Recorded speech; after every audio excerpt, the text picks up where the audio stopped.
the percentages, and those guys aren't going to shoot like that. Why don't the Celtics just turn their things around and say, hey, we're gonna play the percentages and make Draymond knock down some shots? And the thing about it, Harry, he used to knock down shots on the regular. He used to do that. When they won their first title, he used to knock down shots all the time. I used to, every time he shot a three-pointer, I always used to yell out, "What color is money? Green." Green. You know what I mean? I said it all the time. That was my saying. I mean, you would always know I was in the room because I said that. Now it's nothing. Now it's just, if he makes a bucket, it's like, wow, he knocked one down. Yeah, and Draymond shot 29% from the three-point line in the regular season. And the reason why I'm bringing him up is simply because when you're shooting open shots in the NBA, those are warm-up shots. Those are basically like layups when you're dealing with guys who are professionals, right? Those are layups. And you see Al Horford knock his down, Marcus Smart knock his down, Derek White knock his down. With no hesitation. With no hesitation. Yes. Draymond Green and Jordan Poole, uncontested shots, they went 1 for 11 from the field. That can't happen. No, it can't. And again, Horford, White, they walked in the shots and had no fear of not knocking it down. Horford knew he was knocking those down, even though he had never made 6 3-pointers in his career. In his career, he had never made 6 3-pointers in a game, but he stepped right into him, knocked him down, and White just felt super comfortable. And look, that's how it gets. You know that when a guy gets on a roll and he sees a couple shots go in, especially early, all of a sudden it's just mechanics. It's just the same. It's the same thing. Hey, this is nothing. I'm going to knock this down, and that's exactly what happened. Now, we've been on here for 41 minutes already, and I cannot sit up here and not give this person love, Jaylen Brown, because I thought he held the fort down while everyone else was non-existent. Well, not everyone else. Well, I say Jayson Tatum was non-existent. Yeah. I thought he held the fort down and hit some key timely buckets, but that's coming up next. The Celtics made a statement before Game 2, and it had nothing to do with their play on the court. This is Primetime on ESPN Radio and the ESPN app. Jayson, J. Will, and Max. When you go through what he went through a year ago, they're going to allow him to be Justin Fields that we saw at Ohio State. The very latest from the National Football League. Every morning with Keyshawn, J. Will, and Max at 6 Eastern. Followed by Green. And Deshaun Watson is better. It's not insulting Baker Mayfield. On ESPN Radio and on ESPN2. The first cup of coffee, it was awful. Meet Rod Johnson, co-founder of Black & Bold, a premium specialty coffee and tea company powered by Shopify. The journey of Black & Bold started with us opening our online Shopify store while we were burning beans in my business partner's garage. Shopify allows us to stay true to our mission by having an easily customizable and responsive site. They make it very easy for novices to try their hand in becoming entrepreneurs. I was able to do it without any technical background, and I'm very grateful for Shopify. My advice to anyone thinking of starting a business is to just start selling on Shopify today. When you're ready to share your business with the world, grow it on Shopify, the all-in-one commerce platform trusted by millions of businesses like Black & Bold. Get a free 14-day trial at shopify.com/play and start selling wherever your customers are with easy-to-use tools and friendly 24/7 support. Go to shopify.com/play right now. Shopify.com/play. Netflix, Amazon Prime, HBO, Showtime. How many streaming services are you paying for? Better question, how many do you actually watch? Odds are you're paying for subscriptions you're not even using. Why? Because getting out of subscriptions often feels like more trouble than it's worth. Well, not anymore. Just download the Truebill app. Truebill is the #1 subscription tracker, manager, and canceller all in one. Connect your accounts and instantly you'll see a complete picture of all your recurring subscriptions in one easy-to-use interface. Truebill organizes your subscriptions by due date and notifies you when something is coming up. Now, instead of waiting on hold for close to an hour while you connect to a customer service rep, cancel that subscription immediately with a tap right from the app, and Truebill will handle the rest. To find out more about all the awesome personal finance features packed into Truebill, go to Truebill.com/sports or download Truebill from the Apple app or Google Play stores. Truebill, the money app that works for you. To show you how easy it is to file a claim with Geico, we hired a scary movie victim. Oh no, a tree fell on my car, and there's only one thing to do. Trip over my own feet and pull myself across the lawn while yelling help at a barely audible volume. Sorry to interrupt, but you filed a claim with Geico, so you've got a designated claims team to help you. This Geico sounds suspiciously reassuring. Are you sure I don't end up getting surprised with an unexpected twist? Just that your Geico team will always be there to keep you updated. No! What is it? Oh, nothing. I just didn't see that coming. Geico. Great service without all the drama. With YouTube TV, watch live TV like cable. You can get started in minutes and watch the NBA Finals live on ABC. And without long-term contracts or hidden fees, YouTube TV lets you stay up to date with real-time stats and highlights of your favorite teams. YouTube TV. Everything live TV should be. Try it free. New users only. Terms apply. Cancel anytime. How often do you wear sunscreen? Always? Sometimes? Never? Fact is, only 14% of men use sunscreen when they're outside on a sunny day for more than an hour. By 2040, melanoma is projected to be the most common type of cancer in American men. Oars and Alps is on a mission to change that. They've created a sunscreen line made with clean ingredients that smells great and is easy to take on the go. Plus, their formulas won't leave a greasy residue or white cast. Their SPF spray was awarded Best Sunscreen by Men's Health, and their hands-free clear Go Stick was named Best New Product at the 2022 PGA Show. Head over to oarsandalps.com and get 15% off with code SUMMER15. That's OARS and ALPS.com. Code SUMMER15 for 15% off.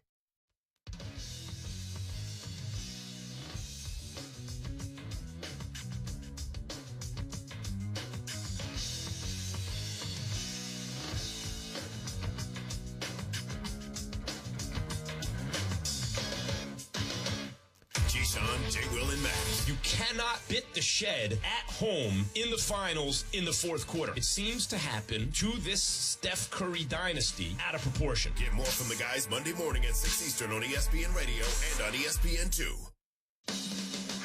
This is the NBA Finals Preview Special on ESPN Radio. Welcome back to Primetime NBA Finals Preview Special on ESPN Radio and the ESPN app, Sirius XM Channel 80, presented by FanDuel.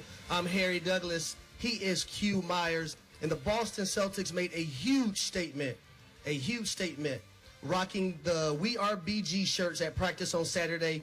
As we know, Brittany Griner was wrongfully detained over in Russia. It's now been over 100 days for vape cartridges containing oil derived from cannabis, which were illegally found in her luggage at the airport in Moscow. And Q, I got to say this, man. When you look at a woman like Brittany Griner, she has been an impact for a lot of young girls in the United States. And not just the United States, around the world, though. Basketball-wise, just being a mogul, being an icon. She means so much to the game of basketball. You see a lot of NBA players showing support of her. And then the commissioner of the NBA, Adam Silver, as well, he had some things to say about the situation.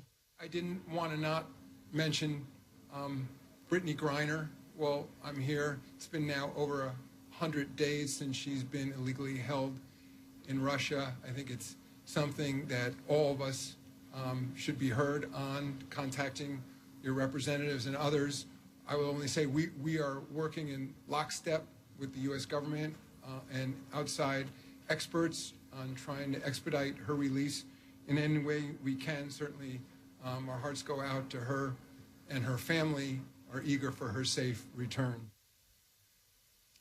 That's something right there, man. Adam Silver, again, NBA commissioner, talking about Brittany Griner. And I pause when I think about this situation and how long she's been there. And, you know, we look at it and say, okay, it's a very small crime or whatever. But we all know it's Russia. We know it's a war going on. I mean, there's so much. We had someone calling the game night last night and was talking about the timing was awful, which it was. It was terrible. And I hope that, like Adam Silver says, we're working in lockstep to resolve this issue. I mean, she's got to get home, and she's got to get home soon. You know, Mike Wells brought up a great point about this situation, Harry. Not only is she in prison for something that, again, I think is very minor, but we know that every country has their own set of rules and their regulations, so that's not for me to determine. But, man, can you imagine her mental state of mind right now? Oh, no. You know what I'm saying? Like, she has been – I mean, could you imagine – I couldn't imagine being in prison in America for 100 days, let alone being in a Russian prison for 100 days. I don't have any idea or sense of what she's going to be like when she does finally return. I mean, honestly, and I'm not trying to, be way over dramatic, but this is something that, I mean, she may never be the same person again. Well, it's a simple fact that when you think about how long she's been detained, right, it starts to play with your mental and your psyche. Yeah. You may question and ask yourself, am I really loved? Do people really love me? Because beforehand, You're going around, you're playing overseas, you're loved by so many people, you come back to the States, you're loved by so many people. And I don't want her to give up hope. Right. That things are going to be different and things are going to change for her, because we do know how much things can bother people mentally. We've seen a lot of that lately within our own country, but I want Brittany to understand and know that we all love her and we're all pushing for her to come home, and we're trying to do everything that we can over here in the States to see if she can come back home. You know, and I hope that everything is being done. And I covered Brittany Griner for a long time while she was at Baylor. I was there in Central Texas, so I got to know and become familiar with Brittany Griner. And, you know, she's had a history of mental illness. You know, I mean, she's had those kind of issues. So I just think that is so major. And, again, being in Russia, in a foreign area, as long as she has. And, oh, by the way, there's a war going on. You know what I mean? Like, you combine all of that. And, you know, you mentioned loved and it's people loved. You know, when you're sitting there, I can only imagine, as you mentioned, she's wondering if people love her. She knows people loves who she is. That's right. But do they love, you know, or they love what she is, but do they love who she is as a person? You know what I mean? They love the fact she's a basketball player, she could dunk, she does all these great things, you know, yada, yada, yada. But do they actually love the person who is Brittany Griner? That's going to start creeping into her mind as well. She's going to absolutely start questioning that. And it's not just her who's feeling the wraths of this. You think about her loved ones and her significant other and people of that nature who are dealing with this burden that Brittany Griner is not home. She's not at family cookouts. She's not at home with them just being loved on or she's giving them love. It begins to be a toll on the family as well. Right, and I love the fact that the Celtics, they did rock the We Are BG shirts. We've seen multiple NBA players. I know Carmelo Anthony was talking about her just the other day. I'm here in Las Vegas, so the LV Aces, they have on their court, you know, BG in tribute to her. And I think that the more that people talk about it, the more that people kind of get up in arms and get a little passionate and upset about the situation may help the sense of urgency. Now, again, we can't control what happens in Russia. We know that. And, you know, and of course, with the situation going on right now, they're going to play hardball until they can't play hardball no more. But, man, I mean, if you can ever push the issue and push the envelope and really get, you know, passionate about making sure she returns home, now is the time to do it. I mean, look, every single day that goes by must feel like 10 days. One day probably feels like 10 days. That's right. And Jayson Tatum, Jaylen Brown, and Grant Williams all had something to say about Brittany Griner. Check this sound up. As a collective, we wanted to come out and show our support for Brittany Griner. She's been over there for an extended amount of time, and we feel like enough is enough. It's extremely tough seeing what she's going through. And I know everybody sees and feels that. And obviously we're all, you know, together in support, you know, trying to, you know, bring her back, you know, to her family and things like that. So, yeah, wearing those shirts today, you know, in support of her. The shirts were super important because not only showing our support for our sister that's wrongfully detained over in Russia, but Brittany Griner, we just wanted to kind of show that togetherness and love that we have throughout not only the NBA and the WNBA. She's been a vital part of the WNBA of years past, college, and the amount of impact she's had on young female athletes and competitive not only in USA and overseas. So we just hope to have her not only brought back to the U.S., but where she can be reunited with her family, but also do what she loves, and that's play the sport of basketball and bring that tenacity that she always plays with to the court. Q, I thought you brought up a great point. A lot of times dealing with athletes, a lot of people love what these athletes do, but they do not love and understand and cherish them as a person, as a human being, and understand that they go through everyday struggles in everyday life just like the normal person does. So I thought that was very cute in what you brought up.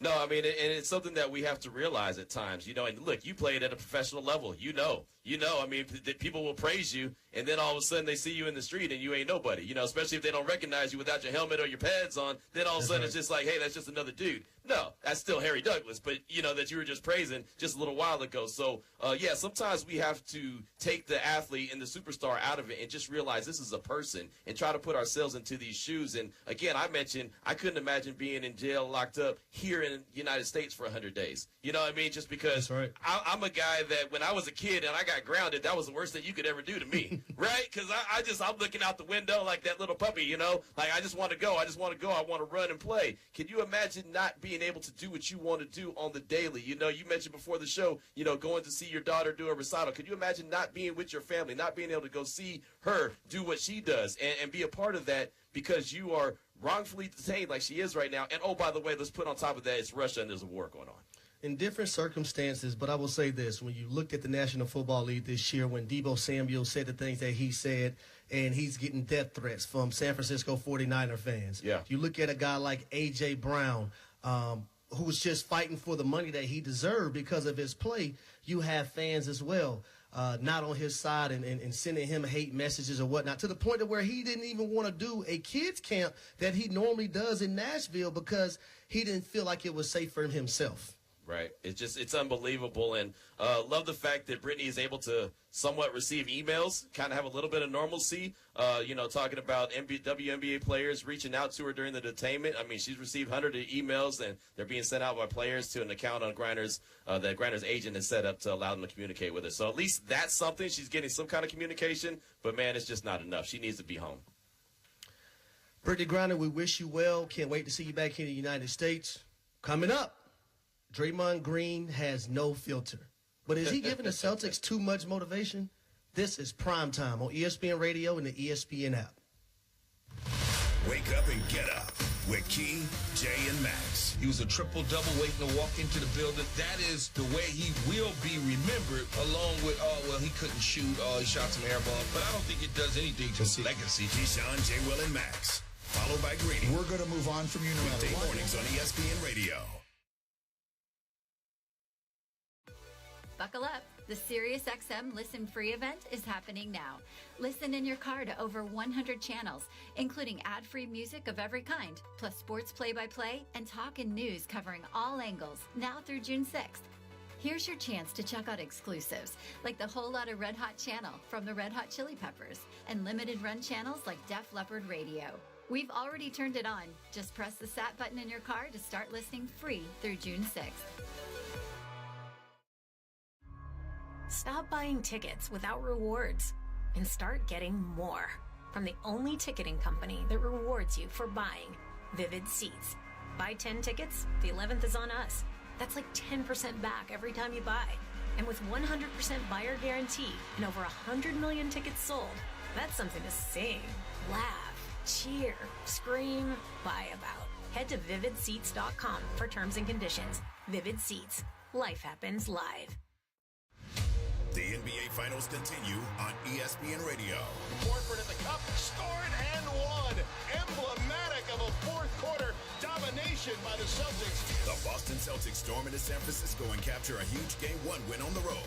Now the Warriors face a critical Game 2. It's a different feeling. Obviously, you go into Game 2 with more of a sense of desperation. Game 2 of the Warriors and Celtics. Coverage begins today at 7 Eastern on ESPN Radio and on ABC. Presented by Indeed. Mike Greenberg is Greeny. Steph Curry, if this goes the way Stephen A. is talking about, is going to retire with a really interesting resume. Those of us who are as old as I am will never be able to say he's a better player than Magic Johnson, but if you just put their resumes head-to-head against each other, Steph Curry has a chance to retire with one of the great resumes in the history of the sport with no exceptions. Greeny with Mike Greenberg. Weekday mornings at 10 Eastern on ESPN Radio and watch exclusively on ESPN+. Keyshawn Johnson, Jay Williams, and Max Kellerman. I don't wear shoes when I'm in. I don't wear shoes really when I'm in LA unless I go to dinner. You got the shorts on. And even when I go to dinner, I mean, depending on where I go, I may put on shoes. But other than that, for the most part, rolling up to Nobu and the Jesus sandals. For sure, 100%. T-shirt and shorts. I mean, I'm not dressing up for nothing. When I dress up, people be like, "We going to a wedding?" I'm like, because that's just me, man. GJ and Max, followed by Greeny. Mornings on ESPN Radio and on the ESPN app. The Hoop Collective Podcast. And even though Jayson Tatum, he had a good playmaking night, but he didn't have a good shooting night, it didn't bother the Celtics. They were just very unbothered. The Hoop Collective Podcast. Listen on the ESPN app or wherever you listen to podcasts. This is Bart and Hahn. What's the difference between Tim Duncan and Kobe Bryant? Yeah, let that marinate. No. There's No. I don't know where to begin. No, what do you mean? Points, defense, they're both two-way players. Timmy got one more. I'll give you the first thing that's different. I would spend money to watch Kobe Bryant play. That doesn't mean he's better. I am not drawn to the building to watch Tim Duncan play. That doesn't mean he's better. You can't just kick Tim out because you don't like playing cards. Bart and Hahn. Weekdays at noon Eastern on ESPN Radio and on ESPN+. Canty and Carlin. You attention-seeking fraud. I am so tired of Aaron Rodgers. And, you know, it's on me because I'm one of these people that over the last 2.5 years has allowed myself to be held hostage by Aaron Rodgers. Because here's somebody that complained ad nauseum about how bad the Packers have treated him and talked about how important winning is to him, and yet it's not even remotely important to him. I honestly am so tired of hearing him talking about retiring. Go on your punch of karma fast. Go and do whatever it is you want to do. Just please go away. I personally feel like I have let myself down by getting sucked into Aaron Rodgers for the last 2 years. Chris Canty and Chris Carlin are Canty and Carlin. Don't miss them weekdays on ESPN Radio and on ESPN Plus. This is SportsCenter. I'm Dave Nager. NBA Finals Game 2. The Warriors coming off that less than fantastic finish in the opener. The 40-point Celtics fourth quarter. Stephen Curry says that was tough to stomach. The locker room after the Game 1 was rough. Like, we all know the opportunity that we let slip in terms of, you know, that fourth quarter. But it doesn't kill your confidence that you can't come out Sunday and win that game. Curry with 34 in Game 1, 21 in the first quarter. Boston at Golden State. It's on ABC and ESPN Radio with the pregame at 7 Eastern Time. NHL on ESPN TV. Game 3 of the Eastern Conference Finals. End of 2. Rangers lead Tampa Bay 2-1. Power play goals for Zibanejad and Kreider of the Rangers. Then Kucherov for the Lightning. The Rangers took the first 2 games in that series. Baseball, Cleveland at Baltimore. There were 2 on in the first for 23-year-old Guardians second baseman Andres Jimenez. And it's swung on and ripped to deep right. Down the line it goes. Gone! He's done it again! Andres Jimenez with a 2-out, 3-run home run, climbing the 21-foot scoreboard and right. His third home run the last 5 games. Tom Hamilton on WTAM, and Cleveland beats Baltimore 3-2. Pittsburgh shuts out Arizona 3-0. Cal Mitchell, his first major league home run for the Pirates. Tennis, Rafael Nadal straight sets over Casper Ruud for his 14th French Open title. That's 22 Grand Slams, the all-time record. Keyshawn, J. Will, and Max. You cannot bit the shed at home in the finals in the fourth quarter. It seems to happen to this Steph Curry dynasty out of proportion. Get more from the guys Monday morning at 6 Eastern on ESPN Radio and on ESPN2.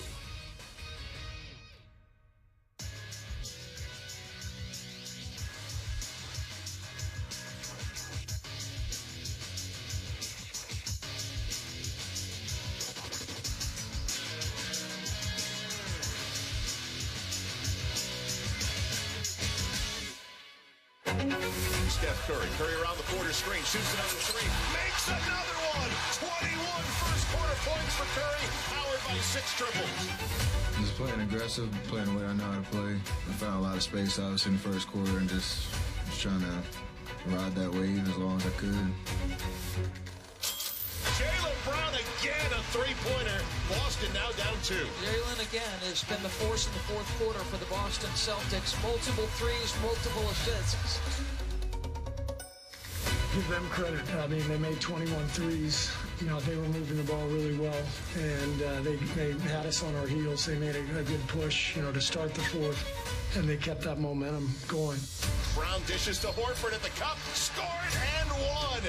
Emblematic of a fourth quarter domination by the Celtics here in San Francisco. They made 10 straight shots in a finals game, man. We've never really seen a quarter like that in finals history. Give them credit. They knocked down every big shot in the fourth quarter.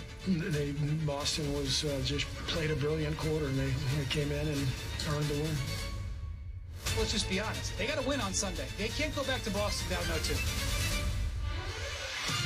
This is the NBA Finals Preview Special on ESPN Radio.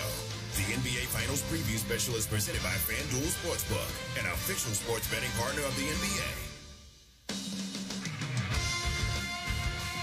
And we We are just a few hours away from Game 2 of the NBA Finals. Celtics lead the Warriors 1-0 in the best-of-7 series. This is Primetime's NBA Finals preview special on ESPN Radio and the ESPN app, Sirius XM Channel 80, presented by FanDuel. He's the former NFL wide receiver Harry Douglas. I'm Q Myers, and we're going to break this series down. We're going to break down this game. We're going to talk about our expectations for this game. We're going to talk about the cast of characters, including one, Draymond Green. He is a guy, Harry, who has taken on a role of a podcaster, taken on a role of an analyst, taken on a role of an agitator, whatever you want to say. He's been getting it done from the series before when Boston was playing the Celtics, or Boston was playing the Heat, and he was talking about anticipating playing the Celtics, to now talking about playing the percentages. But Draymond Green is one of those guys that I believe if he's on your team, you love him. If he's not, you hate him.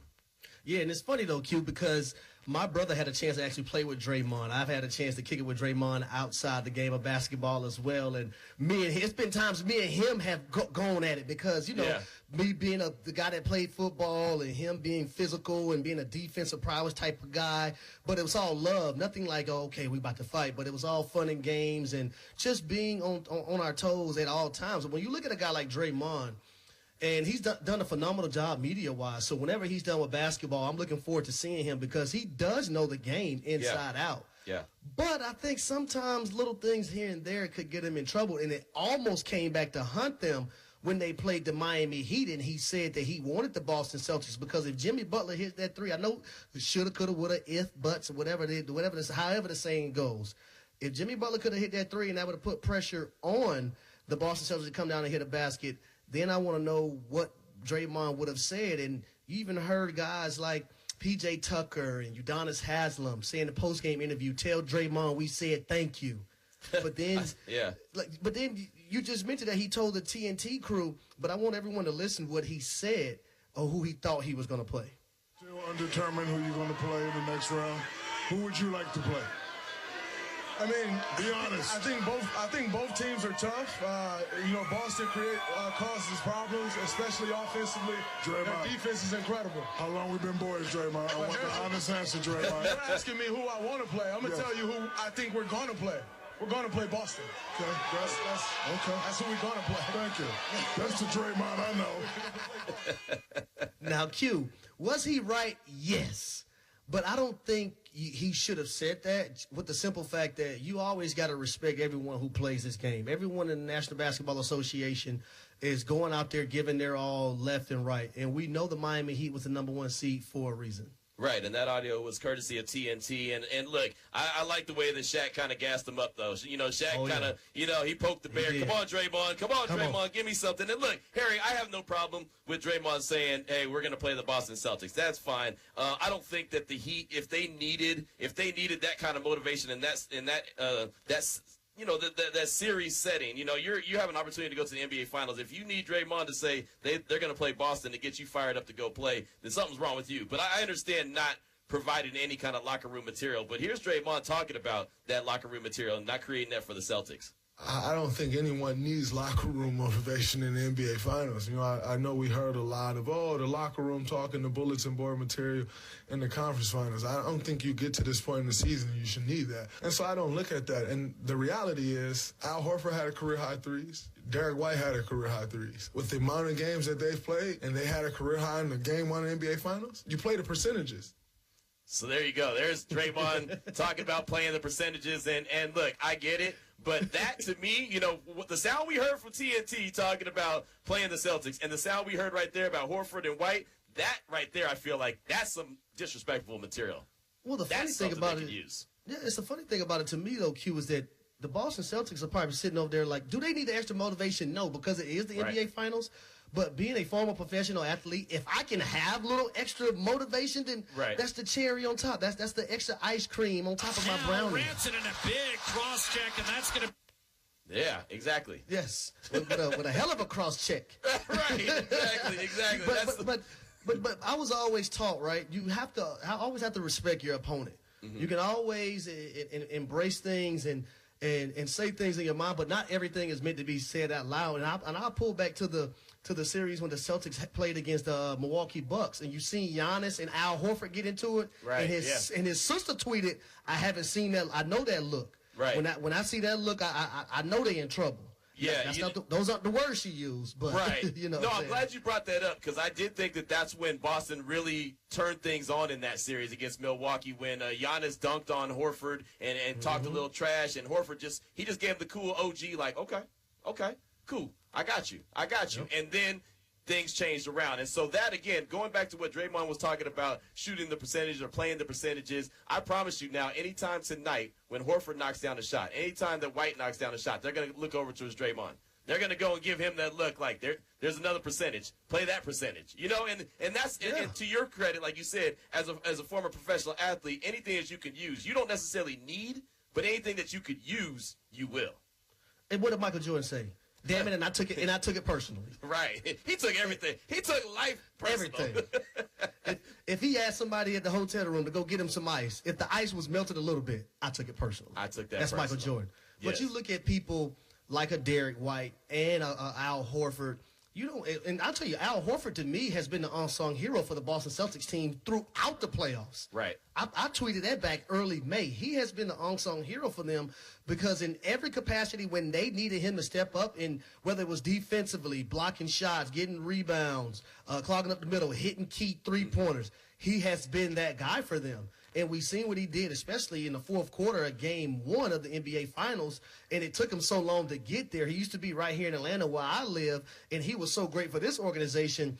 But the Boston Celtics being able to have a guy like that who can switch out defensively, when you can switch out 1 through 5 and still trust him defensively that he's going to be in the right position to make plays for you, I think that is very key. But you don't want to give guys like that extra motivation. You don't want to give a Derek White extra motivation.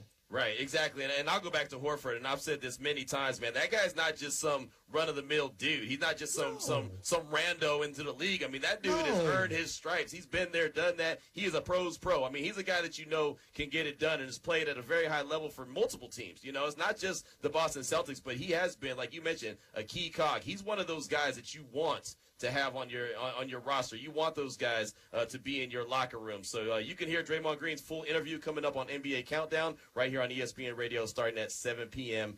Eastern time. So, yeah, man, I'm interested to see how that plays out because, again, there's certain guys that I think you can gas up and say, yeah, they're not going to have a performance like that again. Not a big deal. If they knock those shots down, all right, you tip your hat and you say, cool.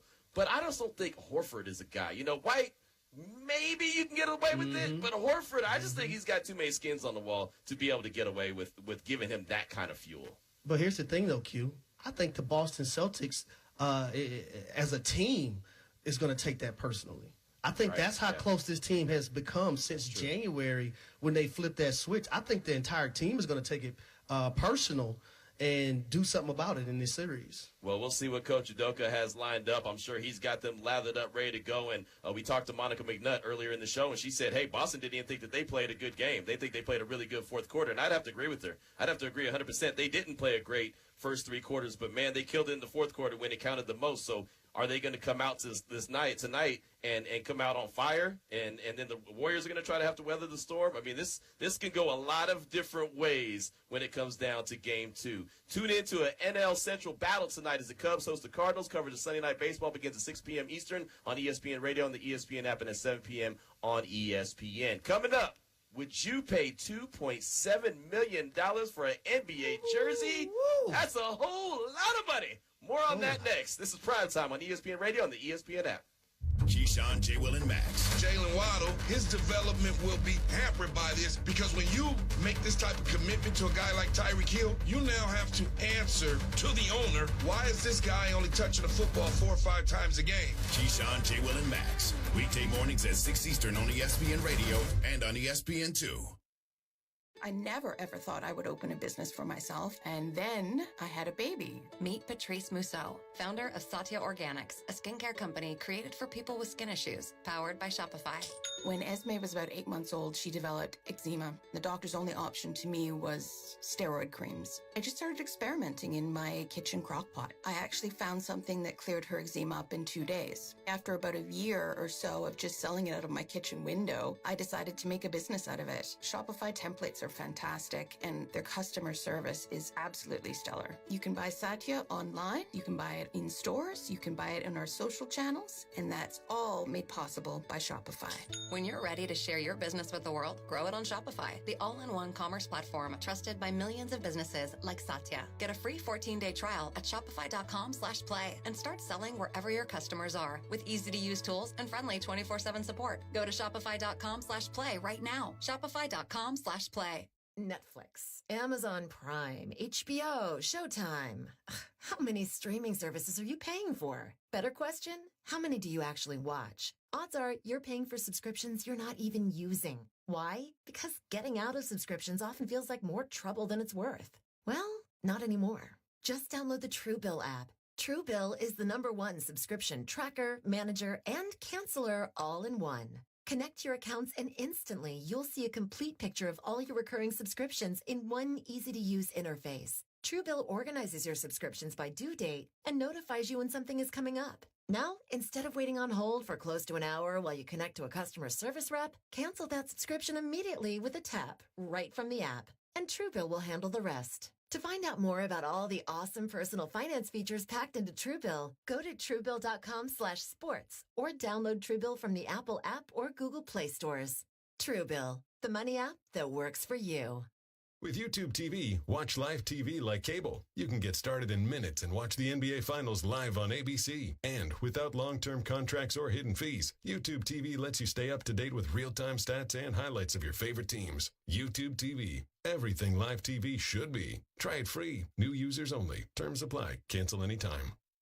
How often do you wear sunscreen? Always? Sometimes? Never? Fact is, only 14% of men use sunscreen when they're outside on a sunny day for more than an hour. By 2040, melanoma is projected to be the most common type of cancer in American men. Oars and Alps is on a mission to change that. They've created a sunscreen line made with clean ingredients that smells great and is easy to take on the go. Plus, their formulas won't leave a greasy residue or white cast. Their SPF spray was awarded Best Sunscreen by Men's Health, and their hands-free clear Go Stick was named Best New Product at the 2022 PGA Show. Head over to oarsandalps.com and get 15% off with code SUMMER15. That's OARS and ALPS.com. Code SUMMER15 for 15% off. This weekend on ESPN Radio, NL Central rivals go head-to-head at Wrigley Field when the St. Louis Cardinals face the Chicago Cubs. Coverage of Sunday Night Baseball begins tonight at 6 Eastern on ESPN Radio and on ESPN.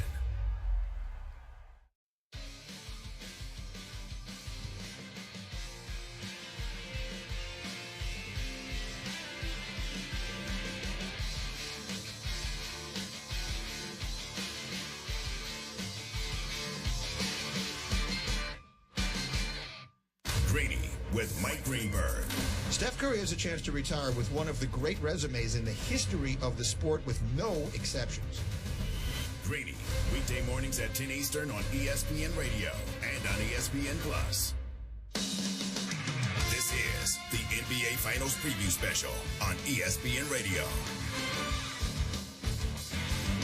NBA Finals Game 2, just a few short hours away right here on ESPN Radio. This is ESPN's Primetime NBA Finals Preview Special on ESPN Radio on the ESPN app, SiriusXM Channel 80, presented by FanDuel. He's Harry Douglas, the former NFL wide receiver. I'm Q Myers, and Harry, I'll tell you this, man, I'm pretty excited about being the pregame to the pregame. You know what I mean? Like, exactly. We're getting everyone lathered up. We're getting everyone prepared for an NBA Final Game 2 that I anticipate being just a fantastic show, and we get to be the show that leads you into the show. You know, so I'm not too mad at that. We've been breaking it down. We've been talking about the finals, who needs to step up, what role player has to play a bigger role, what to expect from the Celtics and the Warriors, and we're going to continue to do that throughout the course of the show, lead you right into pregame. But Harry, I noticed something, and our producer Chris also noticed something that was pretty pretty big, a pretty large number we saw, and it was the fact that a L.A. Laker Kobe Bryant rookie jersey, including 2 playoff games, sold at an auction for $2.73 million. And I said, wow, that's a lot of money. But when I said, wow, that's a lot of money, you said, hell no, it's not enough money. Because when I look at a guy like Kobe Bryant, the great late Kobe Bryant, jersey retired number 8 and number 24, 5-time NBA champion, 2-time finals MVP, MVP of the league in 2008, 18-time All-Star, slam dunk champion. He has that Mamba mentality, the closest thing that we've ever seen to Michael Jordan.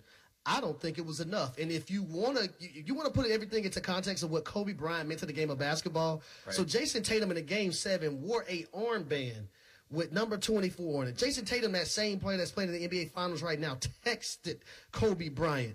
He also, not only that, in practice, wore the same outfit that Kobe Bryant wore when he had his workout with the Boston Celtics. So you can put in context what Kobe Bryant meant to so many young kids, even grown-ups, and people in Laker Nation, but not just Laker Nation and not just in the United States, but the world, Q.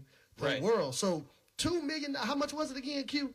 $2.73 million. Not enough money for me. For me, the starting price would have been $5 or $6 million. The starting price. Well, you know, it's funny because when I first said 2.73, I said, man, it's a lot of money. And you know, you even kind of, that's a lot of money. And then it took you, like you said, a quick second to pause and realize, you know what? That's really a pretty good deal for a Kobe rookie jersey, the number 8 jersey it was, and it started making us think about other jerseys. And you, again, as the former NFL player, you have an abundance of jerseys there at the home studio and the home crib that who knows how much you might start auctioning them off for. But there's a whole lot of jerseys that you might be able to make a whole lot of money on, Harry. Now, Q, first I would say this. If I had a Kobe Bryant jersey of such, which was sold at an auction, I'm not selling it. I got to be honest. Yeah. But a few jerseys that I have here, and don't be talking about some tweeting me, Harry's bougie, he got all these jerseys. Harry worked for these damn jerseys. There you go. Yeah, I'm third person. But I have a Michael Vick Falcons and Eagles signed game jersey, Julio Jones rookie jersey, a Darrell Revis, Devin Hester, Larry Fitzgerald, Drew Brees. Drew Brees actually broke a record against us. The jersey that me and him swapped. Aaron Donald, the year he won one of his defensive league MVPs, Tony Gonzalez, Calvin Johnson, Deshaun Jackson, Jimmy Graham, Andre Johnson. I have about 30 of them that I can't even hang up, Q, because I don't have no damn space in my house left. So I'm going to have to start putting them all kind of places. Now, see, that's just a humble brag right there. And like he said, he wasn't very humble. Well, he said he worked for him. He worked for him, so I'll give him the humble. He did work for him. Exactly, so I'll put the humble in there. And Q, when I say work for him, see, they don't know even today. I wake up at 4 a.m. in the morning. See, when I played, I woke up at 4 a.m. I didn't get back home till about 7 or 8 p.m. because I was putting my work in. So when I mean I work for these things, I work for them. Right, no doubt about it. Again, you're listening to Prime Time here on ESPN Radio and the ESPN app, presented by Progressive Insurance. Insurance for motorcycles, boats, and RVs for protection on the road and on the water. See how much you can save at 1-800-PROGRESSIVE and Progressive.com. So let me ask you this, Harry. What jersey do you not have that you would like? Ooh, I want a Tom Brady jersey. Okay. I'll say Tom Brady, Aaron Rodgers. Ooh, that's tough. Because my favorite player of all time in any sport is Ricky Henderson. I'm a Ricky Henderson guy. I grew up, again, as I mentioned at the top of the show, I'm a Bay Area dude. You're going to hear Bay Area. So I grew up with Ricky, by the Bay, Ricky stealing bases. So that is my guy. I have an autographed baseball here of Ricky Henderson. I would love a Ricky Henderson jersey autographed, hanging in one of the, the plaques that you have on the wall and everything. That would be mine. Now, I don't have $2.something million to spend on it, so unless Rickie's going to give me the barter, I'm not going to be buying any jersey anytime soon. But that would be the one that I would want. And I'll say this: we talked about this off air.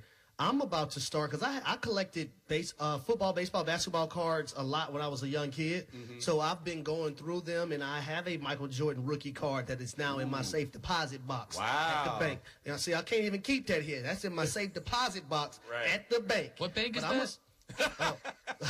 Yeah, don't give locations. Don't give locations. Q, watch this. Which bank you talking about? Which one?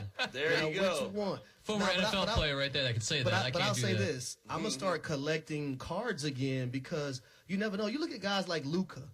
If you have a Luka card and you can get him to sign that thing, especially a rookie card, 10 or 15 years from now, you know how much money that's going to be worth? But the crazy part about it, I don't even think I would sell it because I love sports so much, and I've dedicated our life to sports. I don't think I can actually sell it. Right. No, I don't blame you. And look, I'll tell you right now, you mentioned get these cards or jerseys autographed while they're rookies. That's when you get them, right? Get them while they're rookies and see if they pan out. You know, and if they do pan out and end up being a superstar, then you really got you something. But, you know, if you try to get them once they're a superstar, then all of a sudden it becomes difficult. That's when you're looking at that $2.73 million. And look, again, that's low for a Kobe Bryant jersey. Matter of fact, he had another jersey go for $3.69 million last year. That was autographed. It was the gold game jersey, and that was the highest price ever for a basketball jersey. I have an idea for Harry here. Okay. I think Harry, you need to possibly open a museum. You've got all these jerseys, or at least something that you can do to show these things off. You can charge admission. You got all these different jerseys, maybe those rookie cards. Start displaying them. I'm just saying, man. Like you're complaining about not having enough wall space to put these things up. It's kind of a shame to have all these great jerseys you're talking about just be kind of sitting in a closet somewhere or something like that. But I'm gonna go in depth. So I actually have them on my wall, and if you take them off, a little alarm goes off. Oh, you got it like that. It's like the Battress. You got like the fortress. Oh, you're like you got a bat cave there. You don't just have a regular basement. You got the bat cave. Wow, that's fantastic. We learn something more and more each and every day. That's Harry Douglas. I'm Q Myers. Coming up, speaking of the Lakers, could they learn something from these two teams in the NBA Finals? This is Primetime on ESPN Radio and the ESPN app. Keyshawn, J. Will, and Max. Matt Ryan, I can't wait to see Matt play. I'm a big fan of Matt's. I think he is one of the better quarterbacks in the last 15 years. The very latest from the National Football League. Every morning with Keyshawn, J. Will, and Max at 6 Eastern. Followed by Green. I will not be fully appreciated until long after my time. Absolutely. On ESPN Radio and on ESPN2. Home. They say it's where the heart is. They also say it's wherever you make it. They don't say it's where you unload your stuff, get tired halfway through unpacking, use some boxes as furniture, realize your oven mitt's in a box that doubles as a nightstand, don't want to buy a new nightstand, and use a towel as an oven mitt instead. But no matter where you call home, Geico makes it easy to bundle and save on renters and car insurance. Easier than grabbing a piping hot pan with a towel that's a bit too thin and trying to quickly get it to the counter. Ooh, hot, hot, hot, hot, hot. Buckle up. The SiriusXM Listen Free event is happening now. Listen in your car to over 100 channels, including ad-free music of every kind, plus sports play-by-play and talk and news covering all angles, now through June 6th. Here's your chance to check out exclusives, like the Whole Lotta Red Hot channel from the Red Hot Chili Peppers, and limited run channels like Def Leppard Radio. We've already turned it on. Just press the SAT button in your car to start listening free through June 6th. Stop buying tickets without rewards and start getting more from the only ticketing company that rewards you for buying, Vivid Seats. Buy 10 tickets, the 11th is on us. That's like 10% back every time you buy. And with 100% buyer guarantee and over 100 million tickets sold, that's something to sing, laugh, cheer, scream, buy about. Head to vividseats.com for terms and conditions. Vivid Seats. Life happens live. The NBA Finals continue on ESPN Radio. The Celtics storm into San Francisco and capture a huge Game 1 win on the road. Now the Warriors face a critical Game 2. Coverage begins today at 7 Eastern on ESPN Radio and on ABC. Presented by Indeed.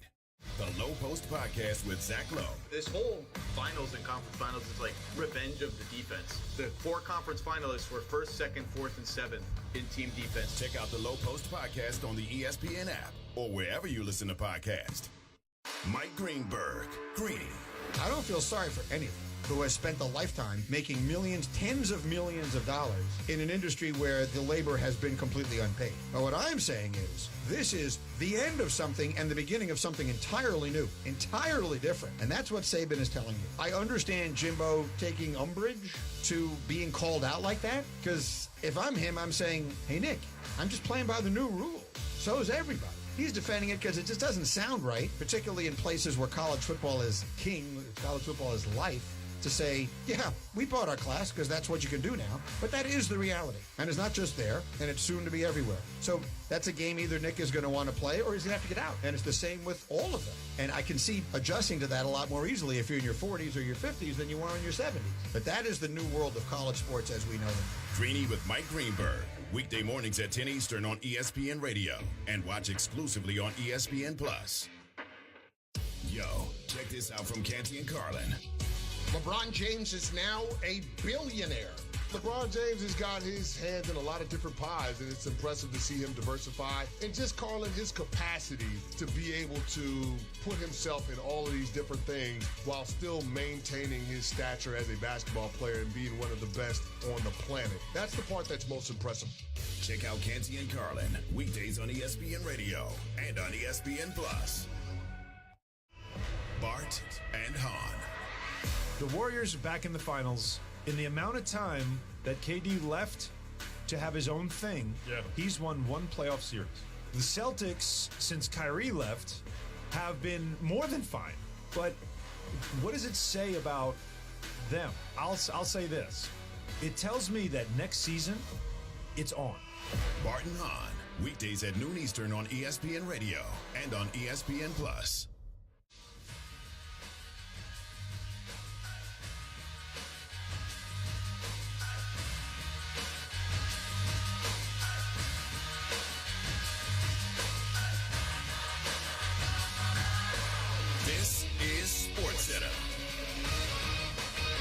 I'm Dave Mager, NBA Finals Game 2. Expect fireworks. 86 combined three-point shots in the opener. Boston star Jayson Tatum scored a rather ordinary 12, but with 13 assists. Teammate Jaylen Brown says Tatum actually did quite a bit. Decision-making, guarding, stopping the guy that's in front of you, making free throws, not turning the ball over, and Jayson did a good job in other aspects. Brown scored 24. Derek White came off the bench with 21. Stephen Curry scored 34 in the Warriors' Game 1 loss. It's Boston at Golden State. It's on ABC and ESPN Radio with a pregame at 7 Eastern Time. NHL on ESPN TV, Game 3 of the Eastern Finals. A power play goal by Steven Stamkos ties the game. Mid-third period, they're tied at 2, the Rangers and the Lightning. Baseball, the Twins, Gary Sanchez finished off the Blue Jays in Toronto. The first pitch swinging off of Beasley is Sanchez into the corner, and that ball is out of here. Dan Gladden on WCCO. Sanchez a 2-run shot, his 7th. Twins win it 8-6. White Sox beat Tampa Bay 6-5. Giants 5. Miami won the final. Dodgers lead the Mets 2-1 in the 4th. Cardinals, Cubs, Sunday Night Baseball on ESPN and ESPN Radio pregame at 6 Eastern. Tennis, Rafael Nadal says he played the French Open Championship with a numb foot. He took a shot for chronic pain before the match. No problem. He bageled Casper Ruud in the final set in the straight set win. That's 14 French Open titles. Golf final round. Minjee Lee, 13 under through 11 at the U.S. Women's Open, a 5-shot lead. Jason, J. Will, and Max. When you look at Draymond Green and Kevon Looney's stat line, they aren't good. Who's picking up the slack for Golden State? Get more from the guys Monday morning at 6 Eastern on ESPN Radio and on ESPN2. This is the NBA Finals Preview Special on ESPN Radio.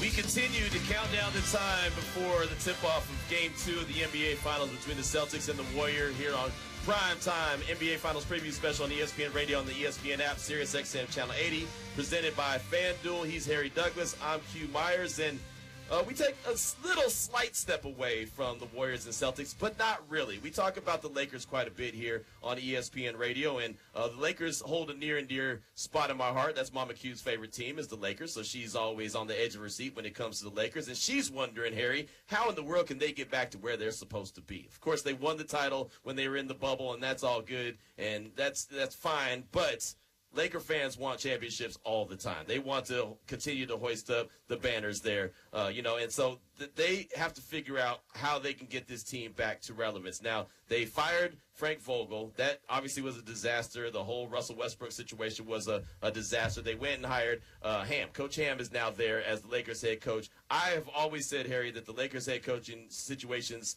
not even the head coach, but the situations that they have, the problems that the Lakers have are more than just the X's and O's side of things, more than the coach's side. I attest that it starts upstairs. Upstairs, the front office is really the main issue. But there's a lot that I think that the Lakers could take away from what the Celtics and the Warriors have done as far as the way that they've built their teams. Yeah, number one is that you can't have everybody with their hands in the pot. You got to have people having the backbone to tell people they need to back off and let coaches do their job, general manager do their job, let the players do their job, and everybody else just stay out of it. Now, I will say this. The first step I thought that was very promising for the Lakers is hiring a guy like Darvin Ham. And why do I say that? I say that because of this. You look at who's in the NBA Finals right now, a guy named Ime Udoka, right, who played the game of basketball in the National Basketball Association. So when he's coaching these guys, he can relate to them on a lot of different levels. And I want to read something for y'all. I'm going to beep out the curse word because Marcus Smart spoke about a guy like Udoka and how he has pushed him to be a better player. And he said, there are times when I turn the ball over and he'll pull me to the side and say, what the beep are you doing? Get your team together. And we were just talking during the commercial break, Q, right? And I said, when you have coaches that played the game at a very high level and can understand you the way no one else can, you have the freedom of possibly saying things a little bit more harsh to them, and they aren't going to take it personally because they know you love them, but they also know that you live what you're telling them about. They know you've been through it. They know you've been through training camp. You've been to an 82-game season. You traveled on the road. You had these back-to-backs or whatnot. So a guy like Ime Udoka, when he goes to a guy like Jaylen Brown, who had a defensive assignment error early in the playoffs, and they're hashing it out, going back and forth about it. But he allows you to go back and forth about it. But then y'all squash it, and then you go back out there and ball out. It shows a lot of respect that these players have for guys that are in these positions that they once were. You look at Jason Kidd right now with the Dallas Mavericks, being able to get the best out of that team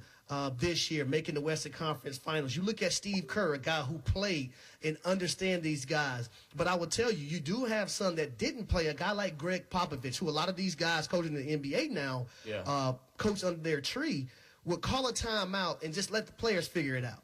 Right. Well, things like that are huge. They are huge, and this is huge as well. Incoming a Woj bomb. Haven't had a Woj bomb in a minute, right? How about this, Harry? Utah Jazz coach Quinn Snyder planning to step down. Sources tell ESPN's Adrian Wojnarowski. Woo! Whoa, I mean, we're talking about coaches. Perfect timing, right? Here comes. Look out. That's just a Woj bomb hitting you right there. Quinn Snyder. There was a lot of rumblings. There was a lot of conversation as the Jazz wrapped up their season. What was going to happen with that head coach? He is planning to step down, and he was a guy that many people talked about could have potentially been the Lakers head coach as well. So I will say this. Does this have something to do with Donovan Mitchell and Rudy Gobert?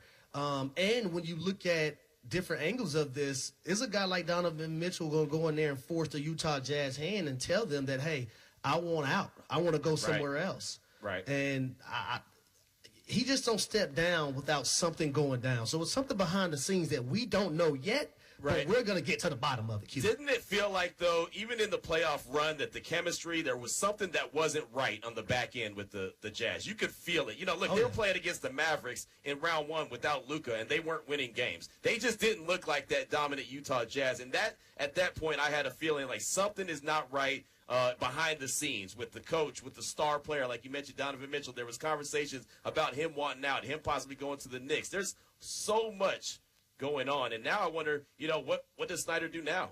Where is he headed after he steps down? What's the plan? Well, you do have an opening in Charlotte, but I would say this about that playoff series against the Dallas Mavericks. They didn't have a Luka Doncic in the first two games. Right. And they struggled in those first two games. You look at a guy like Donovan Mitchell and Mike Conley, who couldn't even guard, stop guys off the dribble from getting in the painted area. And they just seemed flustered. I don't think, especially in that series, that Donovan Mitchell did a great job as well of making people around him better or whatnot. And that could be a reason for that. Now, like I said, we don't know what was going on behind the scenes, but losing that playoff series to the Dallas Mavericks certainly didn't help out anything as well. No, it didn't. And again, it just didn't feel like the chemistry with the Jazz was correct. And that, in my opinion, they have too much talent, obviously led by Donovan Mitchell. But it just didn't seem like things were clicking the way they should. You mentioned Rudy Gobert and Mitchell having their little issues, and it just, again, it felt like something needed to change. Sometimes a new voice is needed. So maybe Quinn Snyder realized, like, hey, I'm just not getting it done. I'm not getting through to the guys. And my perfect example is Rick Carlisle when he was with the Mavericks. I thought he was a great coach with Dallas, but at some point I felt like the message was getting lost, and they had to make a change. And then, as you alluded to earlier, Jason Kidd comes in. He is that former player that's been there, done that, could tell these guys what they need to do and could speak to a superstar like a Luka and get the most out of them, and saw what happened with the Dallas Mavericks being able to make it to the Western Conference Finals. So maybe that's what's needed in Utah, and maybe that's how you keep Donovan Mitchell in Utah. Well, Q, normally they say the first domino has to fall. Right. Well, that first domino has fallen. Right. We look at the Boston Celtics, right? What was the domino that fell for them? Brad Stevens went up to the front office. Right. It panned out to be better for the organization because you have a guy like Udoka who came in, and now this team is in the NBA Finals. So the first domino in Utah has fallen. Quinn Snyder is stepping down and will no longer be the head coach of the Utah Jazz. Now let's see what follows after that. Right. I mean, because, again, as you mentioned, that is the first domino, and it's a big one. Let's make no mistake about it. That is a big one. I want to see how this is impacted by Donovan Mitchell, how much this was because of Donovan Mitchell. I go back to him because he's the big chess piece, right? And we know that, especially in the NBA right now, the players have even more power and more say than they did before. And you, as a former player, it's at one point the coaches were the end-all, be-all, but at some point you also realize the players are the ones that are getting it done, so they have a lot more say and they have a lot more sway with the front office than they used to have. I was born by the river. Change is going to come. Yes, it is, Q. Change is coming across sports. You see it right now in the NFL with these quarterbacks demanding things. You see Anthony Davis. You see James Harden.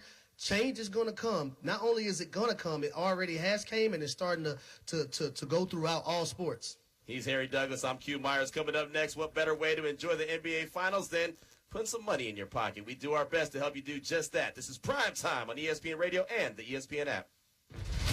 He's there to push him, make him nervous to the point that he loses the job. His relationship with Bruce Arians and what else was going down and where he actually wanted to go. And Max. Josh Allen, he's got to have to win a Super Bowl in his career. I don't know that it has to be this year. Weekday morning starting at 6 Eastern, followed by Grady. Mornings on ESPN Radio. Major League Baseball. This weekend on ESPN Radio. Goldschmidt goes yard, deep to left field. One of baseball's fiercest rivalries begins their 2022 chapter when Paul Goldschmidt and the St. Louis Cardinals head to Wrigley Field to face the Chicago Cubs. The Cardinals and Cubs. Coverage of Sunday Night Baseball begins tonight at 6 Eastern on ESPN Radio and on ESPN. The Low Post Podcast with Zach Lowe. Kevin Arnovitz. I prefer debating influence to legacy. And I just think with Curry, the influence is incredible. The entire game is played differently. And they are also the defining team of their generation. That's influence. It's been one of the privileges of covering the game for 15 years is the whole damn thing has changed. When you start charting the reasons why he's at the top of the list. Check out the Low Post Podcast on the ESPN app or wherever you listen to podcasts. Keyshawn, J. Will, and Max. Bart Scott is an entertainer. Let me tell you something. It's one of the reasons that radio show is entertaining. Bart's is twice the size of mine. And it's up to his neck. Oh, high booty. Well, that's good, though, for an athlete. No, I don't know who told you that. I remember us having to tell one of our teammates, say, man, you need to go get surgery, dog. You're in trouble. Yeah, you're going the wrong direction. G.J. and Max, followed by Greeny. Mornings on ESPN Radio and on the ESPN app. Did you miss Canty and Carlin?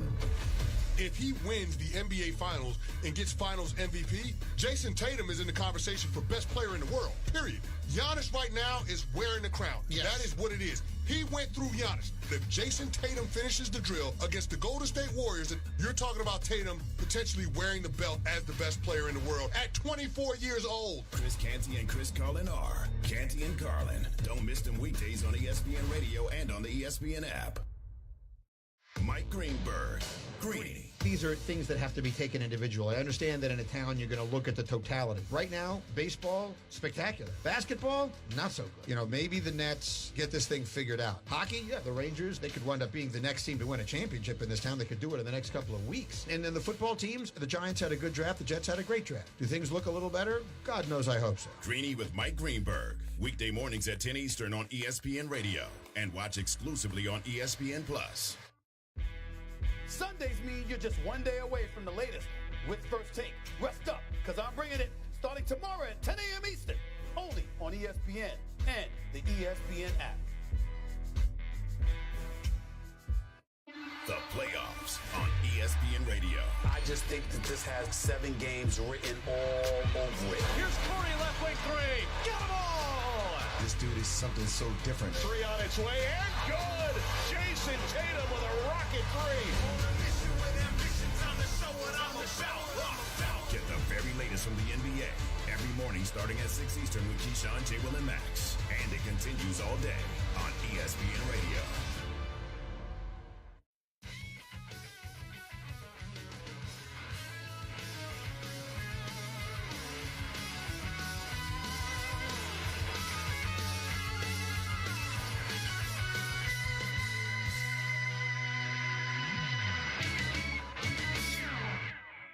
Keyshawn, J. Will, and Max.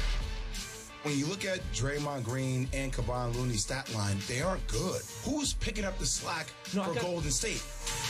Get more from the guys Monday morning at 6 Eastern on ESPN Radio and on ESPN2. This is the NBA Finals Preview Special on ESPN Radio. We were just alerted to a Woj bomb. Jazz coach Quinn Snyder is planning to step down. Sources tell ESPN. That's from our very own Adrian Wojnarowski. This is Primetime NBA Finals Preview Special here on ESPN Radio on the ESPN app. SiriusXM Channel 80 presented by FanDuel. He's Harry Douglas. I'm Q Myers, and we're going to continue to talk about Quinn Snyder. But first, before we do that, we want to help put a little bit of extra money in your pocket if you're trying to place a couple wagers before tonight's Game 2 of the NBA Finals. And to help us do that is ESPN betting analyst Doug Kazarian joins us now here on Primetime. And, Doug, thank you so much for your time this evening, man. We do appreciate you. Expectations for this game, Game 2. The Warriors, they're 4.5-point favorites. Do you like that as a cover, especially after you see what happened in Game 1 in the fourth quarter against the Celtics? It's a situational spot more than anything. And I say situational because the situation just screams Golden State. The last 10 playoff games where a home team has lost Game 1, they've won and covered 9 of them in Game 2. So, it's a classic. One team's going to be very desperate and thus getting the loose balls, the 50-50 balls, initiating contact, so probably going to shoot more free throws. Whereas Boston might play a little bit more relaxed, kind of already got what they came for. Now, I think the Celtics are the better team. I think they're going to win the series. I said that before Game 1. But this specific situation just screams it's Golden State or pass for me. But I laid the 4 on Friday. I think that's the right side for Game 2. How much did you see the lines change and the numbers shift after you saw what happened in Game 1, particularly in that fourth quarter? So after the Celtics won, if oddsmakers were going to redo the game, I'm pretty sure they would have the line like 3. But you're paying a tax right now because of the situation. A lot of times in the playoffs and earlier rounds, teams down 0-2 coming home will be favored in the first quarter almost as much as they're favored in the game, just because there's that tax of that initial desperation, and the team that's up 2-0 plays a little bit more comfortable. So there's always going to be adjustments to the point spread, but it's not always based solely on power ratings, which is what we see here with the Celtics and Warriors. There is a bit of a tax right now on Golden State because they're down 0-1. Doug, what are your favorite numbers to bet tonight in Game 2 of the NBA Finals? All right, so I'm eyeing a few prop bets. One is Derek White. His over-under is 9.5 points. And I don't think he's going to repeat the excellent shooting he did in Game 1, but we don't need him to score 21 points like he did in Game 1. We only need double digits. And I think the Golden State defense, we saw in the last few rounds, they're big on, getting the ball out of the superstars' hands, making the role players beat them. So I think Derek White's going to get a lot of looks. And I just think that's what Boston offense does. They're perfectly fine shooting threes. They're all analytics driven. And Derek White's the guy they acquired midseason for that reason. He can defend, and he can hit open shots, and I like him over 9.5 points. Also, if this is, in fact, a Golden State blowout or whatever, he's going to be involved more in the garbage time than most. Not like last 3 minutes garbage time, but like early fourth quarter down 20 garbage time. So I think you can get some cheapies there. Another one is Jordan Poole. Now, I don't love it because if this is, in fact, a blowout, he's going to play a lot. But I do think Poole is kind of forcing Steve Kerr's hand because of his horrendous defense. I don't think he's going to get a lot of minutes. So I like under 13.5 points for Poole because what the reason Boston is the better team in my eyes is all their players are two-way players for the most part. Golden State has too many one-way players. So guys like Iguodala are just primary defenders. They're liabilities on offense. Jordan Poole's the other one. He's a liability on defense. And that's going to ultimately force Steve Kerr to not play him as much, even though unless he gets crazy hot. Otherwise, it's he's got to go to guys like Otto Porter and some other guys off the bench. You know, we just learned that Andre Iguodala is actually listed as out for tonight's game, too. So that's always something to pay attention to as well. Again, we're talking with Doug Kazarian, ESPN betting analyst. You can find him on Twitter at DougESPN here on Primetime, NBA Finals Preview Special on ESPN Radio and the ESPN app. Now, Doug, there's a lot going on. Of course, we're focusing on the NBA Finals game number 2, but there's a lot of sports going on. What else is on your mind? What else are you eyeing tonight? Yeah, we have 4 WNBA games tipping off at the top of the hour, and Sun Storm's a big one. Obviously, the Sun just beat the Aces in Las Vegas. Those are like the 3 best teams. Storm, well, really, it's the Aces and Sun, and then Storm. Storm couldn't score at all on Friday. I think they were looking ahead to this game for the Sun in town. I like the Sun +4 if you can get the 4 out there. But my favorite play is the Aces bouncing back at home against the Wings. They don't lose a lot of games. It's just their second loss this season. So I think the Aces bounce back even without Jackie Young. I think they bounce back and get the win. I like them in the first half a lot. So I don't know how many people are betting first half WNBA, but I'll lay 4.5 with the Aces at home tonight. I think they're going to light it up. And Mabry, one of the better players for Dallas, is playing with a mask. She broke her nose on Friday, so she's playing with a mask. So that can't be fun. And, Doug, I'll tell you, man, being here in Las Vegas and being able to see the Aces on the regular, I mean, they are one hell of a team. Becky Hammond has done a great job in her first season with Las Vegas. I know, Q, right? I mean, she's completely revolutionized, or excuse me, turned around that offense. Bill Laimbeer was the coach last year, not high on the threes in terms of the priority, and then now they're just chucking like no other. Kelsey Plum is really thriving in that offense, and, of course, you have Asia Wilson, the Las Vegas' version of Tim Duncan, under Becky Hammond, just thriving, the big fundamental, if you will. So they're a juggernaut. Obviously, the Sun beat them the other night, and I think the Aces are a better team, but the Sun are no joke either. Doug, betting the game tonight is always fun, but there are so many futures left here in the NBA season. Are there any of them that you like, or are you staying away from, and are you waiting for the NFL?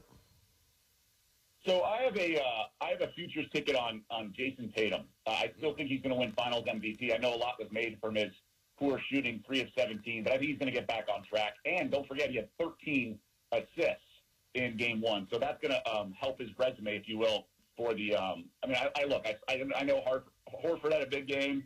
I know all of that, but in general, I think Tatum at +120 with a team already up 1-0 and is a good bet. And if you want to roll the dice, maybe wait. If you think the Warriors are going to win tonight, you'll get a better price on Tatum. As for the futures market, there's one I like that I've been bet a lot on. It's -160. That's on the Patriots to miss the playoffs. I think Belichick is the greatest coach ever. I usually bet on him, but he's just got an uphill battle here. First of all, he loses Josh McDaniels. We can't rave about McDaniels as a play caller and then not sort of register that he's gone from that team. Mac Jones, very mediocre, accurate, but they just don't have the playmakers on offense. Their offensive personnel is really limited. We saw that in the draft that they had to reach for speed and athleticism. And the defense is a little bit overrated. They have a brutal schedule. I think the division's a little better. I don't think it's an automatic 2 wins against the Jets. I don't think it's an automatic 2 wins against the Dolphins. They have to go to Miami in September at the beginning of the season. Usually Miami puts the visiting team in the sun on the side of the field, on the sideline, and then they have the Heat in Florida, and then they force them to wear dark jerseys. So that's always a tough situation for Belichick. Now, obviously, he'll get to prepare for Tua, and Tua may not be that great, but he has plenty of weapons now. I just think it's a tough ask for the Patriots this year, so I'm -160 to miss the playoffs. There he is. He's Doug Kazarian, ESPN's betting analyst. He's here with us on Primetime here on ESPN Radio on the ESPN app. Doug, enjoy Game 2. Thanks for your breakdowns. We appreciate you. You got it, fellas. Enjoy the night. Absolutely. There he goes again. Doug Kazarian, ESPN betting analyst on Twitter at DougESPN. And Harry, I almost got a little selfish there. I'm not going to lie. He mentioned Josh McDaniels. I'm here in Las Vegas. He's here in Las Vegas. I almost had to go to the Silver and Black and ask him his thoughts on what he thought McDaniels was going to do in the first year here in the desert. But I didn't. I left it alone. Well, I'll tell you this. I'm excited for the Las Vegas Raiders. You look at a guy like Devontae Adams, Hunter Renfrow, Darren Waller, that trio right there to go along with guys that they have in the backfield. But Derek Carr, the guy who's going to be throwing them the football as well, Derek Carr is a guy that I'm very, very high on. And I think he can have a masterful year under Josh McDaniels and the things that he can be able to do with that offense. So looking forward to seeing them play. That division alone, the AFC West, is going to be tough this year with the emergence of the Los Angeles Chargers. And I thought that was a team last year who should have actually got into the playoff if it wasn't for Brandon Staley and making some weird decisions here and there in their own territory. But now they have a defense, just in case he wants to make those decisions, a defense that can probably back him up and stop certain things from happening deep in their own territory. Yeah, it's going to be interesting, man. The AFC West is going to be a shootout each and every game, and so I can't wait to see that. But, of course, there's a long time before the season gets going. In the NHL, how about the Lightning? They just won Game 3, 3-2. So there you go. I know you were watching it. You were spying it at the home studio, and there you go. Lightning just picked up a victory, Game 3. Literally within the last minute of the third period. That is one of the worst ways to lose. I would rather get blown out than to lose like that. Yeah, well, they picked it up, and they needed it, right? They needed that win in a major way, major way. The NBA Finals Preview Special is presented by FanDuel Sportsbook, an official sports betting partner of the NBA. And we've got a lot more, Harry, to talk about when it comes to the NBA Finals Game 2, as we are the preview to the preview, getting everyone lathered up, getting everybody prepared, getting everyone fired up to what we're going to see tonight. And I'm excited, really, just to see, just the adjustments, how things are adjusted in this game coming up. How do the Celtics enter the game, and how do the Warriors operate throughout the course of the game? Well, I think one of the things that they're going to do a better job of starting the game is not letting the Warriors and Steph Curry have so much airspace.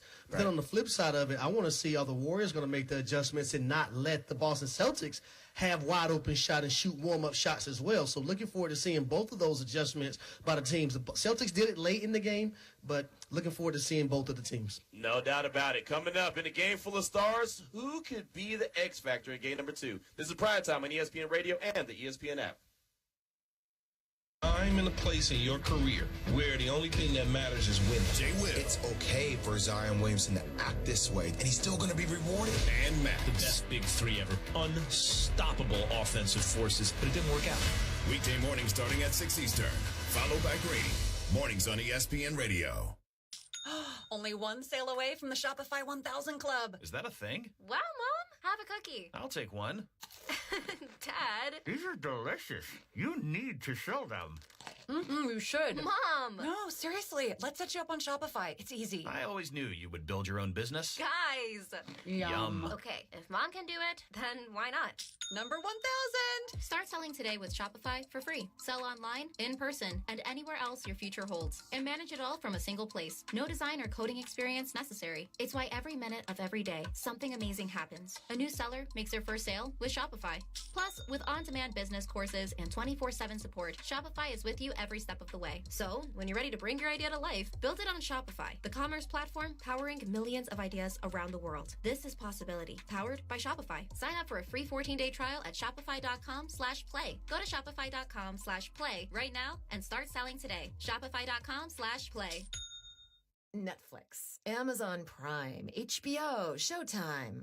How many streaming services are you paying for? Better question, how many do you actually watch? Odds are you're paying for subscriptions you're not even using. Why? Because getting out of subscriptions often feels like more trouble than it's worth.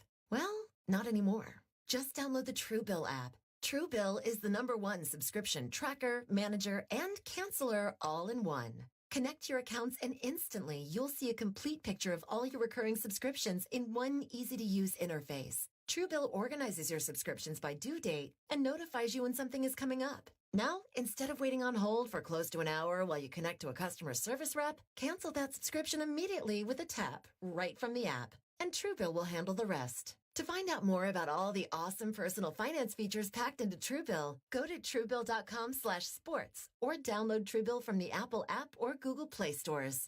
Truebill, the money app that works for you. With YouTube TV, watch live TV like cable. You can get started in minutes and watch the NBA Finals live on ABC. And without long-term contracts or hidden fees, YouTube TV lets you stay up to date with real-time stats and highlights of your favorite teams. YouTube TV. Everything live TV should be. Try it free. New users only. Terms apply. Cancel anytime. How often do you wear sunscreen? Always? Sometimes? Never? Fact is, only 14% of men use sunscreen when they're outside on a sunny day for more than an hour. By 2040, melanoma is projected to be the most common type of cancer in American men. Oars and Alps is on a mission to change that. They've created a sunscreen line made with clean ingredients that smells great and is easy to take on the go. Plus, their formulas won't leave a greasy residue or white cast. Their SPF spray was awarded Best Sunscreen by Men's Health, and their hands-free clear Go Stick was named Best New Product at the 2022 PGA Show. Head over to oarsandalps.com and get 15% off with code SUMMER15. That's OARS and ALPS.com. Code SUMMER15 for 15% off. Buckle up. The SiriusXM Listen Free event is happening now. Listen in your car to over 100 channels, including ad-free music of every kind, plus sports play-by-play and talk and news covering all angles, now through June 6th. Here's your chance to check out exclusives, like the Whole Lotta Red Hot channel from the Red Hot Chili Peppers, and limited run channels like Def Leppard Radio. We've already turned it on. Just press the SAT button in your car to start listening free through June 6th. Stop buying tickets without rewards and start getting more from the only ticketing company that rewards you for buying, Vivid Seats. Buy 10 tickets, the 11th is on us. That's like 10% back every time you buy. And with 100% buyer guarantee and over 100 million tickets sold, that's something to sing, laugh, cheer, scream, buy about. Head to vividseats.com for terms and conditions. Vivid Seats. Life happens live.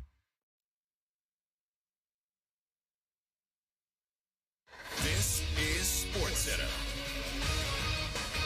I'm Dave Nager. The two-time defending Stanley Cup champs not dead yet. Down 2-0 in the second to the Rangers. The Lightning score 3 unanswered. Andre Palat scores the winner with 42 seconds left. Tampa Bay 3, New York 2, the final. Rangers lead the series 2-1. NBA breaking news. Quinn Snyder resigns as coach of the Utah Jazz after 8 seasons. NBA Finals Game 2, the Celtics took the opener without a big scoring night from Jayson Tatum. Coach Ime Udoka saw Tatum score 12, but do a lot more than that. 7 to 9 assists early and to have 13 for the game is huge. The way he impacted the game, still guarded on the defensive end and didn't rely solely on offense to get him going. And so for him to do that and get a career high assist-wise, shows his growth overall in his leadership. Boston at Golden State. It's on ABC and ESPN Radio with a pregame at 7 Eastern time on many of these stations. Baseball, a pulsating win for the Phillies. Bryce Harper grand slam in the bottom of the ninth to tie the Angels. Angels get 1 in the 10th, but the Phillies get 3. Breaking ball hit high and deep, right field. Back is Lagares, and it is gone! Yeah. Bryson Stott wins it! Bryson Stott with his second career home run, and it's his first ever walk-off in the big leagues. Scott Fransky, Sports Radio 94 WIP. Phillies win it 9-7. Houston beat Kansas City 7-4. Yankees beat the Tigers 5-4 in 10. Golf, U.S. Women's Open. Minjee Lee at 14 under through 14. She's up 6. Billy Horschel wins the Memorial at 13 under. Keyshawn, J. Will, and Max. You cannot bit the shed at home in the finals in the fourth quarter. It seems to happen to this Steph Curry dynasty out of proportion. Get more from the guys Monday morning at 6 Eastern on ESPN Radio and on ESPN2.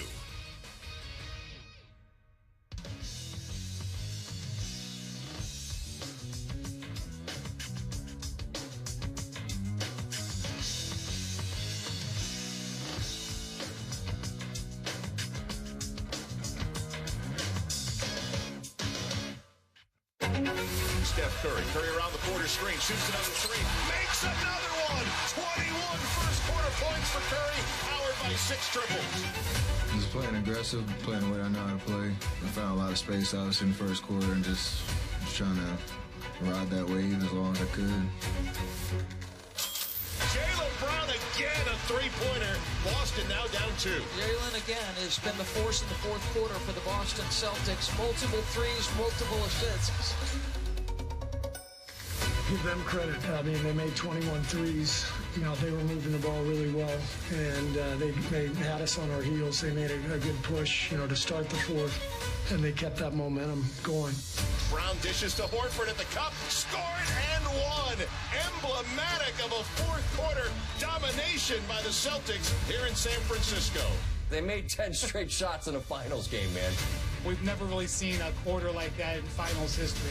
Give them credit. They knocked down every big shot in the fourth quarter. Boston was just played a brilliant quarter, and they came in and earned the win. Let's just be honest. They got to win on Sunday. They can't go back to Boston down 0-2. This is the NBA Finals Preview Special on ESPN Radio. The NBA Finals Preview Special is presented by FanDuel Sportsbook, an official sports betting partner of the NBA.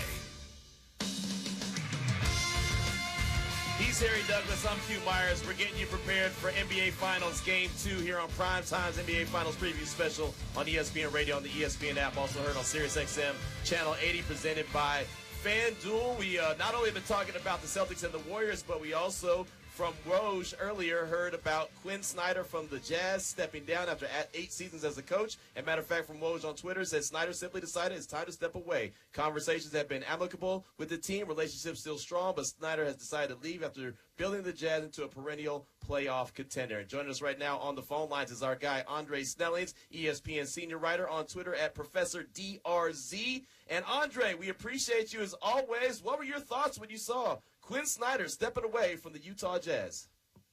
Well, first of all, we are all BG. You know, sending out all the love I can to Brittany Griner. Or come home soon. As far as the Quinn Snyder news, you know, it kind of felt like it was coming. The Jazz, you know, when Snyder took over, they were a below 500 team. He's made them into this every year playoff squad. And they're really good. They're among the best records in the NBA almost every season, but they never not quite been able to get over the hump. You know, they get to that second round and then they're out.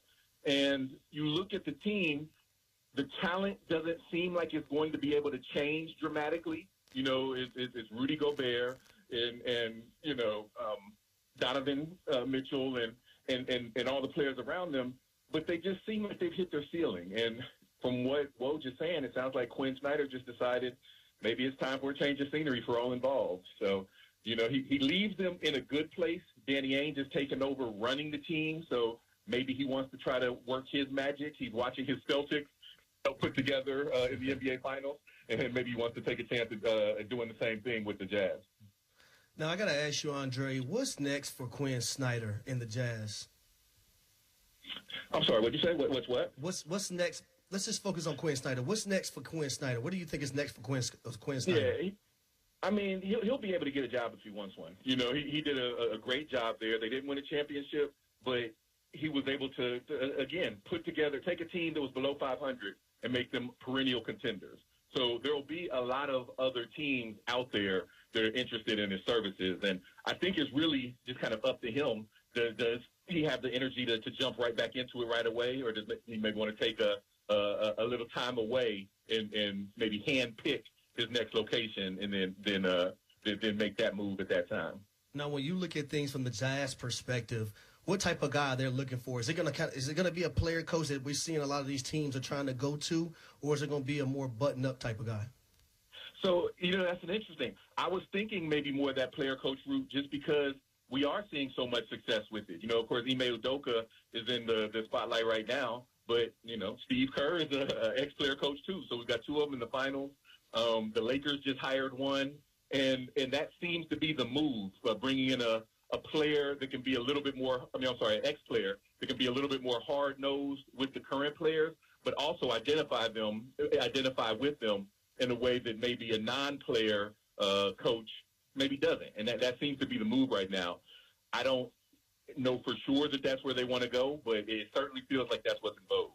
talking right now with Andre Snellings, ESPN senior writer here on Prime Time on NBA Finals Preview Special on ESPN Radio and the ESPN app. One more question about teams that aren't in the finals, and that's the Lakers. You mentioned them hiring Coach Ham. What do you think of the hiring, and how do you think he helps that Laker team take the next step or at least get back to where they should be? Yeah, I think that it seems like it's a good hire. We just talked about kind of the momentum of those types of coaches. But Coach Ham, you know, he could come in with some bass in his voice that maybe the previous coach didn't have because he's dealing with a situation with these really strong personalities. You know, at least currently, he's got a team full of guys that are going to be in the Hall of Fame that aren't necessarily playing at Hall of Fame level right now and didn't necessarily give the Lakers what they need. They didn't play a role. And so what Coach Ham can maybe do is come in and look Russell Westbrook right in the eye. Like, hey, you know, I played against you. You know, you remember me? I was the dude that dunked and pulled down the backboard. Like, that's me. You know, I know how to do this. Here's my championship ring from the Bucks a couple years ago. If you play the way I want you to play, you can get you one of these. And he can communicate that in a way that perhaps has a chance of getting through. Now, that's all assuming that Russell Westbrook is still there, but just taking the situation as it is, that's something that an ex-player can do that maybe someone coming in from a different background just can't really speak with that same level of bass in his voice. And the funny thing about the whole thing is that a guy like Darvin Ham, he won a championship in 2004 as a player with the Detroit Pistons, so he has both angles of it, the player perspective and the coaching perspective. But I want to touch a little bit on the Golden State Warriors. We've seen them lose Game 1. Klay Thompson talked about being desperate heading to Game 2. Do you think that's a good mindset for the Warriors? You know, desperation seems like a bit strong. They're a team that's been there before. They need to be focused. They need to be motivated. Sometimes desperate can give the connotation like you're going to get outside of yourself and try to do things that aren't in the character of your team. The Warriors don't need to do that. They not only have they been there before, but they controlled 75% of Game 1. So if they can tap into what they do and channel it at a high level for the full 48 minutes, not just 36, then they have a very good chance of going back to Boston tied 1-1. So I wouldn't say be desperate, but definitely be hungry. And I don't think they need anybody to tell them that right now because they should be starving coming into Game 2. Andre, who needs to step up for Golden State? With Steph, we saw him with the 30-something points, but who else outside of Steph Curry needs to play a big-time game this evening? I was listening to you guys earlier, and I like the mention of Jordan Poole and how maybe he plays a little too pretty. There was a tweet going around after Game 1 that I can't read verbatim because the language was a little strong. Gotcha. But the idea was that, that Poole plays too pretty. That he plays like he's at the playground and there are all these beautiful women watching him. He's trying to impress them instead of, playing championship basketball. And I think there's something to that. We've all been on the basketball court. If you're trying to show off for the girls, you want to take all the shots, you want to do all your crossover moves. But if somebody on the other team is all up in your grill on defense, that's not really, you're not interested in that. That's not where your mindset is. That's where his mindset needs to be going into Game 2. Because Klay Thompson, as excellent of a shooter as he is, he's getting healthier, but he's not able to generate separation on offense the way that he did before his injury. And that leaves Jordan Poole as the other guy on the team that can create both his own shot and offense for his teammates. But he's got to be ready to get down in the mud and fight for it because that's where Marcus Smart and Derek White and the boys are going to be. And if he's not ready for that, then it's going to show up like it did in Game 1. On the flip side, for the Boston Celtics, what version of Jayson Tatum do you think we get tonight in Game 2? You know what's funny? Everybody notices that Tatum went 3 for 17. I literally just dropped a TikTok on ESPN Analytics right now, and it still feels funny to say that, but I did, and I used some stats from NBA Advanced Stats. They pointed out that, both of these teams run a lot of pick and roll and screen, on-ball screens. And Jayson Tatum, in Game 1, if the Warriors tried to switch on the screen while he was the ball handler, he generated 1.37 points per possession. That's, a lot of numbers, but that's essentially saying that in a 100-possession game, if they scored like that on every play, they would score 137 points. So even though he didn't score a lot, he had 13 assists, because he was creating offense for his teammates when based on how the Warriors were defending. So I think that we get a much more aggressive scoring Jayson Tatum this time around, because even though he did so well as far as generating offense for his team, the perception is that he did poorly. And so, I think he's a scorer more than a natural distributor. So I think we'll get much more of that. But for the Celtics to have a chance to win Game 2, they need him to be able to generate team offense. So if he's going to be the finisher, so be it. But they need to keep that same level of efficiency this time around as well. Andre, before we let you go, you got a gut feeling on tonight's game, or are you just going to watch and see how it all shakes out? So coming into this series, I picked the Celtics in 7. But the only reason I did was because I felt like the Warriors' experience gave them a leg up. I felt like on paper, with the matchups as it was, this was really a Celtics in 5. Like the team should be Celtics in 5.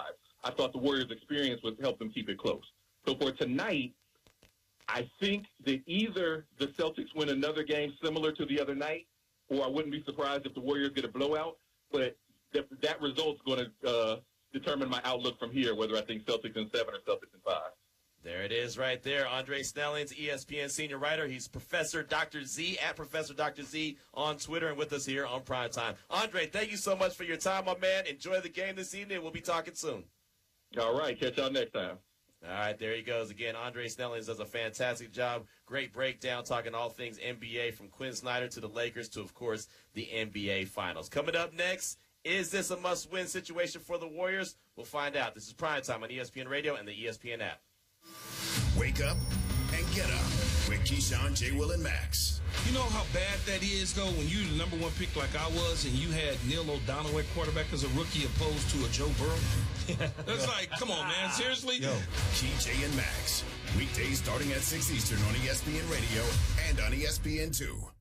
To show you how easy it is to file a claim with Geico, we hired a scary movie victim. Oh no, a tree fell on my car, and there's only one thing to do. Trip over my own feet and pull myself across the lawn while yelling help at a barely audible volume. Sorry to interrupt, but you filed a claim with Geico, so you've got a designated claims team to help you. This Geico sounds suspiciously reassuring. Are you sure I don't end up getting surprised with an unexpected twist? Just that your Geico team will always be there to keep you updated. No! What is it? Oh, nothing. I just didn't see that coming. Geico. Great service without all the drama. The NBA Finals continue on ESPN Radio. Horford in the cup, scored and won. Emblematic of a fourth quarter domination by the Celtics. The Boston Celtics storm into San Francisco and capture a huge Game 1 win on the road. Now the Warriors face a critical Game 2. It's a different feeling. Obviously, you go into Game 2 with more of a sense of desperation. Game 2 of the Warriors and Celtics. Coverage begins today at 7 Eastern on ESPN Radio and on ABC. Presented by Indeed. Keyshawn Johnson, Jay Williams, and Max Kellerman. I don't think that the Denver Broncos are as good as people want them to be. The Chargers, the Chiefs, and the Raiders, in my opinion, are better. I think they're 9, possibly 10-win team potentially, but I think they're 8-9. They probably won't get there. They think this is Peyton Manning. This ain't the same. Key, Jay, and Max. Followed by Greeny. Mornings on ESPN Radio and on the ESPN app. Mike Greenberg, Greeny. He has a lot at stake here, a lot, and all to the good. I don't think there's practically anything that can happen that is going to diminish Steph Curry. I struggle to even think of a realistic scenario, but on the plus side, I do, and we just talked about it. I think he has a lot here, including if he plays great and they win the championship, I do put him past Kevin Durant on the all-time great list. And it's not because I think he's a better player, but as we discuss all the time, in the same way that I call Tom Brady the GOAT and Aaron Rodgers the GOAT. If Tom Brady and Aaron Rodgers came out, and you were choosing up at sides between the two of them, you would take Rodgers 10 out of 10 times. Look at the arm, look at the mobility, look at all that kind of stuff. Yeah, but Brady always wins. So these things can't be judged by that. They got to be judged by accomplishment. Greeny with Mike Greenberg. Weekday mornings at 10 Eastern on ESPN Radio. And watch exclusively on ESPN+. Canty and Carlin. When I think about point guards, Steph's not the first one I think about. He's not in the top few that I think about. I think John Stockton is a better point guard by pure definition than Steph Curry is.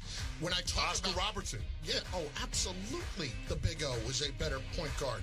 than Steph Curry was, and that's a guy that averaged a triple-double. I look at Steph, and I just think guard. I think shooter. I think about all those things. So let's remove Magic from that discussion because neither one of them belong together in that discussion. Yeah. They're both great equally on different levels, on different planes, but as overall players and the impact they've made on the game, they are right there together because they both changed it in their own way.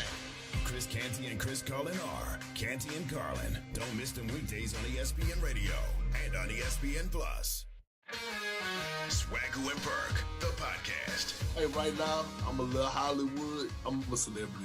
Let me say why they spoofed you on Saturday Night Live. I'm going to tell you what was so funny to me. I was crying laughing because I was imagining you watching. He came with that little analogy. I'm like, hold on, no, this is too much research for. And then I'm like, hold on. I really talk that slow? We do. Check out Swagoo and Burke wherever you get your podcast.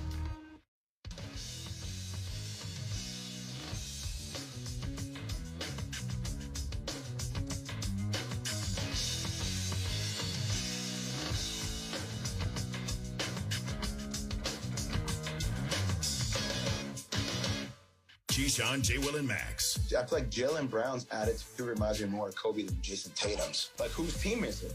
Like, Kobe would be like, yo, it's my team. This and more, Monday, starting at 6 Eastern on ESPN Radio and on ESPN2.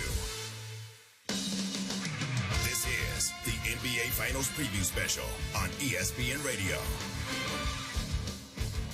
Getting closer and closer and closer to the actual pregame show that comes up for NBA Final Game number 2. This is prime time here on ESPN Radio on the ESPN app, Sirius XM Channel 80, presented by FanDuel. He's Harry Douglas. I'm Q Myers. We've been navigating you through the afternoon, leading you up to the pregame show, again heading into the NBA Finals as that'll get started at 7 o'clock following us here on prime time, and then tip-off will be at 8 right here on ESPN Radio. And right now, we got to hit you with some Straight Talk, brought to you by Straight Talk Wireless. And Harry, we got to think that for the Warriors, I know people don't like to say must win. They don't like to throw that title must win around, or that phrase must win because, you know, it lessens and lessens, I guess, each game. But when you're down 0-1, you're playing at home, and you know what this Celtics team is capable of doing. You saw it firsthand.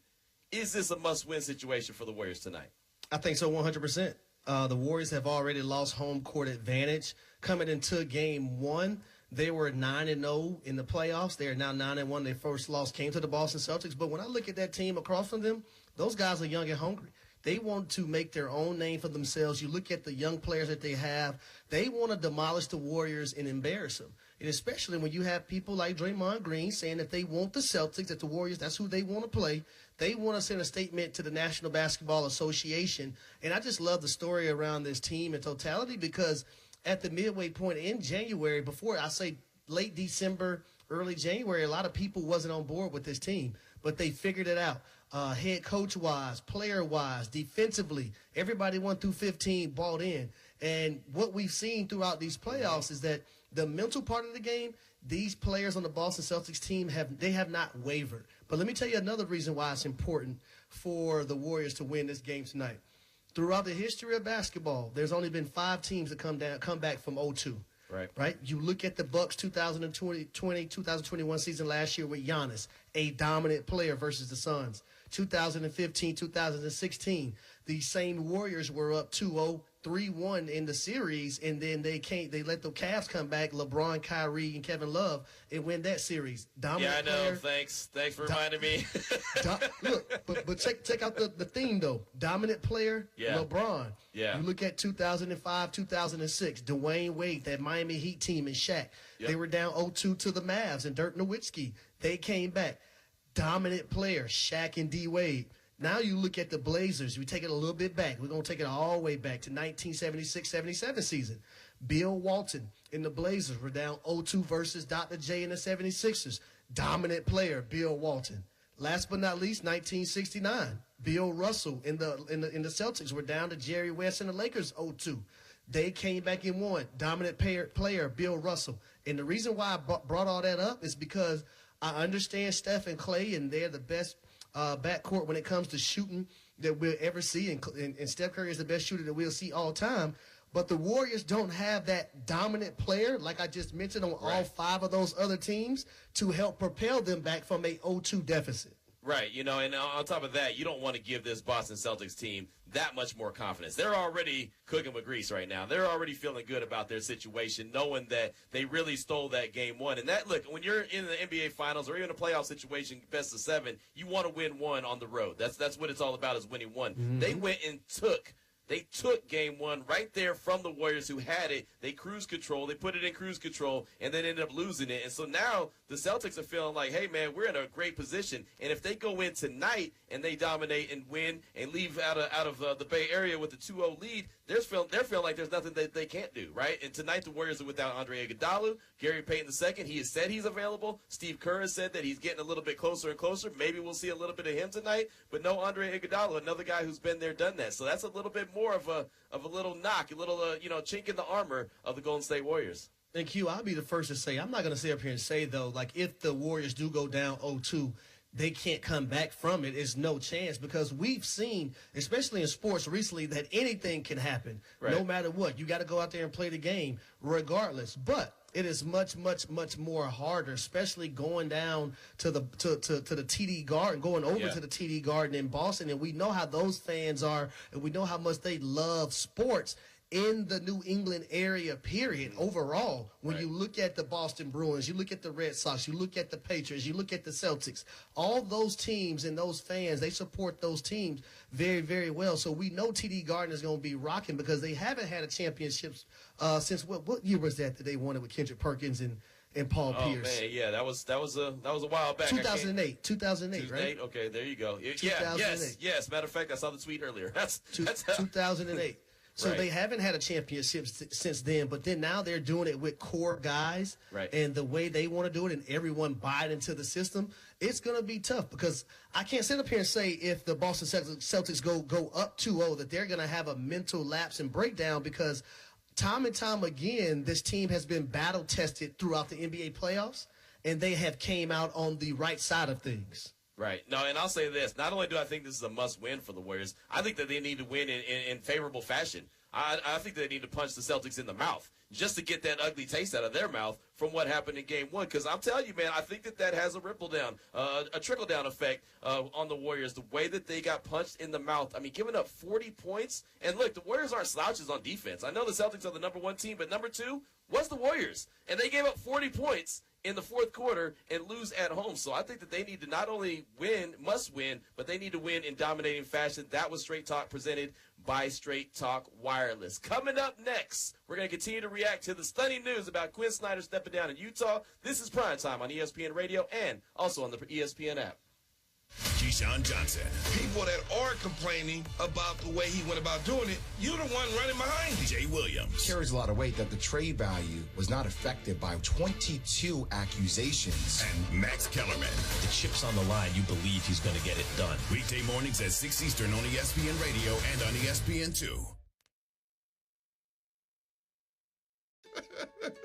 The first cup of coffee, it was awful. Meet Rod Johnson, co-founder of Black & Bold, a premium specialty coffee and tea company powered by Shopify. The journey of Black & Bold started with us opening our online Shopify store while we were burning beans in my business partner's garage. Shopify allows us to stay true to our mission by having an easily customizable and responsive site. They make it very easy for novices to try their hand in becoming entrepreneurs. I was able to do it without any technical background, and I'm very grateful for Shopify. My advice to anyone thinking of starting a business is to just start selling on Shopify today.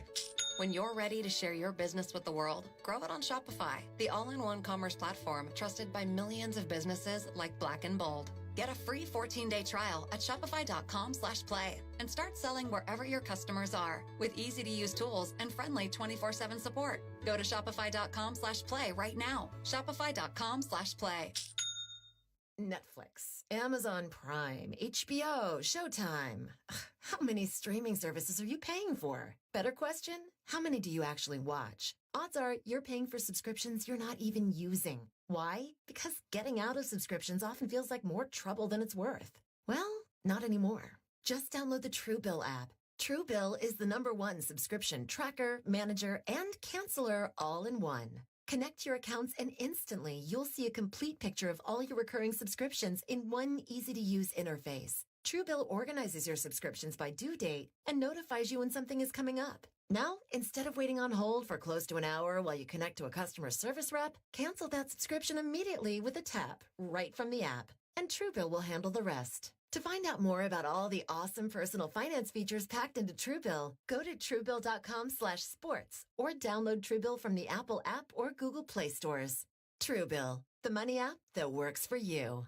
With YouTube TV, watch live TV like cable. You can get started in minutes and watch the NBA Finals live on ABC. And without long-term contracts or hidden fees, YouTube TV lets you stay up to date with real-time stats and highlights of your favorite teams. YouTube TV. Everything live TV should be. Try it free. New users only. Terms apply. Cancel anytime. How often do you wear sunscreen? Always? Sometimes? Never? Fact is, only 14% of men use sunscreen when they're outside on a sunny day for more than an hour. By 2040, melanoma is projected to be the most common type of cancer in American men. Oars and Alps is on a mission to change that. They've created a sunscreen line made with clean ingredients that smells great and is easy to take on the go. Plus, their formulas won't leave a greasy residue or white cast. Their SPF spray was awarded Best Sunscreen by Men's Health, and their hands-free clear Go Stick was named Best New Product at the 2022 PGA Show. Head over to oarsandalps.com and get 15% off with code SUMMER15. That's OARS and ALPS.com. Code SUMMER15 for 15% off. Buckle up. The SiriusXM Listen Free event is happening now. Listen in your car to over 100 channels, including ad-free music of every kind, plus sports play-by-play and talk and news covering all angles, now through June 6th. Here's your chance to check out exclusives, like the Whole Lotta Red Hot channel from the Red Hot Chili Peppers, and limited run channels like Def Leppard Radio. We've already turned it on. Just press the SAT button in your car to start listening free through June 6th. Stop buying tickets without rewards and start getting more from the only ticketing company that rewards you for buying, Vivid Seats. Buy 10 tickets, the 11th is on us. That's like 10% back every time you buy. And with 100% buyer guarantee and over 100 million tickets sold, that's something to sing, laugh, cheer, scream, buy about. Head to vividseats.com for terms and conditions. Vivid Seats. Life happens live.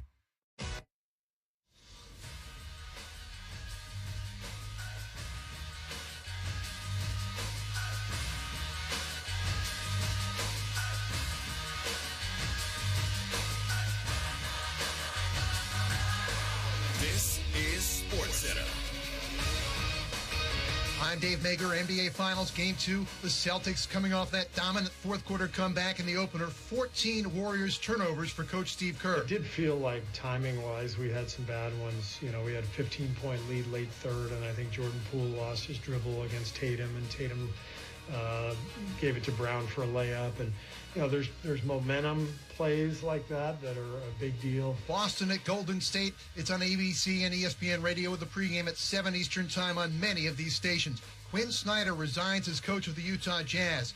NHL Game 3 of the Eastern Finals. Tampa Bay came back from down 2-0 to tie the Rangers on a power play goal by Steven Stamkos. Then, in the final minute, buckle seatbelts. Left point Hedman. Across his feet. Palat! Palat! Wow. Andre Palat!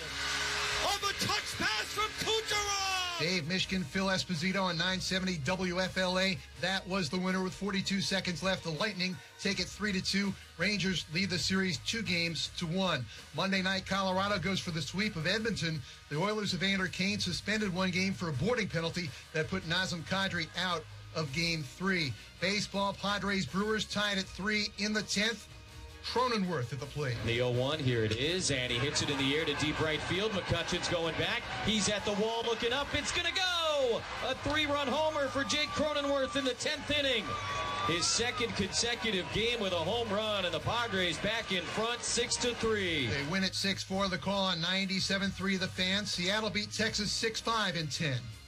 Keyshawn, J. Will, and Max. I never felt like Tua was that guy. The guy at the number 2 spot is Teddy Bridgewater, who actually is throwing the ball better at OTAs. Get more from the guys Monday morning at 6 Eastern on ESPN Radio and on ESPN2. This is the NBA Finals Preview Special on ESPN Radio. Getting closer and closer to NBA Finals Game 2. He's Harry Douglas. I'm Q Myers. This is Prime Time here on ESPN Radio on the ESPN app, Sirius XM, Channel 80, presented by FanDuel. We've been talking a lot of the NBA Finals. We've been talking about the anticipation of who's going to come out, who's going to step their game up, who's not going to step their game up, what the outcome will be. Of course, we'll continue to talk about that. But, Harry, we've also been talking about Quinn Snyder. We found out earlier by way of a Woj bomb that he was stepping down. The Utah Jazz confirmed it. Multiple outlets have talked about it now. We've continued to talk about it. Quinn Snyder out as the Jazz head coach, and we don't know if he's going to take a step back for maybe a year or so, but we know that he's not going to be coaching the Jazz next season, and that's a pretty big shakeup right there as far as Utah is concerned. And so a lot of people got to understand that change is not always bad. Sometimes change is for the better of the team or the better of the situation, no matter if we're talking about everyday life or sports or whatnot. Sometimes change is for the better.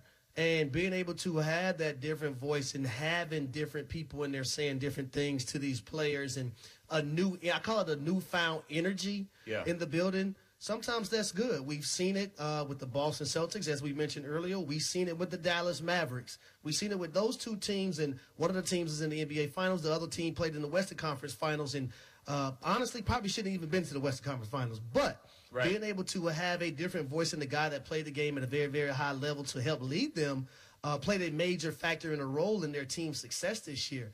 Now, I don't want to discredit anybody for the Dallas Mavericks, so let me say that as well, because they put that work in. But being able to create change and try to shake things up a little bit for the better is not always bad. It's also a good thing. It can be used in a positive light as well.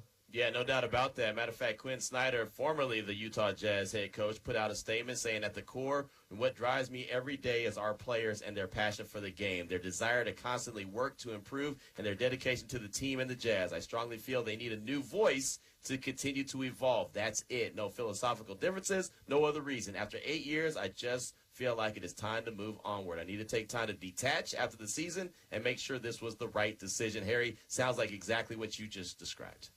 Yeah, and it's like that sometimes, but the fact that he can recognize that, and it just tells me that he self-evaluates as well, right? It's all about self-evaluation because everybody don't want to be put in certain situations, but sometimes you got to make the tough decisions for yourself and also for an organization of other players so they can have better as well. But that also lets me know that Coach Snyder is a selfless human being as well moving forward. Smart guy. He's a smart guy, and he saw that the message wasn't being delivered and being received the way that he was trying to deliver it. Again, you're listening to Prime Time NBA Finals Preview Special here on ESPN Radio and the ESPN app, Sirius XM, Channel 80. He's Harry Douglas. I'm Q Myers. Well, the finals is tonight. 8 o'clock p.m. Matter of fact, will be tip-off. You can tune in for the coverage that will begin following us at 7 p.m. Eastern on most ESPN radio stations. And we all expect, at least I expect, Jayson Tatum to have a bigger impact on the game, even though, Harry, I don't want to make it sound like he didn't have a big impact because he did. 13 assists is nothing to shake a stick at in Game 1, but you expect the Jayson Tatum performance to be bigger than it was. In other games in the playoffs, when he had a low-scoring night, the very next game he comes back and puts up 30-plus points. So my expectations is Jayson Tatum's going to be filling up the stat sheet as far as points a lot more than he did in Game 1. Yeah, and those two games that he had earlier in the playoffs, one came against the defending champion Milwaukee Bucks when he went 4 for 19, only 10 points, 3 turnovers, but he came in Game 4 and had a 30-point game. Right. Against the Miami Heat in the Eastern Conference Finals. He had 10 points, 6 turnovers. He followed that up with a 31-point performance. Now, the only difference in those two games in the Game 1 and the finals is that they lost those first two games that I just mentioned. The finals, his supporting cast picked up his slack. His supporting cast, a guy, Al Horford, had 26. Derek White, he had 21. Marcus Smart, 18. Jaylen Brown, 24. His supporting cast in those moments in the finals picked up his slack versus his supporting cast in these other two game threes versus the Bucks and in the Eastern Conference Finals versus the Miami Heat. But I'm looking forward to Jayson Tatum tonight, not just scoring points, but trying to put the offense and his team in the best situation possible. Because there have been times where I watched him in the playoff, I thought he was trying to do too much and didn't read defenses the correct way. You can have a scorer's mentality, but making the right basketball play, to me, is more important than going out there scoring 40 points a game. If you see guys defending you a certain way, because the Warriors do know Jayson Tatum is their number one guy. So make the right play. He had 13 assists in that last game. Perfect. 13 assists leads to a lot of buckets for the Boston Celtics and a lot of wide open shots for the Boston Celtics as well. No doubt about it. Felt like Oprah was handing out points to all the supporting cast, right? You get a bucket, Lord. you get a bucket, you get a bucket, and you get a bucket. Yes, Lord. But Jayson Tatum, he doesn't expect to shoot like that. He was talking after the game about not shooting. But look, the other thing about it is he doesn't care. As long as they win, that's all that matters. We're in the championship. We're in the finals. All I was worried about was trying to get a win. And we did. And that's all that matters at this point. So, I don't expect to shoot that bad again, but if it means we keep winning, I'll take it. And that's really, at the end of the day, Harry, that's all that really matters, right, is wins. And the Boston Celtics right now are 3 wins away from hoisting another championship. And any athlete, you know it, I know it, we all know it, any athlete will take those wins and those championships over scoring individual scoring titles. Well, one thing I do know, if the push comes to shove and Jayson Tatum, if they have to go to a Game 7, you want to know who I know going to show up in Game 7? It's going to be a guy like Jayson Tatum. You want to know why I know? Because if the proof is in the pudding, that's what he's shown us in these 2 playoffs, in the 2 Game 7s that they had in the last 2 series that they played in. So as long as Jayson Tatum is making the right play and his supporting cast is building him up as well and making him look like a John Stockton or a Chris Paul delivering the rock, getting those assists, I think the Boston Celtics are going to be fine, but not for one bit. Don't they think that the Golden State Warriors are just going to lay down? Because this is an organization and a team who has won 3 finals over the last 10 years, and they're looking for vengeance in game number 2. They are, and I feel like this could be a big Draymond Green game. This could be a big Marcus Smart game. I've been looking at those 2 guys a lot because I feel like both guys, respectively, are the engines that make their teams go. Smart for the Celtics and Draymond for the Warriors. Obviously, they're not the best player on either of the team, but they are the engine. they're the ones that really right. They push the narrative. They make things go. So as Draymond grows, I feel like the Warriors go. As Marcus Smart goes, and you saw the performance he had in Game 1, that's kind of how the Boston Celtics go again. So there's a lot of chess moves. There's a lot of pieces that are being moved around. It should be very interesting tonight as everything gets underway. See how this game shakes out. Remember, the NBA Finals are on ESPN Radio. You can tune in for Game 2 tonight. The Warriors will host the Celtics, presented by Indeed. Coverage begins at 7 p.m. Eastern on most ESPN radio stations. Coming up next, we're going to get the latest on the Dubs all the way from the Chase Center. This is Prime Time on ESPN Radio and the ESPN app. Keyshawn, J. Will, and Max. Not having DeAndre Hopkins going into the season, now they've gone from possibly the 2nd team in that division to probably the 3rd or 4th team. The very latest from the National Football League. Every morning with Keyshawn, J. Will, and Max at 6 Eastern. Followed by Greeny. Could this ultimately mean Lamar Jackson isn't the quarterback? On ESPN Radio and on ESPN2. The NBA Finals continue on ESPN Radio. The Celtics storm into San Francisco and capture a huge Game 1 win on the road. Now the Warriors face a critical Game 2. Coverage begins today at 7 Eastern on ESPN Radio and on ABC. Presented by Indeed. Mike Greenberg. Greeny.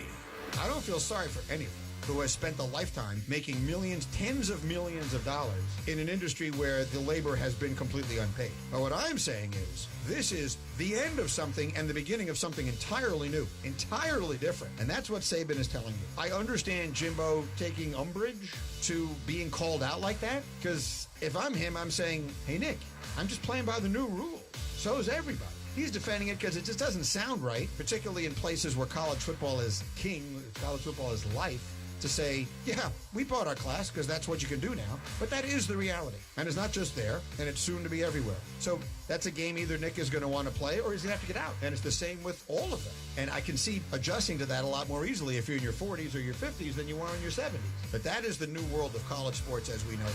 Greeny with Mike Greenberg. Weekday mornings at 10 Eastern on ESPN Radio. And watch exclusively on ESPN+. Bart and Hahn.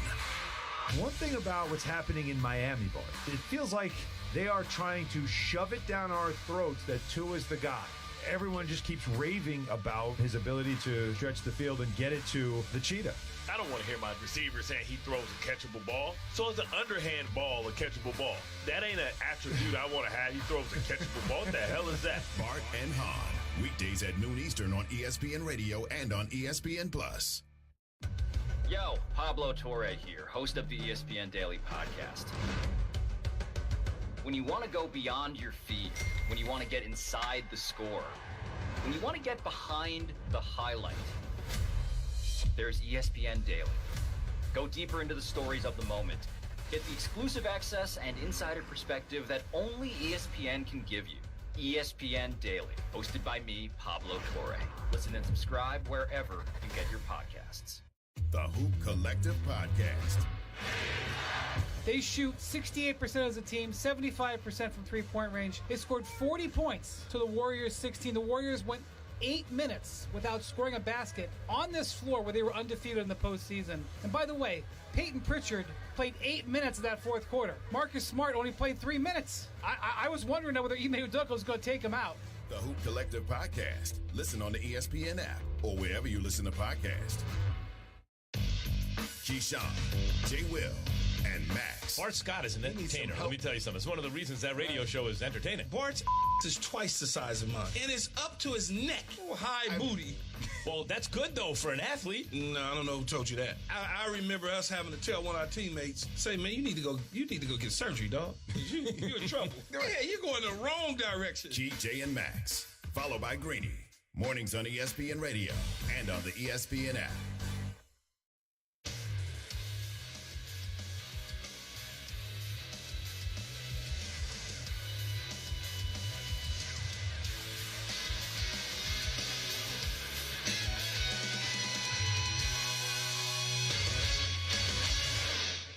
Greeny with Mike Greenberg. The player acquisition people have done their job. So for the coach and the coaching staff and the quarterback, no more excuses. Greeny, weekday mornings at 10 Eastern on ESPN Radio and on ESPN Plus. This is the NBA Finals Preview Special on ESPN Radio. Harry Douglas and Q Myers have been leading you through the afternoon, leading you up to NBA Countdown. This is prime time on ESPN Radio on the ESPN app, presented by FanDuel. We got to get an update on what's going on in the Bay out there at the Chase Center. Right now, ESPN NBA reporter Young Music joins us now on the phone lines. And thank you so much for your time this evening. And no Andre Iguodala. That was something that you reported earlier. Who steps up with no Iggy for the Warriors? Yeah, Andre Iguodala, Steve Kerr said his knee kind of started to swell up yesterday, but, I mean, I think it was already probably trending in the direction that Gary Payton is probably going to get some playing time here after not playing in Game 1. He's been out with a fractured elbow, if you recall, that Dylan Brooks fouled him in Game 2 against Memphis in the second round. So I think now, you know, they probably are looking at maybe trying to get some minutes to Payton. Steve Kerr said he anticipates playing him tonight. And I think maybe defensively that'll be a boost for them. We just got to see, you know, obviously if Boston leaves him alone in the perimeter, can he shoot? You know, because from what we've seen of him so far, I've seen him dunk. But, like, he's not really doing much with that left elbow, even, like, kind of lifting it up in the air. So it'll be interesting to see how that goes. But I think they're looking forward to probably having him defensively and his athleticism out there on the court, maybe him giving them a little bit of a spark. We know Steve Kerr has been a man of great words in the past. What was his message to his team leading into tonight? Well, I don't think he's talked to them yet because he just met with the media. And so, but, you know, I think he likes what he's hearing from his team so far and all the words being said in the last 24 hours, which is Klay Thompson saying they're going to play with desperation. Steph Curry saying that he's seen this team be resilient before and bounce back in situations earlier this season, and he called them come-to-Jesus moments. And I asked Steph, I said, is this a come-to-Jesus moment? And he said, absolutely. I think, you know, he likes what he's hearing from this team. Even Draymond Green, you know, basically taking more responsibility of saying that, you know, accountability, that he's got to play better and that the defense has to make Boston feel them. And they didn't do that in the last game. So knowing Steve, I don't know how much he's really going to say to them. He's kind of got that Phil Jackson in him, so he's probably going to let them kind of feel things out and then say things when he needs to say them. Young Mazook is our guest right now on Primetime NBA Finals Preview Special here on ESPN Radio on the ESPN app. How about Jordan Poole? He's a guy that I think played a little cute at times in Game 1. What does he have to do in Game 2 to be a bigger impact for the Warriors? Good description, playing cute. I would say they got to find a way to unlock him and get him in better matchups, get him in space, get him away from the physicality of Boston's defense.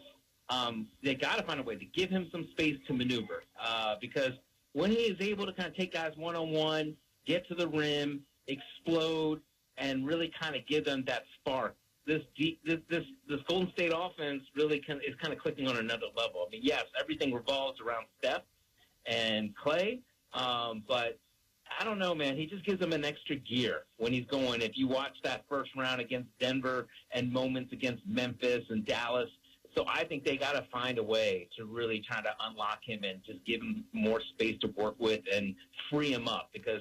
I'll be interested to see what they do with that tonight. Going into Game 2, is desperation really a good mindset for the Warriors to have tonight? Yeah, because if they lose tonight, the series in many ways will probably be over because as good as Golden State has been on the road, and I'm not saying that Golden State isn't capable of winning 2 straight in Boston, but that is a very tall task. Golden State, I believe, has an NBA record of which they've won at least one road game in 26 straight postseason series. So they are relying on that, knowing that if they can get tonight, they feel very confident that they're going to get at least one in Boston. If they are down 0-2, that is something that I don't, they have not been in a situation like that. And so we talk about this team in particular has championship experience, but there's a lot of guys that are in their first NBA Finals. Andrew Wiggins, Jordan Poole, as just talked about. So this is the first time that they've been down 0-1. In the Steve Kerr era, the Golden State Warriors have been down 0-1 in the series only twice before. That was against Oklahoma City in 2016. They lost Game 1. They won Game 2. But they would end up falling down behind 3-1 before they won that series. 2019 NBA Finals, they lost Game 1 at Toronto. They won Game 2. But obviously they would end up losing the final series after Klay Thompson's injuries and all the injuries. So I think this will be interesting to see how this team responds. And that's exactly why I asked Steph that, because Steph hasn't seen this particular team respond down 0-1. He's seen, what he, Clay, and Draymond can do, but he has not seen this collection of Warriors do it. He's seen them respond from a Game 5 debacle in which they lost by like 39 at Memphis, and they were down by 55 at one point in that game, and then they came back and closed them out in Game 6. So, I think it's going to be really interesting to see how they respond tonight, and if they are as resilient as Steph says. Clay mentioned that they got comfortable. They kind of took their foot off the gas in that fourth quarter, which led to that run that Boston went on. And he even mentioned the fans got comfortable. What kind of atmosphere do you expect tonight at Chase Center? I expect them to be pretty loud. I expect them to get behind their team. Look, Golden State, and I think that to answer the last question, this kind of goes with it, too, about the desperation mode. There are times in these playoffs where they just mess around. Like they had the chance to close out, to sweep Denver in 4, and they should have. They didn't. They messed around in Game 4, lost Game 4, and they're having to win in 5. Memphis, they should have closed them out, but they ended up falling down by 55 in a Game 5, and then they ended up winning that series. Dallas should have closed them out, didn't do it, and they're having to do it in 5 games. The other night, Game 1. As Draymond said, they were dominating that game for 41, 42 minutes. They're up 15, and then all of a sudden, they collapsed. I mean, that was a 48-18 run. At no point during that run did they really respond. That, to me, was probably the most disturbing thing about Game 1, was that they just did not respond at any point. This is a team that constantly says, and Draymond told me this a couple weeks ago, they were dying to get back to this space, dying to get back to the finals, to show people that nobody knocked them off that perch. It wasn't any one team that said Golden State's time was over. It was really more injuries to Klay Thompson, injuries to Steph Curry. They lost 50 games in that one season right after the 2019 finals, KD leaving, all that stuff. But then they get here, they're up 15, and they take the foot off the pedal. This is the thing about these Warriors. At times they just mess around too much, and I would be shocked if we see that tonight, because they know what is at stake, and they know they have to win to make this a series. I think we're going to get a very serious Golden State, and I think the fans are going to show that as well. In Game 1, everyone was talking about what was wrong with the Warriors' offense, especially in that fourth quarter, or how good the Celtics' offense played in the fourth quarter. But can you tell us what actually happened to the Warriors' defense down the stretch and when it was needed the most? I think the rotations were slow. I think that, they probably were focused on Tatum and even Brown to a certain degree. Brown obviously hit some threes, but, I think if you were to ask them, like, hey, Al Horford, Derek White, and Marcus Smart, Draymond had said this, they shot 15 for 23 from three. And he's like, that's not going to happen again. And that's why I feel like we're fine. This is what he said right after Game 1. Obviously, though, they don't want to give those guys wide open threes, which is what Al Horford got a lot. And so I think they know that they need to rotate faster. They need to basically stay on these guys, not give them as much airspace. And so I think you're going to see, maybe tonight there will be a little tinkering, some adjustments made. I'll be curious to see who Draymond Green's going to be on. If he's going to basically be on a perimeter guy, more of like a guard, maybe they put Klay Thompson on Al Horford. They kind of did that in previous series, and kind of see where Gary Payton fits in here. Are they going to use him defensively to get a little physical and also help guard the guys? Because I don't think we're going to see Jayson Tatum struggle like he did in Game 1. Yes, his passing was great, but you cannot expect him to go 3 for 17 again or whatever he was. But I think it's the other guys, you got to make sure that they don't get into a rhythm and they don't get hot like they did toward the end there. And then the other thing, too, is Golden State has to make shots. Because when they were missing, and it just all, like, basically was an avalanche all at once. Because once they started missing quick shots, well, guess what? Boston comes down. Golden State's defense doesn't have time to really set up. And Boston's finding these open threes. And Golden State is a step late to everything. They got to make shots so that basically they can set their defense as well. All these little things. And also feel confident. I mean, that's the other thing, too. Draymond called it Debbie Downers. Every time they miss a shot, and all of a sudden Boston's taking a shot, they come back down. They miss a shot. All of that was a cumulative effect on everything for them, and that's when the collapse happened. He's Young Masuk right here with us on Primetime NBA Finals Preview Special. Thank you so much for your time. We do appreciate it. Enjoy Game 2. All right, thanks, guys. There he goes, Young Masuk, ESPN NBA reporter, breaking it on down from a Warriors point of view, and very passionate right there about what the Warriors need to do, Harry. I mean, there's a lot of work that they need to do and not allow themselves to get caught up like they did in Game 1. So here we go as we close out the show, Harry. What are your thoughts? How does Game 2 shake out this evening from Chase Center? Warriors. There you go. Warriors. I got Golden State winning this one tonight. Game 2 is a must-win for them. You cannot go back to Boston being down 0-2. So I got the Warriors in this one. And Steph Curry, he has to be great. Klay Thompson has to be great as well.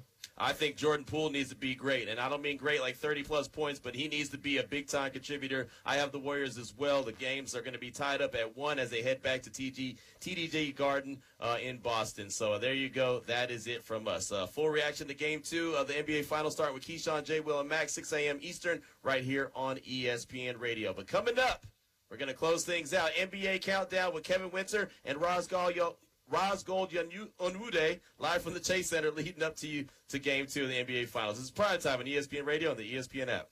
Keyshawn Johnson. Look at Joe Burrow. 5 years from now, they're going to be really, really seasoned like some great Jay Williams. Zion, and that weight he has up top with that different gait below, that's so concerning. And Max Kellerman. I think more highly of Baker than most. I still think the Browns are going to move on from him after this next year. Weekday mornings at 6 Eastern on ESPN Radio and on ESPN2.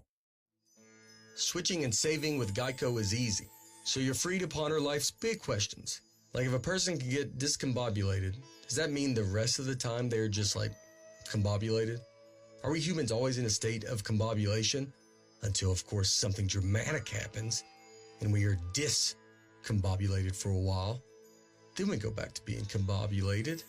Yeah, that's probably how that works. Switch and save with Geico. It's easier than you think. I never ever thought I would open a business for myself, and then I had a baby. Meet Patrice Mousseau, founder of Satya Organics, a skincare company created for people with skin issues, powered by Shopify. When Esme was about 8 months old, she developed eczema. The doctor's only option to me was steroid creams. I just started experimenting in my kitchen crock pot. I actually found something that cleared her eczema up in 2 days. After about a year or so of just selling it out of my kitchen window, I decided to make a business out of it. Shopify templates are fantastic, and their customer service is absolutely stellar. You can buy Satya online, you can buy it in stores, you can buy it in our social channels, and that's all made possible by Shopify. When you're ready to share your business with the world, grow it on Shopify, the all-in-one commerce platform trusted by millions of businesses like Satya. Get a free 14-day trial at shopify.com/play and start selling wherever your customers are with easy-to-use tools and friendly 24/7 support. Go to shopify.com/play right now. Shopify.com/play. Netflix, Amazon Prime, HBO, Showtime.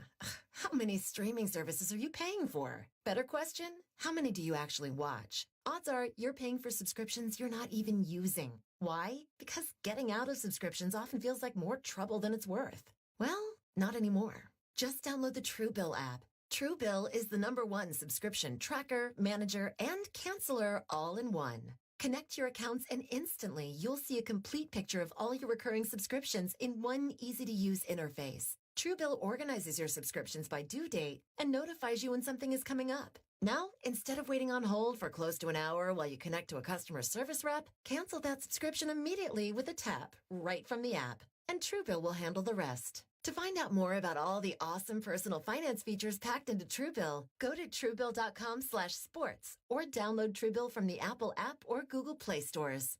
Truebill, the money app that works for you. With YouTube TV, watch live TV like cable. You can get started in minutes and watch the NBA Finals live on ABC. And without long-term contracts or hidden fees, YouTube TV lets you stay up to date with real-time stats and highlights of your favorite teams. YouTube TV. Everything live TV should be. Try it free. New users only. Terms apply. Cancel anytime. How often do you wear sunscreen? Always? Sometimes? Never? Fact is, only 14% of men use sunscreen when they're outside on a sunny day for more than an hour. By 2040, melanoma is projected to be the most common type of cancer in American men. Orzen Alps is on a mission to change that. They've created a sunscreen line made with clean ingredients that smells great and is easy to take on the go. Plus, their formulas won't leave a greasy residue or white cast. Their SPF spray was awarded Best Sunscreen by Men's Health, and their hands-free clear Go Stick was named Best New Product at the 2022 PGA Show. Head over to oarsandalps.com and get 15% off with code SUMMER15. That's OARS and ALPS.com. Code SUMMER15 for 15% off. Buckle up. The SiriusXM Listen Free event is happening now. Listen in your car to over 100 channels, including ad-free music of every kind, plus sports play-by-play and talk and news covering all angles, now through June 6th. Here's your chance to check out exclusives, like the Whole Lotta Red Hot channel from the Red Hot Chili Peppers, and limited run channels like Def Leppard Radio. We've already turned it on. Just press the SAT button in your car to start listening free through June 6th.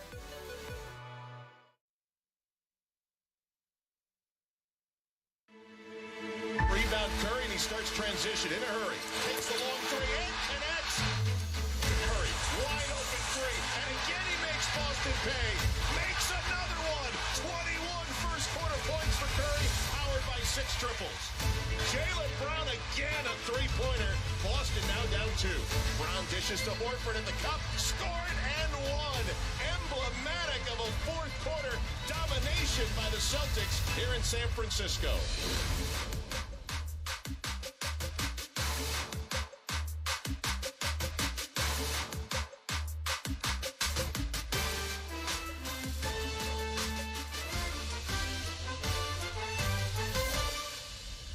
This is NBA Countdown on ESPN Radio and the ESPN app.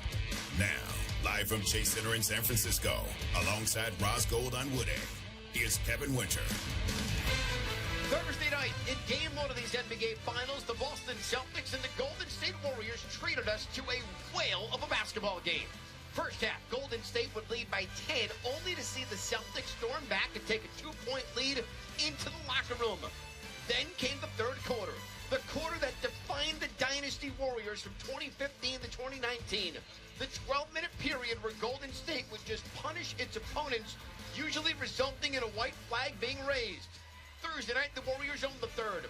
A 38-24 advantage, a 12-point lead going to the fourth. But this time, the Warriors' opponents did not blink. The Boston Celtics punched back with a 40-16 blitzkrieg in the fourth. They win Game 1 by 12, send the Warriors to their first postseason home loss, and give the Celtics their 8th road win in these playoffs. And with that, we welcome inside Chase Center in San Francisco to our Granger broadcast position here in game number 2 of the NBA Finals on ESPN Radio and the ESPN app. I'm Kevin Winter. Roz Goldon-Woodey will join me in a moment.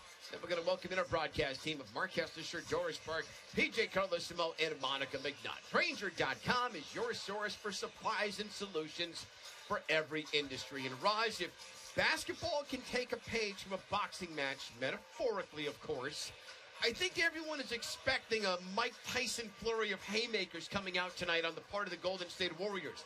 It's not sustainable 48 minutes, but, man, they can sure land a few uppercuts early. What are you looking for in terms of a response from this Warrior team? Well, at the top of the series, we discussed the experience in the finals of that Warriors core of Steph and Clay and Draymond having been to 6 finals. We discussed that as an advantage. But maybe the real showing of that experience is in how they respond to adversity. And here's an opportunity for them to respond. You know, throughout Game 1, the Warriors had huge peaks and valleys from quarter to quarter. They need to focus on closing out quarters strong and showing poise in those moments where the momentum shifts. How do they stop the bleeding? And that poise and concentration, I think you lean on that experience. It starts with those guys, Steph, Clay, Draymond. It's very uncharacteristic to see a Warrior team lose their poise, not only that, but have a 17-0 fourth quarter run against them like Boston did in Game 1. Home teams to lose Game 1 of the Finals, they're 14-2 all-time in Game 2 when the second game is played on their own home floor. So history is on the side of the Warriors tonight. And with more, we join our broadcast team with Monica McNutt on the sidelines alongside Doris Burke and PJ Carlosimo. Here's Mark Hestersher. Kevin, Roz, thank you very much. Been about 70 hours since that stunning Celtics fourth quarter. It has certainly put Golden State fans on high alert across the Bay Area over the weekend. And it has put Steve Kerr's team in an unusual position, down 0-1 at home for the first time in a playoff series in a very long time. This is Kerr's 8th year as the Warriors head coach. And we do know this, home or road, the team has never trailed a playoff series 2-0. And Doris, while the Warriors are expected to have that bounce back, what are you expecting from the Celtics team off that thrilling road comeback win to set the tone in the finals? It's hard winning in the playoffs. It's brutal trying to win on the road, and yet they stand 8-2 with 4 straight wins. I think they need to handle prosperity. What impressed me about them, Mark, was the lack of celebration at the end of Game 1. It is a very business-like demeanor. I think they're anticipating they won't shoot 21 for 41 from 3, and that they'll get better performances, Golden State, from Draymond Green and Jordan Poole. So I expect them to absorb an early blow and respond as usual. And PJ, you know, it's kind of hard to call Game 2 of a best-of-7 a must-win, but with Games 3 and 4 scheduled for TD Garden in Boston coming up, it does feel on some level like a virtual must-win for the Warriors tonight. Well, the only true must-wins are elimination games, and this is not an elimination game. However, no one's ever come back in the finals from 2-0 down when they lost the 2 games in their own building. If you've got to win 4 out of 5 and 3 of them are going to be played in Boston, that's a hole you do not want to be in. Monica, in the history of the Steph Curry-era Warriors, it's they smash you in the third quarter and you just chalk up a Golden State win, move on to the next. Golden State did score 38 in the third Thursday night, had the 12-point lead going to the fourth, and yet Boston was able to rise up. They indeed were, Kesty, and it was very interesting. This is a Boston team that dealt with big swings in the previous series. But going into the fourth in Game 1, Coach Ime Udoka said, we just needed to guard really well for 1 quarter. And essentially, that's exactly what they did. In addition to the terrific three-point shooting, Jayson Tatum had 4 assists, which was only second to Jaylen Brown's 5 assists. Tatum finished the ball game with 13 assists, and Udoka points to that as a place of growth in his personal game as a playmaker and someone that's not going to force it. Jaylen Brown echoed that sentiment and said, JT is not going to press. He's going to make the right basketball plays. And guys, in Game 1, he made the right plays, and this team hit all the big-time shots, Kesty. You know, Doris, Ime Udoka was hoping, as it referred to center Robert Williams, to keep him at 20 minutes. He thought that would be where he'd be most effective. He ended up going 24, gave him a great line, 8 points, 6 boards, 4 blocks. He's going to play tonight, but when he was off the floor, that was interesting. With Al Horford at the 5, those numbers for that unit's been really good. Al Horford has been by far the best, most consistent big for Boston. In 523 minutes in the playoffs, he's plus 130. It is the beauty of the Boston Celtic roster. They can shape-shift depending on the matchup or depending on who's playing well. I like that shape-shift, and that's exactly what they've done. And, PJ, one of the keys to the Warriors' run to the finals, that was the ascension of third-year guard Jordan Poole as a bench scorer. I thought Doris made a good point in her interview we're going to hear with Steve Kerr. He looked young in Game 1. Yeah, he played like someone playing their first finals game, and that was a little surprising because he's been excellent through the playoffs, just under 18 points a game, 50% from the field, just under 40, and he's only made 42 of his last 43 free throws. He had a big turnover late in the third quarter, a bigger one early in the fourth quarter, missed a 3 in the fourth quarter, kind of got that Celtic run going. We need the Jordan Poole that's played the first 3 rounds of the playoffs, not the one that was here on Thursday night, if you're a Golden State Warrior fan. And, Monica, we began this preview talking about the Celtics expecting a Warriors bounce back tonight. I think you touched on this just a bit a moment ago, but we'll dig a little deeper. I think the Warriors, they certainly know Jayson Tatum's not going to have a 3 for 17 like he had in Game 1. Absolutely, Cassie. And Draymond Green said, Jayson Tatum essentially is still our biggest problem in terms of slowing down the Celtics squad. But he admitted over the course of that fourth quarter run that was prolific for the Celtics, things snowballed quickly. He thought, as sort of the defensive catalyst for this Warriors squad, we'll just stop that guy from shooting. But because it was so many different guys shooting the basketball, things happened very, very quickly. But Draymond remains confident in what this team can do, and he himself held himself accountable as the guy that has to be the catalyst for the defense, Cassie. Monica, thank you. Some injury news before we toss it back to the studio. Andre Iguodala is out of Game 2 tonight. Steve Kerr said the anticipation is that Gary Payton II will play tonight. That would be a big defensive boost. Payton's been out a month, you'll recall, since he suffered the broken elbow on that flagrant 2 in the Memphis series, Game 2, suffered by Dylan Brooks on that hit. So we'll find out more as we get set for Game 2. Tip-off coming up just past the top of next hour. Until then, back to our studio position at Top Section 102 with Kevin and Roz. Yeah, thank you very much. Casty, Doris, PJ, Monica. Tonight's hot ticket is Game 2 of these NBA Finals, brought to you by Vivid Seats, where you earn rewards with every purchase. Vivid Seats rewards. Your ticket to more tickets, Vivid Seats, life happens live. Roscoe, what do you feel like the whole world talked to Draymond Green after game number 1? We're going to hear your conversation with him prior to tonight's Game 2. He said a lot, but let's look at the Al Horford angle, because Al was one of the guys Draymond took a shot at. You had a chance to catch up with Al. How was Al responding to Draymond's comments? Well, I saw Al Horford in the hallway at media availability. I asked him, first of all, did you hear what Draymond said post Game 1? And he, first of all, seemed visibly like a combination of annoyed and amused. Okay. He visibly rolled his eyes. He stopped walking. He said, what? And I filled him in that Draymond basically said, if it's Al, Derek White, and Marcus Smart hitting threes, they'll be fine. He rolled his eyes again and he said, I don't even look at the media during this time while I'm playing. But he shook his head up and down. Yes, he said, but I will look into that. We're ready. It may take us back to the Milwaukee series where Giannis had a dunk on Al and then got called for the tech. And Al shook his head during that time. It was the same up and down head shake that he did to Giannis when Giannis yelled. That's what he did to me in the hallway, between also rolling his eyes and seeming a little annoyed at the whole situation. Well, this is something to keep an eye on. How aggressive can Al Horford be tonight for the Boston Celtics? Game 2 here with these NBA Finals coming up. Coming up next, why Jaylen Brown feels very comfortable playing in the city of San Francisco. The NBA Finals continue, and it's a huge game for Golden State. In my opinion, it's a must-win game for the Warriors. And we're talking about it on Keyshawn, J. Will and Max, Monday at 6 a.m. Eastern. You're listening to the NBA Finals on ESPN Radio and the ESPN app.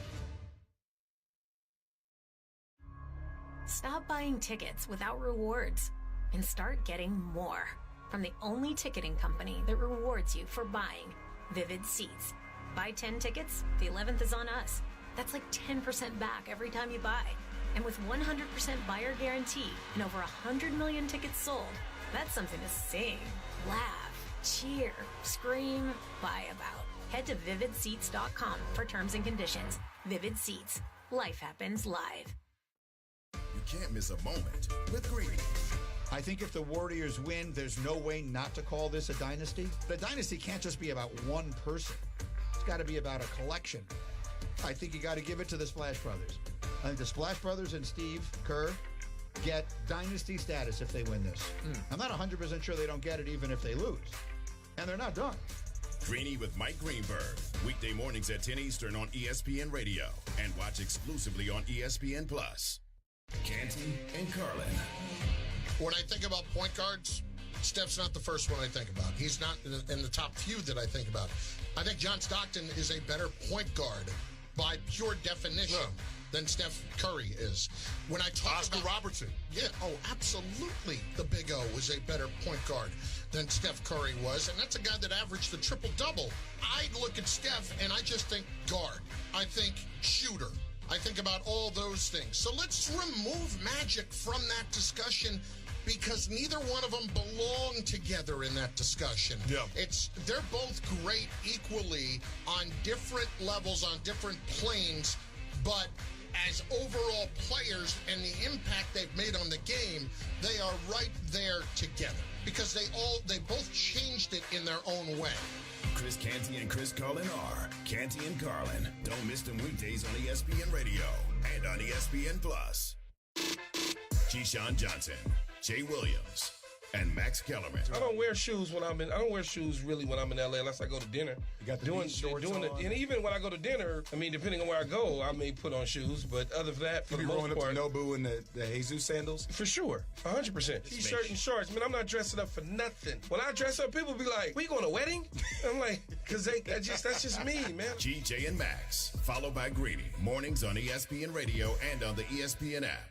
Swagoo and Perk. KD is in Brooklyn because he listens to outside noise. Because if KD is a rational thinking man and he looking at what he got in Golden State, that they win 8 championships. Check out Swagoo and Perk wherever you get your podcast. The playoffs on ESPN Radio. I just think that this has 7 games written all over it. Here's Curry, left wing three. Get them all! This dude is something so different. Three on its way and good! Jayson Tatum with a rocket three. Get the very latest from the NBA every morning starting at 6 Eastern with Keyshawn, J. Will, and Max. And it continues all day on ESPN Radio. This is ESPN Radio. Arthur Smith, head coach, Atlanta Falcons, here with us. The fact that they pay me to do this job, I'm lucky as hell. I live in my dream, and I get to coach football in the NFL for a living. Mario Andretti, everybody. Formula One is at a good place right now. Something has exploded here. The fan base speaking loud and clear. The head coach, Bill Self. Winning it is fabulous, an unbelievable feeling. One thing I will say, the wins never feel as good as the losses feel bad. Lane Johnson, Philadelphia Eagles. The past 2 years, we've been starting off very slow, 2-5, 3-6. My goal is to start out hot and keep going. Philadelphia 76ers guard Danny Green. I got to talk trash about James Harden now. I appreciate y'all, man. Don't talk too much trash about my teammate, bro. Mike Vrabel returns. Does Tom Brady still owe you an Escalade? I think he stole your MVP in the Super Bowl against the Eagles. Yeah, it's okay. He made up for it with all those Ohio State, Michigan bets. The biggest names in sports come here. It all starts with Keyshawn, J. Will, and Max at 6 Eastern and continues all day. This is ESPN Radio.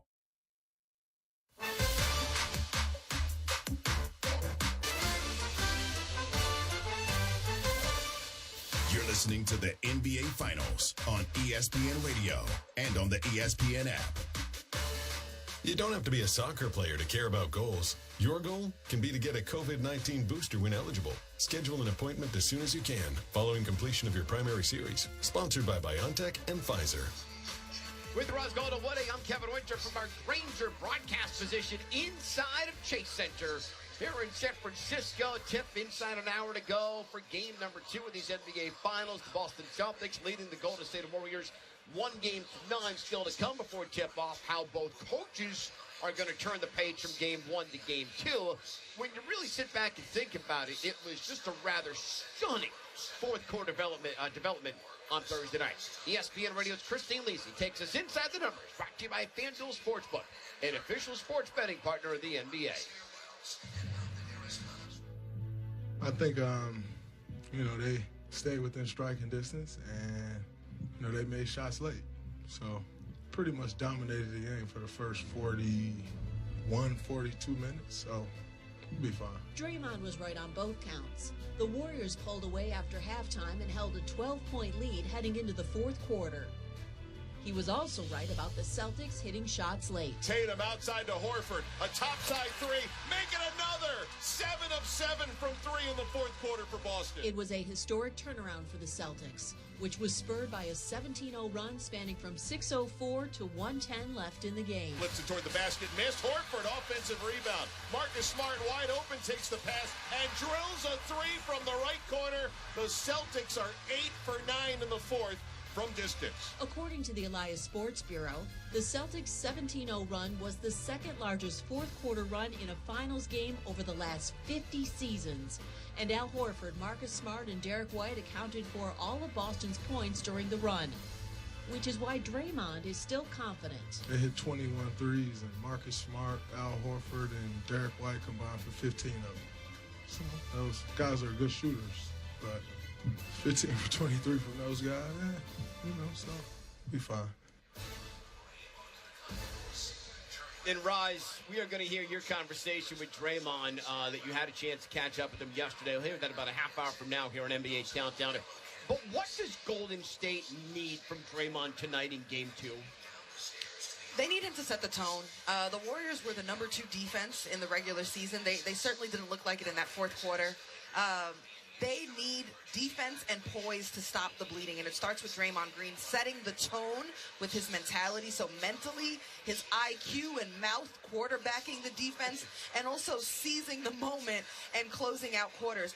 It's not even just that the Celtics hit 21 threes. It's that they had 33 assists. They're whipping that thing. They're moving it. They're getting in the paint and kicking it out.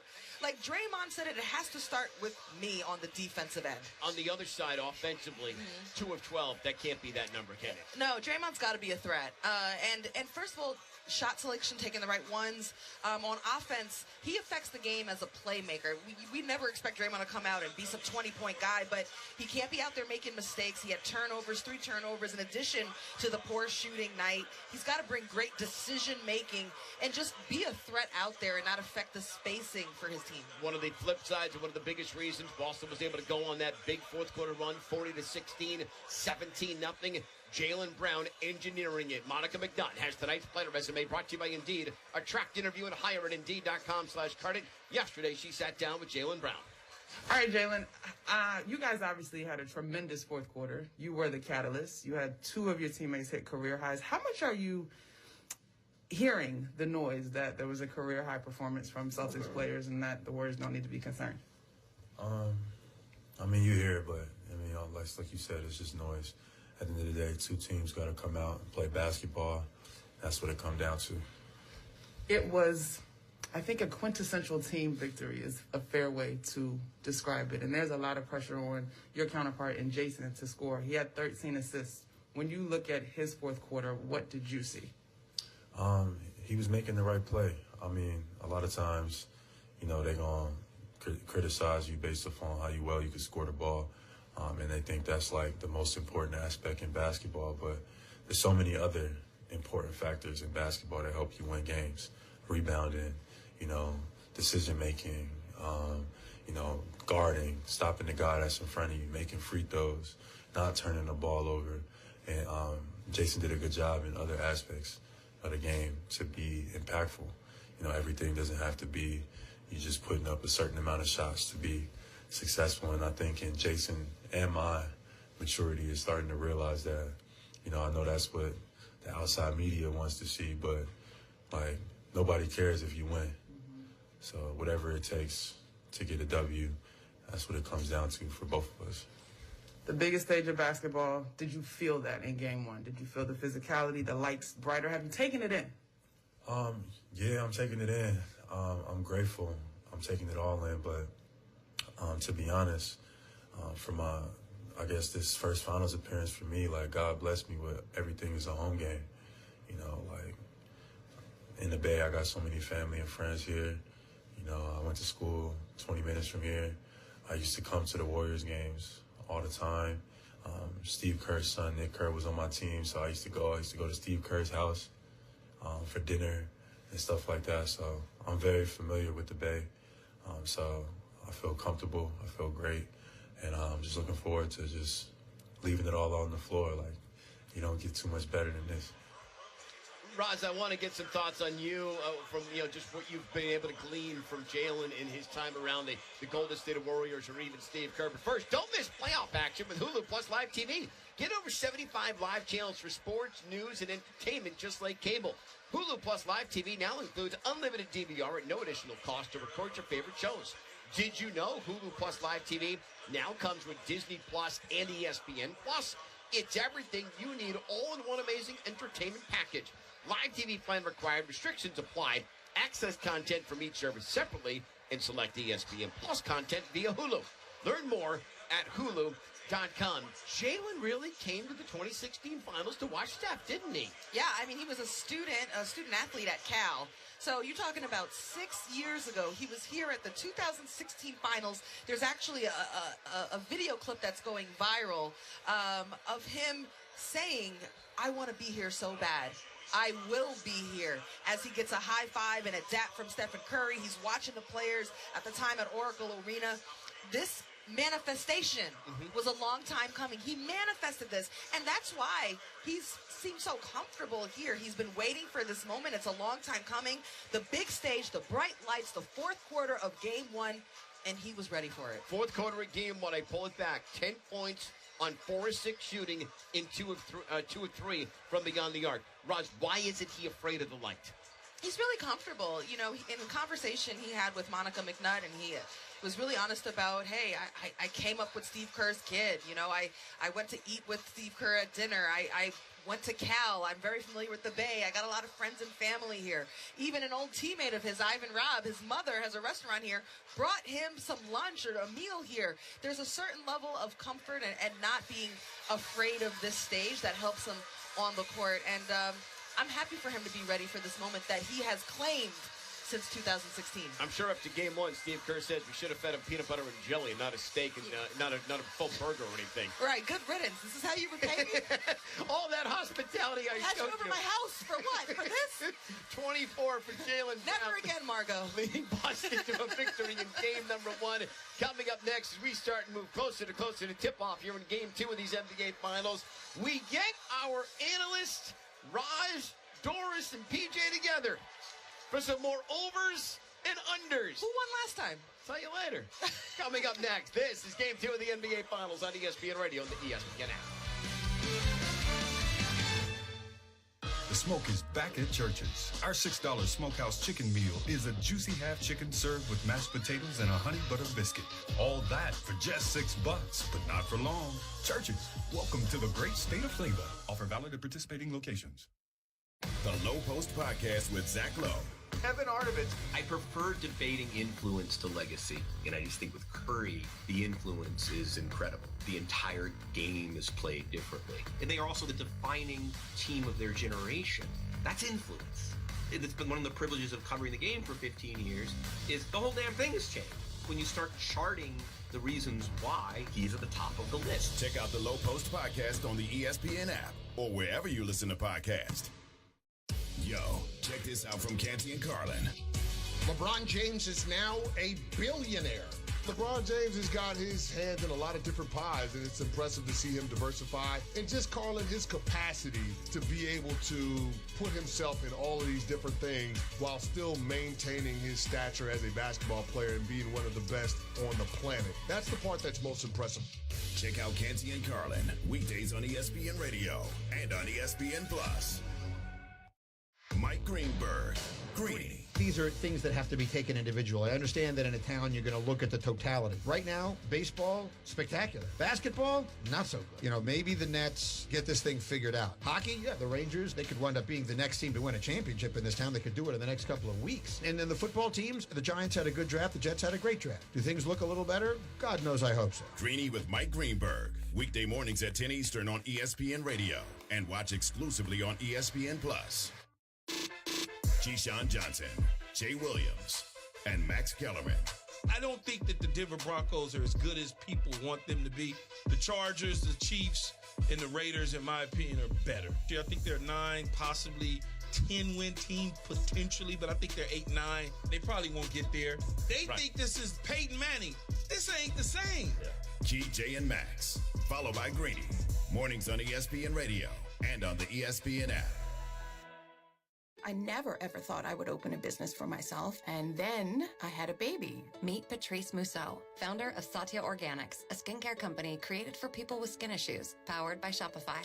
When Esme was about 8 months old, she developed eczema. The doctor's only option to me was steroid creams. I just started experimenting in my kitchen crock pot. I actually found something that cleared her eczema up in 2 days. After about a year or so of just selling it out of my kitchen window, I decided to make a business out of it. Shopify templates are fantastic, and their customer service is absolutely stellar. You can buy Satya online, you can buy it in stores, you can buy it in our social channels, and that's all made possible by Shopify.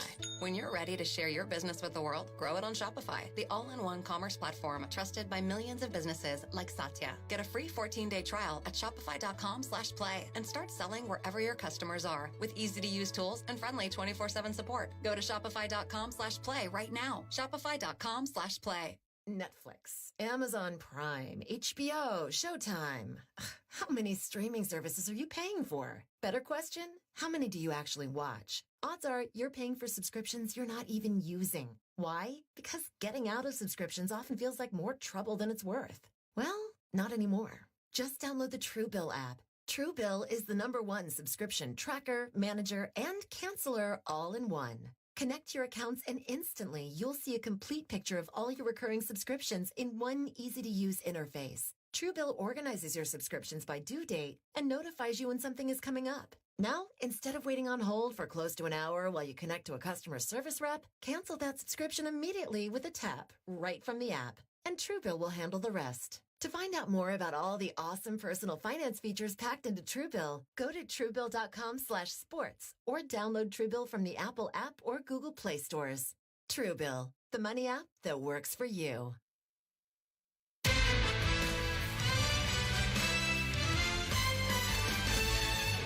This is the NBA Finals on ESPN Radio and on the ESPN app. In soccer, defense matters. The same goes for COVID-19. Help protect yourself with the booster shot. Schedule an appointment as soon as you're eligible, following the completion of your primary series. Sponsored by BioNTech and Pfizer. Inside Chase Center from our Granger broadcast position alongside Roscoe and 1A ESPN NBA analyst, former Pac-12 co-defensive player of the year at Stanford, Kevin Winter with you. We're an NBA countdown as we rapidly approach tip-off in game number 2 of these NBA Finals between Boston and the Golden State Warriors. Top of Straight Talk Soundbites brought to you by Straight Talk Wireless. In game 1, Steve Kerr's Golden State Warriors did what they usually do to teams. They beat them down in the third quarter, and most teams usually submit. Boston did not. Now it's adjustment time for game 2. Yesterday, Doris Burke and PJ Carlissimo had a chance to speak with the Warriors head coach, Steve Kerr. Okay, thank you so much, guys. Steve, the emotion of being involved in the game and sort of all of that and what it entails versus when you sit to watch the film for the first time, can you just describe, does that cause you to sort of revisit those emotions? I'm just curious about the process of looking at something, particularly in a loss. Yeah, so, immediately after the game, I grab a beer. That's my first action, or win or lose. Get a little food, hang out with the coaches for a little bit, chat about the game, go home, and immediately watch the game. That's especially in the playoffs. Regular season, I might wait till the next day, but playoffs, I can't sleep until I watch the game. Does Margot vacate the premises? She vacates the premises. She's happy that I'm elsewhere, and she goes her separate way, and then we reconnect in the morning. Coach Kerr, both you teams during the year have had problems sometimes with turnovers. Now, part of that is you both score so many points, but the other night was one of those strange days. Really not big numbers for either team, and yet they got a whole bunch of points off your turnovers and you didn't. Is that just simply one of those more live ball turnovers versus dead, or it just didn't work out? Because all year, points off turnovers has really been a plus for your team. Yeah, I mean, a lot of it is are they live or not. It did feel like timing-wise we had some bad ones. You know, we had a 15-point lead late third, and I think Jordan Poole lost his dribble against Tatum, and Tatum gave it to Brown for a layup. And, you know, there's momentum plays like that are a big deal. Turnovers are a part of the game, but, you know, time and score matters. We gotta make sure we're making good decisions at key times. Following up on Jordan Poole, I thought he looked young for the first time in a really long time. So how do you steady him? And what's his sort of persona been over this last 24 hours? Yeah, he's got a lot of confidence, but everything is new for him. This is his first time in the playoffs this year, and he's had some monster games for us, and he's had some difficult games and everything in between. So he's gaining valuable experience. It doesn't get any harder than the finals because you're generally playing a team with a great defense. In this case, the number one defense in the league, with a lot of athleticism, a lot of length. So I thought he was a little loose with the ball. I think he's got to pick his spots, be a little more efficient in his movement. This is not a team you can mess around with the dribble against. You got to, you know, it's got to be, you know, hit and make your cut, make your move, get off the ball early. And against these guys, if you mess around, you know, they've got a lot of athletes who are going to cause you some trouble. So I think Jordan will be fine. Again, he's had some great games in the playoffs after other difficult games, so he's learning quickly, and he's had a great season. Steve, thank you so much, guys. Back to you. Doris, PJ, Coach, thank you very much. With Roz Goldaway, I'm Kevin Winter. That was Straight Talk Wireless. Straight Talk Wireless, no contract, no compromise. Good to know, by the way, that Coach Kerr and I have the same post-game routine. Grab a beer and go from there. It is time to bring in Doris and PJ for over-unders and everyone. We missed on Marcus Smart's assist in Game 1. Roz, I believe, was the only one who got one right on Jayson Tatum's point total, and everyone got Steph Curry. PJ Carlissimo, we start with you tonight. Over-under, Steph Curry, 4.5 made three-pointers tonight. No, we're going under. I like that. He doesn't even say under. He says no. Doris Burke, your call. I can't say exact. Well, 4.5 is impossible. Hang on. I would really like you to say 4.5. I'm going to say over. You're going over. Boston's going to. Is that Steph being Steph or Boston messing up defensively? I think the offense is going to run smoother, and he will not go 26 minutes as he did quarters 2 through 4 with only one made three. 21 points in that opening quarter in game number 1, and that's right. And then he did go silent, especially all the second quarter. Roz Goldaway, over under on Steph Curry, made threes at 4.5. Wait, did you say 4 or 4.5? 4.5. So if you want over, he's got to make 5. You want under, he can make 4, and you can win. I'll say over. I expect Steph's offense to stabilize. It was very peaks and valleys throughout the game, and I also think that we won't see the same flurry in one quarter. We won't see 6 threes in a quarter or whatever it was, because I expect the Celtics defense to come out ready to go. Al Horford, 11.5 points. Doris Burke, I go for you. Where are you going tonight, over or under? Under. I like that. And PJ, over, under 11.5 on Al Horford. I'd first like to clarify that my no with Steph was no. I refuse to answer this question. No is not an indication. The question is over or under. I said no.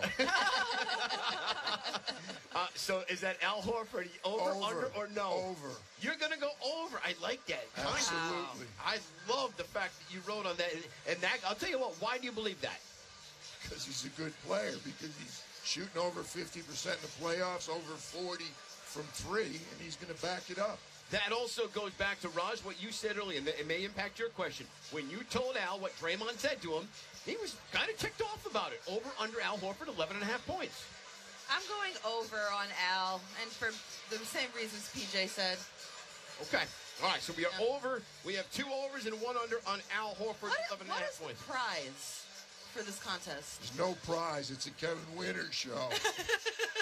Hang on. There is a casino in Boston right next to the Garden. We could have a prize there. Kevon Looney, 8.5 rebounds. Over, under. Rosgold on Wood. We start with you. I'm going to go over, and he started off game one setting the tone with the rebounds. PJ, over, under 8.5 for Kevon on rebounds. Under. Doris. Under, because he only averages 7.8, even though he's rebounding at his most impactful ever. So I'm still going under. Last one, and PJ, I left this right for you. Jordan Poole, points, 13.5, over or under? Way over. There we go. Wow. I kind of like that one. It's also why I left Jayson Tatum off the list, because I think everyone is going to go over there. Rosgold with a 13.5 for Jordan Poole. In our car ride back to the hotel, our whole radio group here, we had a conversation. I'm with PJ all the way on this. I'm in on Jordan, and I hope he can bounce back, and I'm not willing to give up on him. Doris. How many is it? 13.5. Under. Doris is going to... Doris is over it. It's going to land on 13. Watch this, and it's going to land on 13 tonight. PJ, Doris, great stuff. We'll catch you guys for Game 3. Have a good call tonight. We'll talk to you in a bit. No. PJ wins. PJ Colissimo. Doris Burke with more on Jordan Poole and more on Game 2 tonight as we rapidly approach tip-off here in Game 2 of the 2022 NBA Finals. Keyshawn, Jay, Will, and Max. Weekday morning, 6 a.m. to 10 a.m. Eastern on ESPN Radio, the ESPN app. Here's Jay Will. Here's the thing, if you're the Golden State Warriors, that you need to happen. So Steph obviously comes off in the first quarter, sets a record for NBA threes, right? Gets going. A lot of miscommunication from Boston, picks, things of that sort. You need Jordan Poole in his first NBA Finals series to be that prolific, dynamic playmaker that he's been off the bounce. Klay Thompson, it just seems against quicker, more athletic wings that if his points aren't coming within the flow of the offense, the continuity system, he can't go out and get his. He doesn't have that quick burst to go get his like he used to. So that's where Jordan Poole has been the complementary player that can add that element to the team. Poole and Wiggins are supposed to be dynamic in a way next to Steph that the Warriors really haven't had, so that when Klay hits a three, you just throw your hands up and go, damn, well, what are we supposed to do? Yeah. But Poole's got to play. Wiggins is a scorer, but, I mean, Jordan Poole is a dynamic playmaker for himself, right? He can do things off the bounce, look like he was sped up. That's what I say, he was moving fast. He was moving way too fast. You'll see a different guy in Game 2 than you did in Game 1 because he has the experience now. Small, but he still knows what to expect. When you go out on the court for the first time, you don't know what to expect, the football field for the first time. When you walk into a studio for the first time and you want to do a little rap album or something, you don't know what to expect. You got to figure it out. And then eventually, by the time you go back, you're like, oh, okay, I know where this button is at. I know where that button is at. No replacing experience. Yeah. There's no replacing it. We'll react to Game 2 of the NBA Finals tomorrow at 6 a.m. Eastern on ESPN Radio and ESPN2. Kevin, back to you. Keyshawn, Jay Will, Max Kellerman, thank you very much. Among your guests in the morning, Alan Hahn, who a lot of you heard during the NBA's Western Conference Finals. Of course, you catch him on Barton Hahn weekdays on ESPN Radio. And also, former NBA player Antonio Daniels is going to be a guest. Keyshawn, Jay Will, and Max tomorrow morning. With Rosgold and Woody, I'm Kevin Winter from our Granger broadcast position inside of Chase Center. Up next, we count you down to tip-off. Does Draymond Green ever worry about bulletin board material? Hear Roz's conversation with Draymond Green next. You're listening to game number 2 of the NBA Finals on ESPN Radio and the ESPN app. Your first house. It looks a little different for everyone. For some, it's a place to gather. For others, a place to rest. And for others, it's a place that was a place to rest or gather until they built a stadium 2 blocks away, and now all you hear is a roaring crowd or someone asking if you're ready to rock. No, you are not ready to rock. But no matter where you call home, Geico makes it easy to bundle and save on home and car insurance. Easier than trying to drown out 40,000 people by speaking really loudly. With YouTube TV, watch live TV like cable. You can get started in minutes and watch the NBA Finals live on ABC. And without long-term contracts or hidden fees, YouTube TV lets you stay up to date with real-time stats and highlights of your favorite teams. YouTube TV. Everything live TV should be. Try it free. New users only. Terms apply. Cancel anytime. Buckle up. The SiriusXM Listen Free event is happening now. Listen in your car to over 100 channels, including ad-free music of every kind, plus sports play-by-play and talk and news covering all angles, now through June 6th. Here's your chance to check out exclusives, like the Whole Lotta Red Hot channel from the Red Hot Chili Peppers, and limited run channels like Def Leppard Radio. We've already turned it on. Just press the SAT button in your car to start listening free through June 6th. Stop buying tickets without rewards and start getting more from the only ticketing company that rewards you for buying, Vivid Seats. Buy 10 tickets, the 11th is on us. That's like 10% back every time you buy. And with 100% buyer guarantee and over 100 million tickets sold, that's something to sing, laugh, cheer, scream, buy about. Head to vividseats.com for terms and conditions. Vivid Seats. Life happens live. How often do you wear sunscreen? Always? Sometimes? Never? Fact is, only 14% of men use sunscreen when they're outside on a sunny day for more than an hour. By 2040, melanoma is projected to be the most common type of cancer in American men. Orzen Alps is on a mission to change that. They've created a sunscreen line made with clean ingredients that smells great and is easy to take on the go. Plus, their formulas won't leave a greasy residue or white cast. Their SPF spray was awarded Best Sunscreen by Men's Health, and their hands-free clear Go Stick was named Best New Product at the 2022 PGA Show. Head over to oarsandalps.com and get 15% off with code SUMMER15. That's OARS and ALPS.com. Code SUMMER15 for 15% off. From NBA Countdown. And welcome inside Madison Square Garden. We're about a half hour from tip-off. Right to your radio.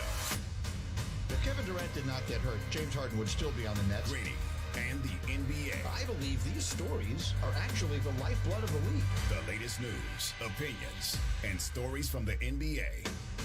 To quit on your team and your fans and your league. Greeny, weekday mornings at 10 Eastern on ESPN Radio and on ESPN+. Bart and Hahn. The Warriors are back in the finals. In the amount of time that KD left to have his own thing, he's won one playoff series. The Celtics, since Kyrie left, have been more than fine. But what does it say about them? I'll say this. It tells me that next season, it's on. Bart and Hahn, weekdays at noon Eastern on ESPN Radio and on ESPN+.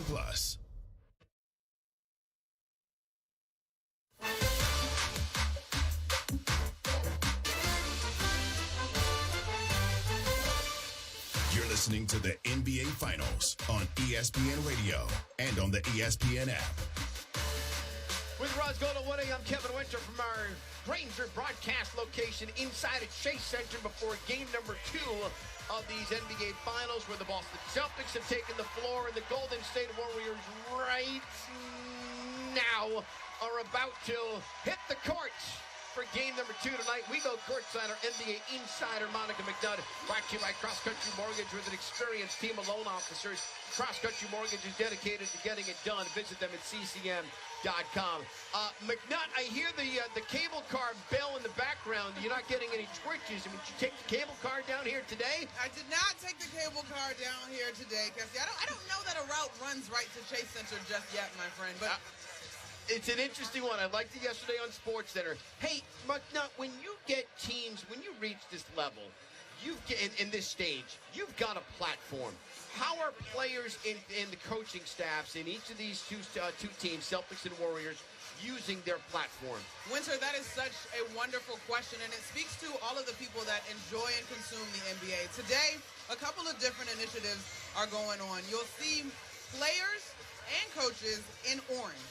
Wear Orange is an event that happens between June 3rd and June 5th, and today, these organizations are lending their voice and their platform to National Gun Violence Awareness Weekend. And so the shirts say End Gun Violence. There are organizations on the back that you can get involved with, such as Everytown, that are working to truly help our country solve this problem of gun violence. We all saw the impassioned Steve Kerr after the tragedy that took place in Uvalde, and of course gun violence is something that is all too familiar with him in his personal life. But in addition to that, Cassie, yesterday prior to practices, Celtics players were wearing We Are BG shirts, and the Warriors, I understand, received their shipment of shirts as well. They came a little bit after their practice, but those shirts are in support of WNBA All-Star and Olympic champion Brittany Griner, who has been wrongfully imprisoned in Russia. She's now been detained for 108 days, and of course, you can go to wearebg.org to find out more information or sign the petition at change.org. And both the NBA, the NBAPA, the WNBAPA, and the WNBA are working to help get her home, and of course imploring President Biden and this administration to do what they need to do to bring BG home safely. So big-time issues on a big-time stage for players that truly have the pulse of this country, Winter. Yeah, thanks for that update, Monica. It's really cool to see the athletes out here utilizing their platform and stepping up in that way. To take it back to the game, too, Jordan Poole, we've had a number of conversations around his game one, and I know you want more out of him. In what ways can Jordan Poole be better on the court? Well, honestly, Roz, I think, and this is not just a Jordan Poole thing, I think in the fourth, the Warriors as a team were a little bit shocked. I think the fans here in Chase Center were shocked. But Jordan, to me, is going to have to step up to the occasion on the defensive end and find some energy there. I think the shots will fall.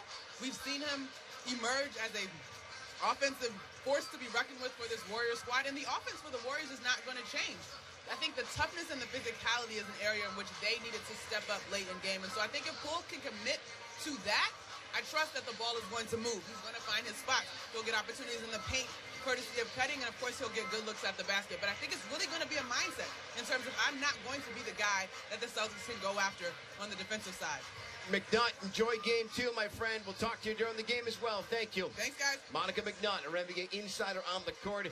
She mentioned the word physicality, Roz. That is something Steve Kerr mentioned as well. And it's probably, if you're looking at physicality on this Warrior team, there's one guy you're looking to. It's Draymond Green. Yesterday, you had an opportunity to speak with Draymond. Now, as far as the emotional response, how does the experience of you, Clay, Steph being to 6 finals help inform the way you have to respond to adversity in game two? And not just for you, also those younger guys who really don't know as much about this. Well, I think they're the most important. Those guys play a huge role in what we do. And so trying to help them understand, trying to speed up that process where you don't have the experience, how can we speed it up for you? And I think that's important for us, but it's also in your demeanor. You know, how are you coming in here every day? Are we coming in with the right demeanor, unfazed, looking forward to the next one? Because they'll feed off that. And so I think even more so than the words you're going to say or the film you're going to show, it's how you're carrying yourself. It's how your demeanor, it's how you're reacting to the situation that we're in. All right, but what about on the court? They hit 21 threes. What do y'all have to do better against their 3-ball? They have to fill us at the point of attack. If you're getting to the paint at the point of attack every time, it breaks the defense down. And I think if we can stop the ball at the point of attack, make them work outside of the paint as opposed to getting to the paint, collapsing our defense, then you take the shooters away. But if you're going to allow them to get to the paint every time and the whole world opens up, then those guys, they're shooting the ball well. They've been shooting it well all playoffs. They get comfortable, and then they start to knock shots down. Post-game, you said they hit 21 threes. Marcus Smart, Al Horford, and Derek White combined for 15 of them, 15 of 21 from those guys, so we'll be fine. Draymond, you ever consider or wonder if that creates locker room motivational material for these guys? No, not at all. Because I don't think anyone needs locker room motivation in the NBA Finals. You know, I know we heard a lot of, the locker room talking, the bulletin board material in the conference finals. I don't think you get to this point in the season you should need that. And so I don't look at that. And the reality is Al Horford had a career-high threes. Derek White had a career-high threes. With the amount of games that they've played, and they had a career-high in the Game 1 NBA Finals, you play the percentages. They shouldn't shoot like that again. You have to trust that. You have to trust your game plan and ultimately understand what your game plan is, what you're willing to allow to beat you. You're not going to pick Jayson Tatum shooting those shots. You're not going to pick Jaylen Brown shooting those shots. Someone has to beat you. In an NBA game, you can't stop everything. Now, I think there is a way where we can take those shots away, a way that we cannot give them open looks to start the game and not let them get comfortable. But ultimately understanding that there's 2 guys that had a career high in threes. You pat them on the back. Great job. You showed up. You took advantage of the moment. But there are things that we can do to make sure they're not getting open looks. And I think ultimately in anything, you play the percentages. And lastly, as always, you're willing to raise your hand and tell the truth. And you said, I know I needed to be better. So what exactly are you going to hold yourself accountable to bring in game 2 for this team? I think our fourth quarter defense was horrendous. That falls on me. I have to be better. I have to stop that bleeding. I have to go hold guys accountable. I have to be able to identify the issues and cover up those issues. When it's going great, it's, oh, man, Draymond's a great defender. He's this. He's catalyst of the defense. When it's not going so great, you can't just run from it. You can't run and hide. You got to take that on the chin. And so I think there are things on both sides of the floor where I can be better, and I know if I'm better, we'll be better. Raj, great job yesterday. Don't forget to log on to our Twitter account at NBA on ESPN Radio to vote in the AutoZone in the Zone poll question. Who's going to get in the zone for tonight's matchup? Will it be Draymond Green or Jordan Poole or Al Horford or Derek White? Pretty much, 3 people that Draymond is talking about in that interview. In the Zone is brought to you by AutoZone. What makes AutoZone America's #1 battery destination? They offer free battery testing and charging and reliable replacement batteries. They've always got your battery solution. Get in the zone. AutoZone. Is Draymond maybe your biggest X-factor player in tonight's game?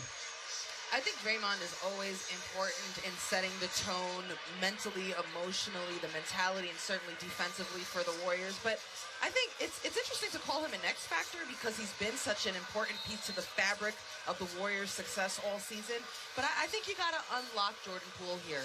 Getting his oomph off the bench, that extra spark and burst, it changes up the way the teams can be as aware of Stephen Curry and Klay Thompson and guys like that. PJ mentioned it. The guy who played in round 1, that's the Jordan Poole they need. The guy who was starting in place of the injured Steph Curry. I'm with you on that one. Hey, we're going to hook up one lucky listener with $2,000 during tonight's broadcast championship basketball game. To enter, listen to tonight's game on ESPN Radio, which, by the way, you're doing right now, so continue to do so. And listen for the winning word. At the start of the fourth quarter, it will be given. Text that word to 777-000 to enter for a chance to win $2,000. And keep listening because the prizes get bigger. In fact, the prize grows by $1,000 for every game. So if the series goes all the way to Game 7, we're going to give you $7,000. No purchases necessary. You go to ESPNradio.com for complete sweepstakes rules. One more time, continue listening to Game 2 tonight. Hear the winning word. Text that word to 777-000 for a chance to win $2,000. Message and data rates may apply. We've heard a lot from Golden State. Final check-in on the Boston side yesterday. Doris Burke and PJ Carlissimo spoke with Boston coach Ime Udoka. Thank you, guys. Ime, win, lose, a coach looks at film incredibly differently than the layperson. So just treetops, what your observations were about things that must improve. I think our physicality to start the game and awareness, communication, on Curry specifically, that hurt us at the start of the game.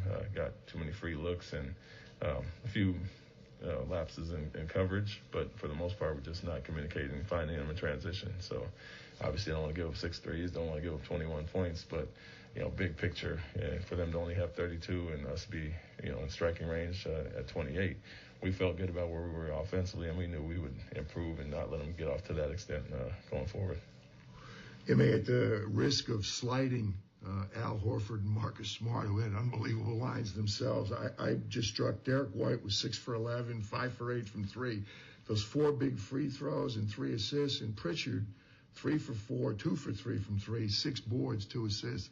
I mean, so many plays that maybe people don't appreciate what they did. Talk about those two specifically, Derek and Pritch.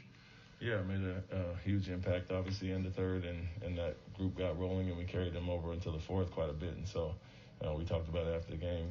Credit to Marcus, a guy who sat there and understood what was going on with those guys and cheered them on to their best of their ability. And so those guys impacted the game, and we believe in all those guys. But the way Golden State was really loading up on JB and JT, a lot of free shots were going to be there. They only got a certain amount of defenders, so Derek usually has a favorable matchup, and he was aggressive and took advantage of that. But more carryover from what Derek has done in the end of the Miami series, so it's good to see that.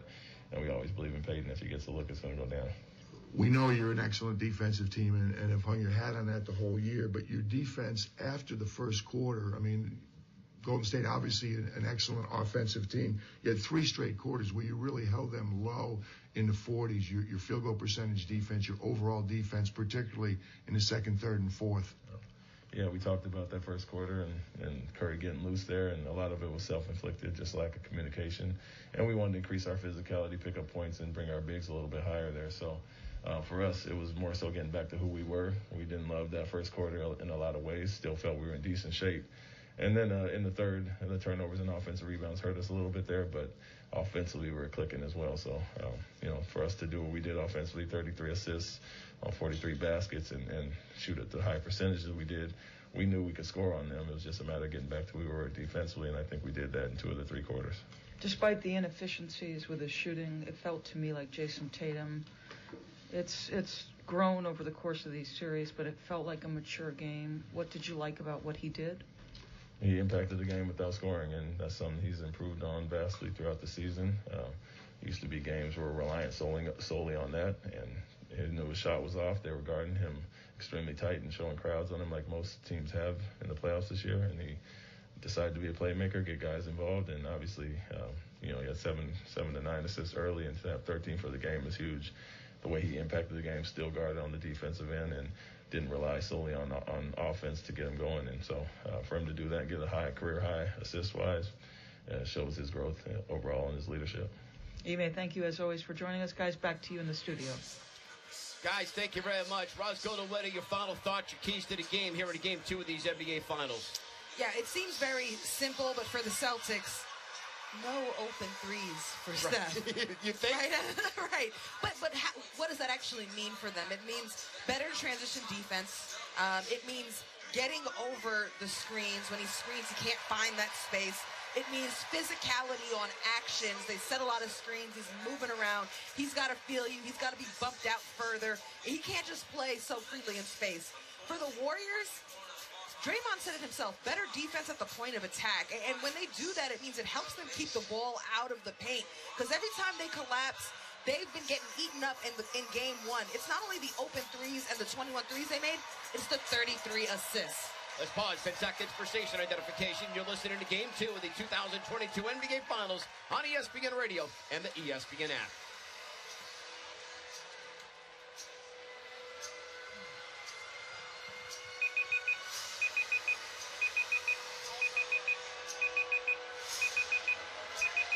For Roz Goldaway, I'm Kevin Winter. We'll be here during the course of the game. Does Boston go home up 2-0? Or does Golden State send the series to Boston tied at 1? The answer is next. This is Game 2 of the 2022 NBA Finals on ESPN Radio and the ESPN app. The first cup of coffee, it was awful. Meet Rod Johnson, co-founder of Black & Bold, a premium specialty coffee and tea company powered by Shopify. The journey of Black & Bold started with us opening our online Shopify store while we were burning beans in my business partner's garage. Shopify allows us to stay true to our mission by having an easily customizable and responsive site that make it very easy for novices to try their hand in becoming entrepreneurs. I was able to do it without any technical background, and I'm very grateful for Shopify. My advice to anyone thinking of starting a business is to just start selling on Shopify today. When you're ready to share your business with the world, grow it on Shopify, the all-in-one commerce platform trusted by millions of businesses like Black & Bold. Get a free 14-day trial at shopify.com/play and start selling wherever your customers are with easy-to-use tools and friendly 24/7 support. Go to shopify.com/play right now. Shopify.com/play. Netflix, Amazon Prime, HBO, Showtime.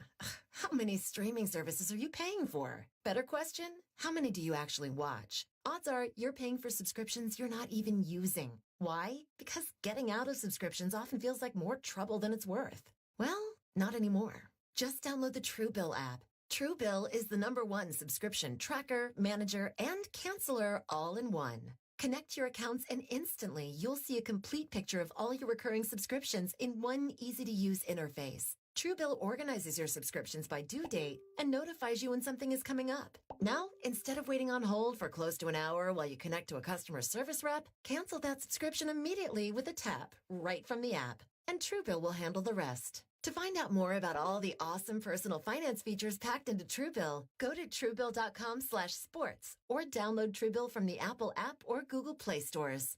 Truebill, the money app that works for you. This is Greeny with Mike Greenberg. Michael Jordan is the best player that ever lived. Bill Russell is the greatest winner that ever lived. And Kareem Abdul-Jabbar is the most accomplished player that ever lived. Those three spots to me are done. And then the fourth spot is the one you want to argue Magic. You want to argue LeBron. There were others I would put ahead of Steph anyway, so I mean, I wouldn't even consider him in that spot. Wilt Chamberlain. But thinking about a Mount Rushmore, wouldn't you want to properly represent basketball's eras? I mean, you don't want Michael Jordan to be the most recent player on that list. Does that matter to you? I don't know. We don't have. I'm just trying to think of a recent example that will make everyone yell at me. We don't have JFK on Mount Rushmore. True. Right? Like they chiseled that into a mountain. They're not updating it. They're not updating. You know what I mean? The Mount Rushmore is Mount Rushmore. So, but there's no chance Steph Curry winds up on it. This is where I can't say there's no chance he winds up on it. So he could get there. There's no chance he gets there in the next 2 weeks. Okay. If that's what you're asking me. No way. Greeny with Mike Greenberg. Weekday mornings at 10 Eastern on ESPN Radio. And watch exclusively on ESPN Plus. Bart and Hahn. One thing about what's happening in Miami, Bart, it feels like they are trying to shove it down our throats that Tua's the guy. Everyone just keeps raving about his ability to stretch the field and get it to the cheetah. I don't want to hear my receiver saying he throws a catchable ball. So it's an underhand ball, a catchable ball. That ain't an attribute I want to have. He throws a catchable ball. What the hell is that? Bart and Hahn. Weekdays at noon Eastern on ESPN Radio and on ESPN Plus.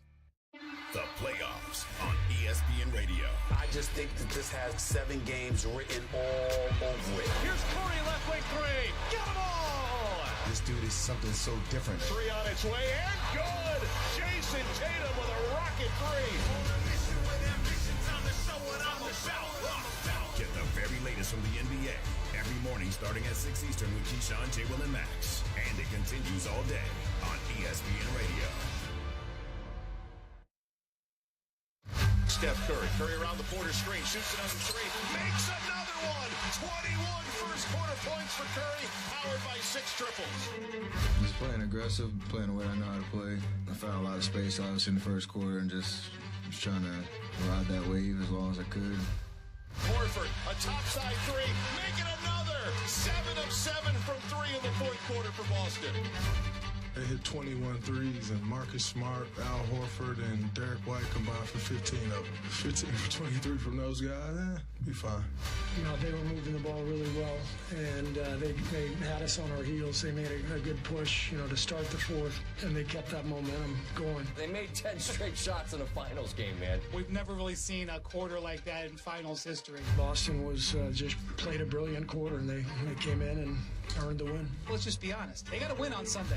They can't go back to Boston down 0-2. The NBA Finals on ESPN Radio are presented by Indeed. Attract, interview, and hire at Indeed.com/credit.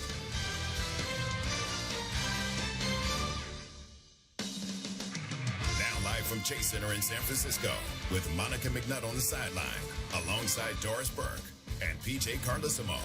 Here's Mark Kestershire.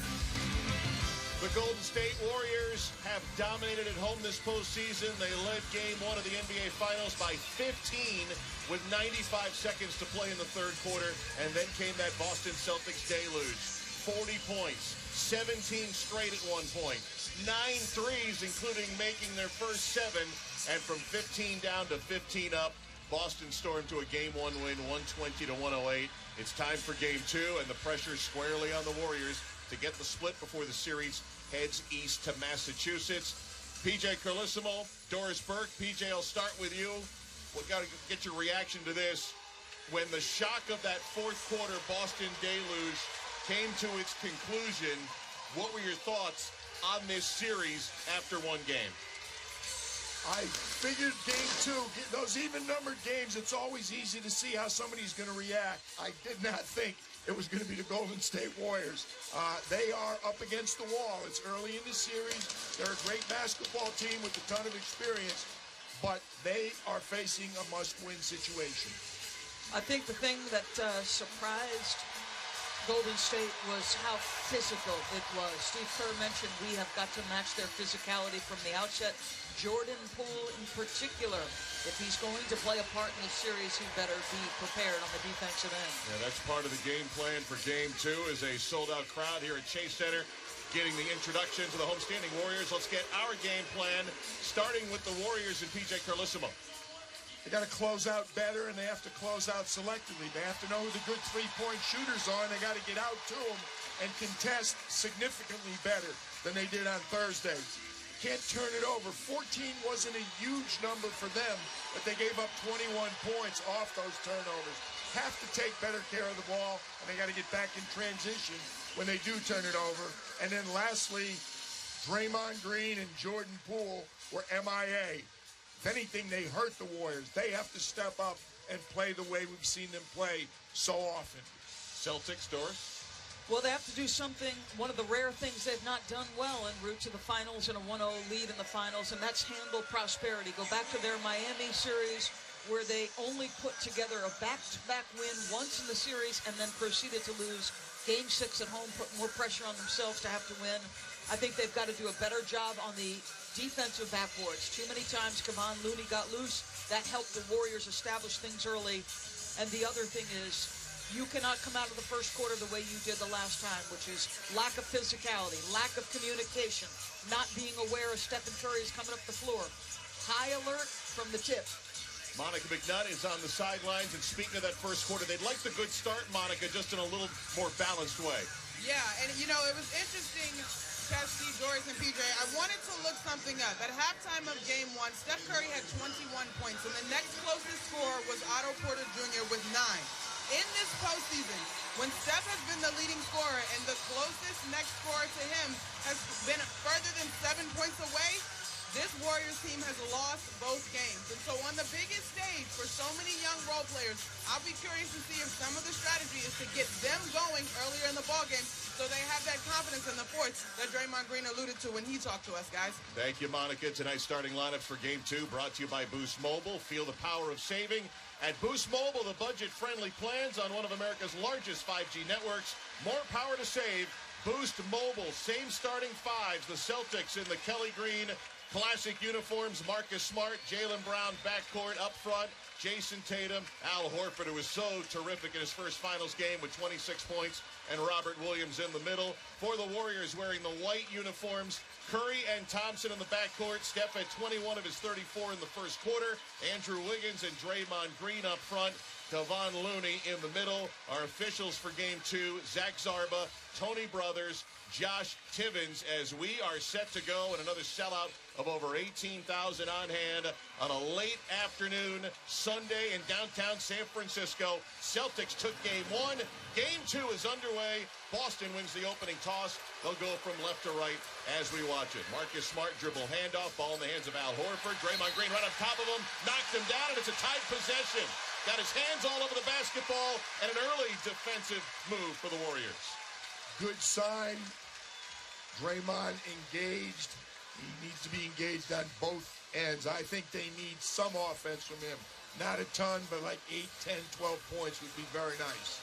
You tap one easily by the Celtics. Horford back to Smart. Shot clock at 12. Smart using a screen, free for a moment against Curry. Now drives him, sends it up for Robert Williams. Went up in a crowd, couldn't come down with it. Williams bats it high in the air. Knocked away by Curry, saved by Williams. It was on the end line.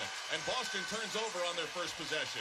To me, a completely different level of physicality, attention to detail out of the gates for Golden State. How many times did Steve Kerr use the word physicality when we talked to him yesterday? Felt like 8 times in the first sentence alone. Here's Kevon Looney, 2 power dribbles up top, gives to Wiggins a wide open look at a 3, and he knocks it down. Robert Williams gave it to him, and he cans it. 3-0 Golden State just underway. Here's Jaylen Brown answering with a 3 from the left wing. Tied at 3, and a long court pass is stolen by Jayson Tatum. Looney has to foul him at half court to stop transition on an early Golden State turnover. Sloppy pass, really not pressured at all. I think he just didn't see the defender. Interesting that Draymond sticks on Al Horford. We wondered, no, in fact, there we go. Draymond Green, little switch. He's now guarding Jaylen Brown, who has the basketball on top, dribbling toward the wing.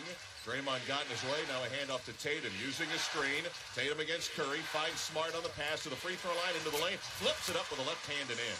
Marcus Smart's decisions, Doris, are so much better. I mean, he's really become an accomplished offensive player. Here's a catch-and-shoot 3 on top, rattled out by Klay Thompson. Boston the rebound and a 5-3 lead. Another pull-up three, left wing, another hit for Jaylen Brown. The Celtics picking up where they left off in the fourth quarter. When he's making that three-point shot, it makes his dribble drive game that much more dangerous. The closeouts are harder. 8-3 Boston. Here's Wiggins from the left, bounces it wide open. Looney at the cup for the slam. If you lift Robert Williams away from the basket because he's checking Wiggins, you're susceptible to putting Al guarding two. 8-5 Boston. Nearly 2 minutes gone first quarter. Tatum drives the lane, fakes the dish, goes up strong and scores, and the Celtics have hit their first four. Yeah, I like the fact that Jayson Tatum took it to the rack. He didn't want to depend on a long shot to get him going. Let's get going by going to the rim. 10-5 Celtics. Smart knocked it away from Curry, but right to Draymond Green, 12 to shoot. Now to Thompson, drives left-hand dribble in the lane, and he passed to nobody out of bounds. Skies one into the crowd, third row on the far right side. Exceptional defense from the Boston Celtics. Jayson Tatum, though, looks like something is bothering him. I don't know if it's his neck. Yeah, I mean, he's walking. Turning his head around like he's got a crack in his neck. It's the right shoulder, the one he had the stinger in the last series. Keep an eye on that one. Ime Udoka certainly sees that as the Celtics attack on the far side. It's like zone early. It's like that 1-2-2. Marcus Smart finds the red-hot Jaylen Brown, who drives against Wiggins. Got the foul and powers it up and in. How about Jaylen Brown with an 8-point start and a chance at a three-point play? What did I say? You make your first couple threes. The closeout becomes a little bit more urgent. So Steph Curry's got to come from like the lane line extended to get out and challenge. That opens up a one-on-one opportunity for Jaylen Brown off the bounce. He makes good. Brown three-point play. Remember, Jaylen Brown had those 10 points early in the fourth quarter to start that comeback. It is a 13-5 Boston start, and that has taken the starch out of this sellout crowd at Chase Center in San Francisco. Wiggins works it on top of the arc, stops, goes left side Curry. Curry behind the back dribble against Tatum. Into the lane, flips it up with the right hand, missed it. Rebound Williams. Quick outlet, Tatum on the right side. Stops at the three-point line, pops it, missed it off the rim, over the backboard, and out of bounds. Big miss. It's early, but that was a big miss. It is a big miss, but two things on Jayson Tatum. I thought he thought too much. He was overthinking everything with a shot. He's had two touches. He's made two really quick decisions. 13-5 in favor of Boston. 9:10 to go in the first. Wiggins around the screen of Looney. Drives blocked by Horford. Jaylen Brown comes up with a loose ball. Up ahead, Tatum. Tatum fires it to the right side. Smart lines up a three. Missed it. Rebound tip. Williams of Boston, but controlled by Golden State. Here's Klay Thompson front court against Tatum. Stopped on the three-point line. He'll pass it up to Draymond Green. 8:50 to go in the first quarter. Bounce pass down the lane to Looney. One power dribble and reverses the layup home. 13-7. Golden State still down 6. Smart passes to Tatum, and looks like the shoulder's okay. Now with the left hand, goes to the high post with a dribble. Against Wiggins, fake, double comes, knocked away by Green. Off the turnover, Curry up floor, 3-on-3. To Thompson, drifting to the corner. Missed the three off the back iron. Rebound loose, Tatum's got it for the Celtics. Nice job by Marcus Smart boxing out Draymond Green. 13-7, Celtics still in front, in possession. Brown on the left hash. Now gets inside the line, drives into Thompson. Nice defense, stopped him there. And the loose ball to Curry. Picked up his dribble, I thought 1 second too early. One dribble too early. Curry starting the offense for Golden State against Jaylen Brown. Left-hand dribble. Oh, one-hand pass. Tried to get it to Draymond Green, but it went off a Celtic and caromed out of bounds. It'll be Golden State ball. Last couple times down the floor, Ime Udoka's been on the officials. He thinks it's too physical and they're letting him get away, but I don't think his heart's really in it. I think he's just supporting his players. He likes it physical. That will help Boston. Front court inbounds. Curry to Thompson up top. Shot clock at 10. 7:50 to go in the first. Over to Draymond on the right angle. Gets it in the hands of Curry with 5. Curry against Smart, who got screened off. Curry throws it up and in from 14 feet away. That's a tough shot. You had defenders flying on the pump fake. He waits for them to clear. Soft touch right inside the free throw line. That Draymond Green who got a piece of Marcus Smart that time? Looks like it was, and Smart was unable to recover. 13-9, Boston's lead down to 4. Tatum with it up high against Looney, defending on the perimeter. Drives him into the lane, into a double, flips it up, missed, but following up his shot, it falls out, and out of bounds, it'll go to Boston. Draymond Green didn't like the call. Josh Tiven, the baseline official, made the decision. He's not looking for any help. He's sticking with the call. Steve Kerr's looking up at the big board. It looked like it was off Draymond on the replay. 7:18 left, first quarter. Marcus Smart was going to inbound on the baseline. Instead, it'll be Tatum. Celtics hit their first 5. They have missed their last 7. Tatum ball overhead into Robert Williams. Right back to Tatum, right corner. Steps back and a launch, a triple, and hits. And there goes the 0 for 7 streak ending. Pete, see what I mean about his level of decisiveness? Yeah. Agreed, for sure. Appears to be playing with a lot of confidence. Here's Green on the run. Count it and one. Curry hit him at the top. Perfect pass to Draymond Green. Had a little head start. And he'll have a chance for 3 at the line. Good aggressive move and a finish inside. Chance for a 3. You also get the Mr. Nautilus pose. A little premature, but still. It's amazing a guy who scores so infrequently is going to bark so loudly when he gets one home. Oh, he missed the free throw, but the Warriors going to catch a break. There were 3 men in green. None of them can come up with it, and it went out of bounds. It's because Kevon Looney stayed with the play and put some pressure on him. 16-11, Celtics lead the Warriors. Draymond 7:01 Green, to go. Excuse me, Kesty. Draymond Green and Jayson Tatum hooked up. Jayson tried to stop Draymond from coming forward. Draymond tried to go through Jayson to get where he wanted to go. Tony Brothers and Zach Zarba both talking to him. Really surprisingly, Draymond talking back to the officials. Off the inbound now, foul on Tatum. The two of them, Green and Tatum, were barking even after the officials told them to play on. And then on that inbounds pass, you mentioned the hook, and they'll call the foul on Jayson Tatum. Draymond tries to intimidate you with his talking, and the Celtics are not going to have any of it. What fascinates me is how much talking after very little from Draymond in Game 1, where Mark Davis is there. What does this official crew do, PJ, with Draymond? I'm going to be surprised if they put up with it. Ime Udoka is really upset. He's talking hard at Tony Brothers. I like this crew. I think Zach Zarba, Tony Brothers, tons of finals experience, and I think Josh Tibbins is only 3rd game. Very, very good official. Off the inbound, Curry's got it against Horford, sends it behind his back to Draymond, fakes the 3, gives it to Curry, drives the baseline, layup, falls off the front rim, but a late foul against Boston, a loose ball foul called by Josh Tibbins on the end line right in front of the Celtics bench. So this is consistent. Their whistles are late because if he makes the layup, there's no whistle. They go the other direction. But is that number 2 on Jayson Tatum? No, they called it on Brown. Okay. That'll be his first. So 1 on Tatum, 1 on Brown. Officials timeout called, and we'll step away. Game 2, physical here in San Francisco. The Celtics off to the quick start, 16-11 over the Warriors, and you're listening to the NBA Finals on ESPN Radio and the ESPN app, presented by Indy. Your first house. It looks a little different for everyone. For some, it's a place to gather. For others, a place to rest. And for others, it's a place that was a place to rest or gather until they built a stadium 2 blocks away, and now all you hear is a roaring crowd or someone asking if you're ready to rock. No, you are not ready to rock. But no matter where you call home, Geico makes it easy to bundle and save on home and car insurance. Easier than trying to drown out 40,000 people by speaking really loudly. With YouTube TV, watch live TV like cable. You can get started in minutes and watch the NBA Finals live on ABC. And without long-term contracts or hidden fees, YouTube TV lets you stay up to date with real-time stats and highlights of your favorite teams. YouTube TV. Everything live TV should be. Try it free. New users only. Terms apply. Cancel anytime. Buckle up. The SiriusXM Listen Free event is happening now. Listen in your car to over 100 channels, including ad-free music of every kind, plus sports play-by-play and talk and news covering all angles, now through June 6th.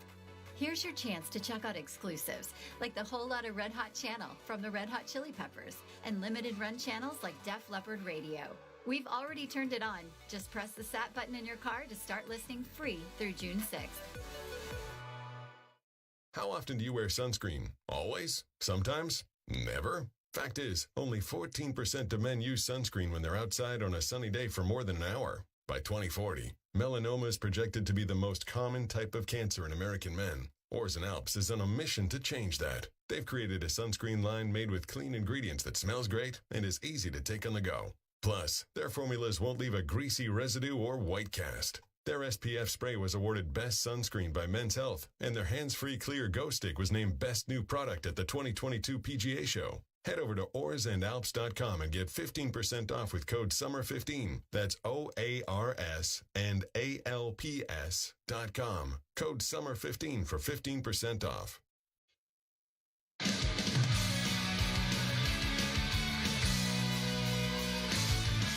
With Roscoe Woode from our Ranger broadcast position, I'm Kevin Winter. It is Boston by 5. Roscoe Woode, what are you seeing so far in the first 5 minutes, 13 seconds? A-plus response to start game 2 for Draymond Green, who mucked up plays early defensively against Al Horford, Rob Williams, Jayson Tatum. On offense, went to the rim, got the finish, but more importantly, the foul on Al Horford. And that back and forth with Jayson Tatum got him in an emotional battle and the foul. I also heard one time someone say ML Card talks in his sleep. PJ, Dorsey, Kesty, I think Draymond Green talks in his sleep. Probably so. Probably screams in his sleep or barks at other folks, PJ. Bad sign early, Kesty. 2 turnovers for Golden State, but 5 points off the turnovers, continuing that trend from game 1. They're turning it over, and Boston is converting. The other thing as well is, Doris, Golden State withstanding that early barrage by Boston looked like a continuation from the fourth quarter onto the first. They sure did, and it's going to be about their defense to me. So many spots on the floor you've got to cover. I know everybody talks about the Jays, but think about what Al Horford, Marcus Smart have done, and they're staying with the 2 big lineup here out of the timeout. Same starting 5 off the inbound. It ends up in the hands of Klay Thompson. It was short on a 3-point attempt. Slammed off the front rim, came down, went off a Kevon Looney out of bounds. Bad miss. That's an air ball from Klay Thompson. Klay Thompson, who had that outstanding clinching game in the Western Conference Finals, still looking to get going here in the NBA Finals. Jayson Tatum on top, guarded by Curry. With a right-hand dribble, drives and kicks. Jaylen Brown rises, shoots the 3, airballs it, and it's recovered by Looney of Golden State. Down floor to Wiggins. Will start on the right hash, defended by Marcus Smart, Defensive Player of the Year. Takes him off the bounce, drives in deep, layup, hangs on the side rim and falls off. Rebound to Brown. Really good contest last possession from Draymond Green on that corner jump shot by Jaylen Brown. And now a Boston turnover as Marcus Smart, foul line, tried to get a bounce pass to the cutting Jayson Tatum, but missed him across the end line out of bounds. Here's the guy that really was quiet in game 1. Grant Williams coming in now, and he's been playing so well, Doris, for the C's. And Derek White in, and it looks like Jordan Poole and perhaps Gary Payton II.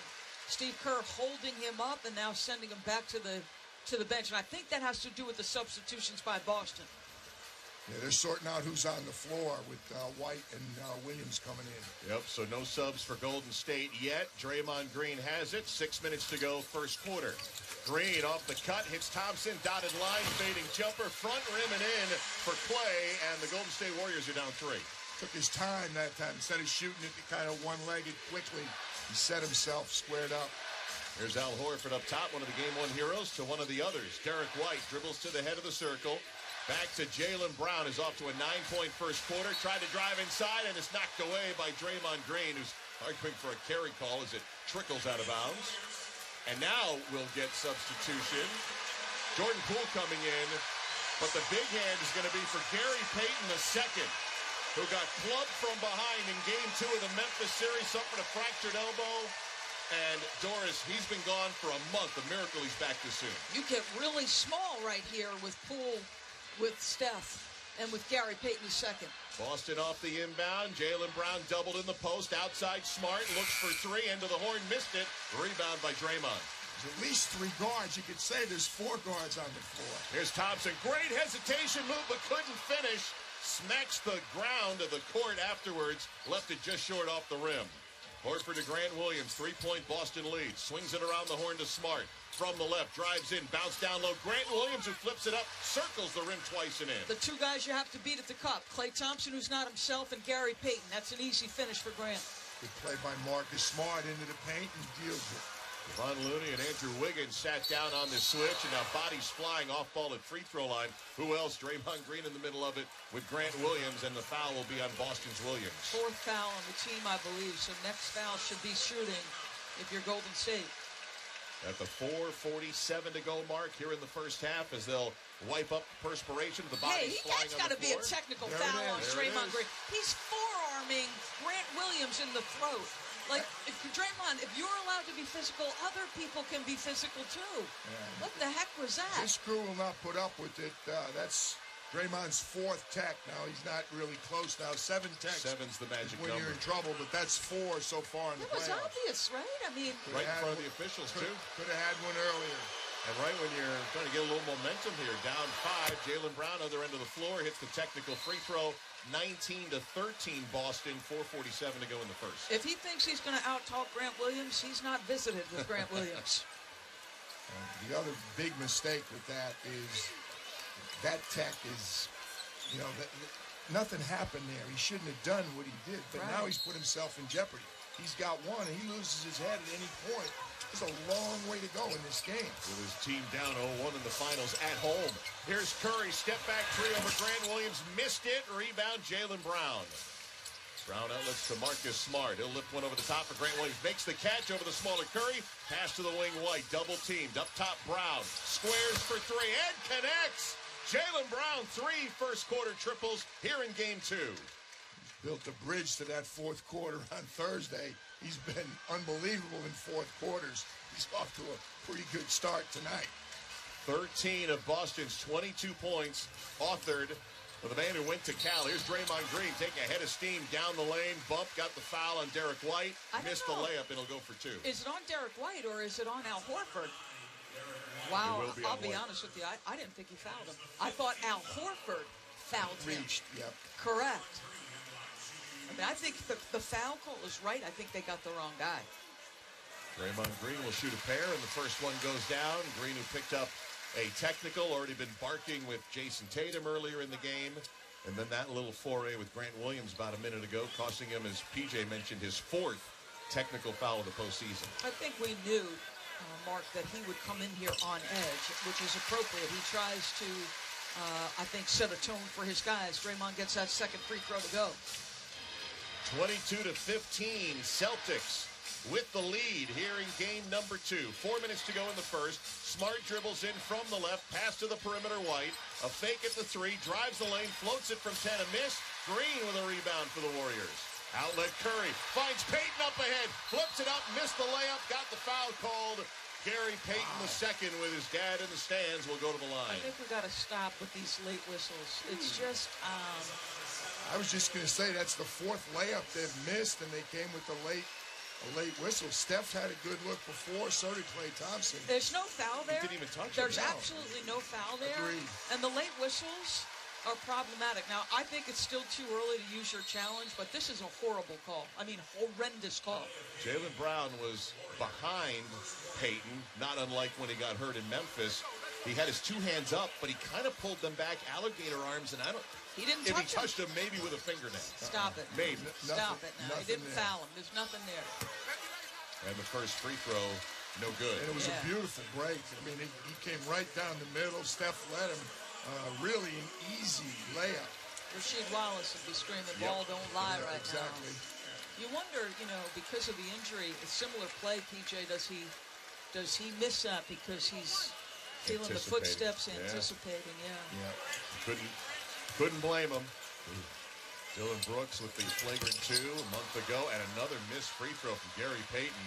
Puts his hands on his head, and they're still down 7. Baffled me all year, Testy, to see the Golden State Warriors being a very subpar free throw shooting team. Missed 4 so far, and a turnover. Boston on a cut down low for Tatum. Looney with the steal. And a whistle at midcourt and a foul in transition against Grant Williams. That'll be his 2nd. Boston turnovers are adding up.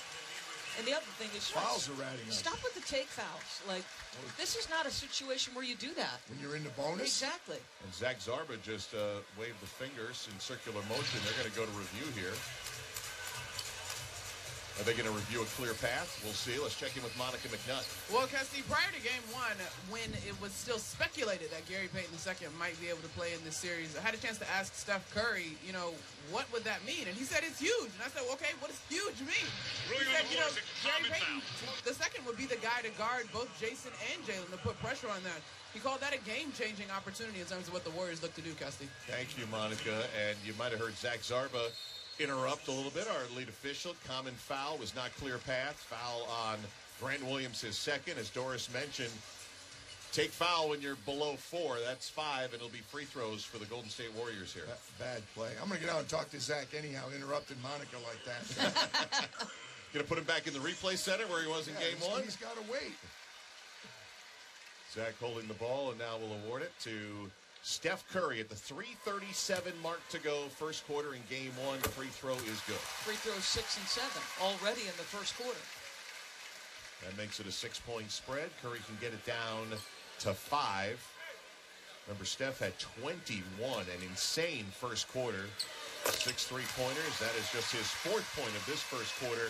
Golden State shooting 40% from the field, 1 of 5 at the 3-point line. 22-17 Boston.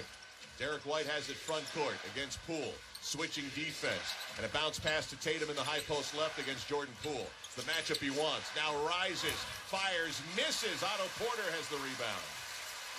2 for 7 start for Jayson Tatum. Off that 3 for 17.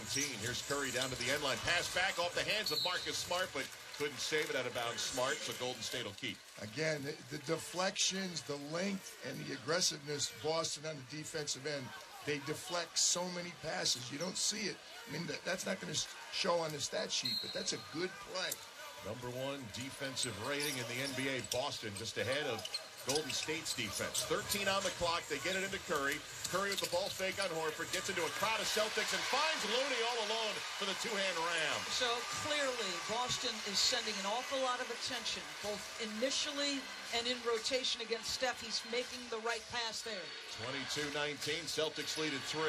Tatum backing down Payton into the mid-post. Turns, got the foul, flips it at the rim, and just missed it. Jayson Tatum will shoot 2. Both teams making a concerted effort to drive the ball to get into the paint. They're both trying to play inside out, but there's so many dribble splits from both teams. Aggressive play off the bounce. Jayson Tatum's free throws will come up after the timeout with 2:47 to go. First quarter, the Celtics leading game 2, 22-19 over the Warriors. This is the NBA Finals on ESPN Radio and the ESPN app, presented by Indy. The first cup of coffee, it was awful. Meet Rod Johnson, co-founder of Black & Bold, a premium specialty coffee and tea company powered by Shopify. The journey of Black & Bold started with us opening our online Shopify store while we were burning beans in my business partner's garage. Shopify allows us to stay true to our mission by having an easily customizable and responsive site. They make it very easy for novices to try their hand in becoming entrepreneurs. I was able to do it without any technical background, and I'm very grateful for Shopify. My advice to anyone thinking of starting a business is to just start selling on Shopify today. When you're ready to share your business with the world, grow it on Shopify, the all-in-one commerce platform trusted by millions of businesses like Black & Bold. Get a free 14-day trial at shopify.com/play and start selling wherever your customers are with easy-to-use tools and friendly 24/7 support. Go to shopify.com/play right now. Shopify.com/play. Netflix, Amazon Prime, HBO, Showtime.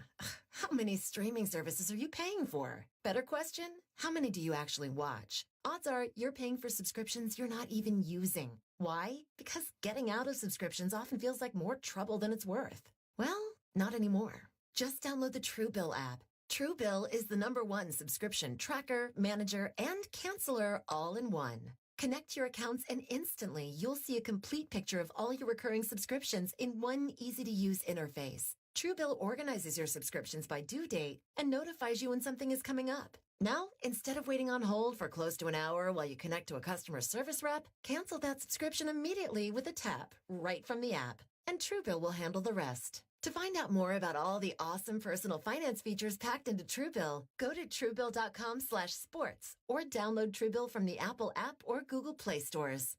Truebill, the money app that works for you.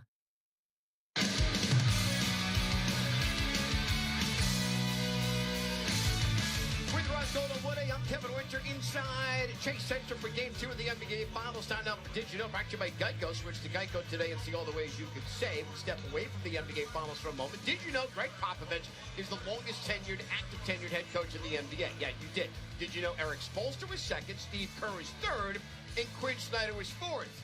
Well, not anymore.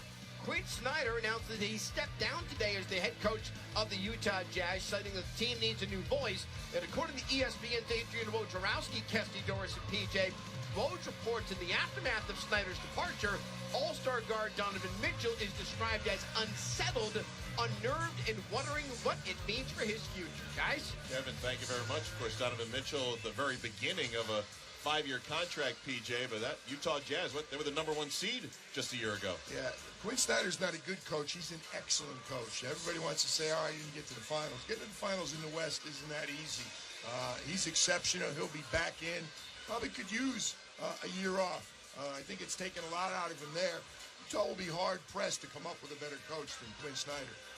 Just a couple of notes here in the game. Peyton Pritchard has come in, as has Daniel Tice for the Celtics. If you're Golden State, your starting backcourt is 2 for 9, Steph and Clay. If you add Andrew Wiggins, 3 for 12, and yet you're only down 3, I think you feel pretty decent given their struggles offensively.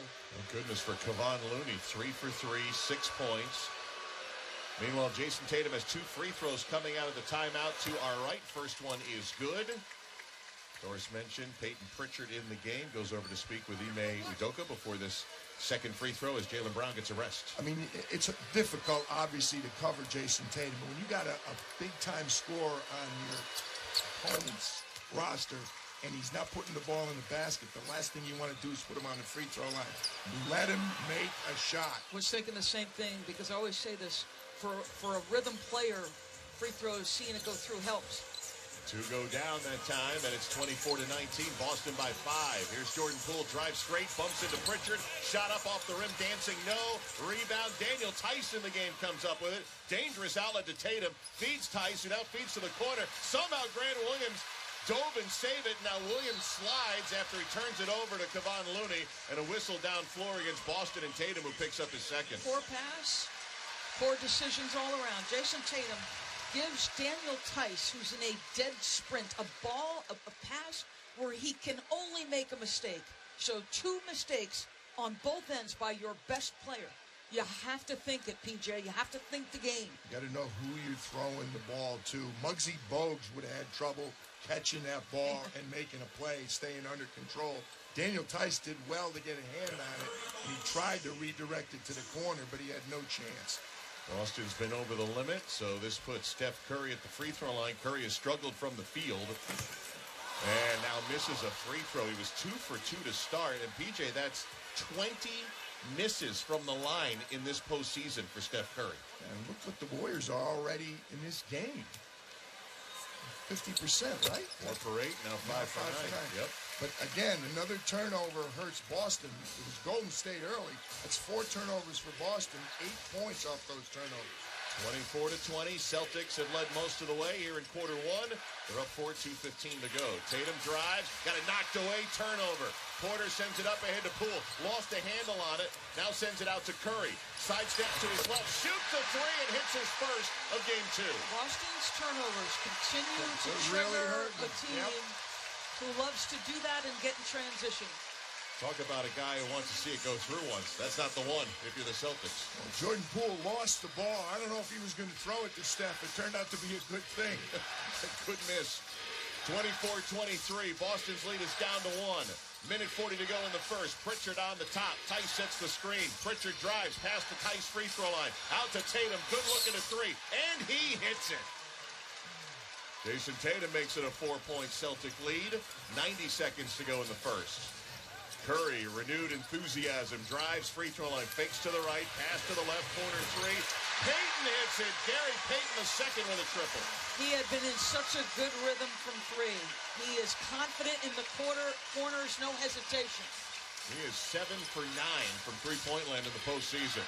1-point Celtic lead. Pritchard into a double down low. Will pass up high to Tatum. Jayson with 9 to shoot and a minute to go. Goes to his left, shoots a 3 over Curry, and hits it.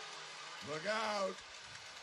Jayson Tatum catching fire, 3 for 4 from distance. He's got 13. Brown on the bench has 13.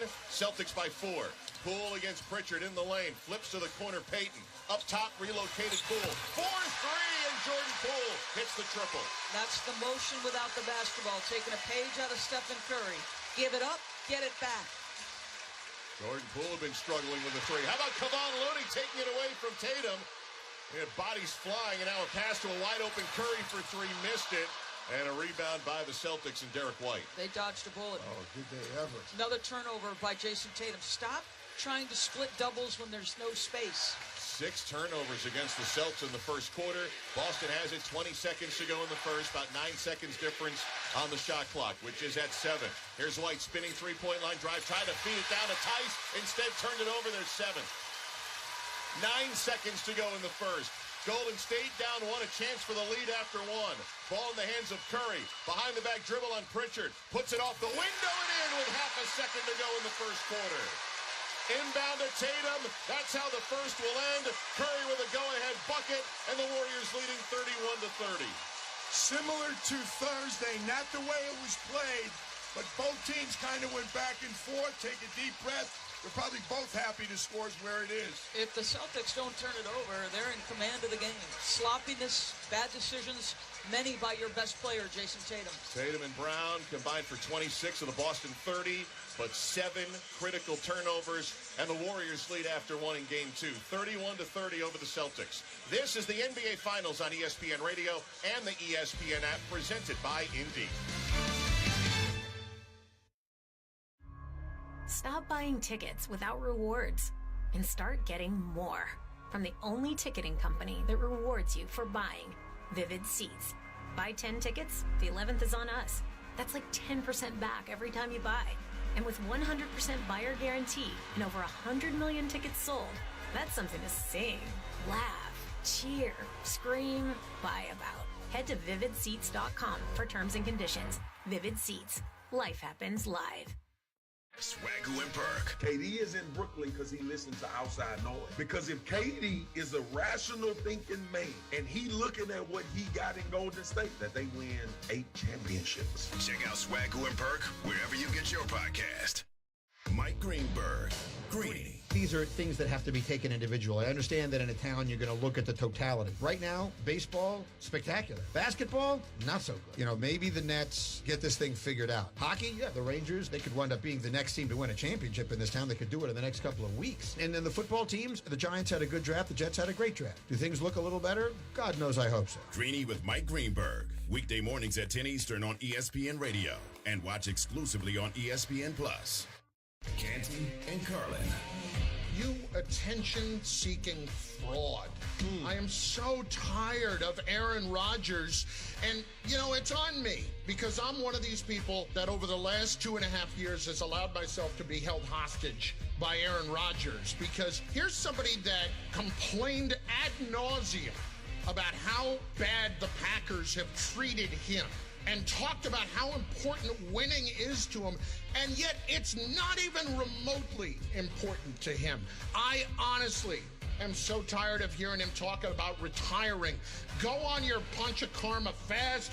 Go and do whatever it is you want to do. Just please go away. I personally feel like I have let myself down by getting sucked into Aaron Rodgers for the last 2 years.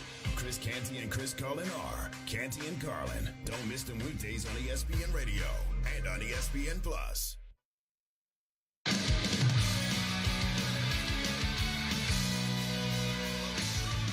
With Roz Gold on 1A from our Granger broadcast location, I'm Kevin Winter. End of 1, Golden State. Roz a 31-30 lead over Boston in Game 2. What do you see?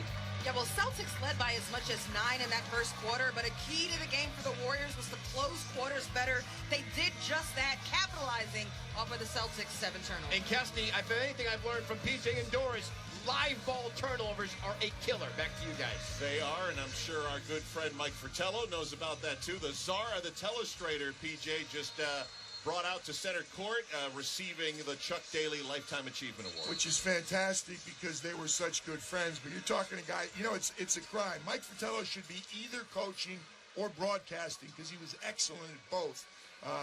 667 wins. He was NBA Coach of the Year, Atlanta, Cleveland, Memphis, 11 playoff teams, national coach of the Ukraine.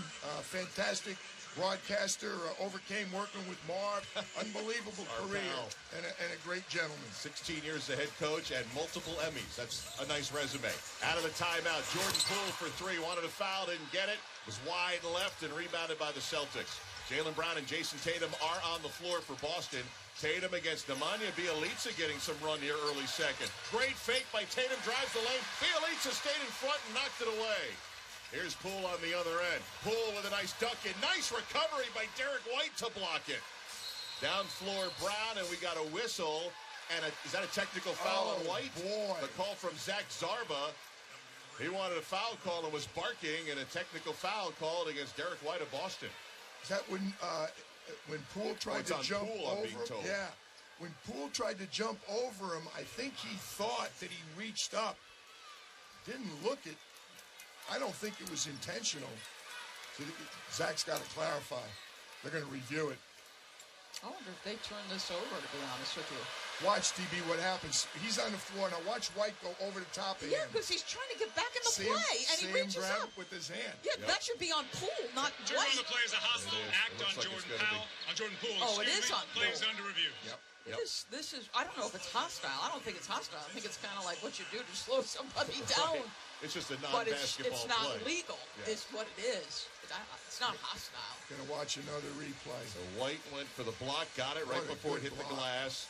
And as White is coming across the line, he's trying to get back in the play. He's trying to go over Jordan Poole, who reaches up with both hands. It's really dangerous is what it is, you know. Now, I'll give him the, I don't say benefit of the doubt. He jumped right over him, so he put his hands up, but then he grabbed that, like his leg or his shorts. And that's exactly what they're going to look for here to see the difference, or at least try to anticipate and interpret the difference. Going back to the basketball play, Jordan Poole made a heck of a move, got by Derek White, and then he tried to scoop up, and Derek White stayed in the play and blocked it just before it got to the backboard. Got to be honest with you, the Boston bench has not been good. They have been outscored by 6 as a group when they've been on the floor. Daniel Tice, episodic in his minutes, PJ. I think so often he's in drop with the point of attack screen guy, the pick and roll handler being a shooter. He makes me quite nervous if you're a Boston Celtic fan, because he has a tough time covering the motion and action of this team. Yeah, I don't know whether Ime is concerned with the physicality of the game or what, but it's, to me, you can't play much better than Horford and Williams have been playing. Correct. May also be Rob Williams is not right. That's right. He may not be 100%. Yep. BJ and Doris' instant analysis brought to you by Barbasol Shaving Cream. Barbasol comes out thick and rich and doesn't break down. That's why Barbasol is America's #1 shaving cream. Close Shave America. Close Shave Barbasol. Mark Kestisher, PJ Carlissimo, Doris Burke, Monica McNutt. With you, Kevin Winter, Roz Golden-Woode in our studio position, not too far from us, and Zach Zarba still with the headset on. Mark Davis, who was the Game 1 lead official, is back at the replay center, helping out Zach, who just took off the headsets. These guys are going to make the decision. After review, there was no technical foul on the play as Poole is only protecting himself from live action. So they were trying to interpret what Poole was doing, and I think you guys were right. The initial reactions, the guy's jumping over me. Did he try to grab? Did he not? And the interpretation was that he did not. Jayson Tatum is not getting the benefit of the whistle. So he's got to pick and choose carefully when he dribble drives, because he's turning it over at a high rate. 31-30, Warriors lead early second quarter, opening 30 seconds. Jaylen Brown spins in the high post. Jumper is a miss. Bjelica rebound. Yeah, going back to what Doris just said, and on top of that, Doris, a couple times it's been a smaller guard defending him. He just came to a jump stop and finished. Wiggins beat Jaylen Brown that time, PJ. Missed the shot. Ball got tapped out, goes out of bounds. Another layup, Kesty. Yep. They're just not finishing inside. Remember in the Western Finals, they averaged 49 points per game in the paint. They shot almost 70%, but clearly Dallas does not have anything resembling the rim protection that the Celtics do. They're 6 for 14 in the paint, 42.9%. And some of them just absolute layups that they didn't finish. Draymond Green back in the game. Boston has it. Tatum over to Tice on the perimeter. Hands it off to Tatum. Now Bjelica comes out to defend with a left hand. 12 to shoot. Dribble, cross to the right. Pass to the right. White now drives into the paint. White flips it up. Never touched the rim. Off the hands of Wiggins. And Jordan Poole has it for the Warriors. 1-point Golden State lead, minute 15 into the second. Here's Klay Thompson, 2 dribbles, jump shot miss, rebound Tatum. Klay Thompson's now 1 for 6 to open up game 2. Tatum other end for 3. Nails that one, his 4th of game 2 from three-point land. 16 now for him, 13 on 9 of 18 combined shooting from your 2 stars. J and J doing work. The Jays have all but 4 of Boston's 33 points. 33-31 Celtics. 10-10 to go in the second. Poole hesitation on Tice. Got by him. Tice recovers and chases him down with the block. 4-on-4 the other end. Here's White spinning down the lane. Reverse layup, too strong. And a foul is called after Draymond Green came up with it. And the call's going to be a loose ball foul. It's going to go against Golden State. Weak side of the floor. Jayson Tatum was pursuing to follow the shot. And there was some contact, and that's why the whistle came. Foul was on Wiggins. That'll be his 2nd. First team foul against Golden State. First foul either way here in the opening 2 minutes of quarter 2. Tatum will inbound front court left side, flips it in, gets it back at the top against Bjelica, drives to the elbow, pump fakes, leans into a 17-footer, missed it, rebounded Bjelica. Bjelica's defense has really been good in the Western Conference Finals and briefly tonight. Robert Williams back on the floor for Boston. Into Draymond Green, drops it down low to Bjelica, reverse layups in for the tie. He had to reverse. Robert Williams would have packed it against the backboard if he'd not gone the other side. Manya Bjelica got some rotation minutes at the end of the Western Conference Finals. I remember PJ saying Steve Kerr's going to take a look at him as a rotation guy. Here's Pritchard off the pass from Williams. Didn't get the shot. Who got in his way? Bjelica. On the other end, down court pass stolen by Derek White. White will drive into Bjelica, tip of the circle. Now White drops it off for Williams, puts up the layup, scores it. Boston back up 2. I'm amazed at the amount of times both of these teams are dribble penetrating and just dumping it off to a teammate. 35-33, Boston. Under 9 minutes to go. Neither team performing well from the field in the quarter. Over the top pick and roll. Bjelica finishes at the cup for 2. Solid contributions from Bjelica. He and Otto Porter, the acquisitions gave them spacing 4s, or in this instance, Bjelica at the 5 now. 34 years of age from Serbia, 4th team here at Golden State. Tied at 35. Brown fires one to the right corner. White right back to Brown on top. Drives against Draymond, hesitates into the lane. Draymond stays in front. Brown trying to spin away, does. Tough shot, missed the rim. Poole saves it on the end line. Great defense by Draymond. Excellent. Crowd getting on its feet at Chase Center. Here's Poole behind the screen. A deep 3. No good. There's a whistle, an offensive foul. I think Poole led with his leg and knocked down Robert Williams. Yeah, I think Jordan sometimes plays to the old rules where he tries to draw contact, not recognizing point of emphasis. He's not getting anything done. I think Steve Kerr's seen enough of that. And Steph Curry will replace Jordan Poole. 1 for 5. He does have a 3-pointer, but heads to the bench, and Curry with 10 points in the game. He did run a nice pick and roll with Bjelica and delivered the ball, but again, he's not doing anything like what he did in the first 3 rounds. Here's Tatum over to White, right corner, drives, pinned by Thompson, opposite corner. Jaylen Brown's 3 is a miss. Wiggins, the weak side rebound. 7:55 left in the half, tied at 35. Wiggins at the top. Williams gives him distance. Now drives into Williams, flips it high off the glass, a miss. Rebounded by Tatum. Tatum up the middle of the floor to the 3-point line. Finds Tatum on the right against Bjelica, who commits a foul, and hope he's all right. Thought he was grabbing toward his right leg. It looks like Bjelica, now as he gets up, he is kind of flexing that right leg a little bit. Boston really pushing the pace in transition. In the first period, it was 6-zip fast break, but if you coupled transition, which they defined slightly different, it was an 11-2 advantage. They're really pushing the pace. Golden State usually plays at a faster pace. Boston looking to run. Tatum out, Pritchard in, inbound to Derek White. White pulls from 12, knocks it home. Celtics back in front, 37-35. Bjelica's not moving well. I don't know what, he got bumped somewhere, but his left knee or somewhere, but he's not 100%. Takes a pass from Curry, bounces it to Thompson outside the mid-post left, backing down Pritchard.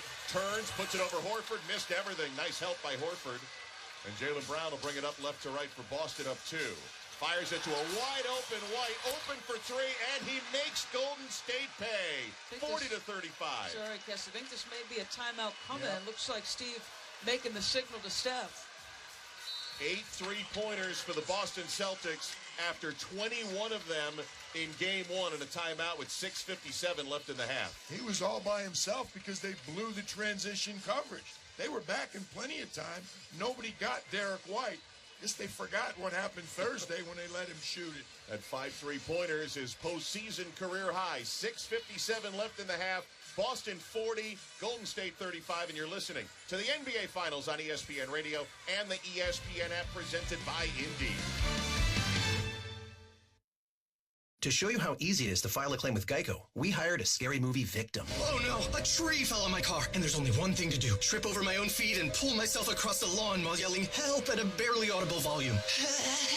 Sorry to interrupt, but you filed a claim with Geico, so you've got a designated claims team to help you. This Geico sounds suspiciously reassuring. Are you sure I don't end up getting surprised with an unexpected twist? Just that your Geico team will always be there to keep you updated. No! What is it? Oh, nothing. I just didn't see that coming. Geico. Great service without all the drama. With YouTube TV, watch live TV like cable. You can get started in minutes and watch the NBA Finals live on ABC. And without long-term contracts or hidden fees, YouTube TV lets you stay up to date with real-time stats and highlights of your favorite teams. YouTube TV. Everything live TV should be. Try it free. New users only. Terms apply. Cancel anytime. How often do you wear sunscreen? Always? Sometimes? Never? Fact is, only 14% of men use sunscreen when they're outside on a sunny day for more than an hour. By 2040, melanoma is projected to be the most common type of cancer in American men. Oars and Alps is on a mission to change that. They've created a sunscreen line made with clean ingredients that smells great and is easy to take on the go. Plus, their formulas won't leave a greasy residue or white cast. Their SPF spray was awarded Best Sunscreen by Men's Health, and their hands-free clear Go Stick was named Best New Product at the 2022 PGA Show. Head over to oarsandalps.com and get 15% off with code SUMMER15. That's OARS and ALPS.com. Code SUMMER15 for 15% off.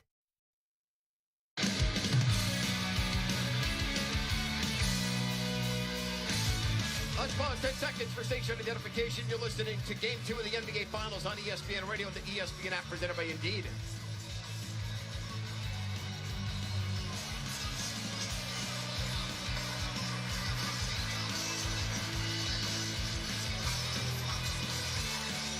Kevin Winter with you. Ruz Goldenwood. The stars are performing, Ruz. What are you seeing particularly out of the bench? Kevin, I'm keeping my eyes on the bench players for the Warriors. Bielitsa made impact on both offense and defense. In just his 5 minutes off the bench, he was a spark for the Celtics. Derek White picking up where he left off, and he made the Warriors pay for leaving him open. It's Hendricks' daddy, Kesty. Back to you, Doris and PJ. All right, thank you very much. And the Celtics defense, Doris, they have rode that from under 500 in January to the finals, and we are seeing why this team's so good on that end. So obviously, Golden State going to attack Peyton Pritchard on the box. Tried to do it with Klay Thompson. Al Horford recognizes it, gets in sync, PJ, and he erases that shot opportunity because he's there in help. Their contest is so good, but Golden State's numbers in the paint and taking it to the rim, they're just not finishing, and it's primarily because of the contest job that Boston's doing.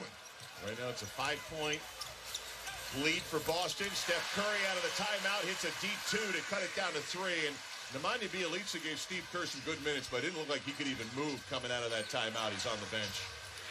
Keep an eye on that as Jayson Tatum leads the Celtic attack, driven near half court by Draymond Green, trying to get by him at the three-point line. Pass inside, stolen by Curry.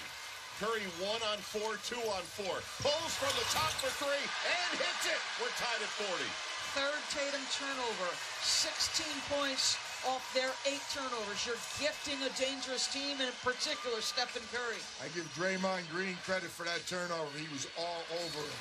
Nearly another turnover on a pass to the wing intended for Tatum, tipped out of bounds. One thing to keep an eye on, 8 threes for Boston, 130 given up threes by Golden State. They have not been good guarding the 3 in the playoffs. Yeah, exactly, Doris. And they were so good in the regular season. They have really slipped in the playoffs. How about this insane number? Boston is 17 for its last 25 from 3 since the start of the fourth quarter in Game 1.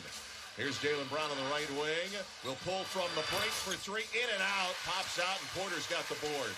Halfway through the second, tied at 40. Curry at half court against Marcus Smart. Looks at the rim, drives, now drives the blow by. Had it ripped away by Derek White. What great defense down the lane by White. Down floor, Jaylen Brown from the right. 5:45 left in the half.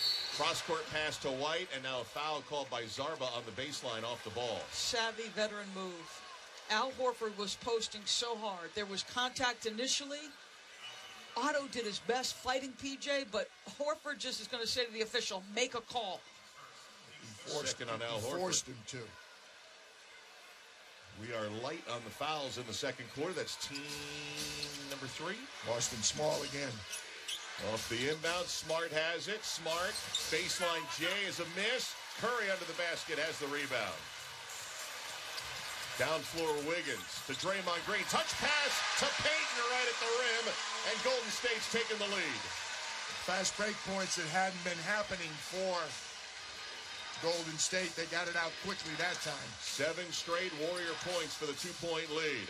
White right corner, up top Brown, right angle 3 off the rim. No, and rebounded by Wiggins. Golden State building its first real momentum of game 2.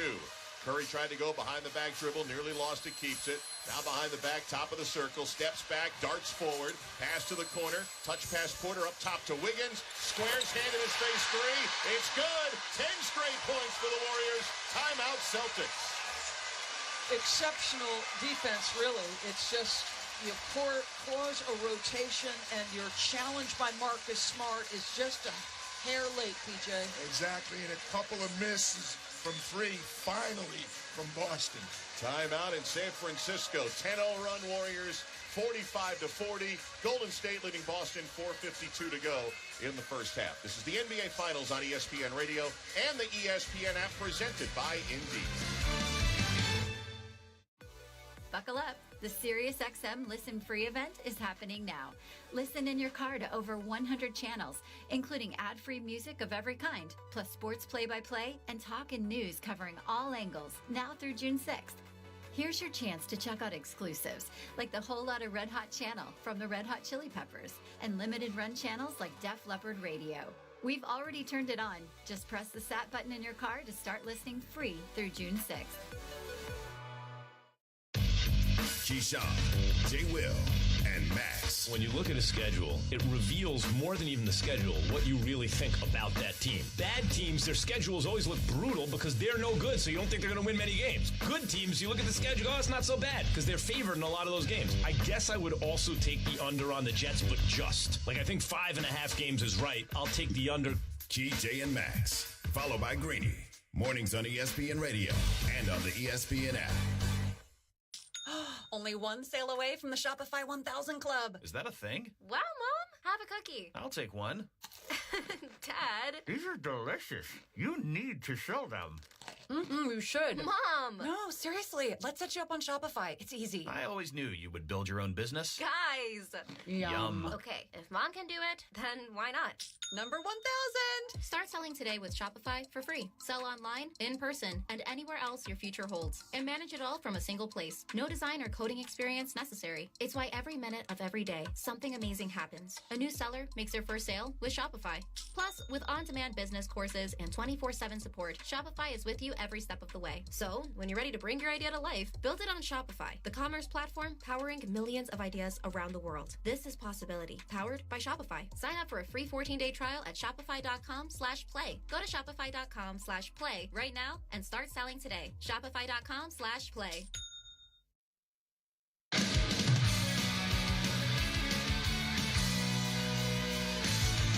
Kevin Richard with you. Roz Gold on 1A from our Granger broadcast position. 4:52 to go. Golden State's opened up its largest lead of Game 2. 5 points. Roz, why?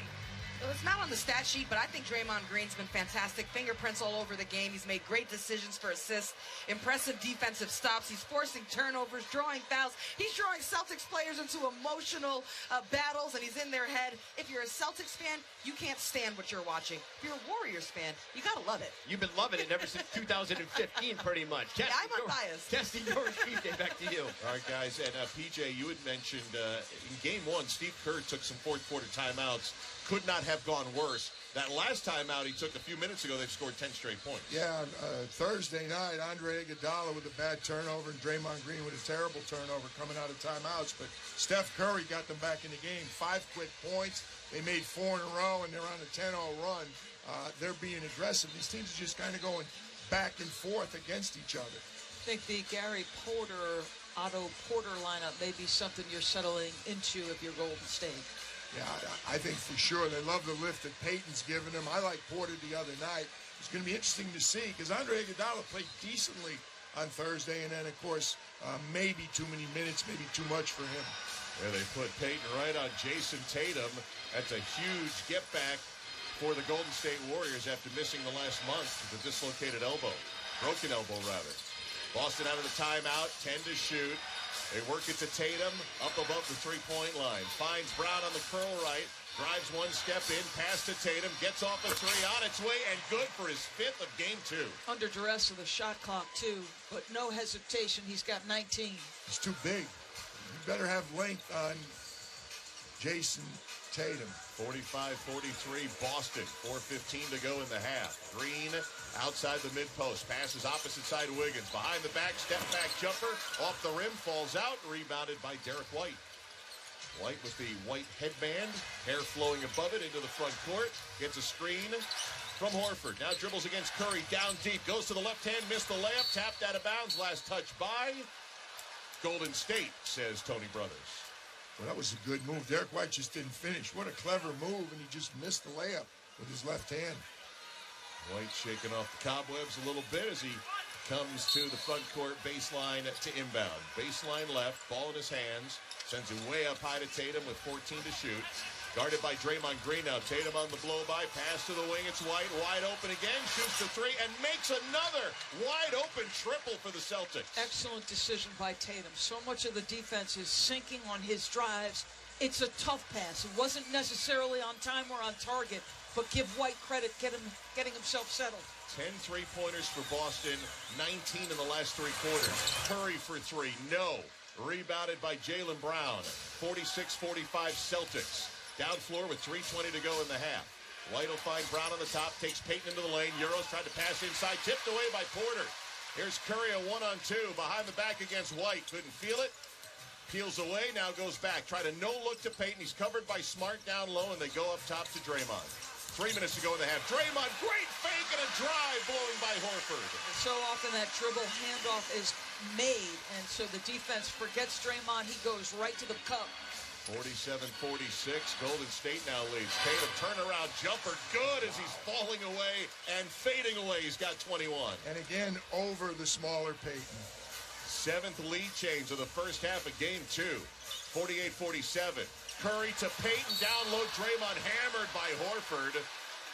Ime Udoka screaming for a travel by Draymond. He's right, he did travel, but they missed it. Horford will get called for his 2nd foul. And 2 free throws coming for Draymond Green. We expected Draymond to have a much better performance. Oh, he absolutely traveled. I'll tell you what, you're the Celtics. Boy. Bad miss. You're not getting a very good whistle here in the Bay Area. Ime Udoka's talking to Josh Tiven right now as Draymond misses the first one. But Draymond's at 6. It's not a ton of points, but when he doesn't look to score, it's so easy to play off him and help on other people. He's got to keep the defense honest, and he's done a really good job the first half doing that. Switch to free throws, 7 points for Draymond Green. Had a few words for the Boston bench on his way down floor. Ime Udoka and Steve Kerr talking. I guarantee you they're talking about the officiating. Not talking about Paris 2024? Not yet. 48 all score, 2:27 to go in the half. Jaylen Brown works his way toward the mid-post, pass up high to Tatum. 8 to shoot. Tatum sidestep to his left 3 on its way short. Rebound, 2 Warriors there. Curry takes it away. Pass to Klay Thompson. Bounces it to Draymond against Smart. Smart poked it away. Draymond saved it, tried to throw it off of Smart. And we've got a whistle down on the floor, and it's going to go against Boston. And a push foul against the Celtics. It's only their first. Marcus Smart picks up the personal foul to be side in for the Warriors. Smart picking up his first personal. 48 all here in San Francisco as Steph Curry will inbound on the far right side. Ball in his hands, loops it into Gary Payton II, healthy again. Over to Wiggins, left side three, pops in and out. The rebound to Smart, all alone under the basket. Marcus lopes into the front court, trying to get by Curry, lost it. Thompson's got it on a 2-on-2. Bounce it to Wiggins, and it goes off his hands out of bounds. Did not have a real good angle on that attack. No, the pass led him a little too far. I fault Klay Thompson more. Andrew Wiggins could have caught it, but it would have been a good catch. Neither team able to really get a nose ahead. They're kind of trading punches, but nobody's been able to get control of the game. I think they both sense how big this game is. Huge swing either way. Golden State trying to even the series. Boston trying to go up 2-0 on the road. Here's Tatum up top, 95 seconds to go in the half. Drives, layup. Klay Thompson got in the way. Offensive rebound, Horford. Out to White, corner three, missed the rim. Why doesn't Al Horford take the layup? Al Horford had a dunk or a layup and threw it out to the corner. Draymond Green hassled on the three-point line, gives it up to Curry with 1:20 to go in the half. Curry against Horford, jabs twice, drives to the lane, finds an open Wiggins down low for two. There's Stephen Curry picking him apart with his passing ability. That is assist number 4. Feels like he has more than that. Well, if they finished some shots inside, he would have. 50-48, Golden State, minute to go in the half. Smart, high post, pass outside, gets it back. Quickly to the right side, Brown jabs a right foot, shoots a three as he's fouled. He missed the shot. Draymond got into Jaylen Brown. They each push each other lightly, and now not so lightly as they get up, and Zach Zarba will grab Jaylen Brown and push him away toward the scorer's table, and Gary Payton II is going to get in front of his teammate Draymond Green. 3 free throws will be coming for Brown. Well, there wasn't much there.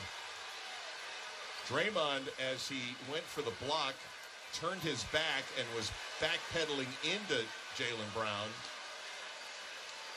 And then both barked, both lightly pushed, and then it was not so light after that. Ime Udoka, my goodness, I don't think he could talk to the officials anymore, and I don't blame him, PJ. Yeah, he's really upset. And as you mentioned, PJ, for those just tuning in, Draymond can't mess around here. He picked up a technical foul early in the ballgame. Yep. Zach Zarba and Tony Brothers are going to come over. Defensive foul on Green. The altercation is under review. So if they went to a double technical here, that would be the end of the night for Draymond Green. They're aware of that. They're not going to want to go to that. that. He kicked him in the head on the fall down. That's what M.A.'s and that's why Jaylen Brown is upset. Let's get our colors straight here. We got Green and Brown and Derek White. Throw some other guys into the mix here. Well, Steve Kerr's going to be red in the face if Draymond Green can't play the last 2 quarters in 55 seconds. I'm going to be honest with you here. Unless they call Draymond for the leg to the face, which they may consider incidental, I think the instigator here is Jaylen Brown. So I think if it's not a double tech, it might be just a tech on him. Well, it's going to be a big call. We'll have it in a moment. Reminder, full coverage of the NBA Finals with Keyshawn, J-Will, and Max every weekday morning from 6 to 10 a.m. Eastern, followed by Greeny with Mike Greenberg until noon on ESPN Radio and the ESPN app. M.A. by nature is pretty level-headed and quiet. This is almost as animated as I've ever seen him in a game. He's been upset from the middle of the first quarter. I'm going to be honest with you. I do not think that Jayson Tatum gets a whistle level with his ability. After review, the defensive foul on Green stands. There's no further penalties on this play. So Draymond remains in the game. Let me just say, it's the finals. If this were regular season, I think we would have had different outcome on that review. Foul Three on shots Draymond coming. is one, but Three three shots free throws at the 55-second mark to go, and the Celtics down 2. I mean, just follow up on my point. The non-fouls on Jayson Tatum, he's very demonstrative, and at times I think he shows up the official, and these guys are humans. That's one problem. He sat down and had an extended film session with the officials, trying to discuss, hey, how do I get it? And they're saying, pull us aside quietly. But when that has no effect, then he gets upset, and it's sort of snowballing. But I'm going to be honest, this is just my opinion. I do not think he gets any benefit of the doubt on any whistle for a guy of his caliber. And he just missed the first of 3 free throws with 55 seconds to go. One of the heroes of the game 1 fourth quarter comeback. Buries the second, and one more to come for Jaylen Brown, who's got 14 points. He and Jayson Tatum have combined for 35 of Boston's 49 here in the first half. Third one up, rattles in, hits 2 out of 3, and we're tied at 50. Sixth tie of game 2. 50 seconds to go in the first half. Warriors down 0-1 at home, and Curry across 2 screens. Passes to Clay. Quick trigger 3. Missed it off the front rim. Rebounded by Horford, and he's 1 for 7. Good shot. He's 1 for 8, Cassie, actually. 0 for 4 from 3. Yep, just updated that. 1 for 8. Here is Tatum. Hand in his face jumper. Miss. Clay defending that time. That was a 2 for 1.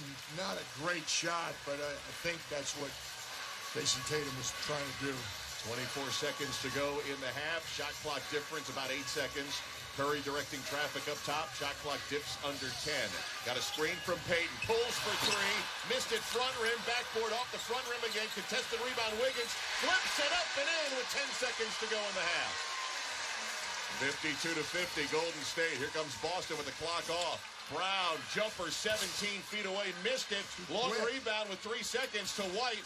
White in the corner, contested 3. It's the top of the backboard, and the Warriors will be content to take a 2-point lead into the halftime locker room.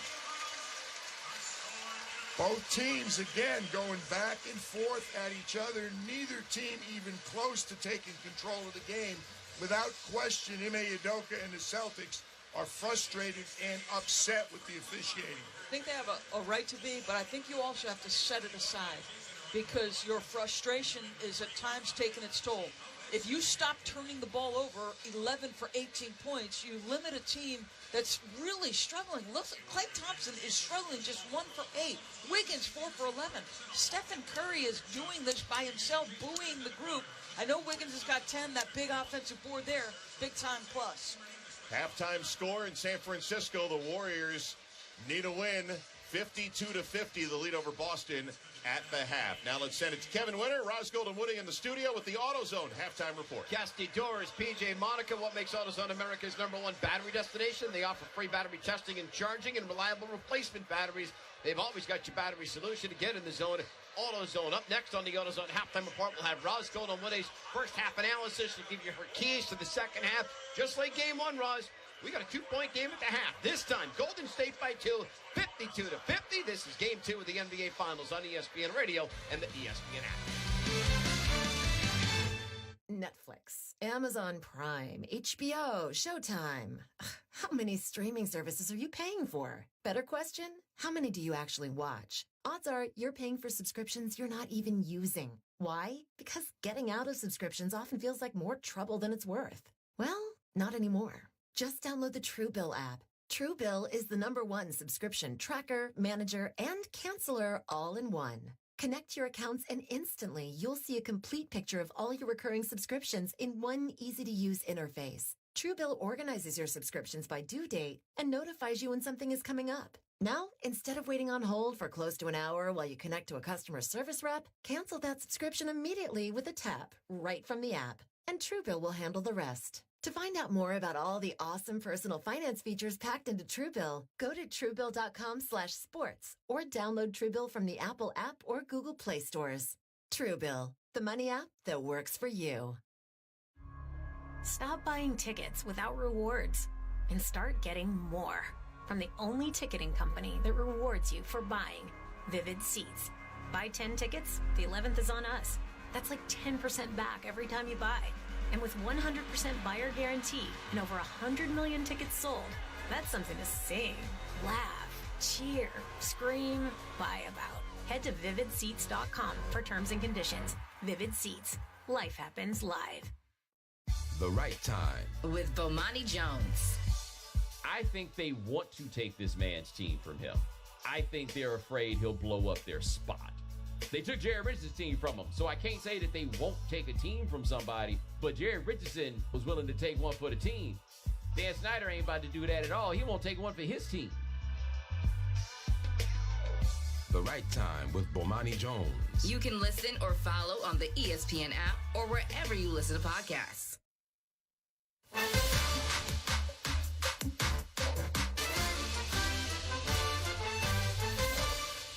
You're listening to the NBA Finals on ESPN Radio and on the ESPN app.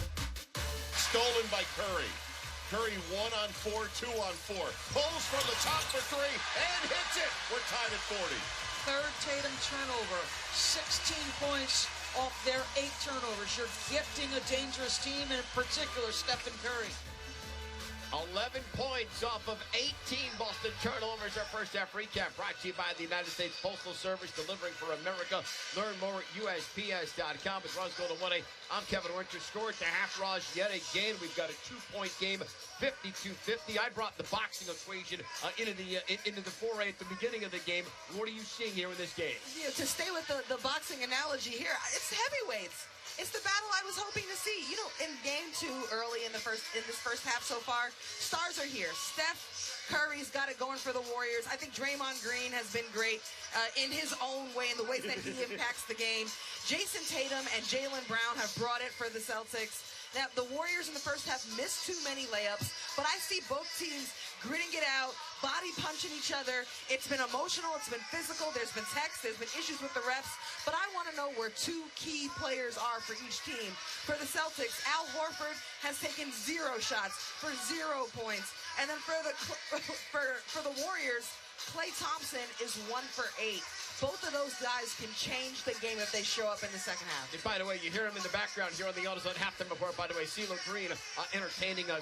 You played the game, Roz, at a high level. You played in a Power 5 conference at Stanford.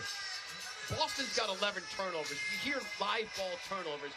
Just how deflating, if you will, are live ball turnovers compared to a dead ball one? Good question. So on a live ball turnover, if you're the one on the break on offense, man, you high flying. It's you don't even feel it. But if you're on defense, now the court's getting longer, your breaths are getting shorter, you start to fatigue, you get tired. It wears on you physically while the other team is just floating in the wind. It takes the gusto, the air out of your game. 11 turnovers for Boston, 18 points for the Warriors. Up next on the AutoZone halftime report, Roz's keys to the second half. Golden State by 2. This is the NBA Finals on ESPN Radio and the ESPN app.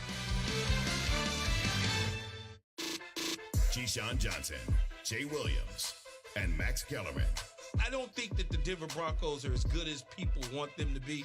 The Chargers, the Chiefs, and the Raiders, in my opinion, are better. I think they're 9, possibly 10-win team potentially, but I think they're 8-9. They probably won't get there. They think this is Peyton Manning. This ain't the same. Key, Jay, and Max, followed by Greeny. Mornings on ESPN Radio and on the ESPN app. This is Greeny with Mike Greenberg. Michael Jordan is the best player that ever lived. Bill Russell is the greatest winner that ever lived. And Kareem Abdul-Jabbar is the most accomplished player that ever lived. Those 3 spots to me are done. And then the 4th spot is the one you want to argue Magic. You want to argue LeBron. There were others I would put ahead of Steph anyway, so I mean, I wouldn't even consider him in that spot. Wilt Chamberlain. But thinking about a Mount Rushmore, wouldn't you want to properly represent basketball's eras? I mean, you don't want Michael Jordan to be the most recent player on that list. Does that matter to you? I don't know. We don't have. I'm just trying to think of a recent example that won't make everyone yell at me. We don't have JFK on Mount Rushmore. True. Right? Like they chiseled that into a mountain. They're not updating it. They're not updating. You know what I mean? The Mount Rushmore is Mount Rushmore. So, but there's no chance Steph Curry winds up on it. This is where I'm going. I can't say there's no chance he winds up on it. So he could get there. There's no chance he gets there in the next 2 weeks. Okay. If that's what you're asking me. No way. Greeny with Mike Greenberg. Weekday mornings at 10 Eastern on ESPN Radio. And watch exclusively on ESPN Plus. The playoffs on ESPN Radio. I just think that this has 7 games written all over it. Here's Curry, left wing 3. Got them all! This dude is something so different. 3 on its way and good! Jayson Tatum with a rocket 3. Get the very latest from the NBA every morning starting at 6 Eastern with Keyshawn, J. Will, and Max. And it continues all day on ESPN Radio. Canty and Carlin. When I think about point guards, Steph's not the first one I think about. He's not in the top few that I think about. I think John Stockton is a better point guard by pure definition than Steph Curry is. When I talk Oscar Robertson. Yeah, absolutely. The Big O was a better point guard than Steph Curry was, and that's a guy that averaged the triple-double.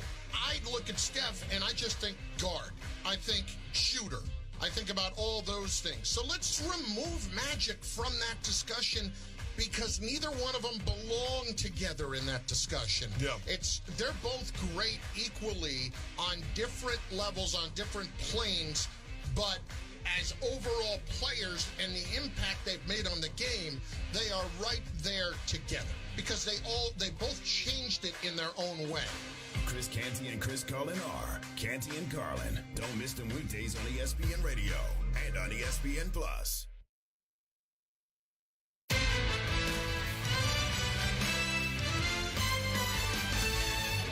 This is the NBA Finals on ESPN Radio and on the ESPN app. 47-46, Golden State now leads. Tatum turnaround jumper, good as he's falling away and fading away. He's got 21. And again, over the smaller Payton. He has those 21 with Roscoe to winning. I'm Kevin Witcher on the AutoZone Halftime Report, brought to you by Barbasol Shaving Cream. Choose Barbasol Shaving Cream for a thick lather and close, comfortable shave, and for a limited time only. Capture your Barbasol and Jurassic cans before they're gone. Roz keys to the second half. Golden State leads Boston 52-50. It is so crucial to the Boston Celtics' success to have any chance to win this game that they must take care of the ball. They've given up 18 points off of 11 turnovers. That's the key. And then for both teams, it seems like a slugfest here. Who can close out these quarters and grind it out, make the right decisions and execution? It feels like one of them games where each possession is going to matter. And coming back to our earlier segment, I'd love to see more from Al Horford and Klay Thompson. Where are y'all? Al Horford's the old guy. I'll be there when you need me. They need him in the second half. That'll do it for us on the AutoZone Halftime Report. Second half is next. Golden State by 2. This is Game 2 of the NBA Finals on ESPN Radio and the ESPN app. With YouTube TV, watch live TV like cable. You can get started in minutes and watch the NBA Finals live on ABC. And without long-term contracts or hidden fees, YouTube TV lets you stay up to date with real-time stats and highlights of your favorite teams. YouTube TV. Everything live TV should be. Try it free. New users only. Terms apply. Cancel anytime. How often do you wear sunscreen? Always? Sometimes? Never? Fact is, only 14% of men use sunscreen when they're outside on a sunny day for more than an hour. By 2040, melanoma is projected to be the most common type of cancer in American men. Orson Alps is on a mission to change that. They've created a sunscreen line made with clean ingredients that smells great and is easy to take on the go. Plus, their formulas won't leave a greasy residue or white cast. Their SPF spray was awarded Best Sunscreen by Men's Health, and their hands-free clear Go Stick was named Best New Product at the 2022 PGA Show. Head over to oarsandalps.com and get 15% off with code SUMMER15. That's OARS and ALPS.com. Code SUMMER15 for 15% off. This is ESPN Radio.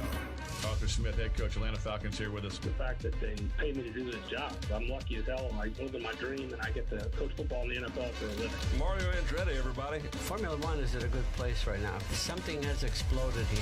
The fan base is speaking loud and clear. The head coach, Bill Self. Winning it is fabulous, an unbelievable feeling. One thing I will say, the wins never feel as good as the losses feel bad. Lane Johnson, Philadelphia Eagles. The past few years, we've been starting off very slow, 2-5, 3-6. My goal is to start out hot and keep going. Philadelphia 76ers guard Danny Green. I got to talk trash about James Harden now. I appreciate y'all, man. Don't talk too much trash about my teammate, bro. Mike Vrabel returns. Does Tom Brady still owe you an Escalade? I think he stole your MVP in the Super Bowl against the Eagles. Yeah, it's okay. He made up for it with all those Ohio State, Michigan bets. The biggest names in sports come here.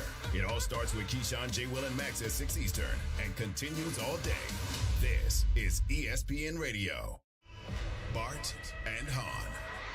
The Warriors are back in the finals. In the amount of time that KD left to have his own thing, he's won one playoff series. The Celtics, since Kyrie left, have been more than fine.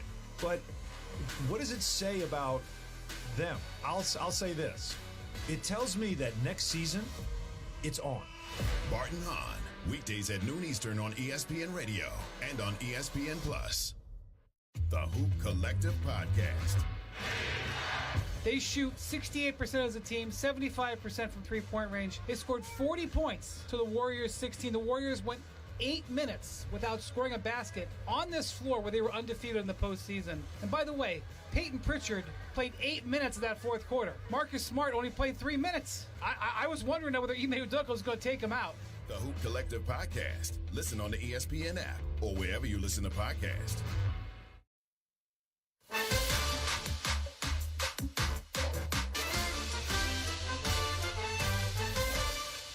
You're listening to the NBA Finals on ESPN Radio and on the ESPN app. I'm Kevin Winter. Rise Golden Woody and I will be here throughout the course of the second half. Boston is trailing Golden State by 2. Kesty, Doris, PJ, Monica. Here comes the team with the best third quarter differential this entire postseason, the Warriors. See if they can do it again. Back to you guys. Yeah, Kev, they had it in game 1 and then got swatted in quarter number 4 after having that great third quarter on Thursday night. Let's look at our adjustments here, Doris, and we'll start with the Celtics, who are down 2 here at halftime. So Kevin Winter took one of mine. You have to be prepared for what is typically a Golden State onslaught in the third. The other thing is it's been a through line through every loss of theirs in the playoffs. The two guys who handle the ball the most for them, Jayson Tatum and Marcus Smart, 8 turnovers, 4 apiece, 11 as a team for 18 points off. Mark, the difference is drastic for the Boston Celtics when they have great care of the ball. PJ Warriors? Klay Thompson, 1 for 8, 0 for 4. They need him to play. They forgot about their offensive rebounds. They made a living with that the other night. They got to get back on the boards, and their three-point defense is sorely lacking. 10 for 19, the Boston Celtics for 3. They are just burning them from downtown. 3 halves of basketball, and Boston has 31 threes. Wow. Monica McNutt also with us here tonight in Game 2. Monica, you had a chance to speak with us, Celtics assistant David Stoudemire. Correct, Kesty, and I asked him about the turnovers, guys. He said it's too much of us trying to play in crowds, and we need to make the simple play. I asked him about Al Horford, who doesn't have any field goals so far in this ball game. He said that's who Al is. He'll find his way. He'll find his flow. We don't rely on him for scoring, even though he had that great outburst in Game 1. He said when it comes to the defense, they've done a good job of defending the 3 for the Warriors. They've gotten lucky, and the Warriors have missed some layups. But as far as the emotions of this game, guys, he pointed out we are definitely having conversations about remaining level-headed. That's going to be everything as they look to close out this ballgame, Kesty. All right, Monica. Steph Curry had 10 of his 15 points in the second quarter. Andrew Wiggins, 7 of his 10. Those are the players in double figures for the Warriors. 2 for the Celtics. The Jays, Jayson Tatum with 21. Jaylen Brown with 15, and the third quarter getting underway with the Warriors going from left to right as we watch it. White home uniforms need a win to even the series before we head to Boston for Game 3 on Wednesday night. They go to Draymond Green baseline. His pass across the end line. That's going to be out of bounds. Was trying to get it to Andrew Wiggins. And a turnover by Golden State on its first possession of the third quarter. We're in the hammer play on the weak side. I actually thought it was deflected.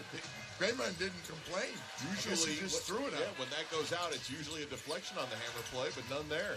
Here's Jaylen Brown, drives, flips it down low. Up top, they go to Tatum. Ball faking a drive on Wiggins to the free throw line. Pass to Smart, who gets hit as Draymond Green was coming over to contest and apparently unintentionally hit Marcus Smart because he pounds him on the chest twice on his way by. It's a simple thing, Kessie, to start the half, but Tatum put a foot below the free throw line and made the right pass. He can't play in the crowd, to Monica's point. Inbound to Horford, over to Jaylen Brown, behind the screen, an easy 3, or at least a good look at a 3, and he missed it. Curry long rebound to Klay Thompson, a nightmare first half, and his first shot not there. But it's an offensive rebound, Wiggins. Went up for his own miss, couldn't get it, and Horford comes away with it. Wow, no foul on Robert Williams. I thought he buried Wiggins. Wiggins ended up on the deck, and on the other end, a bounce pass down low to Jaylen Brown, who lays it in to tie the game at 52. Golden State has doubled the Celtics in points in the paint, 24-12, and they're shooting 12 for 26 in the paint. They getting opportunities, not converting. Here's Curry splitting a double, darts his way down the lane and lays it up over Al Horford for the lead. 54-52 Warriors, a minute 15 into the third.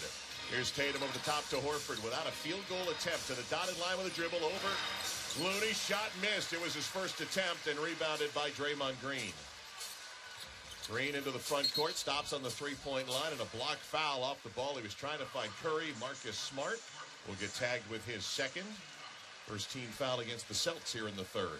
A block charge play. Marcus Smart just tried to get in front of Steph, and Zach Zarba wasn't buying it. Steph Curry played 20 of the 24 minutes, Mark. I'll be curious to see how far he goes here in the second half. He was in the upper 30s in Game 1, on pace for 40 here in Game 2.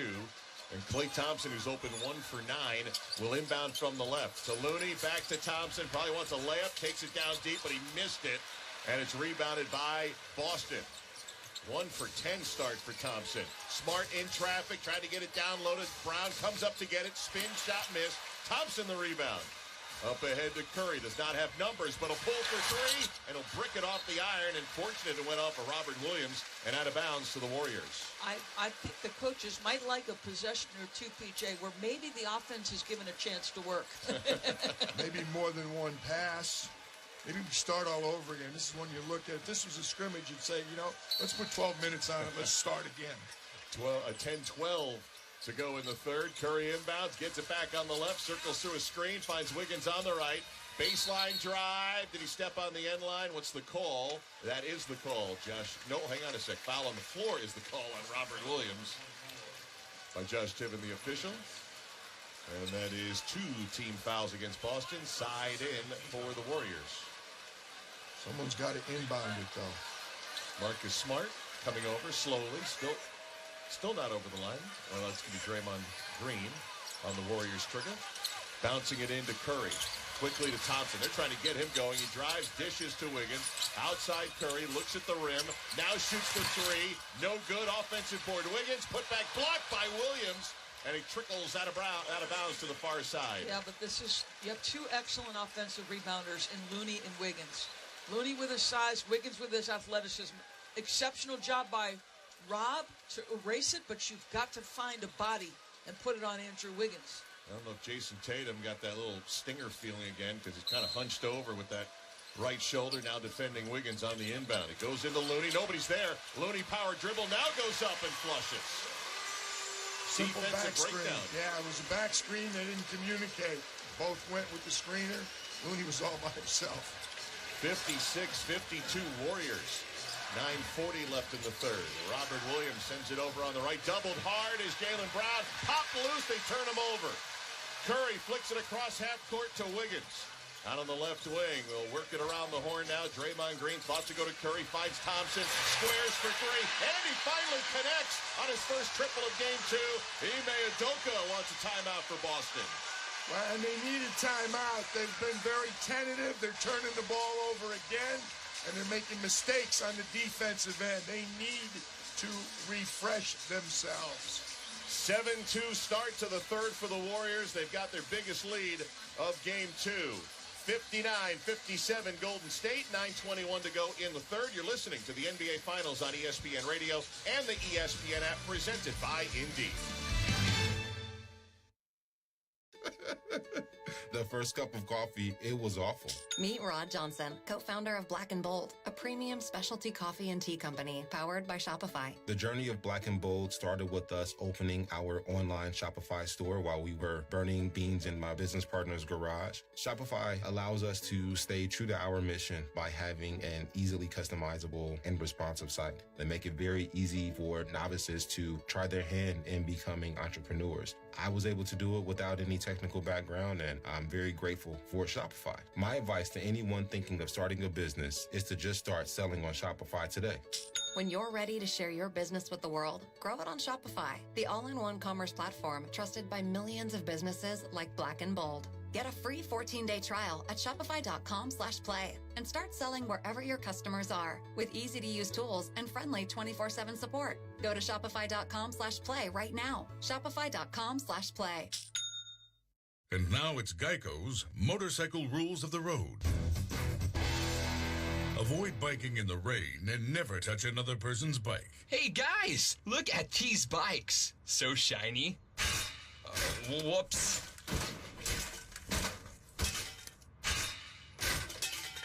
I'm gonna leave a note. Oh gosh, there's more. And the rule to saving on motorcycle insurance is, in 15 minutes, Geico could save you 15% or more. Buckle up. The SiriusXM Listen Free event is happening now.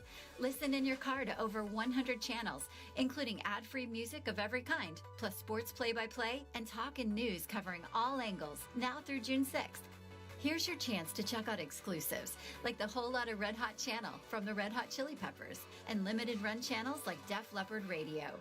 We've already turned it on. Just press the SAT button in your car to start listening free through June 6th.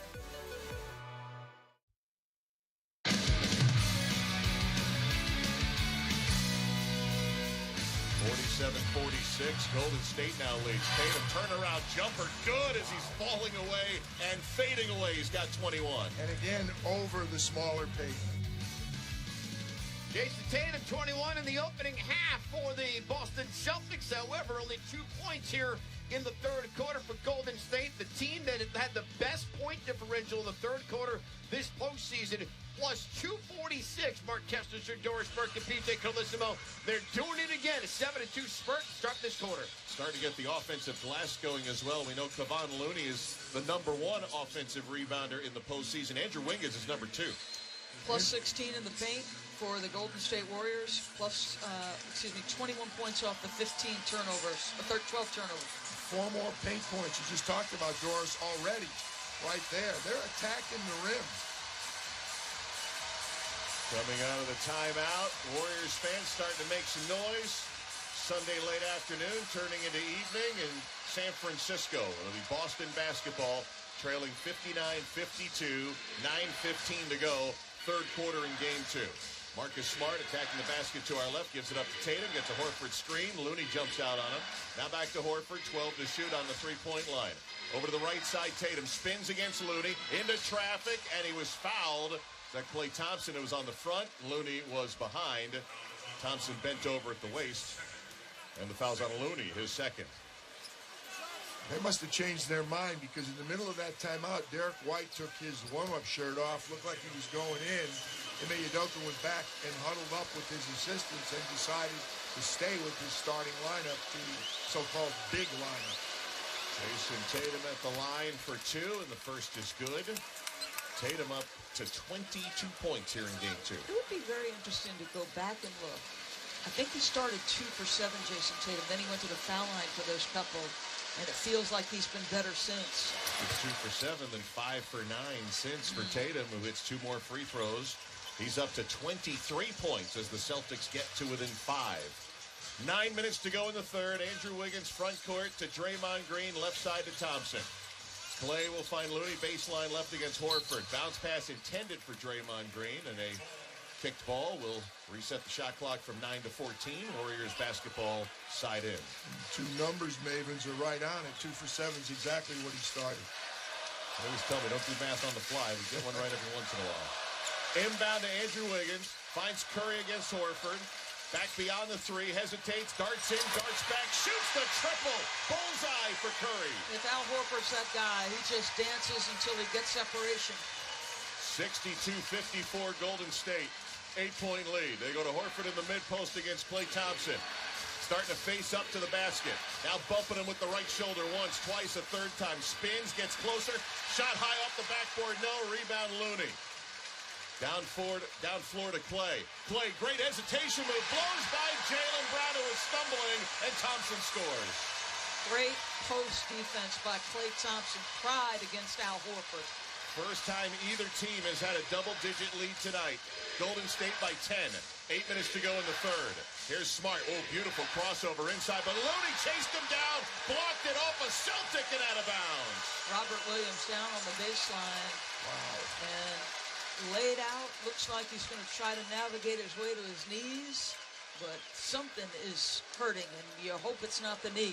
He's kind of favoring that left leg, too, as he gets up, and that's the side that's been bugging him. Oh, Missed 7 postseason games, got caught up as Marcus Smart was falling down on the Looney block. Were it not for Thursday night, I would say Boston is on very thin ice right now. Yeah. That didn't prove to be true. The ice can get thick for the Celtics after what we witnessed in game 1. Good news, Robert Williams able to jog it off, and he's defending on the other end. Here's Curry with it against Smart. Now they'll switch. Horford on him. Curry with a left-hand dribble. Draws 2 defenders. Passes it over dangerously to Wiggins. Shot clock at 7. Now to Klay on the left. Klay drives, finds Wiggins deep, flips it up as he's fouled. Shot not there. Robert Williams contesting late, and Wiggins will shoot 2. That play happens, though, because Marcus Smart dove for a ball he had no chance of getting. And I know I love Marcus Smart and his effort in laying out.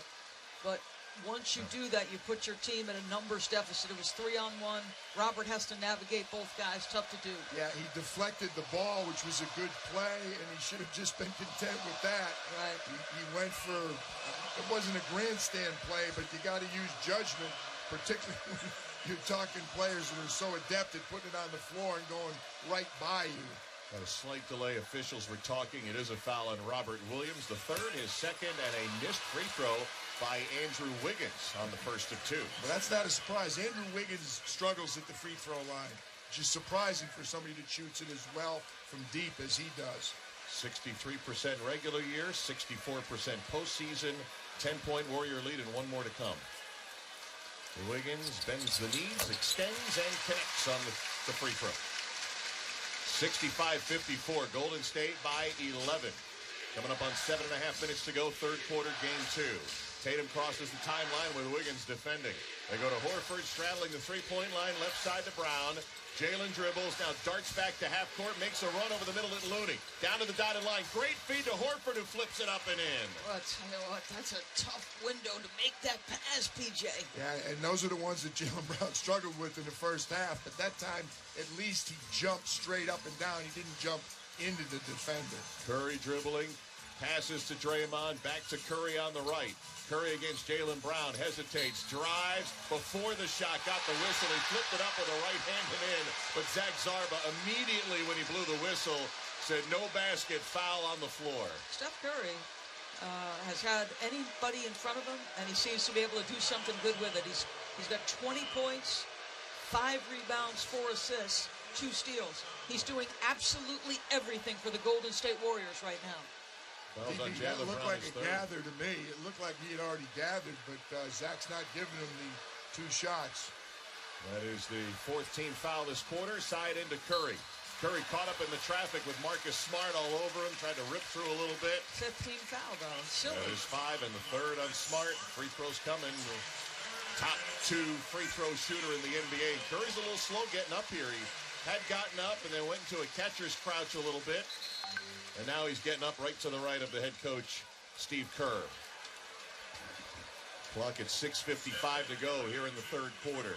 Would you agree that there are similarities between Mr. Green and Mr. Smart? They're different sized antagonists. Yes, for sure. Draymond right now, as Steph gets the first one down, Draymond's barking in Marcus's face. Marcus giving it right back to him. And then they slap each other on the butt. Yep, kind of 2 peas from the same pod. Yeah, different size, but a lot of similarities. Curry hits the first, buries the second as well. 22 points for Steph Curry, 67-56 Warriors, 6:50 left in the 3rd. Steph's father, Dell, watching in the crowd. Pass for Jaylen Brown was knocked out of bounds by Draymond Green on that transfer. It'll be Boston to inbound. I don't understand why Boston doesn't try to back cut more. And then you don't get Josh Tibbin really getting into it.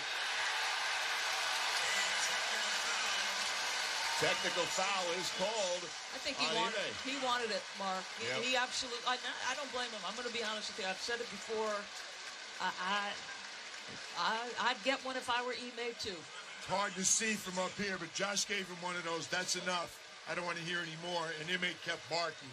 And you're right. That usually means, go ahead, give me one. 3-point on the other end with Steph Curry shooting the technical, and he hits. 68-56.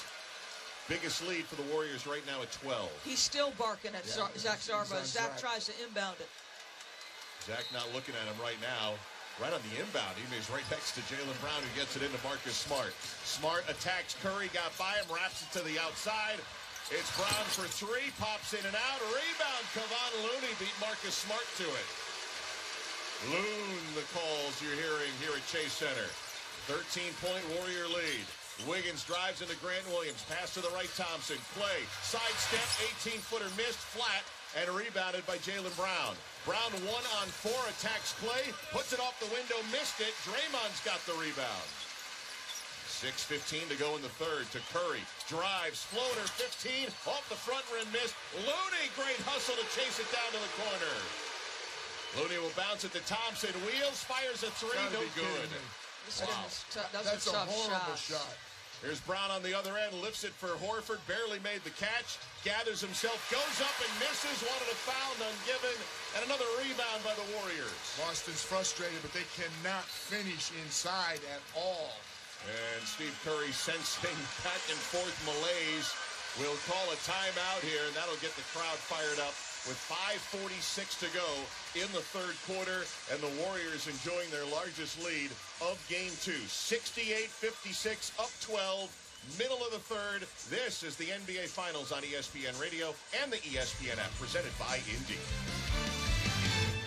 Netflix, Amazon Prime, HBO, Showtime. How many streaming services are you paying for? Better question, how many do you actually watch? Odds are you're paying for subscriptions you're not even using. Why? Because getting out of subscriptions often feels like more trouble than it's worth. Well, not anymore. Just download the Truebill app. Truebill is the #1 subscription tracker, manager, and canceller all in one. Connect your accounts and instantly you'll see a complete picture of all your recurring subscriptions in one easy-to-use interface. Truebill organizes your subscriptions by due date and notifies you when something is coming up. Now, instead of waiting on hold for close to an hour while you connect to a customer service rep, cancel that subscription immediately with a tap right from the app. And Truebill will handle the rest. To find out more about all the awesome personal finance features packed into Truebill, go to Truebill.com/sports or download Truebill from the Apple app or Google Play stores. Truebill, the money app that works for you. Stop buying tickets without rewards and start getting more from the only ticketing company that rewards you for buying, Vivid Seats. Buy 10 tickets, the 11th is on us. That's like 10% back every time you buy. And with 100% buyer guarantee and over 100 million tickets sold, that's something to sing, laugh, cheer, scream, buy about. Head to vividseats.com for terms and conditions. Vivid Seats. Life happens live. Yo, check this out from Canty and Carlin. LeBron James is now a billionaire. LeBron James has got his hands in a lot of different pies, and it's impressive to see him diversify. And just Carlin, his capacity to be able to put himself in all of these different things while still maintaining his stature as a basketball player and being one of the best on the planet. That's the part that's most impressive. Check out Canty and Carlin, weekdays on ESPN Radio and on ESPN Plus.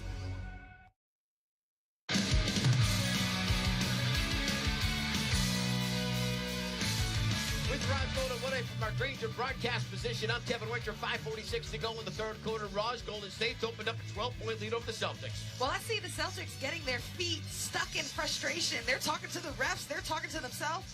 And they're talking to Draymond Green. Draymond's got a head game going on with Grant Williams, Jaylen Brown, Jayson Tatum, even Ime Udoka.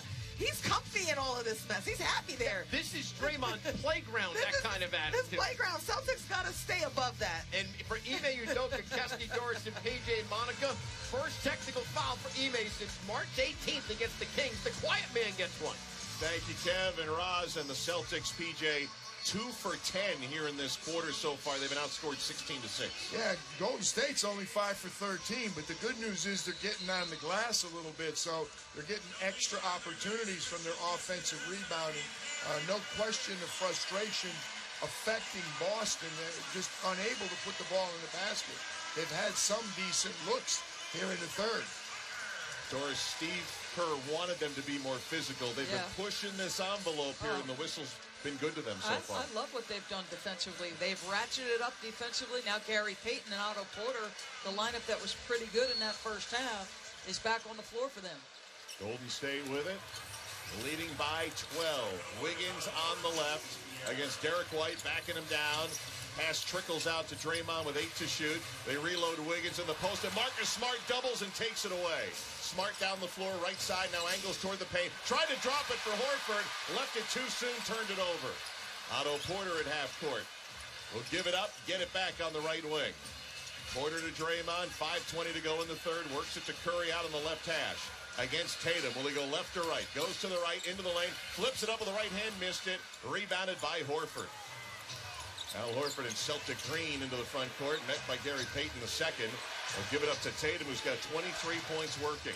Tatum against Curry, takes him inside the line. They go to Smart, sidestep pass into the corner. Grant Williams buries a three. Big-time bucket at one point. Steph Curry had 8 in the quarter, Boston 6, so big-time shot by Grant. Only the second field goal for Williams. Boston back within 9. Here's Draymond Green, wide open for 3. Bricked it badly to the left.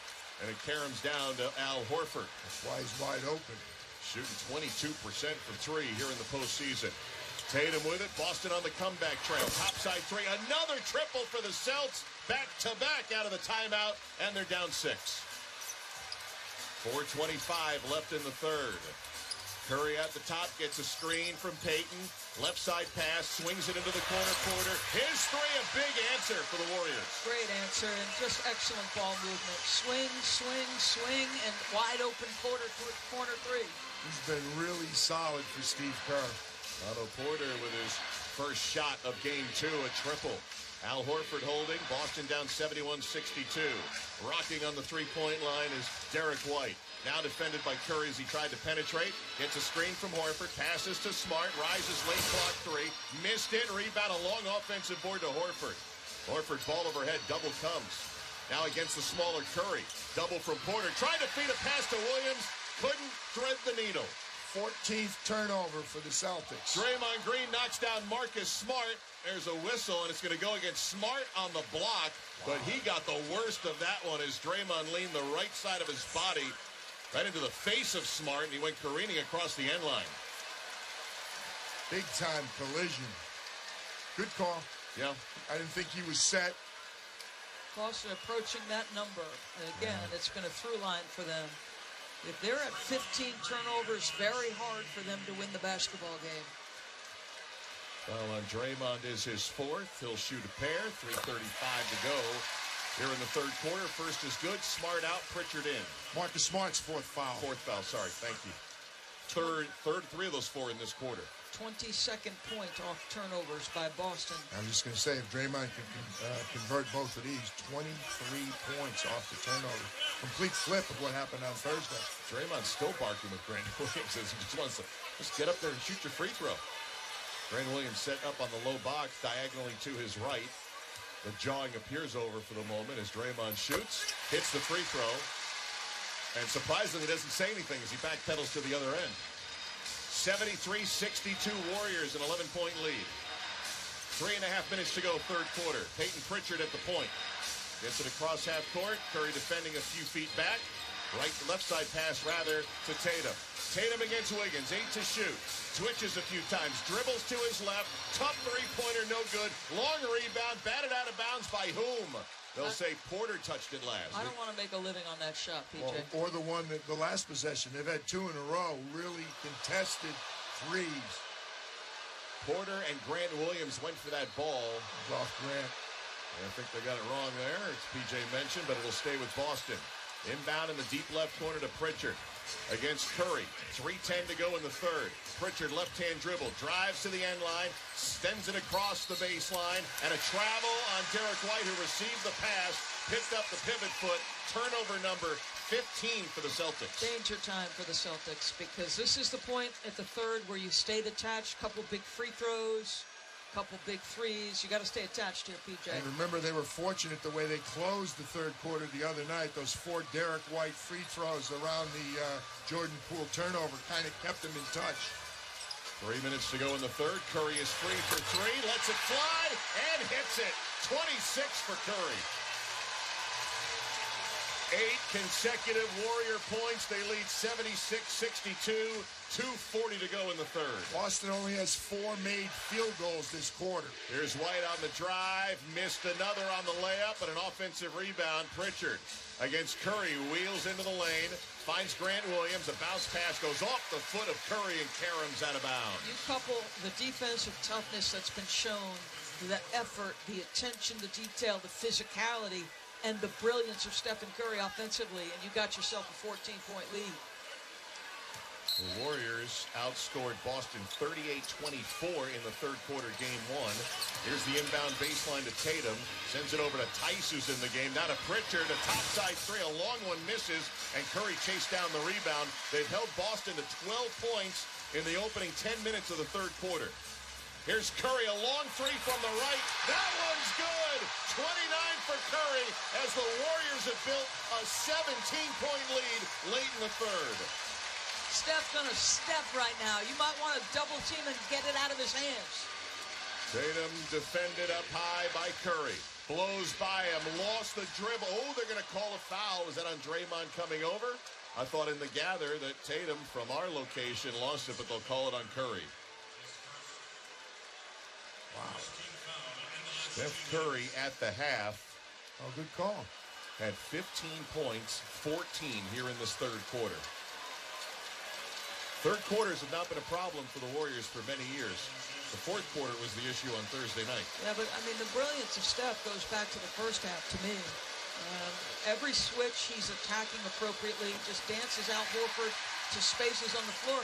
Al will do a good job the first 3 or 4 seconds, but then it's turned the lights out because Steph's handle's so good, his creativity. Tatum misses the first. It's hard to let him play one-on-one for 3, 4, 5 seconds. I mean, it's one thing to move your feet, take away the first move. Steph will throw like 4 moves at you if you let him. And one-on-one, he's going to beat anybody over time. Jayson Tatum rattled home the second, split the free throws. 79-63 Golden State, minute 45 to go, third quarter. Here's Steph Curry inside a half against Grant Williams. Got to the three-point line. He's feeling it. Lets it fly and miss, and an offensive rebound by Otto Porter. Remember, Draymond told Raj yesterday they need to finish quarters. Right now, they need to finish this one if you're the Golden State Warriors. That's not going to get it done. No, Steph Curry dribbling out on that far left side. Turnover on the out of bounds with a minute 32 to go in the third. No Poole at all in the third quarter. Yeah. Steph Curry at 31 minutes, and we're only 90 seconds away from the fourth. Here's Pritchard out on the right. Bounces it to Tatum, head of the circle. Drives Curry into the lane, into Looney, and a foul called. Tatum will shoot a pair. This is exactly what we're talking about, though. These are big plays here, right? You're trying to stay attached. Turn it over, and you commit a foul on the other end. Okay, it was a shooting foul, but it was also foul number 5, so they're in the bonus. Tatum will shoot 2 as we pause 10 seconds for Station ID. This is the NBA Finals on ESPN Radio and the ESPN app, presented by Indeed.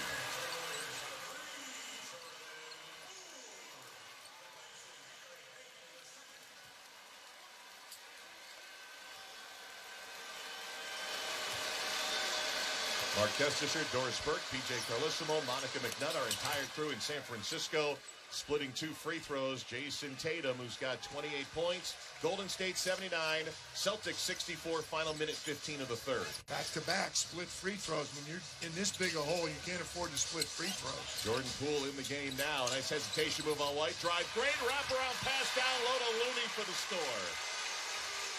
Under control, Jordan Poole that time. Minute to go in the third. They're pooling now here at Chase Center.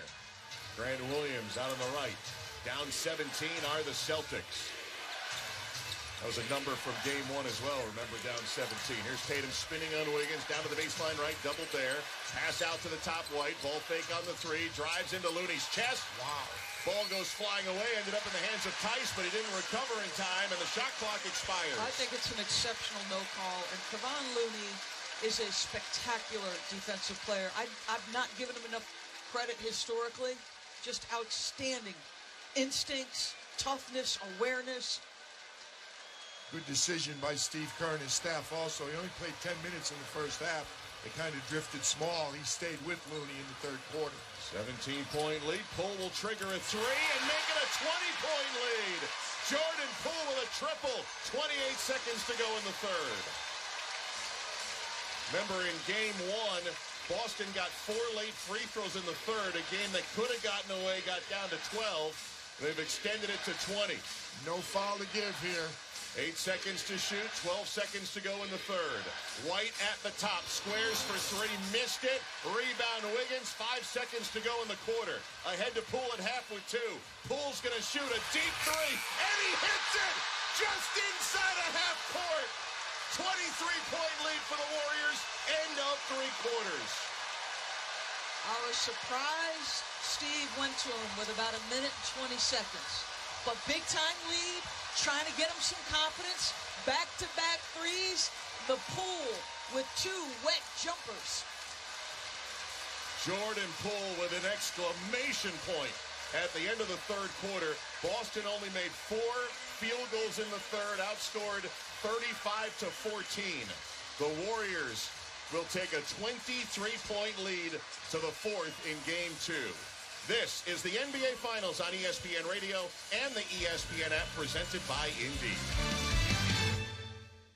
With YouTube TV, watch live TV like cable. You can get started in minutes and watch the NBA Finals live on ABC. And without long-term contracts or hidden fees, YouTube TV lets you stay up to date with real-time stats and highlights of your favorite teams. YouTube TV. Everything live TV should be. Try it free. New users only. Terms apply. Cancel anytime. How often do you wear sunscreen? Always? Sometimes? Never? Fact is, only 14% of men use sunscreen when they're outside on a sunny day for more than an hour. By 2040, melanoma is projected to be the most common type of cancer in American men. Oars and Alps is on a mission to change that. They've created a sunscreen line made with clean ingredients that smells great and is easy to take on the go. Plus, their formulas won't leave a greasy residue or white cast. Their SPF spray was awarded Best Sunscreen by Men's Health, and their hands-free clear Go Stick was named Best New Product at the 2022 PGA Show. Head over to oarsandalps.com and get 15% off with code SUMMER15. That's OARS and ALPS.com. Code SUMMER15 for 15% off. Swagoo and Perk. KD is in Brooklyn because he listens to outside noise. Because if KD is a rational thinking man and he looking at what he got in Golden State, that they win 8 championships. Check out Swagoo and Perk wherever you get your podcast. Keyshawn Johnson, Jay Williams, and Max Kellerman. I don't wear shoes when I'm in. I don't wear shoes really when I'm in LA unless I go to dinner. You got the shorts on. And even when I go to dinner, I mean, depending on where I go, I may put on shoes. But other than that, for the most part, up to Nobu in the Jesus sandals. For sure, 100%. T-shirt and shorts. I mean, I'm not dressing up for nothing. When I dress up, people be like, "We going to a wedding?" I'm like, "Cause that's just me, man." GJ and Max, followed by Greeny. Mornings on ESPN Radio and on the ESPN app.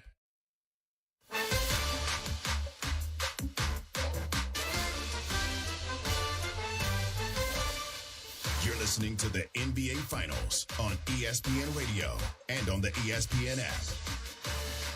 What a flourish to the end of the third quarter for the Warriors. 87-64 over the Celtics after 3. Mark Kestisher, PJ Carlissimo, Doris Burke, Monica McNutt, Kevin Winter, Roz Golden-Woody, our entire ESPN Radio crew. Time now for tonight's winning word. The word is splash. Text that word to 777-000 for your chance to win $1,000. Message and data rates apply. Want another chance to win? Listen to Keyshawn, J-Will, and Max tomorrow, beginning at 6 a.m. Eastern for a chance to win even more cash. That's an appropriate word, PJ Carlissimo, as the Warriors went 7 of 12 from 3 in the third. The Warriors did pretty much everything right, but the defense was the difference. 4 for 17, the Boston Celtics. 24%, 2 for 8 from downtown. But what's killing them has been killing them all year at crucial times. 5 more turnovers, 11 points off the turnovers, outscored 8-2 in the paint. And I want to go back to Doris's point about Steve Kerr putting Jordan Poole in. Not important that he made that 3 and added to the lead tonight. More important for his psyche going forward. Steve Kerr, almost every button he's pushed since he's been coaching his team has been the right button. Before the start of the fourth quarter, let's check in with Monica McNutt. Kesty had a chance to kind of eavesdrop on the Celtics huddle there, and as on pattern, tremendous amount of points. Al Horford was in Coach Ime Udoka's seat initially and said, hey, we got to keep playing our heart. We have 12 minutes. Ime sat down and echoed the same sentiment and saying we have to give ourselves a chance, play defense, and look to get out and run for some easy baskets. First possession of the fourth quarter is a Boston turnover. On the other end, Jordan Poole, 3 from the left, pops in and out. Rebound contested off the hands of Jaylen Brown, right to Gary Payton II for the score. Gary Payton is a sneaky good offensive rebounder. Finishes great around the cup. I don't know whether his numbers are going to say it, but he's impacted the game. Huge. He's been a monster. 6th offensive rebound for the Warriors tonight, and on the dribble handoff, we've got a whistle and a foul.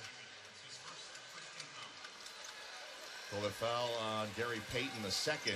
Jayson Tatum will inbound. It's Tatum and Brown, Smart, White, and Horford to start this fourth quarter, and the Celtics all of a sudden in a big hole. Down 89-64. Tatum on the left against Nemanja Bjelica. We thought injured, playing now, spins, missed the layup, and Klay Thompson grabs the rebound. He'll leave it for Draymond Green, hustling into the front court, shovels it back to Jordan Poole. Poole inside the arc, leans into a 17-footer, all net for Jordan Poole. He's a guy, he only needs to see one go in, and his frame of mind changes, and it has.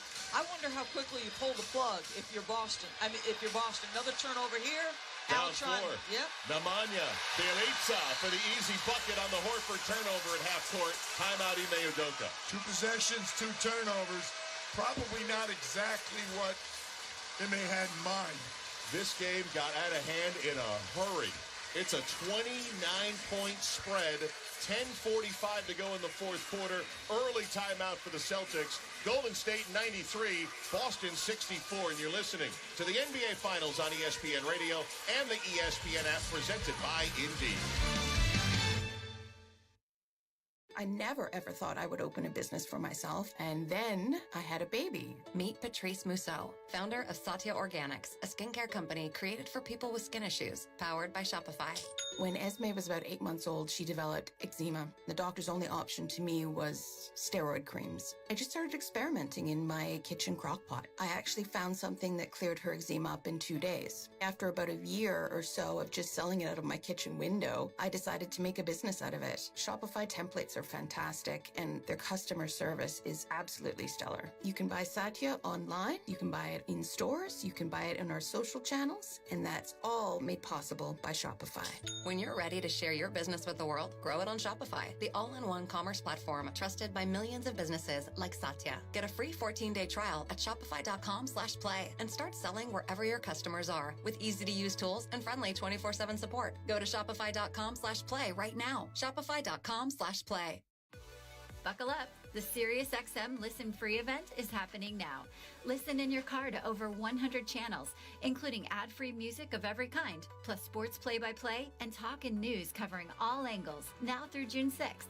Here's your chance to check out exclusives, like the Whole Lotta Red Hot channel from the Red Hot Chili Peppers, and limited run channels like Def Leppard Radio. We've already turned it on. Just press the SAT button in your car to start listening free through June 6th. Mike Greenberg is Greeny. Steph Curry, if this goes the way Stephen A. is talking about, is going to retire with a really interesting resume. Those of us who are as old as I am will never be able to say he's a better player than Magic Johnson, but if you just put their resumes head-to-head against each other, Steph Curry has a chance to retire with one of the great resumes in the history of the sport with no exceptions. Greeny with Mike Greenberg. Weekday mornings at 10 Eastern on ESPN Radio and watch exclusively on ESPN+.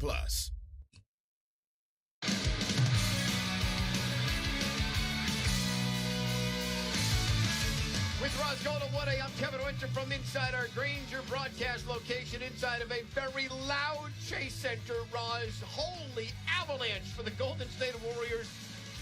What has struck out during this run? Let this be a lesson for the kids. Jordan Poole had played about 9 minutes and was 1 for 5 until Steve Kerr subbed him in at the end of the third, and he hit 2 huge threes, and he's kept it up in the fourth.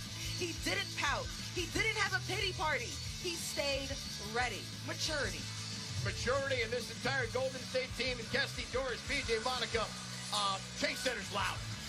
You know, he moved over from the Roracle over at Oracle, and it was a arena that was always loud. It was tight, and even though this is a billion-dollar facility with over 18,000 seats, they still have kind of maintained that atmosphere in big situations. And yeah, it was about as loud as it's been in a long time here at Chase Center with a 29-point lead. They are great fans. They've always been great fans. But when you win 50-plus games and a bunch of championships, you better have great fans. The Warriors bidding to tie this series at 1. They're 10.5 minutes to go.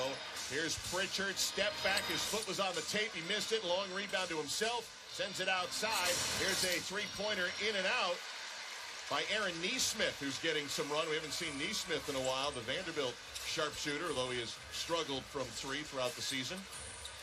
Warriors will have it with Jordan Poole to Draymond Green. Klay Thompson off the cut, down the lane, tried to pass to the wing. White got in the way, knocked it away, and then got knocked down in a loose ball foul on Klay. Klay and Draymond have bounced back. Klay, the stats don't show it for Klay. I'm usually not a fan of plus-minus, but Klay was minus 11 at the half, and Draymond was minus 6. They've played a lot better second half. 93-64 Warriors. Tice at the top against Bjelica. Work it over to Pritchard on the right wing. 10 to shoot. We're under 10 minutes to go. Pritchard to the dotted line. Oh, great feed on the baseline cut by Nesmith for the score. The backdoor cut. Always when you touch the paint, you get reaction, and if you have wise people like the Golden State Warriors do that as well as anyone, back cuts and layups. Poole beats Neesmith into the front court. And now, I don't know if he was looking for contact, but tried to drop it off for Payton. Nowhere near him, and a turnover for the Warriors. That's what we get for bragging on Jordan Poole. He reverts right back. He had done just about everything right till then. And from behind us, took it away from Payton Pritchard. Darting to the other end, flips to the left-hand layup. No. Payton puts it off the foot of Pritchard as it caroms out of bounds. It'll stay with Golden State.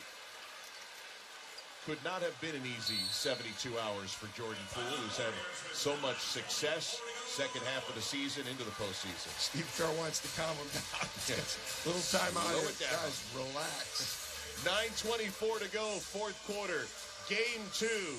Warriors huge second half, a 93-66 lead on Boston. And this is the NBA Finals on ESPN Radio and the ESPN app, presented by Indeed. To show you how easy it is to file a claim with Geico, we hired a scary movie victim. Oh no, a tree fell on my car, and there's only one thing to do. Trip over my own feet and pull myself across the lawn while yelling help at a barely audible volume. Sorry to interrupt, but you filed a claim with Geico, so you've got a designated claims team to help you. This Geico sounds suspiciously reassuring. Are you sure I don't end up getting surprised with an unexpected twist? Just that your Geico team will always be there to keep you updated. No! What is it? Oh, nothing. I just didn't see that coming. Geico. Great service without all the drama. The Hoop Collective Podcast. And even though Jayson Tatum, he had a good playmaking night, but he didn't have a good shooting night, it didn't bother the Celtics. They were just very unbothered. The Hoop Collective Podcast. Listen on the ESPN app or wherever you listen to podcasts. Did you miss Canty and Carlin? If he wins the NBA Finals and gets Finals MVP, Jayson Tatum is in the conversation for best player in the world, period. Giannis right now is wearing the crown. Yes. That is what it is. He went through Giannis. If Jayson Tatum finishes the drill against the Golden State Warriors, you're talking about Tatum potentially wearing the belt as the best player in the world at 24 years old. Chris Canty and Chris Carlin are Canty and Carlin. Don't miss them weekdays on ESPN Radio and on the ESPN app. Bart and Hahn. One thing about what's happening in Miami, Bart, it feels like they are trying to shove it down our throats that Tua is the guy. Everyone just keeps raving about his ability to stretch the field and get it to the cheetah. I don't want to hear my receiver saying he throws a catchable ball. So it's an underhand ball, a catchable ball. That ain't an attribute I want to have. He throws a catchable ball. What the hell is that? Bart and Hahn. Weekdays at noon Eastern on ESPN Radio and on ESPN+. Sundays mean you're just one day away from the latest with First Take. Rest up, because I'm bringing it starting tomorrow at 10 a.m. Eastern, only on ESPN and the ESPN app.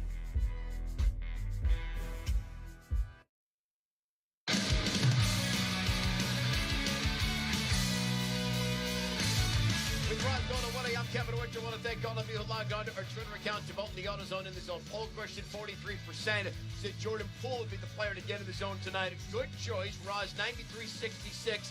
9 minutes to go here in the fourth quarter, but Golden State firmly in control. What has stood out for two games in this series? When the Celtics take care of the ball, they are very good. That's my main takeaway here. You cannot win a championship with 19 turnovers and 33 points off of it. If it's a possession game, if they take care of the ball, you know, this is a real battle. Cassidy, PJ, Doris, Monaco. Looks like Ime Udoka may have also said goodnight to Jayson Tatum, Jaylen Brown, Marcus Smart, and Al Horford. So guys, see you on a Wednesday night. Wednesday night, Game 3 of the NBA Finals from TD Garden in Boston, 8 Eastern Time. Kevin and Roz will begin our coverage, 5 o'clock here on the West Coast, also available on ABC. Grant Williams in, Derek White in, Neesmith still in for the Celtics with Payton Pritchard and Daniel Tice. I like the way Payton Pritchard is playing. He's still working. He's getting rebounds. He made a nice feed right there. I tell you, the guy who could use these 9 minutes to get himself on track a little bit is Grant Williams, because he's been so good and so important for the Celtics, and he really has not gotten involved these two games. Gary Payton II on offense for Golden State. They worked it outside, now inside Bielitsa. Great hesitation move, goes up strong and hangs on the rim on the layup, missed. Neesmith clears the boards for Boston. Derek White comes across the top, shaded by Draymond Green. Left side pass Pritchard, lets fly from 3, missed it, tapped out by Grant Williams, but too far, out near Mark Jackson of our television coverage and out of bounds. Well, welcome back, Jeff Van Gundy. Yeah. Out of the COVID protocols. And let's hope Mr. Breen also for a welcome back in Boston on Wednesday. The expectation is that Breeny will be back for Game 3 on Wednesday. Mark Jones filling in admirably on the television side over on ABC with 8:50 to go. 93-66 Golden State leading the Celtics. Been calling Mr. Breen Wally Pip in a hotel, but he's not laughing at anything I say. There's Klay Thompson, another guy who'd like to get going in these last 9 minutes or so, hitting a baseline J. I feel like there's times where, because he's been laid off for so long, PJ, he hunts tough shots, or he presses the issue when he's brilliant if he just plays to the rhythm of the game. Exactly, and with this team, he's going to get his shots anyhow. The Elitsa commits a perimeter foul trying to guard Peyton Pritchard. That is the third team foul against Golden State, side in for Pritchard and the Celtics. Just to go back to PJ, I think they're not here without Grant Williams' Game 7 performance against Milwaukee. Back in round 2 with those 7 triples. Here's White off the inbound, drives Bielitsa, threw it up at the rim, missed it. Nemanja with the rebound. 95-66 Warriors coming up on 8 minutes to play in Game 2 after Boston came back down 15 in Game 1. And a block on the perimeter. Grant Williams against Klay Thompson. On the other end, Neesmith drops it for Pritchard, who lays it up with a left-handed in. Pretty fast break. Nice little lead right there by Neesmith. 95-68. Golden State, 7:45 to go here in San Francisco. They go to Draymond Green, who passes out to Klay, shoots the 3, missed it poorly, and rebounded by Pritchard on the weak side. Payton into the front court against Draymond Green. Takes him to the mid-post, puts it off the glass and in. 95-70. To PJ's point, just stay aggressive. Try to get your rhythm. Try to feel good when you step outside the lines. 7:20 to go as Jordan Poole with those highlighter red sneakers on, nearly slipped at the free throw line, had it poked away, chased it down with 7 seconds to shoot. To Green on the perimeter, his interior pass batted out by Tice with 5 to shoot. Jordan Poole's talking to Zach Zarba. I tell you, he very seldom goes anywhere straight line. I mean, he's just veering left and right. It's like in a pinball machine. He's off the walls and out of control, under control, makes the shot. He's amazing. Inbound to Draymond Green, and before the catch, we had a whistle here. Are they going to try this again? They call 5-second count? Wow. Yeah. Zach Zarba going to go have a conversation with Josh Tiven. Now, Zach Zarba, our lead official, walking over to the scores table, talking at the same time. Normally, if we were down there courtside with him, we'd read his lips. Yeah, they're putting 5 seconds on the shot clock. That was what the 5 was. Inbound to Thompson in the corner, dribbles into the paint, fades and fires, rolls off the rim, tapped up Peyton, no. Rebound down loose, and Grant Williams secures for Boston. Dribbles into the front court, three-point line, into the lane, got the block foul, shot not there. Draymond commits the personal, and Grant Williams will go to the free throw line. Now I'm wondering how Steve stays with Klay to shoot himself out of his slump or just gets him out of here. You know, one of the funny things about the playoffs, the stats don't count. So the players treat it differently. They're much better at putting the game behind them because you don't accumulate stats like you do in the regular season. Right. I mean, we do track them, we do talk about them, and then they disappear when the playoffs are over.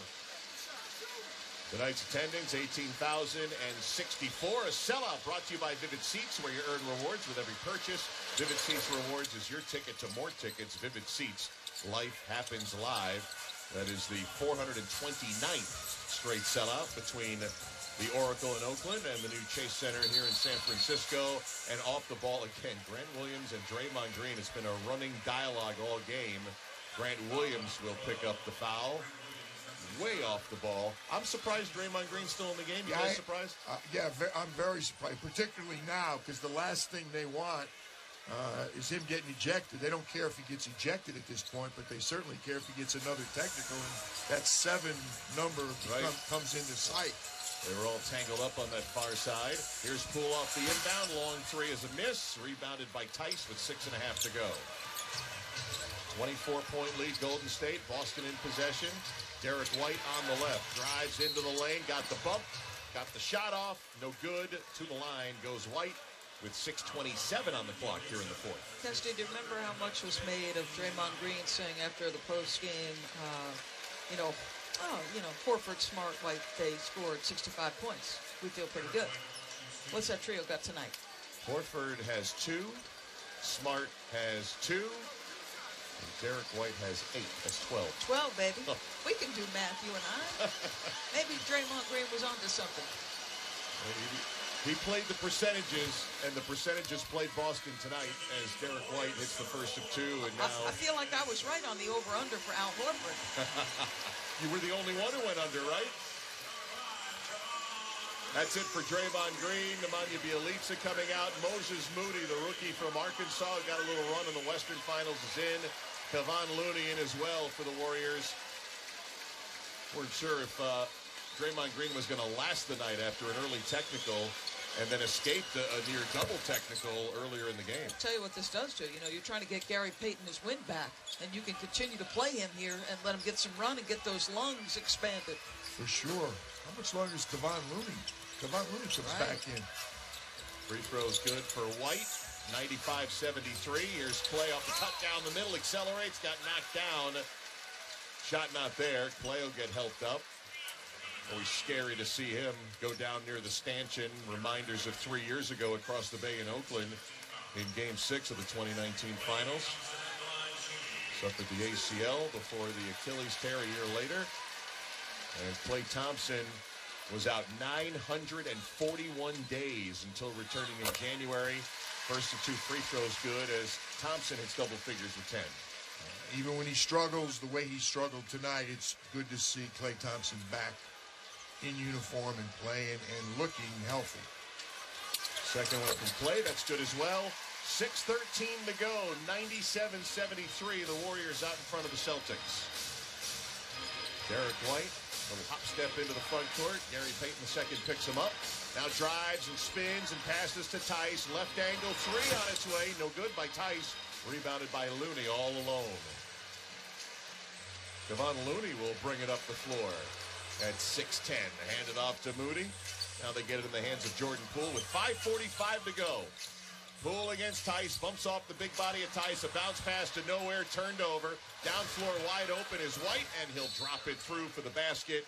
Not the way Steve Kerr really wants to see these final 9 minutes go with 5:38 to go. They're up 22. Well, NBA games are never over, that's true, but ones like this make you think about sometimes the mercy rule's not the worst thing. No blood, no foul. That's Moving right. down. 5:38 to go.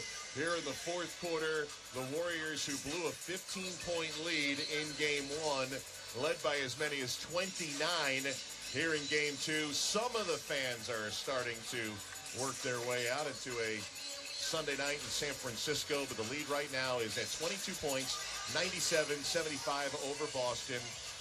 Remember this as we head to Boston for Game 3. The next 2 games will be at TD Garden. Golden State has a streak going of road games series, the amount of series they have played and road wins, and they're trying to get to 27 in a row. And that will play into factor here because Boston came and won Game 1 and took home court basically away, and now you know Golden State's going to want to get one back. You do not go to 6 finals in 8 years. You do not win 3 titles. You do not establish a dynasty without the mental toughness, fortitude, and execution to win on the road. You have to win on the road to be successful in the playoffs. I don't think people were losing sleep over it, but they may have been a little concerned. But anybody holding a Game 5 ticket is breathing a lot easier right now. There will be a Game 5 back here. So Wednesday and Friday, Games 3 and 4 in Boston.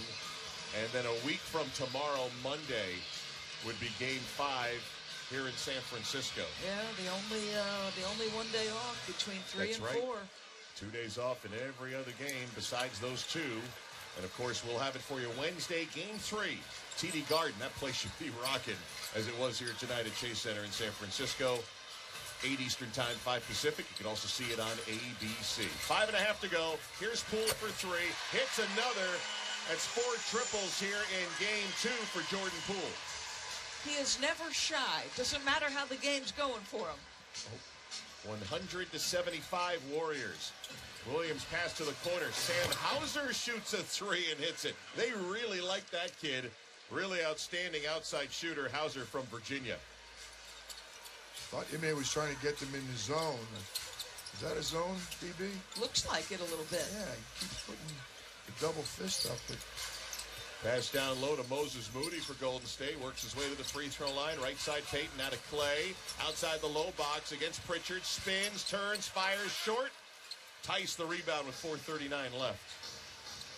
Pritchard bolts into the front court.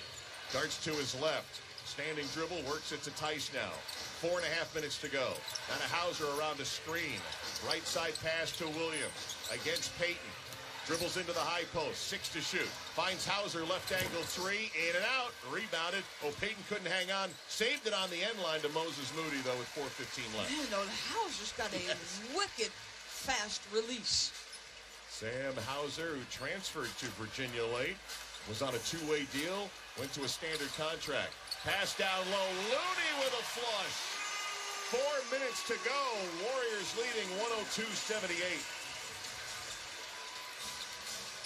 Peyton Pritchard will lead it for the Celtics, who took game 1 here on the road and will be taking a split, the coveted split, back to Boston as Pritchard misses a topside 3. They'll get the split, but the Warriors needed an answer in game 2, and they delivered in the second half. Well, and they got healthier. They got Gary Payton back, and Gary Payton had a big-time influence on this series. He's excellent ball pressure, sneaky good offensive rebounder, switchable, physical. Just, he is a difference maker. And Steve Kerr loves to manipulate the lineup. You never know from game to game who's going to come back in.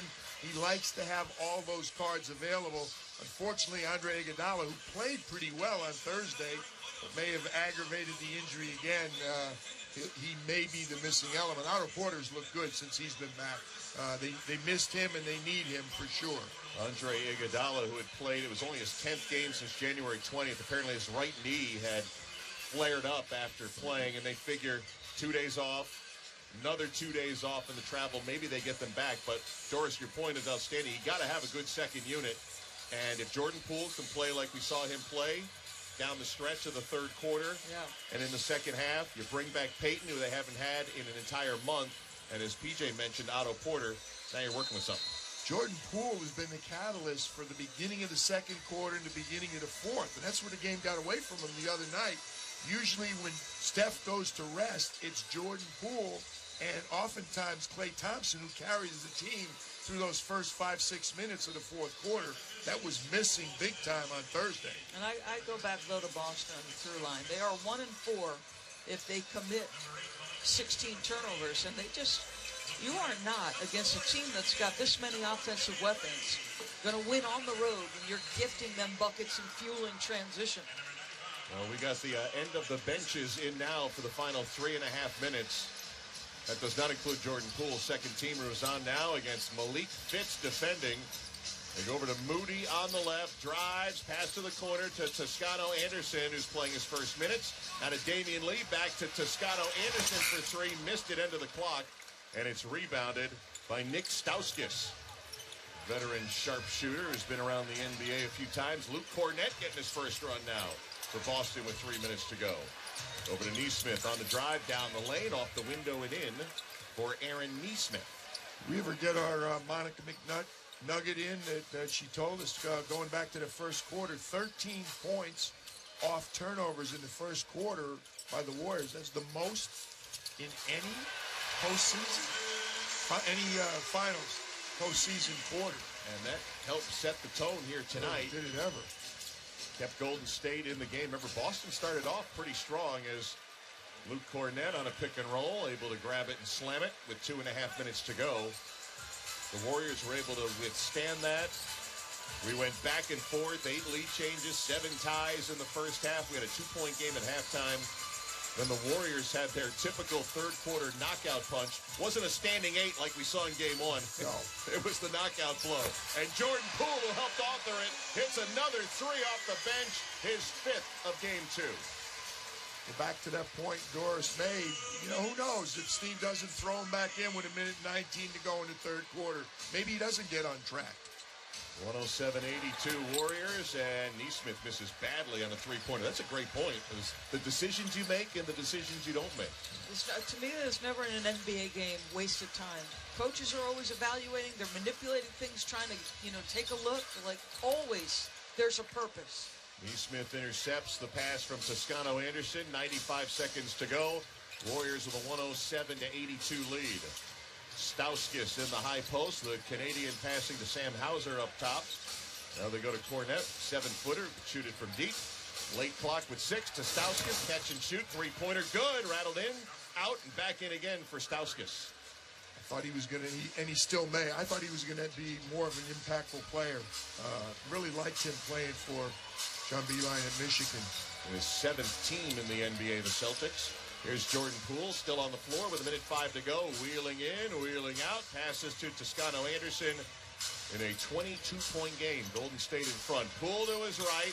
Jacks up a three, missed it. Went down, wanted the foul call, none given. Down floor, Fitz made the catch on the end line, but they didn't call it. Saves it to Hauser in the deep left corner. Whistles are in their pockets. Moving on to Boston. Here's Stauskas catch and shoot. Missed from the right. Rebounded by Golden State. And the crowd rises with 35 seconds to go. It was a nervous night for the Warriors fans after dropping game 1. Damian Lee's three is no good with 25 seconds to go and rebounded by Boston. Steve Kerr still has never trailed a playoff series 2 games to none as Malik Fitz banks a three-pointer from the right with 18 seconds to go. They've had so much success here at Golden State. They've never been down 0-2 under Kerr. Haven't been down 2-0 in a playoff series since 2007. And a huge second half, a big third quarter. As the final 5 seconds tick away, the Celtics rallied in game 1 down double digits. The Warriors had a lead that was too big to blow in game 2. Golden State is even the NBA Finals. The Warriors win it 107-88 to Boston, and we're headed east with the best of 7 tied at 1. 2-point game at the half. Boston hung in. It got away from them. Warriors took care of business, but they had a little more help from the Celtics than I anticipated. I agree. I just thought Jayson Tatum, who had such a mature game in game 1, got off the ball quickly, didn't turn it over at this rate. Now, he had 28, 6 rebounds, and 3 assists, so it's going to look pretty good numbers-wise. But there were too many times I thought he played in a crowd. Get off it. Let your offense work. Get to that second side. I've said it over and over, Mark Hester. This team is at its best when they are a drive-and-kick team. Draymond Green is standing by downstairs with our Monica McNutt. Thank you, Kirsty. I am standing with Draymond Green. So much was made of your post-game sound. In terms of the 3 guys for the Celtics that had big game 1s, they were held to 16 points tonight. What was it about the percentages that you trusted? You have to trust the percentages. You can't overreact to things. Obviously, we want to get into their chest and make them take tough shots, but ultimately understanding that Jayson Tatum and Jaylen Brown are the guys that's ultimately going to beat you. And Marcus Smart, too. Marcus Smart will beat you as well. But ultimately, like I said, you got to trust the percentages, try to take those 2 guys out and make other guys beat you.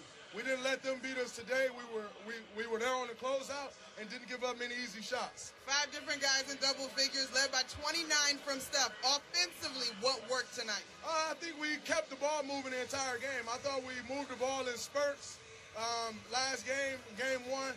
But I think we got stagnant, and that's when they started to make their run, and our defense really affected our offense.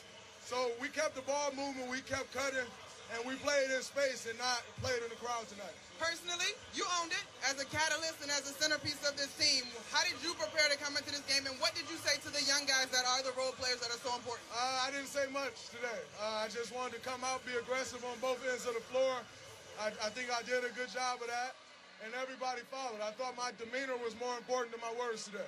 Speaking of your demeanor, our colleague Mark Hester, Kevin Winter, and Roz Goldenwood acknowledged that out here when there was a bunch of trash talking going on, it seemed to be your playground. Kind of when you sort of thrive. Can you share any of your insight? Absolutely. I love that. You know, you get guys talking. I grew up that way. I grew up in Saginaw, Michigan, and that's how you had to play the game. So when guys want to get to talking out here, I embrace that and I have a lot of fun. Last one from me, Draymond. A series is about adjustments. You guys head to Boston now for game 3. We can bet that team's going to respond? How do you guys respond? We got to come out and play with even more force than we did tonight. We got to take the show on the road, understand that we gave one away. We have to go get one, but ultimately we want to go get two. Thanks very much. Thank you. Back to you, Kelsey. All right, Monica, thank you very much. PJ Carlissimo and Doris Burke with me here after this 107-88 win. Warriors over Boston to even the series at 1. And sometimes it's a fine line between good defense or turnover offense. We knew that Steve Kerr wanted them to play more physical. They obviously did that. 33 points off of 19 turnovers. Oh, I think they very much had a part of that. It made them play in the crowd, got physical at the point of attack. Make no mistake that Golden State influenced that number unequivocally. 38 points they hold Boston to in the second half. Yeah, and again, and that was with Boston shooting for the game, 15 for 30. Both teams shot 15 for 37 from 3. Both teams shot 41%, but it was the quality of the shots. Points in the paint, 40 to 24 in favor of Golden State. And you really don't have to go past the one stat, 19 turnovers for 33 points. You can't. It's almost impossible to win a game with that stat. Now we head to Boston for the next 2 games. Sometimes you have a hold on a series after 2. Hard to get a feel right now for these two we head to Boston. This is a series that we came into believing it was going to be long and special. Now, I know the way this game played because of the third quarter separation, this felt obviously a little bit less competitive and great, but we expect a great series, and I anticipate more of the same.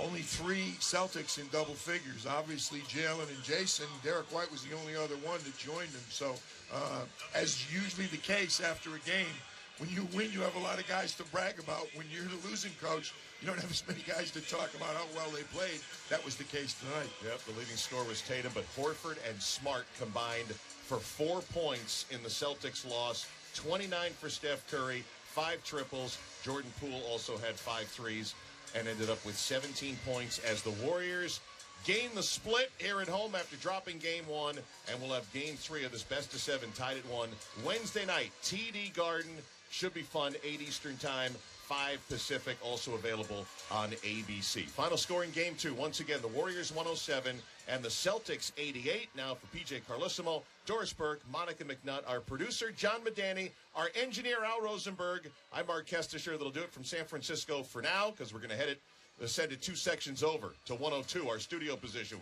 Kevin Winter in the studio, the postgame show, powered by 5 Hour Energy. Yeah, 2 sections to my left. Travel safely, everyone. I'll see you in Boston coming up on Wednesday night, where TD Garden on Causeway Street is going to be jumping the NBA on ESPN Radio. Has been presented by Indeed. Need to hire? You need Indeed.com/credit. Coming up next on the NBA Tonight postgame show, powered by 5 Hour Energy, you'll hear from Steve Kerr. You'll hear from Ime Udoka, who showed a lot of energy, a lot more character on the sideline tonight, and quite frankly, it was frustration that Ime Udoka showed for the Boston Celtics, who got run out of the gym in the third quarter. Golden State with a 35-14 advantage in the third.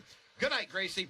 That is the end of this Game 2 ball game. And ladies and gentlemen, we've got a series that is tied at 1, which means we're going to be back here coming up for a Game 5 coming up next week. Meaning, right now, on the NBA Tonight postgame show, powered by 5 Hour Energy, Golden State wins 107-88. Highlights and hearing from the coaches, and Steph Curry is next. This is Game 2 of the NBA Finals on ESPN Radio and the ESPN app.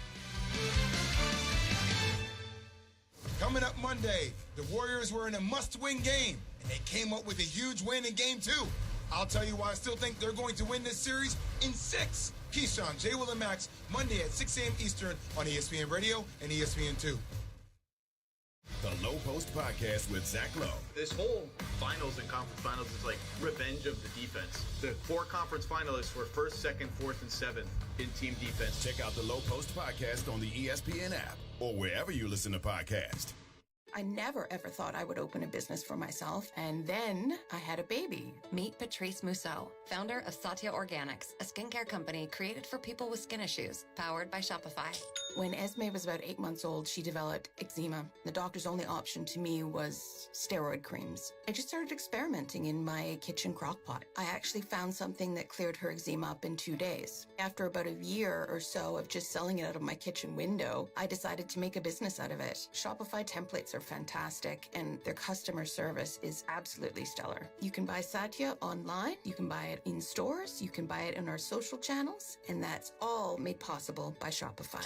When you're ready to share your business with the world, grow it on Shopify, the all-in-one commerce platform trusted by millions of businesses like Satya. Get a free 14-day trial at shopify.com/play and start selling wherever your customers are with easy-to-use tools and friendly 24/7 support. Go to shopify.com/play right now. Shopify.com/play. Netflix, Amazon Prime, HBO, Showtime.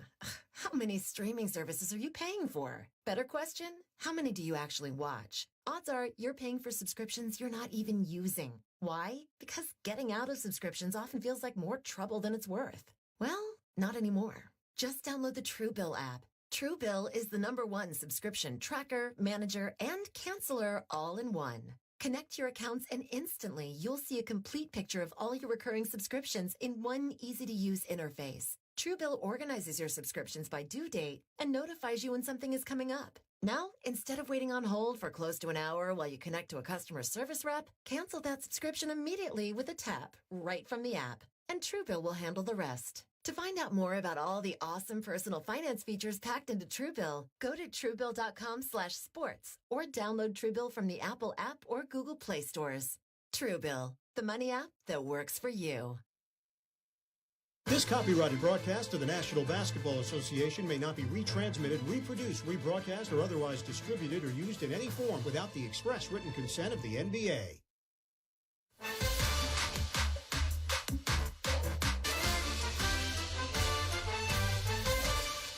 You're listening to the NBA Finals on ESPN Radio and on the ESPN app. Kevin Winter with you inside our Chase Center in San Francisco. Our Granger broadcast position on the NBA Tonight postgame show, powered by 5-Hour Energy. Spring means getting stuff done, so grab a 5-Hour Energy for every weekend. The do list. For more information, visit 5hourenergy.com. Golden State runs away and hides in game number 2 tonight, 107-88. The Warriors have evened up this best-of-7 series at a game apiece that now guarantees a Game 5 coming up on Monday, June 13th, back here in Chase Center. And tonight's turning point is very simple. In the third quarter, Ime Udoka's Boston Celtics get run out of the gym, 35-14, a 2-point deficit at the end of 2 quarters is then a 23-point deficit going to the fourth. Our turning points brought to you by My Computer Career Training for a Better Life. Ime Udoka is downstairs meeting the media at Chase Center. Let's go to the Celtics head coach now. I think in game 1, Horford, Smart, and Derek, I think, shot over 23s combined. In this game, I think it was less than 10. I was just wondering, did you feel like that was a result of them doing something defensively, your offense not executing the way it was? I mean, I think overall the three-point attempts were down. What do you think the reason for that difference was? I think we got as much penetration to the paint. They switched a few more things, and then turned the ball over. Didn't give ourselves a chance with a lot of those turnovers. First row in the middle. Boy, Manning stealing this media. He felt like Draymond playing more on the ball had an impact on you guys in a few circumstances where you're kind of getting into guys. I know you picked up a technical at one point off one of those plays. What do you just think his impact was on how you guys were playing offensively and just composure-wise out there? That's one player that, you can only do or guard one person at a time. So we had 11 turnovers for 18 points in the first half. And they had 9 steals, so playing in the crowd way too much. I mean, he's going to switch matchups a lot of times and try to impact the ball defensively especially, but we weren't strong with the ball overall, so it wasn't just him. It was, of course, he's going to come out and try to set the tone, but I think we weren't strong with the ball a lot, searching for fouls instead of going up and making plays, especially with their lack of rim protection. So for us, that was a little disappointing to give up 33 points off of 19 turnovers, and that's kind of been a constant theme in the playoffs. When that happens, we're in trouble. We'll go to the middle. Gary Washburn. Ime, you guys didn't play great in the first half, but down 2. How disappointing is it when the same third quarter issues happen? And 3, you guys were so careless with the ball. It just seemed like you guys were doing too much, and they took full advantage. I mean, how can you guys play such a drastically different game than you did in game 1? Yeah, that's what I said. That's been an ongoing theme in the playoffs so far at times. We turn over the ball, make teams take teams out of scoring against us in the half court, gift them some baskets. But it was more of the same in that third quarter, to your point. Like I said, we had 11 for 18 points in the first half and then gave up 5 or 6 more in that quarter and kind of blew it open. And that hampered our offense as well. So for us, it was more, that's a disappointing quarter, of course, but the first half was just as disappointing, only being down 2 and not playing good basketball at all, frankly. And so had our opportunities, came out, jumped out up 9 early, and then turnovers started happening, let them back in the game, and just offense wasn't as crisp with the ball movement and passing. Like I said, 11 of our turnovers were live ball turnovers, 9 of them out of steals, so got to be better in that category. Right side, third row. You were switching on Steph early, and he was trying to find space on Al. Then eventually you just went back to drop and just sent over another defender to loose double. What was the thinking on making that switch, and how did they take advantage of it? Keep them off balance a little bit, give them different looks. Just throwing extra bodies depending on who was in certain spots on the court. He's good depending on who he's in the pick and roll with. Of course, him and Green have good chemistry there and letting Green make plays, so we were choosing who we wanted to double team off of, who we wanted to switch off of, and who played more of a traditional coverage. So just some things to keep him off balance. Left side, second row. Matt Votor, Mass Live. Ime, were you surprised that there was no technicals or even double technicals with the Draymond and Jaylen dust up there? And you feel like that Jaylen, who looked like he was pretty hot after that might have taken him out of a pretty good rhythm that he had going offensively earlier? No, I was not surprised. There was a double technical not called, due to the circumstances. But Jaylen, no, I think he got some fouls early in the game, and that kind of took him out of rhythm, more so than that specific play. He got the 2 early fouls when he was really going early and slowed him down a little bit there. All right, there's Ime Udoka. Kevin Winter with you back upstairs on top of section 122 from our Granger broadcast position inside Chase Center. Ime Udoka, the Boston Celtics head coach, clearly frustrated following a 107-88 win for the Golden State Warriors. We're going to hear from Steve Kerr and Steph Curry, but Ime, he said something that Doris Burke, P.J. Carlissimo, and Roscoe Woody were jumping on our analysts throughout the course of the game. Boston was searching for fouls when they were going to the basket. They were not going up strong. That's kind of the story of the game. Tonight's game flow brought to you by Progressive Insurance. Insurance for motorcyclists, boats, and RVs for protection on the road and on the water. See how much you could save at 1-800-PROGRESSIVE and Progressive.com. Before this got sideways, or before the end of the bench players, if you will, got in, points off turnovers were 33-8 in favor of Golden State. We focused a lot with Ime on the third quarter because when Golden State came out of the locker room up 2, they just went bombs away from downtown, starting with Steph Curry. Inbound to Andrew Wiggins, finds Curry against Horford. Back beyond the 3, hesitates, darts in, darts back, shoots the triple. Bullseye for Curry. If Al Horford's that guy, he just dances until he gets separation. And Curry was not done. 3 minutes to go in the third. Curry is 3 for 3, lets it fly, and hits it. 26 for Curry.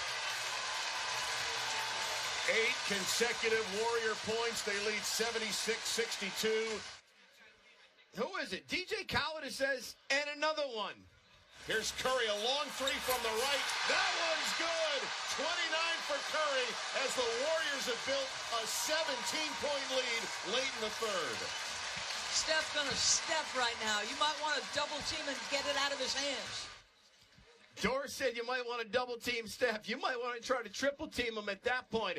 Our three-pointer of the game, though, does not go to Steph Curry because Jordan Poole, who entered the third quarter with about a minute and change left to go, hit not 1 but 2 threes to send Chase Center into a state of delirium.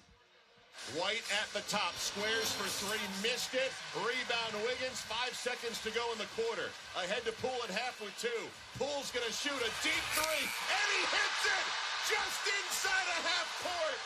23-point lead for the Warriors, end of 3 quarters. All right, three-pointer of the game brought to you by FanDuel Sportsbook, an official sports betting partner of the NBA. 7 threes for Steph Curry, Jordan Poole and company in that third quarter. A 35-14 advantage for Steph and the Warriors.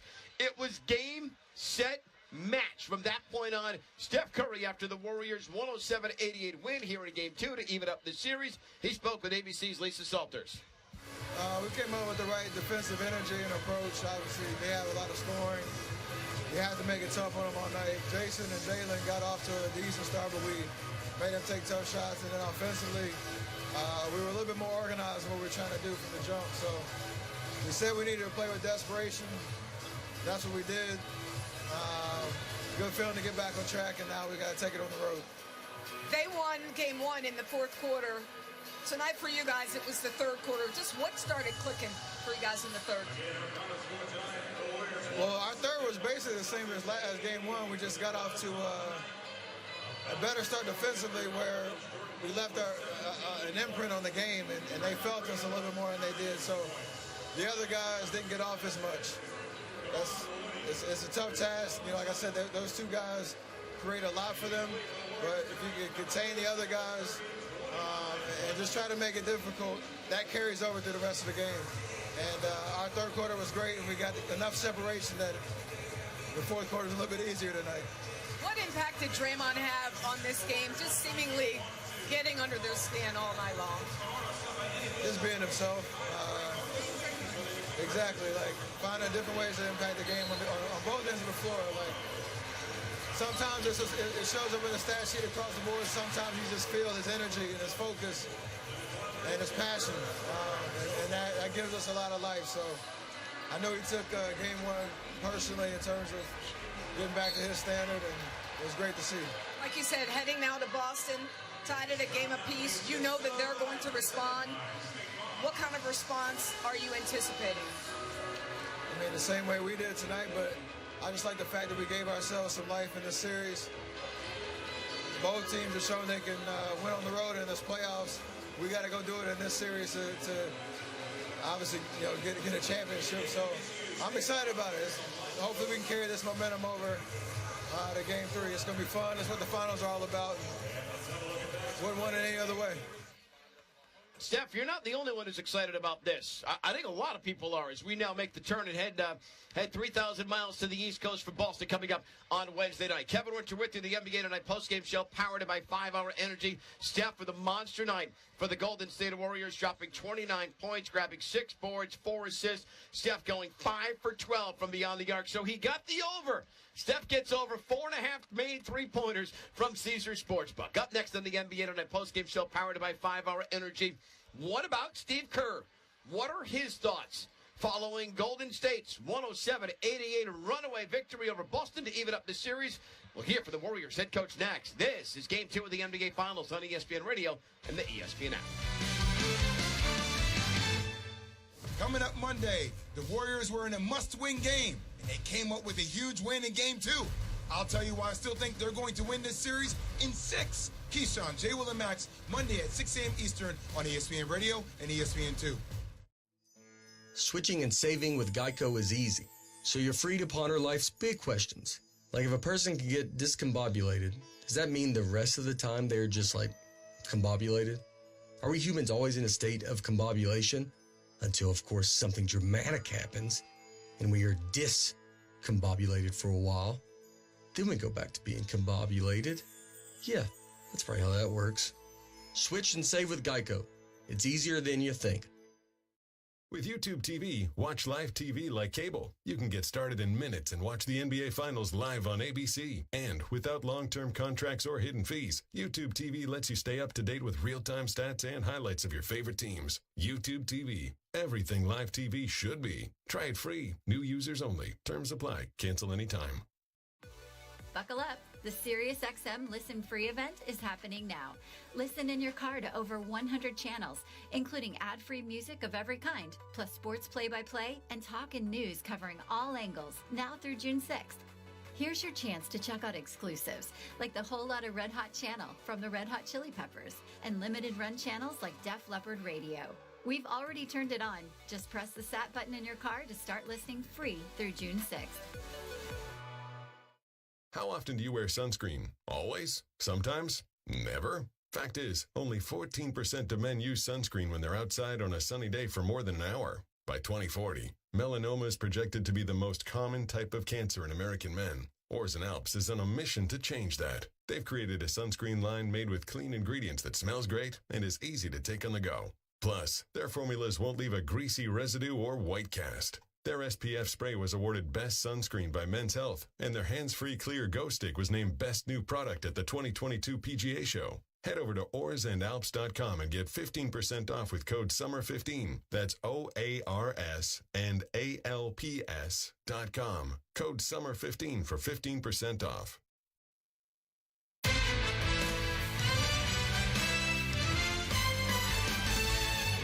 This is the NBA Finals on ESPN Radio and on the ESPN app.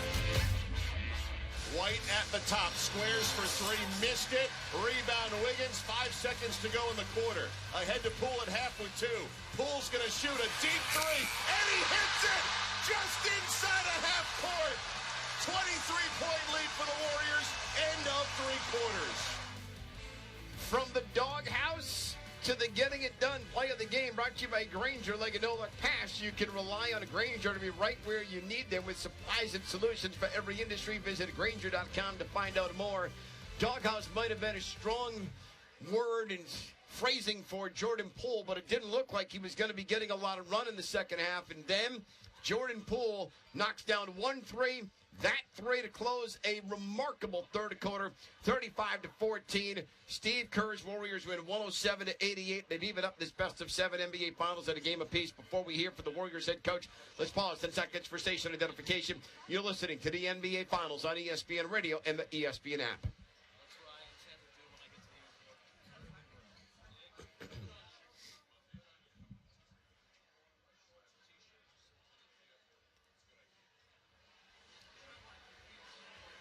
Kevin Winter with you inside Chase Center from our Grainger broadcast position. The NBA Internet postgame show powered by 5 Hour Energy. Reminder, Roz Golden-Wood, my broadcast partner, she's going to be coming up on a game night as soon as we are done. Before we get out of here tonight, let's hear from Steve Kerr, the Warriors head coach, whose team has evened up this best-of-7 series at a game apiece. Night. I mean, and how did that sort of set the tone for your defense? Yeah, I thought everybody was more engaged. It was pretty obvious, our level of force and physicality was ramped up quite a bit, and it had to be. What Boston did in the second half, fourth quarter the other night, we knew we had to come with a much better focus and sense of aggression, and I thought that started right from the beginning. Draymond played a huge role in that. Connor, back right. Connor Letourneau, San Francisco Chronicle. Steve, in your mind, was that third quarter kind of a window into what this team can be when it's at its best, both offensively and defensively? Yeah, I mean, Steph was breathtaking in that quarter. Not just the shot making, but the defensive effort. He just doesn't get enough credit for his level of conditioning, physicality, and defense. People go at him to try to wear him down because they know how important he is to us offensively. And it's pretty dramatic, the difference in Steph's strength and physicality and his body now than from 8 years ago when I first got here. So the guy's amazing. He just keeps working on his game, his strength, his conditioning year after year, and it's a pleasure to watch him play every night. Tim on the right. Steve, what could you realistically expect from Peyton in this game? Was it this many minutes? And what do you think it meant to the team just to have him out there and obviously to play well, too? I might have mentioned this last week. The good thing with an elbow is that you can still get on the court. So he was on the court 3 weeks ago going through intense, defensive slides and sprints and, one-on-one full court, without using his left arm. So just dribbling with his right hand. And so he's been at it with the conditioning for several weeks. And so that was the least of my concerns. I was worried about just him being able to extend his arm and shoot the ball, but he knocked that three down. And as I said before the game, he had a couple good days of practice where he looked much better than he did going into game one. So he needed the extra few days to really be ready. And I thought he was brilliant. The level of defense, physicality, and speed in transition, it gives us a huge boost. 7 points from Gary Payton Jr., Gary Payton II. That's exactly what Steve Kerr was referring to. Everything Steve Kerr touched tonight turned to gold, and Golden State with a 107-88 victory over the Boston Celtics. That'll do it for us on the NBA Tonight postgame show, powered by 5-Hour Energy. The 35-14 advantage in the third. That's the difference in a ball game. And ladies and gentlemen, we're going to be back in San Francisco for Monday night, June 13th for Game 5. But up first, there's a whole host of us who are around me right now. We're about to make a trip 3,000 miles across the country. The next time the NBA Finals are with you, we'll be with you on Wednesday night from the TD Garden in Boston, 7 p.m. Eastern Time. 8 p.m. Eastern Time. We will begin our coverage, 9 p.m. Eastern. Tip, Keyshawn, J. Will, and Max. Full breakdown tomorrow morning. Game night is next. Final score tonight for the final time. Golden State of 107, Boston 88. We thank you for listening to Game 2 of the NBA Finals on ESPN Radio and the ESPN app. Canty and Carlin. You attention-seeking fraud. I am so tired of Aaron Rodgers. And, you know, it's on me because I'm one of these people that over the last 2.5 years has allowed myself to be held hostage by Aaron Rodgers. Because here's somebody that complained ad nauseum about how bad the Packers have treated him and talked about how important winning is to him, and yet it's not even remotely important to him. I honestly am so tired of hearing him talking about retiring. Go on your punch of karma fast. Go and do whatever it is you want to do. Just please go away. I personally feel like I have let myself down by getting sucked into Aaron Rodgers for the last 2 years. Chris Canty and Chris Carlin are Canty and Carlin. Don't miss them weekdays on ESPN Radio and on ESPN Plus. From NBA Countdown. You're welcome inside Madison Square Garden. We're about a half hour from tip-off. Right to your radio. If Kevin Durant did not get hurt, James Harden would still be on the Nets. Brady and the NBA. I believe these stories are actually the lifeblood of the league. The latest news, opinions, and stories from the NBA. To quit on your team and your fans and your league. Greeny, weekday mornings at 10 Eastern on ESPN Radio and on ESPN Plus. Bart and Hahn. The Warriors are back in the finals. In the amount of time that KD left to have his own thing, he's won one playoff series. The Celtics, since Kyrie left, have been more than fine. But what does it say about them? I'll say this. It tells me that next season, it's on.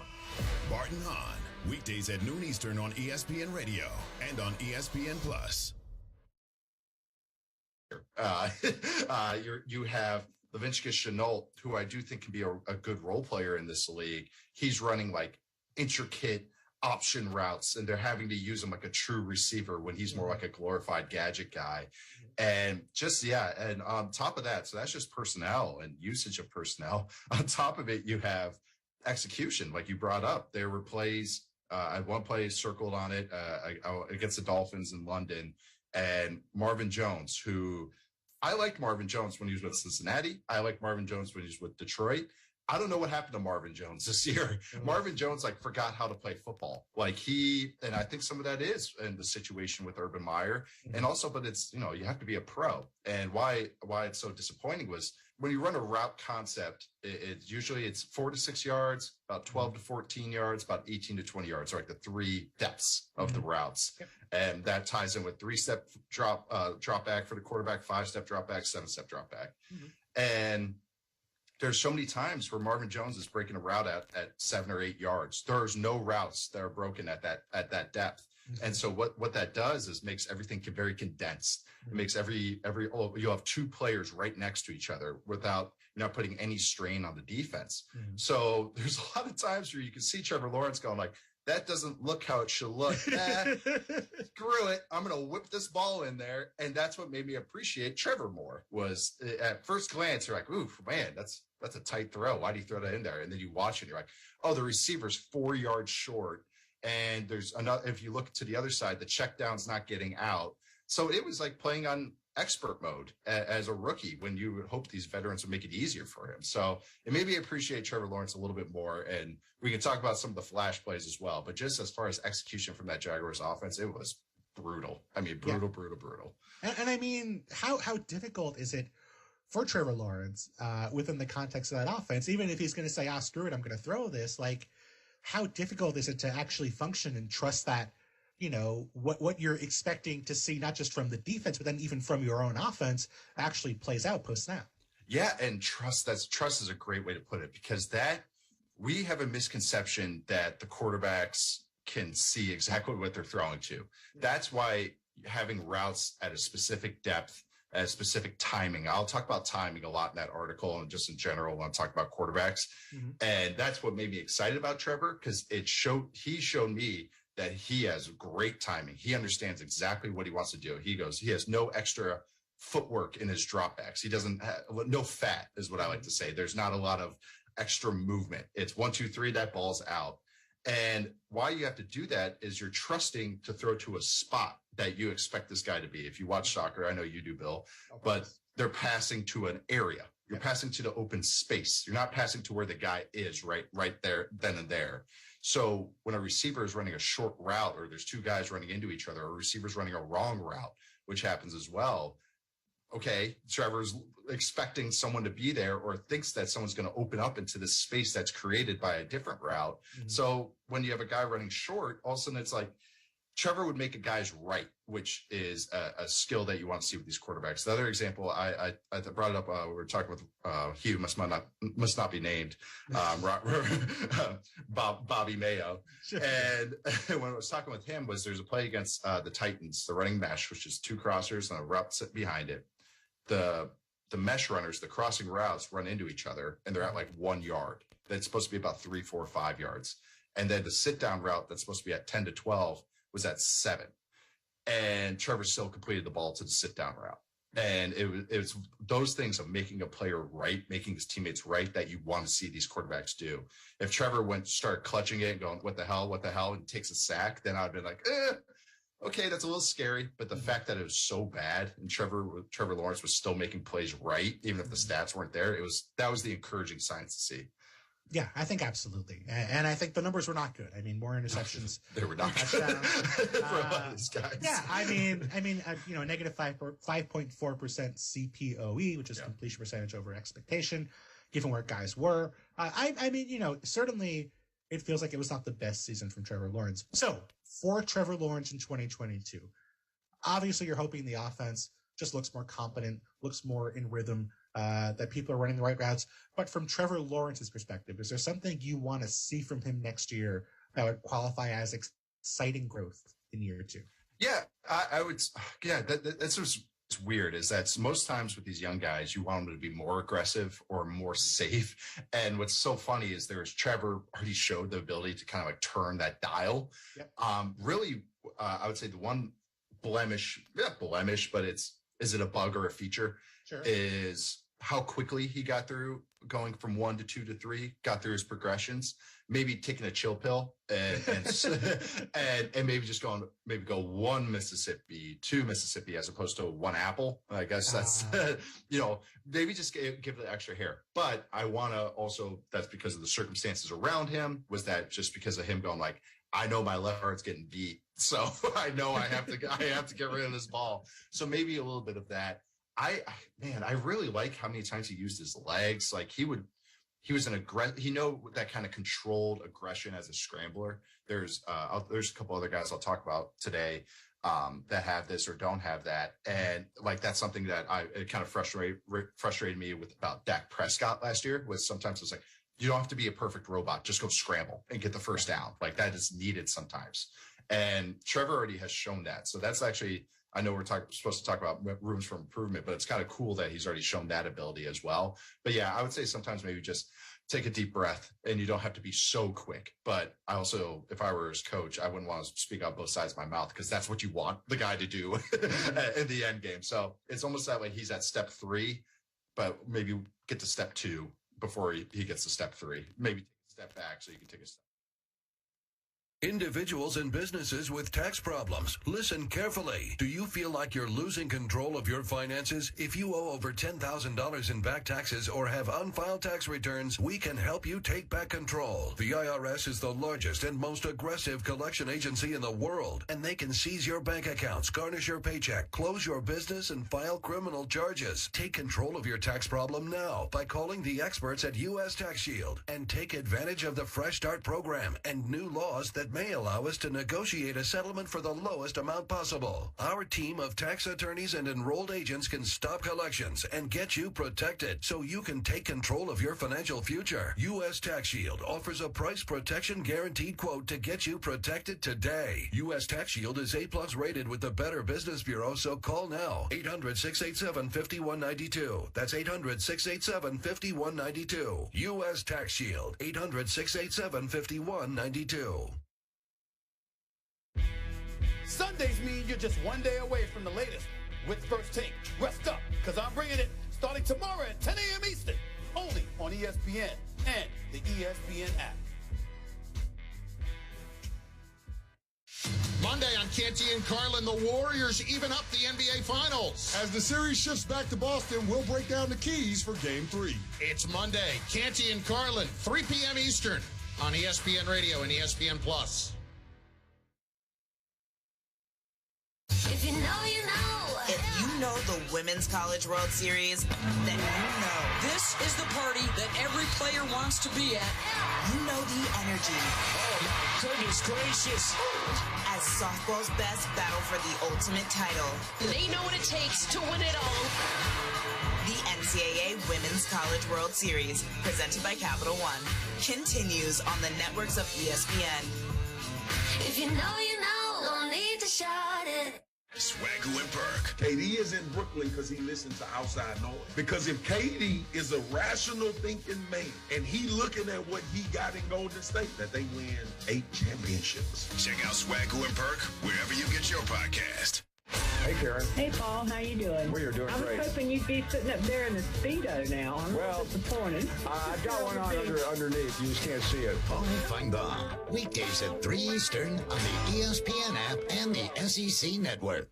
ESPN Podcasts, no matter what you're a fan of. Welcome into the Fantasy Focus Football Podcast. Hollywood mogul McConaughey. This is the kind of guest you're going to get on the SV Pod. His reputation is destroyed. I don't feel sorry for Donald Sterling. The final question comes from Lynn. The legend that is Adam Schefter. It's Julie Bowdy. Simone Biles is in the house. Listen to me now. Believe me later on. This has been ESPN Daily. I'll talk to you tomorrow. ESPN Podcasts. Something for everyone. Listen wherever you get your podcasts. Keyshawn, J. Will, and Max. When you look at a schedule, it reveals more than even the schedule what you really think about that team. Bad teams, their schedules always look brutal because they're no good, so you don't think they're going to win many games. Good teams, you look at the schedule, oh, it's not so bad because they're favored in a lot of those games. I guess I would also take the under on the Jets, but just. I think 5.5 games is right. I'll take the under. Key, J, and Max. Followed by Greeny. Mornings on ESPN Radio and on the ESPN app. Yo, Pablo Torre here, host of the ESPN Daily Podcast. When you want to go beyond your feed, when you want to get inside the score, when you want to get behind the highlight, there's ESPN Daily. Go deeper into the stories of the moment. Get the exclusive access and insider perspective that only ESPN can give you. ESPN Daily, hosted by me, Pablo Torre. Listen and subscribe wherever you get your podcasts.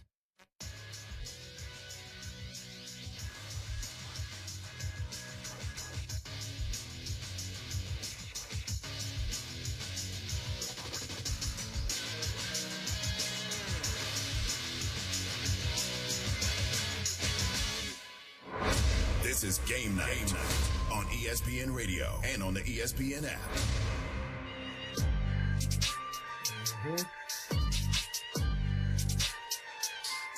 It is indeed Game Night, ESPN Radio, the ESPN app, Sirius XM Channel 80. I'm Tyler Fulgham alongside Evan Mack. The return of Evan Mack on a Sunday night following a Game 2 victory at home for Dub Nation. The Warriors roll big time. big part and thanks to a third quarter where they had a 19-2 run at the end to pull away. But we are all knotted up at one game apiece, so best of 5 the rest of the way, Evan Mack. We are going to dive deep into reaction from the players and coaches at the podium. Our thoughts, your thoughts, welcome as well. 1-888-729-3776. That's 1-888-SAY-ESPN. If you'd like to call in and share your thoughts as a Celtic fan, as a Dub fan, as an NBA fan on what we've seen so far in the NBA Finals. Evan, brother, how are we on this Sunday Eve? Oh, I'm swell. You know, as a neutral fan, it's a good old basketball, little full-court press action. I'm good. It's a great series. It's 1-1. I want this series to go forever. I just thought it was a little bit of shenanigans at nighttime, but I'm gonna let it go. I'm gonna let you set the table, baby. A little bit of shenanigans. All right, we can come back to that in a little bit. But bottom line is the Warriors absolutely demolished the Celtics. Wasn't really a close game in the second half. 107-88 the final. Again, the third quarter kind of the difference where the Dubs went off, winning that quarter by 21 points, 35-14. Steph Curry got hot, making some threes. Jordan Poole had that long three at the end of the buzzer, end of the quarter. That was kind of like the cherry on top for the fans there at Chase Center. So 107-88. Warriors even up the series at 1 game apiece. Curry goes for 29. The Warriors took advantage of some sloppy play, Evan, from the Boston squad. They scored 33 points off of Celtic turnovers, which is tied for the second most in a finals game over the last 25 years. So if you are a Boston fan, you're looking at those turnovers. Maybe you're looking at some shenanigans in the first half.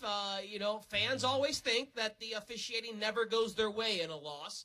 But bottom line is also a sloppy performance from the Boston Celtics. I thought Golden State would even it up, and we'd go back to Boston tied up at 1 game apiece, so I'm not surprised by the outcome. Maybe that it wasn't really competitive in the fourth quarter. But bottom line is Curry and co. even this up at 1 apiece. Yeah, it's a great game to watch, and it's different, different referees for different parts of the series, and it goes a different way. I guess you're supposed to go with the flow and things like that, and adjust and yada yada yada. It's just hard to watch sometimes when things feel a little skewed, in my personal opinion. But like I said, I have no dog in this fight, brother. So it's just really good to see some good action. 1-1 going back to Boston. Boston still, to me, is in a really, really good position. Yeah, the Celtics, I think, are in a great position because it is a best of 5. 3 of those games will be at Boston if necessary. The next 2, of course, back at TD Garden, where Boston has been really, really good. I mean, Golden State really, really great on their home floor. That Game 1 loss was their first of this postseason at home. But the fact that Boston was immediately able to steal home court, I think, bodes well. Boston's defense gets better when they go home in front of their home crowd, and that's dangerous for a Golden State team whose offense gets worse when they travel away from the Chase Center. If you are a Golden State fan, how much, Evan Mack, does Klay Thompson struggles kind of concern you? I know Jordan Poole kind of helped off the bench, got hot with 4 made triples from downtown, but Klay Thompson only mustered 11 points, and he wasn't really that effective in either Game 1 or Game 2. Yeah, it's tough because when Klay has to play D, he has to play that 2-man game, and he's still coming off those injuries and still not sitting in the chair quite right, sliding his feet quite right now. And he has to play on both sides. And I think he's a little fatigued right now and doesn't have his legs underneath him. So when he gets on the offensive side, I think he's just like pressing a little bit because he's getting a lot of work from a really very talented Boston team, and he has to do a lot on both sides of the floor.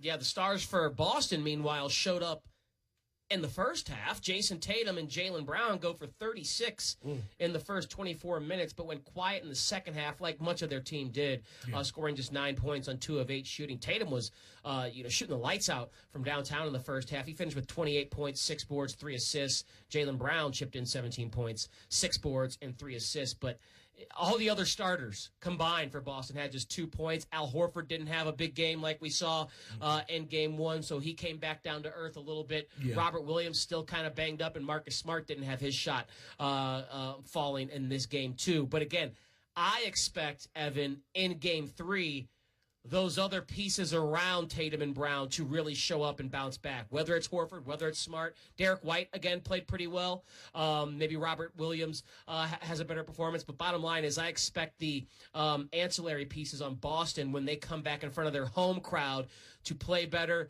to shoot better, to defend better. And that's a little concerning if I'm a Warrior fan because, again, the fact that Boston was able to get game one, the fact that they were right in it at half, and then one of those patented third-quarter blitzes by Golden State kind of put them away. Maybe, the sloppy play in the first half, that doesn't travel with them back to Boston. If you're a Celtic fan, you hope that is the case. But I think Boston's in a really good shot.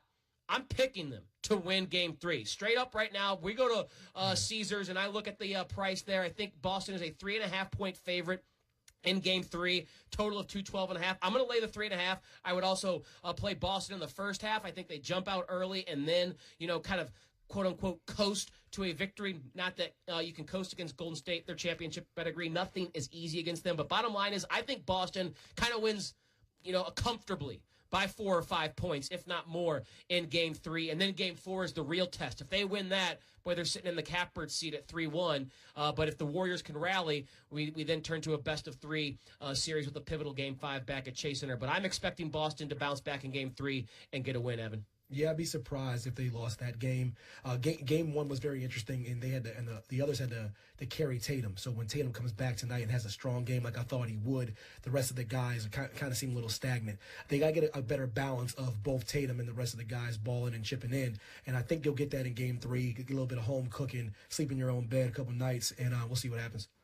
Yeah, I expect Boston to show up in a big way. I know Curry will get his. He had 29 points, 6 boards, 4 assists, and wasn't really needed much in the fourth quarter because of the blowout. So his stat line could have looked a lot more robust. But Klay Thompson's the concern for me. I think Jordan Poole, even though he got hot from deep, made some really long three-pointers, I think that was a little bit, even though he's one of the most improved players in the NBA this season, I wouldn't count on that in Boston against their defense coming off a loss. So Poole and Thompson, my concern is they won't be able to help Steph out as much as Tatum's, supporting cast will be able to help him out, especially in game 3. So all kinds of reaction from game 2 coming tonight here on Game Night. If you want to join the conversation, if you want to be a part of the fun here on Game Night, 1-888-729-3776. That's 1-888-SAY-ESPN. Give us a call and share with us your thoughts. You can ask a question. You can tell us who you think is going to win this series now that it's knotted up at 1 apiece, and we are going back to Boston for Game 3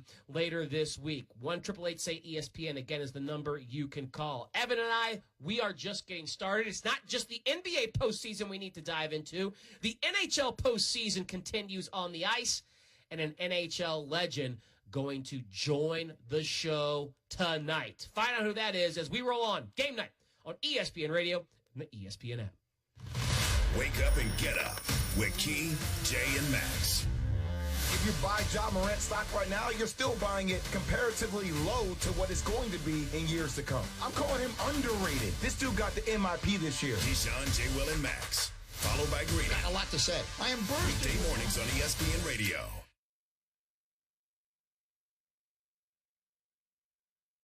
Individuals and businesses with tax problems, listen carefully. Do you feel like you're losing control of your finances? If you owe over $10,000 in back taxes or have unfiled tax returns, we can help you take back control. The IRS is the largest and most aggressive collection agency in the world, and they can seize your bank accounts, garnish your paycheck, close your business, and file criminal charges. Take control of your tax problem now by calling the experts at U.S. Tax Shield and take advantage of the Fresh Start program and new laws that may allow us to negotiate a settlement for the lowest amount possible. Our team of tax attorneys and enrolled agents can stop collections and get you protected so you can take control of your financial future. U.S. Tax Shield offers a price protection guaranteed quote to get you protected today. U.S. Tax Shield is A+ rated with the Better Business Bureau, so call now. 800-687-5192. That's 800-687-5192. U.S. Tax Shield. 800-687-5192.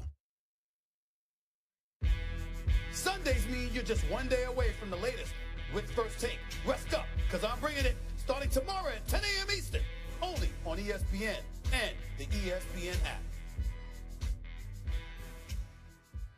The Hoop Collective Podcast. And even though Jayson Tatum, he had a good playmaking night, but he didn't have a good shooting night, it didn't bother the Celtics. They were just very unbothered. The Hoop Collective Podcast. Listen on the ESPN app or wherever you listen to podcasts.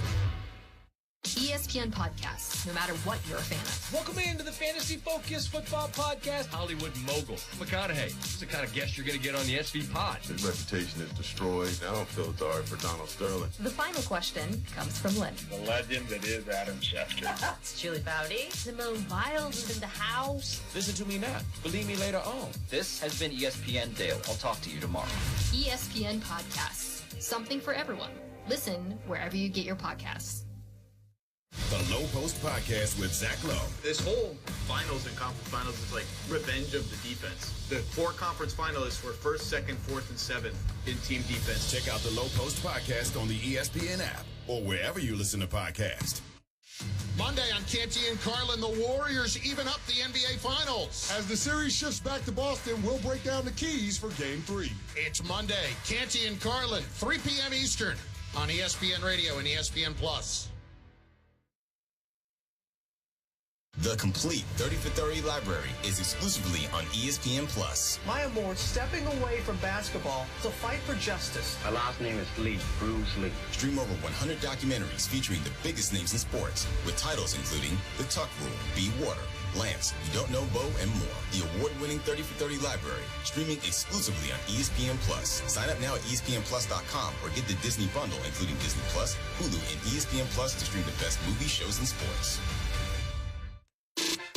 Keyshawn Johnson, Jay Williams, and Max Kellerman. Look at that trophy. We won it as a team, guys. Jay Will scored 10 of Key and Jay's 11 points. It's 91%. Do I get credit for the assist as well? Jay, this is a team. We don't look at who did what. Key scored a point. I did what I did, and you also made your contribution. No, you try just to be come happy in with at the the win. end and hold the trophy like that owner. He's an owner. That has nothing to do. Look at him with the tie. He's an owner. Yeah. Key, Jay, and Max. Mornings on ESPN Radio. The Eastern Conference Final Party continues as hockey's best carry on their quest for the Stanley Cup. These are the top teams in the NHL. The scoring will be electric. What a goal! And the saves will be iconic. Oh, save! The matchups will be tougher, which makes the glory sweeter. They are the Stanley Cup champs! The Eastern Conference Final, presented by Geico on ESPN and ESPN Plus.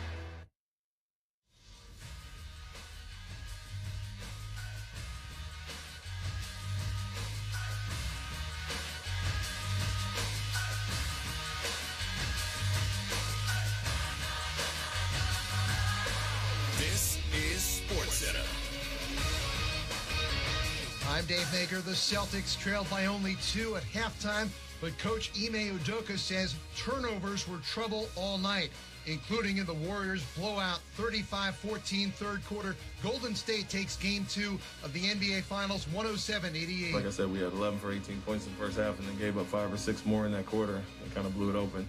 And that hampered our offense as well. So for us, it was more, that's a disappointing quarter, of course, but the first half was just as disappointing, only being down 2 and not playing good basketball at all. Golden State with 33 points off 18 Celtics turnovers. The three-pointers were dropping. Stephen Curry wound up with 29 points with 5 three-pointers. Jordan Poole, 17 with 5 three-pointers of his own, including a half-court job to close out that third quarter. Series tied at 1, Game 3 in Boston Wednesday on ABC and ESPN Radio, pregame 8 Eastern Time. NHL Game 3 of the Eastern Finals. Tampa Bay beat the Rangers 3-2. New York leads the series 2-1. Baseball, Luis Arraez went 4 for 4 as the Twins beat Toronto 8-6. White Sox 6, Tampa Bay 5. Giants in Miami, bases loaded for Donovan Walton. Here's the pitch. Swinging a drive. Deep right field. Garcia back. Out of here. Donovan Walton with a grand slam, and the Giants lead 4-0. The call on KNBR. Giants beat Miami 5-1. Minjee Lee takes the U.S. Women's Open, $1.8 million. Keyshawn, J. Will, and Max. When you look at Draymond Green and Kevon Looney's stat line, they aren't good. Who's picking up the slack for Golden State? Get more from the guys Monday morning at 6 Eastern on ESPN Radio and on ESPN2. Left point Hedman. Across a speed. Palat! Good! Palat! Andre Palat! On the touch pass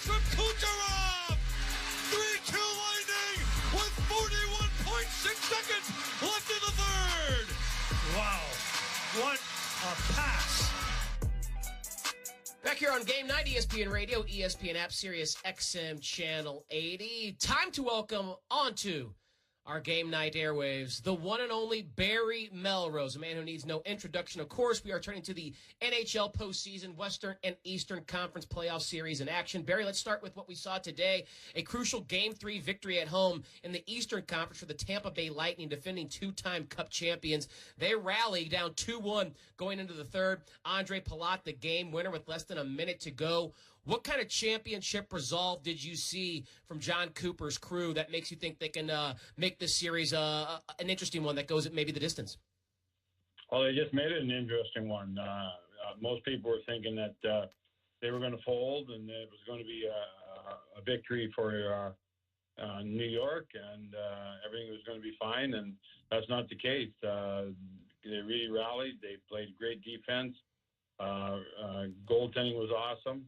Special teams were awesome, and it was just the way you draw it up. So we got us a ball game. We got us a situation where it's a 2-1, and I like the way everybody played. I like the way the forwards played. Stamkos got a goal. Kucherov got a goal and 2 assists. Hedman played very well. I think it was a real good night for Tampa Bay. Tampa Bay looked like a team that had won the Stanley Cup a couple of years in a row. They were very physical. They played with a lot of emotion, a lot of energy.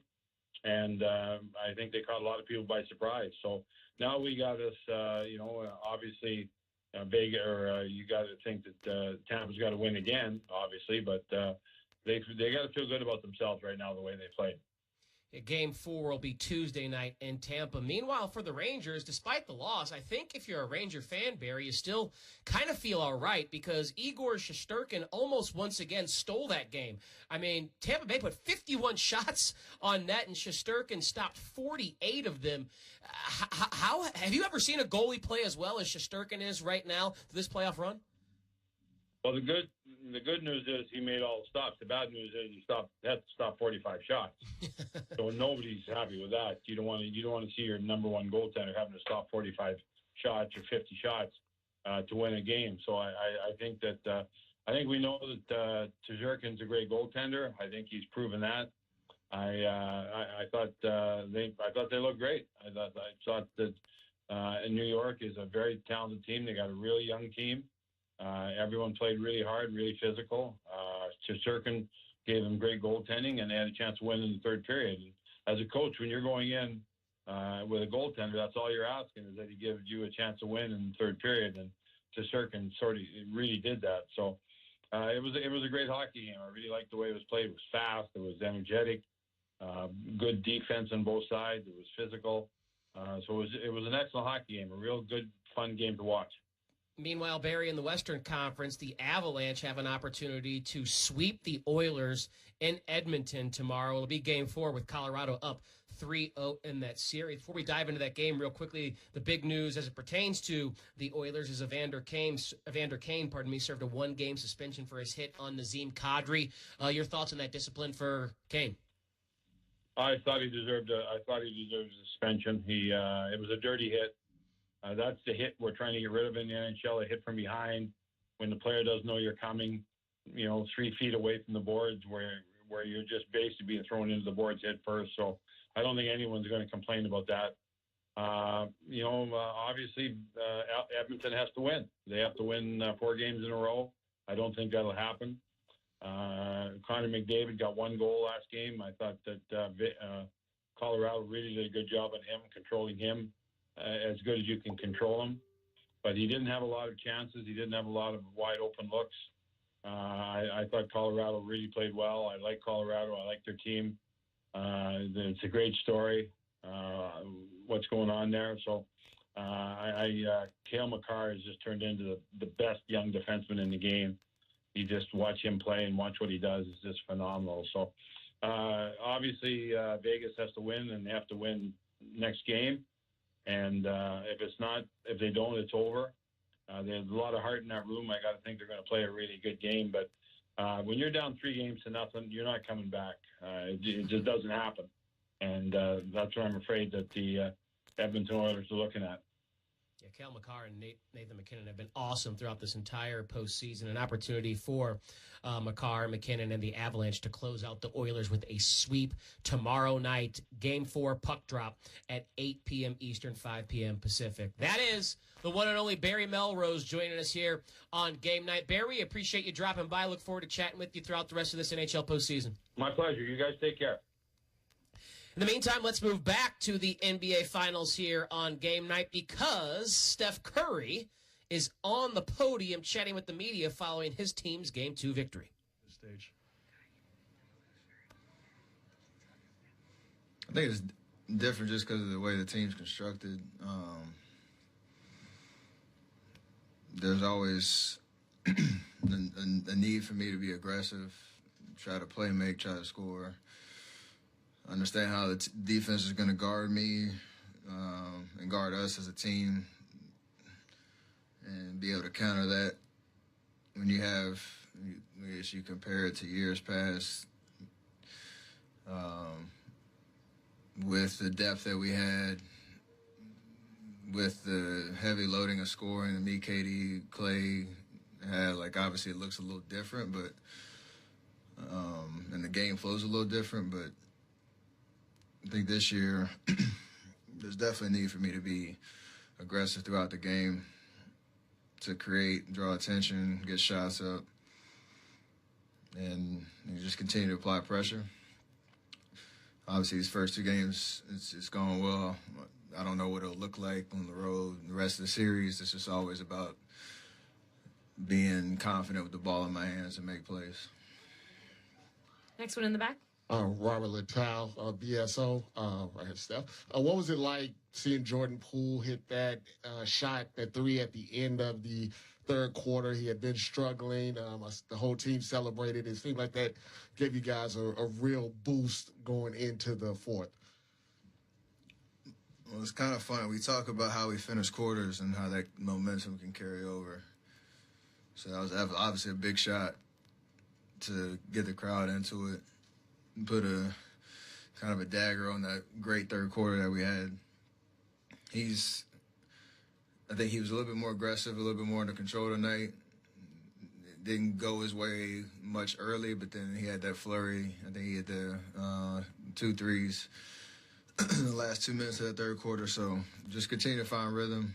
He's capable of do that. We shoot half-court shots every practice, shoot around, and we have a little competition going. So we count. If you make one during the game, we count it. So he took the lead tonight. Next question on the left. Steph, Draymond was talking about how you were patient to start the game, and then obviously you took over in the third quarter. Does your finals experience and all the playoff games you played, would you say you're better at kind of sensing those moments and when to step off the gas and when to go, et cetera? Yeah, that's an accumulation of the last 2 years of trying to figure that out and balance. Kind of to a question earlier of the scoring load, the playmaking load, and everything that you try to accomplish throughout the game. So I try to be under control, composed, see the game, feel the flow and the rhythm, and know where I can get to my spots. And there's definitely a lot of composure there, and based on the experience of 15 to 19 and these last 2 years. Anthony? Yeah, Al Horford doesn't even get up a 3 tonight. Marcus Smart, I just think, went 0 of 3. What do you think you guys did much better defensively to shut off some of those holes? Just a level of focus to start the game. We look back at game 1, and there were, between Marcus, Al Horford, and Derek White, there were like maybe 4 or 5 shots that they got in the first half that were just uncontested, and they're professionals. They play this game just like we do. And you understand if the shoe's on the other foot and we're getting those type of shots, that carries over through the rest of the game, and you start searching a little bit more, you start feeling a little bit more comfortable. So for us to come out in the first quarter with a level of intensity and focus to obviously with Jaylen and Jayson, what they do with the ball in their hands, they're tough covers. So you have to keep. it's more obvious what you need to do on those guys. But then certain possessions we kept the body on Al, try to force Marcus into a crowd, and I think that carried over the rest of the game. So we have to continue to try to do that because they're liable to get hot at any moment. Next one in the middle. Hey, Steph, what's the work that you do during both the summer and the season that enables you not just to keep your conditioning sharp, but also to be able to be constantly running around when you're on the court? I've always had that since high school, but again, it's not like one thing you do in the summer. It's an accumulation of every year, all the work that you put in that continues to show itself throughout your career, throughout the season, playoff.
Weekdays at 3 Eastern on the ESPN app and the SEC Network.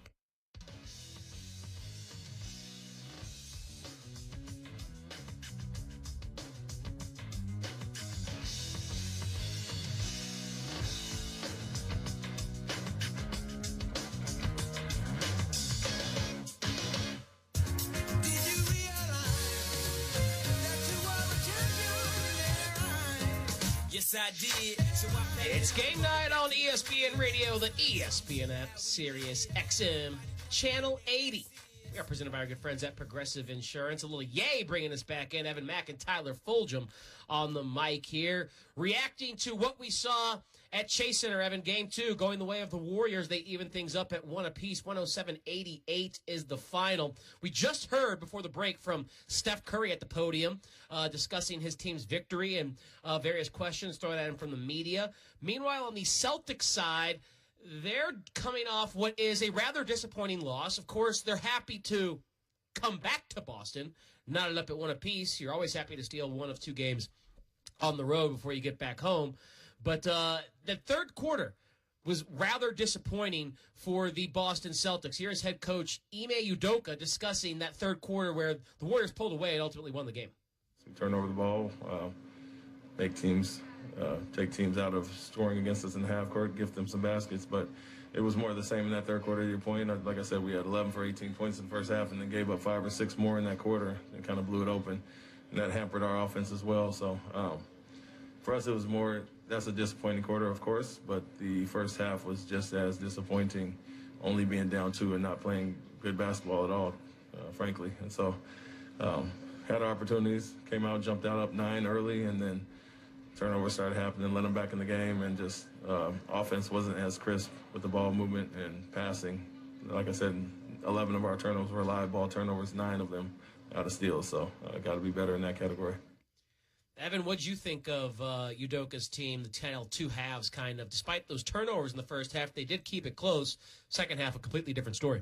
Yeah, absolutely. Like I said, they did a good job as far as getting that first game and then trying to compete and get that second game. If they had their druthers, they would win 2 games in a row, go back to Boston, close it out in 2 more games. But it didn't happen. You know, with different refs, different situations, different atmosphere, you have to play differently. And the Warriors had active hands. They got up in the Celtics. I will give them that. They put a lot of pressure on the ball handlers. They made a lot of the role players play out of character.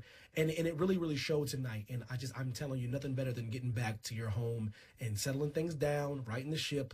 Ime Udoka, to me, the best coach in the NBA right now as far as basketball goes. It's unbelievable what he's done with this team. And I think he's going to have those guys right in this game.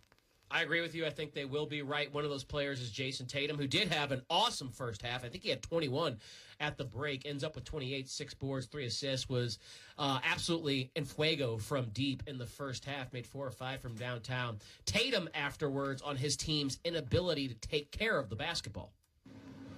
We know what Draymond brings to the game. And I love that about him. You know, obviously I played with him, and we tried to match that.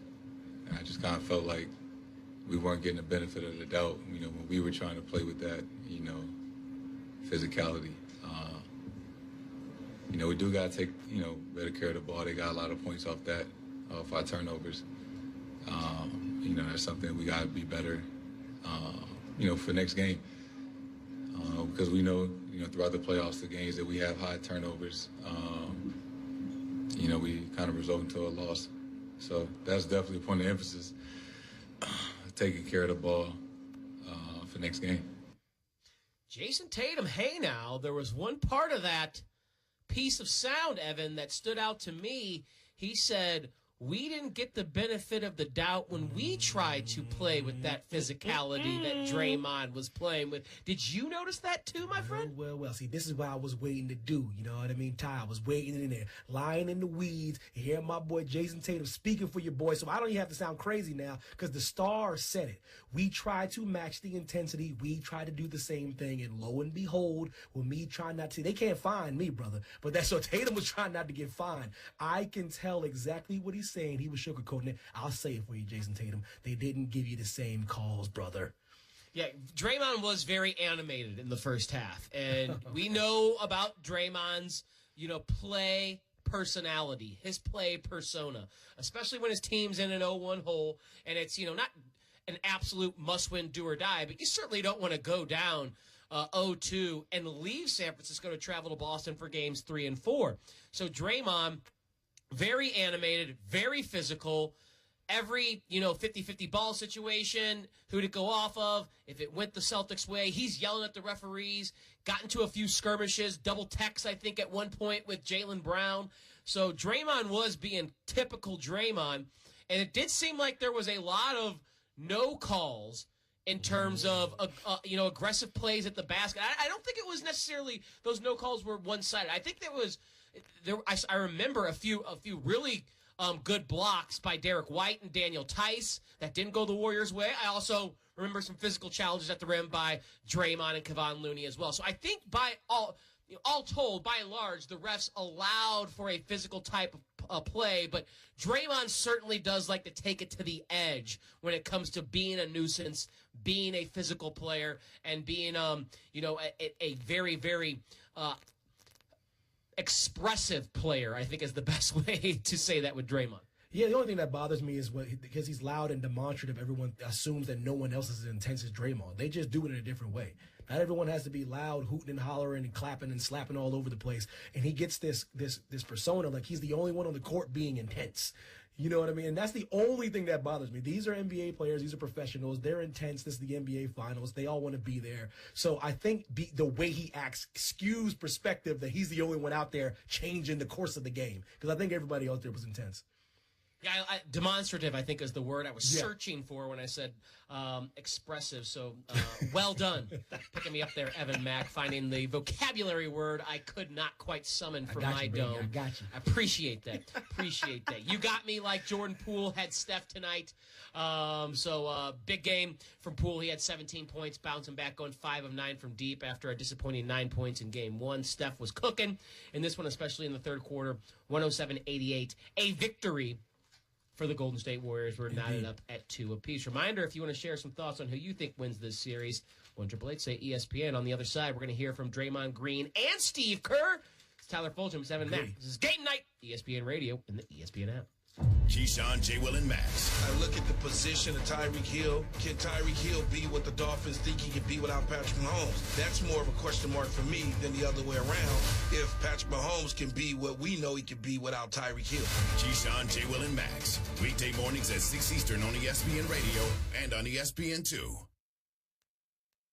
Individuals and businesses with tax problems. Listen carefully. Do you feel like you're losing control of your finances? If you owe over $10,000 in back taxes or have unfiled tax returns, we can help you take back control. The IRS is the largest and most aggressive collection agency in the world, and they can seize your bank accounts, garnish your paycheck, close your business, and file criminal charges. Take control of your tax problem now by calling the experts at U.S. Tax Shield and take advantage of the Fresh Start program and new laws that may allow us to negotiate a settlement for the lowest amount possible. Our team of tax attorneys and enrolled agents can stop collections and get you protected so you can take control of your financial future. U.S. Tax Shield offers a price protection guaranteed quote to get you protected today. U.S. Tax Shield is A+ rated with the Better Business Bureau, so call now. 800-687-5192. That's 800-687-5192. U.S. Tax Shield. 800-687-5192. Sundays mean you're just one day away from the latest with First Take. Rest up, because I'm bringing it starting tomorrow at 10 a.m. Eastern, only on ESPN and the ESPN app. This is Bart and Hahn. What's the difference between Tim Duncan and Kobe Bryant? Yeah, let that marinate. No. There's I don't know where to begin. No, what do you mean? Points, defense, they're both two-way players. Timmy got one more. I'll give you the first thing that's different. I would spend money to watch Kobe Bryant play. That doesn't mean he's better. I am not drawn to the building to watch Tim Duncan play. That doesn't mean he's better. You can't just kick Tim out because you don't like playing cards. Bart and Hahn. Weekdays at noon Eastern on ESPN Radio and on ESPN+. Monday on Canty and Carlin, the Warriors even up the NBA Finals. As the series shifts back to Boston, we'll break down the keys for Game 3. It's Monday, Canty and Carlin, 3 p.m. Eastern on ESPN Radio and ESPN+. If you know, you know. If you know the Women's College World Series? Then you know. This is the party that every player wants to be at. You know the energy. Oh, my goodness gracious. As softball's best battle for the ultimate title. They know what it takes to win it all. The NCAA Women's College World Series, presented by Capital One, continues on the networks of ESPN. If you know, you know, no need to shout it. The playoffs on ESPN Radio. I just think that this has 7 games written all over it. Here's Curry, left wing three. Get them all! This dude is something so different. Three on its way, and good! Jayson Tatum with a rocket three. Get the very latest from the NBA every morning starting at 6 Eastern with Keyshawn, J. Will, and Max. And it continues all day on ESPN Radio. This Wednesday, Marvel Studios' next original series arrives. Have you ever wanted something so bad, and then it actually happens, but it's not as great as you imagined it? Streaming exclusively on Disney+. I don't know what's going on with you. Everything's just changing really fast. Witness the origin. What does it feel like? Like an idea come to life. Of a new Marvel hero. If you save one life, Kamala, you saved the world. I'm a superhero. Marvel Studios' Miss Marvel original series streaming Wednesday only on Disney+. Keyshawn, J. Will, and Max. Bart Scott is an entertainer. Let me tell you something. It's one of the reasons that radio show is entertaining. Bart's is twice the size of mine, and it's up to his neck. High booty. Well, that's good, though, for an athlete. No, I don't know who told you that. I remember us having to tell one of our teammates, say, man, you need to go get surgery, dog. You're in trouble. Yeah, you're going the wrong direction. Key, J, and Max. Followed by Greeny. Mornings on ESPN Radio and on the ESPN app.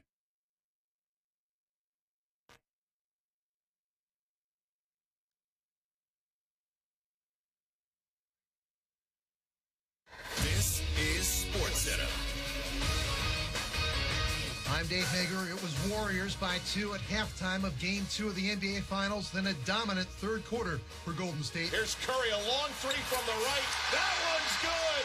29 for Curry as the Warriors have built a 17-point lead late in the third. Outscoring Boston 35-14 in that quarter. Curry wound up with 29.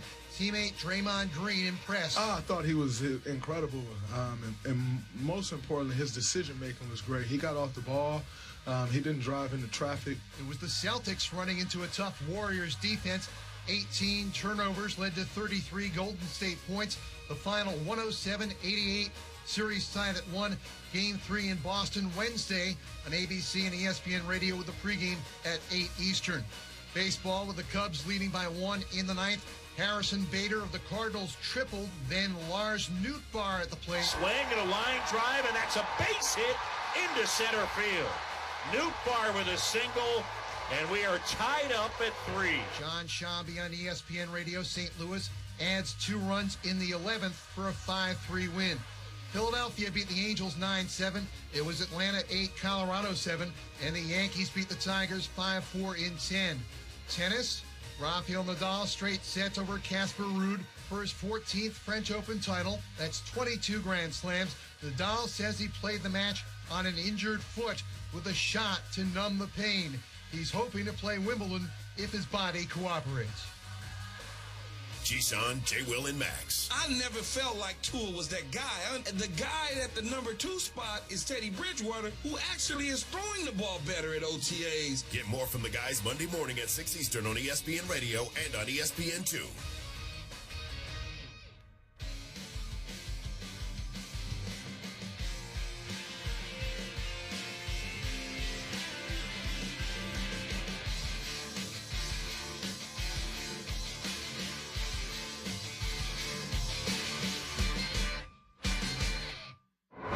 This is Game Night on ESPN Radio and on the ESPN app.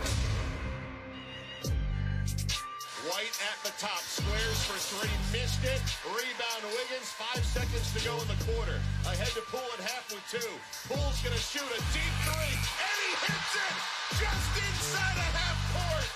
23-point lead for the Warriors, end of 3 quarters. That kind of night for Dub Nation.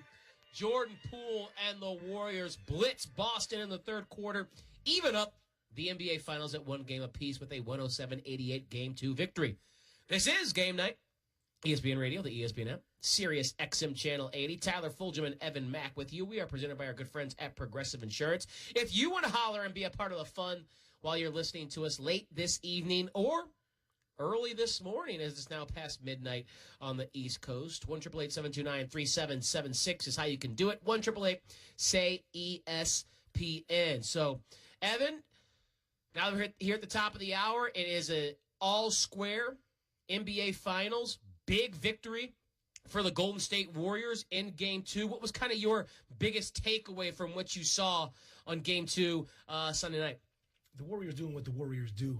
Calls aside, that's what championship teams do. That's what dynastic teams do. They showed up. The players played. They had a urgency about them. They had a crispness about them.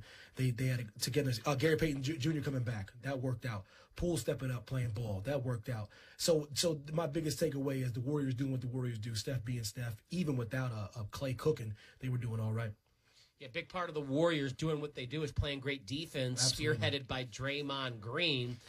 Their head coach, Steve Kerr, discussed those turnovers that Golden State was able to generate with their physical play, especially when Draymond Green was matched up on someone like Jaylen Brown.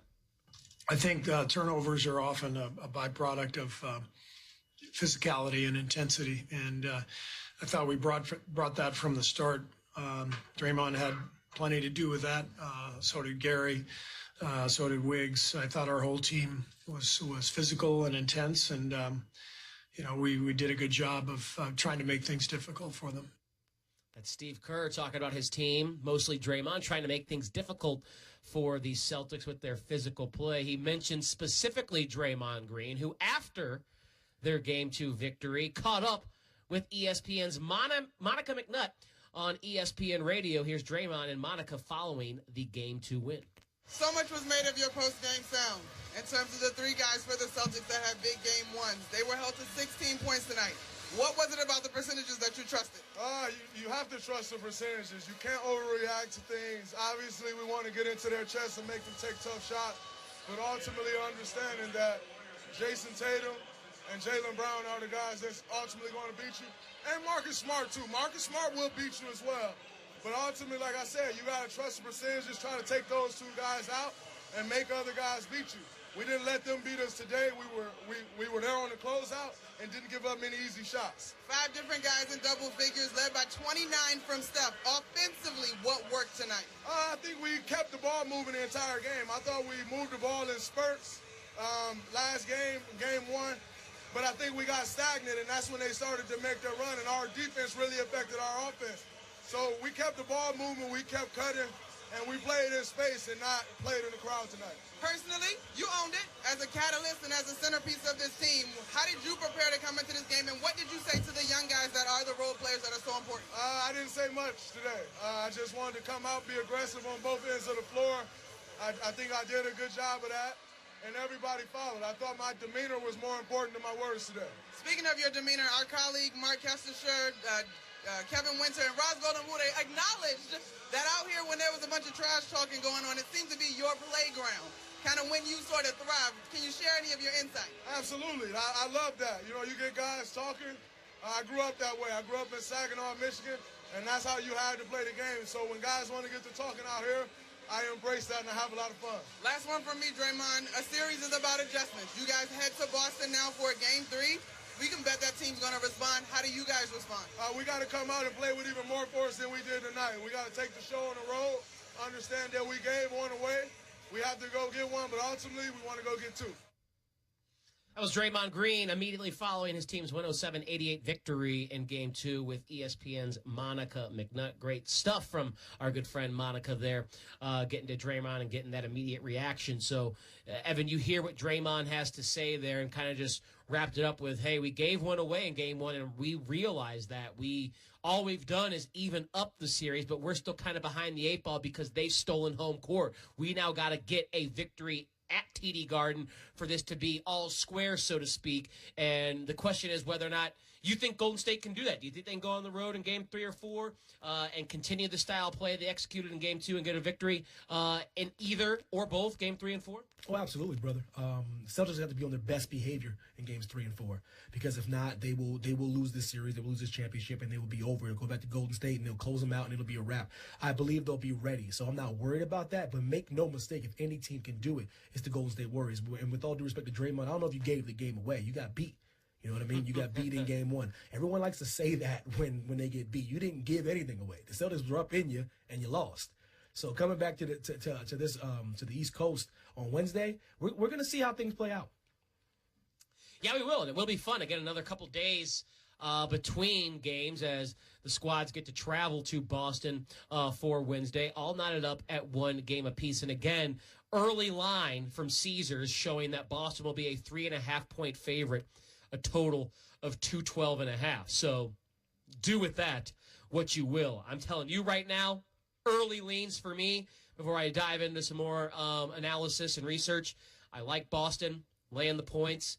I like Boston in the first half, -1.5, -2. And I like this game to go under, mostly because if you want to isolate one side, I think that Boston defense is going to really put the clamps on Golden State's offense. So I think we could see another kind of 107 to 95 type of game, but it flipped with Boston being the victor in Game 3 and Golden State coming out on the losing end. I really think Game 4 is going to kind of be the pendulum swinging game in this series. If Boston, again, that's assuming Boston wins Game 3 like I am right now, don't make assumptions, as they say, but I really think Game 4 is going to let us know if this is a series that can go 7 games. Back to Steve Kerr real quick, Evan.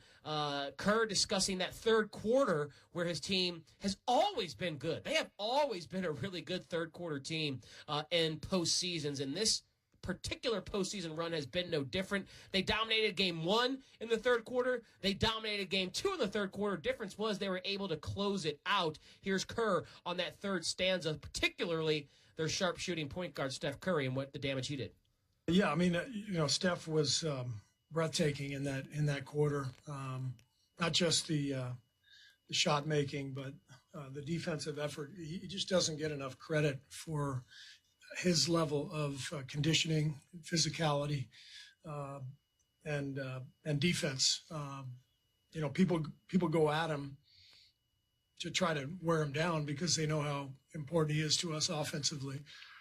And it's pretty dramatic, the difference in Steph's strength and physicality and his body now than from 8 years ago when I first got here. So the guy's amazing. He just keeps working on his game, his strength, his conditioning year after year, and it's a pleasure to watch him play every night.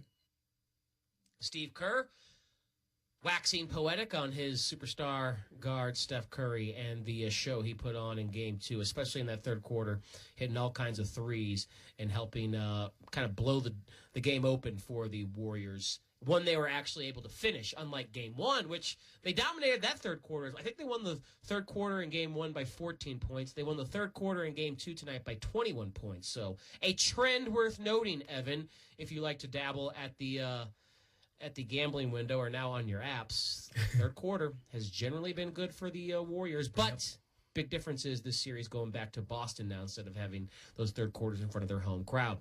Game night is presented by our friends at Progressive Insurance, and now a no-frills ad brought to you by Progressive Insurance. Here it is. You can save big when you bundle your home and auto with Progressive. That's it. See? Just a good old-fashioned, straightforward advertisement. See if you can save at 1-800-PROGRESSIVE or visit Progressive.com. Still to come here on game night is trouble brewing in Utah. Not just the drama on the court in the NBA, perhaps some drama for a team that has been a pretty significant contender in the West the last few years. We'll discuss that next. Tyler Folger, Evan Mack, Game Night, ESPN Radio, and the ESPN app.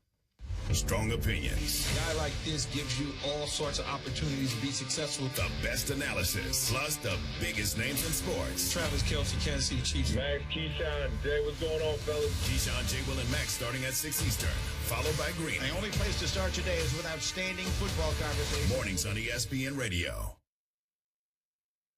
Want to be a fly on the wall at Nat Geo's headquarters? Well, with the Overheard podcast, you can. From smuggled dinosaur bones to man-made glaciers, each episode takes a dive into the curious conversations that occur behind the scenes at National Geographic. Overheard is presented by Geico. Millions of ESPN sports fans count on Geico for reliable car insurance and low, low rates. Visit geico.com, get a quote, and see how much you could save. Geico. 15 minutes could save you 15% or more on car insurance. Cutting the price of your wireless bill feels good. Really good. Actually, it feels great. You should try it out. So cut your bill by switching to Straight Talk Wireless. Now offering our $45 Silver Unlimited plan with 5 gigabytes of hotspot and nationwide 5G on America's largest, most dependable networks. The $45 Silver Unlimited plan from Straight Talk. Straight Talk Wireless. No contract, no compromise. A month equals 30 days. See terms and conditions at straighttalk.com. 5G capable device required. Actual availability, coverage, and speed may vary. Keyshawn Johnson, Jay Williams, and Max Kellerman. I don't wear shoes when I'm in. I don't wear shoes really when I'm in LA unless I go to dinner. You got the shorts on. And even when I go to dinner, I mean, depending on where I go, I may put on shoes. But other than that, for the most part, up to Nobu and the Jesus sandals. For sure, 100%. T-shirt and shorts. I mean, I'm not dressing up for nothing. When I dress up, people be like, "We going to a wedding?" I'm like, "Cause that's just me, man." GJ and Max, followed by Greedy. Mornings on ESPN Radio and on the ESPN app. Rivals going head-to-head, live on First Take. Stephen A. Smith. You came on this show to spew that blasphemy? Chris Mad Dog Russo. Biggest storyline of the 2022 season is right here. Hot takes on current stars, sports legends, and everything in between. Oh, when you get to number one, finish get to number one. Put him up there. You got it, baby. Watch these two legends face off every Wednesday on First Take, live on ESPN or stream on the ESPN app.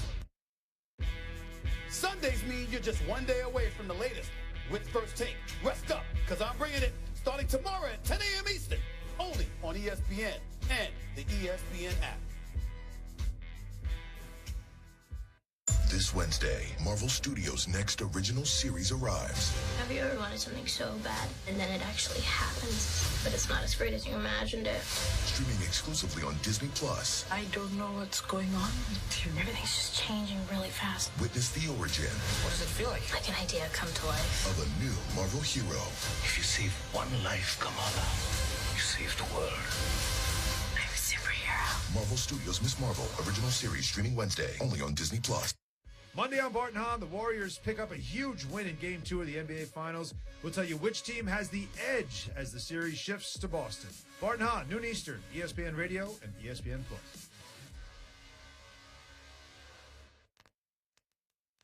Give us baseball. The greatest game ever. This is going to be special. You got me feeling like.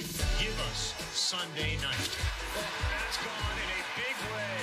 Everyone here, they're standing up right now. Give us one place to watch MLB's best. Sunday Night Baseball.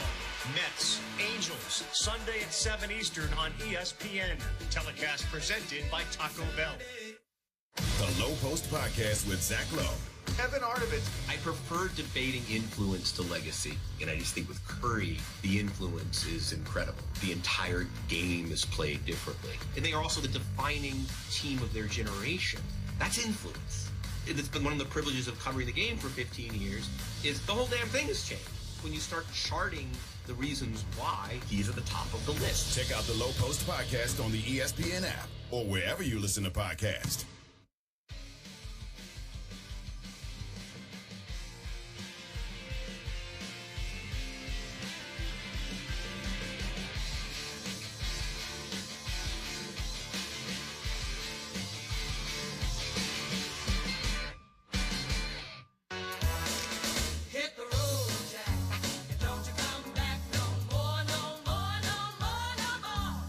Who is out in the NBA coaching ranks? Time to find out here on Game Night, ESPN Radio, ESPN app, Sirius XM Channel 80. Tyler Fulgerman, Evan Mack with you, and Quinn Snyder. Yep. Evan has decided he wants to hit the road. He will not be returning to coach the Utah Jazz after 8 seasons with the team. And it was 8 seasons that was filled with a lot of winning in the regular season, but not a lot of winning in the postseason. They never reached the conference finals, despite the fact that the 623 or the 623 win percentage over the last 6 seasons was third best in the NBA. Basically, you could say, just with numbers alone, that he's the second best coach in franchise history as far as winning, behind only Jerry Sloan. Sloan, of course, made it to a couple of finals, losing to MJ and the Bulls, but not even a conference finals in the West for the Utah Jazz. I do think there's some context needed for that. It's a hard time to win in the West. Like, the Warriors are still a dynasty, okay, from the time that, the Jazz coach, or from the time the first season that Quinn Snyder coached in Utah. That was right about the rise of Steph Curry, Klay Thompson, and Draymond Green. So hard to beat a team like that. Then you have, Chris Paul and James Harden with the Houston Rockets. Now you see guys like Luka and Ja Morant, the Memphis Grizzlies, the Young Bucks coming up. Oh, don't forget LeBron James came over to the Western Conference and took the LA Lakers to a title. The Clippers got Paul George and Kawhi Leonard. So I don't think it's been easy to win in the postseason in the West over the last 8 years, but certainly disappointing that this is kind of the end for Quinn Snyder, and there was nothing more tangible besides some good regular season records to take out of his tenure there in Utah. Yeah, I don't know what you want some coaches to do sometimes when it comes to players or teams or where they play. Only one team can win the NBA championship, so right. I always get a little upset when a coach gets ousted or steps down. I think that was just to save face, but I don't understand what else do you need though? Because only Quinn Snyder to me did the best he could do with that squad. With all due respect, what were they doing with everything you just laid out? All the statistics, all the teams, all the things you just laid out very nicely, I might add, very eloquent in your speaking, Ty. What is he supposed to do? Where does he go from here? It's a really good question. I imagine he's going to be coveted because of that regular season success. I should throw in Denver as well with Nikola Jokic over the last few seasons. He's a 2-time league MVP. So, again, the West has been difficult since Snyder has been there. The Jazz have been good. They've always been in the postseason. They just haven't made it far. So I am curious to see what Snyder's basketball future is. I'm from Mizzou. I went to Mizzou, and that's where Snyder's journey kind of began. And it's crazy to see the success he's had in the NBA all these years after the way he kind of flamed out at Mizzou, coming from Coach K's staff at Duke, taking over for legendary Norm Stewart. His career got off to a great start, but it kind of came crashing down near the end with a lot of disappointment and some rumors and innuendo off the court as well. But he got his basketball career back together, obviously coaching at the highest level now and doing it very well. I have to think he is going to be a man, if he wants to continue coaching in the NBA, who won't be short on opportunities or offers. Evan, it's time for Straight Talk, brought to you by Straight Talk Wireless, and no one else talks straighter or louder in the ESPN family than our very own Stephen A. Smith. Let's hear his thoughts on the trouble they may have in Utah now that Quinn is stepping away. I don't think Donovan Mitchell wants to be in Utah.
to the NBA Finals. More action on the floor. And one of our favorite guests, Roz Golden-Wude, going to join the show to give us some insight on what she has seen so far through 2 games with the C's and the Warriors. This is Game Night, ESPN Radio, and the ESPN app. Wake up and get up with Key, Jay, and Max. If you buy Ja Morant stock right now, you're still buying it comparatively low to what it's going to be in years to come. I'm calling him underrated. This dude got the MIP this year. Keyshawn, J. Will, and Max. Followed by Greeny. Got a lot to say. I am burned. Weekday mornings on ESPN Radio. For 30 years. Welcome to Jurassic Park. Every thrilling moment has led to this. What is that? The biggest carnivore the world has ever seen. And for a limited time only, capture your Barbasol Jurassic cans before they're gone.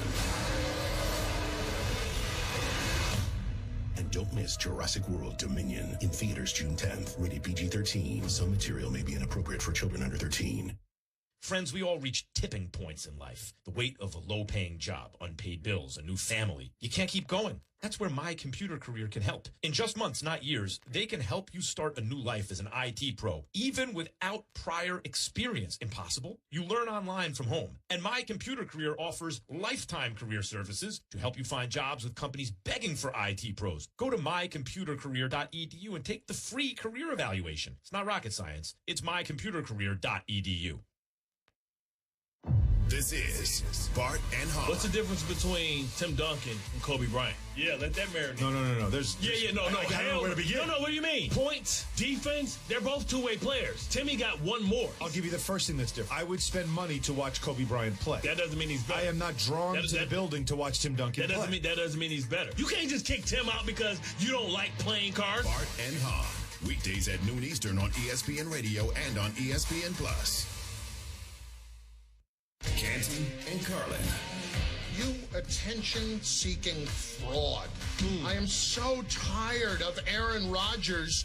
And, it's on me because I'm one of these people that over the last 2.5 years has allowed myself to be held hostage by Aaron Rodgers. Because here's somebody that complained ad nauseum about how bad the Packers have treated him and talked about how important winning is to him, and yet it's not even remotely important to him. I honestly am so tired of hearing him talking about retiring. Go on your punch of karma fast. Go and do whatever it is you want to do. Just please go away. I personally feel like I have let myself down by getting sucked into Aaron Rodgers for the last 2 years. Chris Canty and Chris Carlin are Canty and Carlin. Don't miss them weekdays on ESPN Radio and on ESPN Plus. The playoffs on ESPN Radio. I just think that this has 7 games written all over it. Here's Curry, left wing three. Get them all! This dude is something so different. Three on its way and good. Jayson Tatum with a rocket three. Get the very latest from the NBA every morning starting at 6 Eastern with Keyshawn, J. Will, and Max. And it continues all day on ESPN Radio. Two New York rivals going head-to-head. Live on First Take. Stephen A. Smith. You came on this show to spew that blasphemy? Chris Mad Dog Russo. Biggest storyline of the 2022 season is right here. Hot takes on current stars, sports legends, and everything in between. Oh, when you get to number one, finish at the number one. Put him up there. You got it, baby. Watch these two legends face off every Wednesday on First Take. Live on ESPN or stream on the ESPN app. Keyshawn Johnson, Jay Williams, and Max Kellerman. I don't think that the Denver Broncos are as good as people want them to be. The Chargers, the Chiefs, and the Raiders, in my opinion, are better. I think they're 9, possibly 10-win team potentially, but I think they're 8-9. They probably won't get there. They think this is Peyton Manning. This ain't the same. Key, Jay, and Max. Followed by Greeny. Mornings on ESPN Radio and on the ESPN app.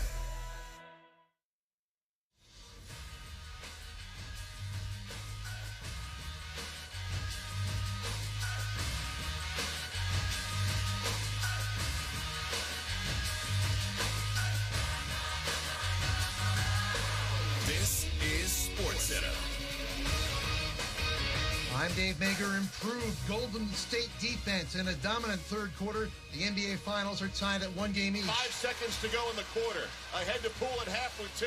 Poole's going to shoot a deep three, and he hits it just inside a half court. 23-point lead for the Warriors.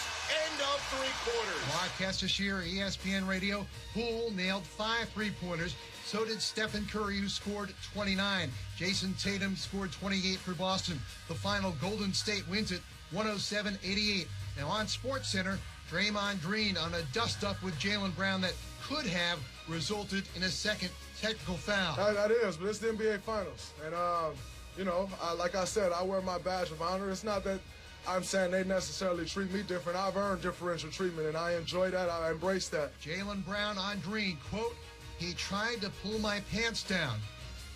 Game 3 Wednesday in Boston on ABC and ESPN Radio with a pregame at 8 Eastern Time. NHL Eastern Finals, Tampa Bay beat the Rangers 3-2. New York leads the series 2-1. What a win for the Phillies. Bryce Harper, grand slam in the 8th. LA gets 1 in the 9th, but the Phillies get 3 in the bottom. Breaking ball hit high and deep, right field. Back is Lagares, and it is gone. Yeah. Bryson Stott wins it.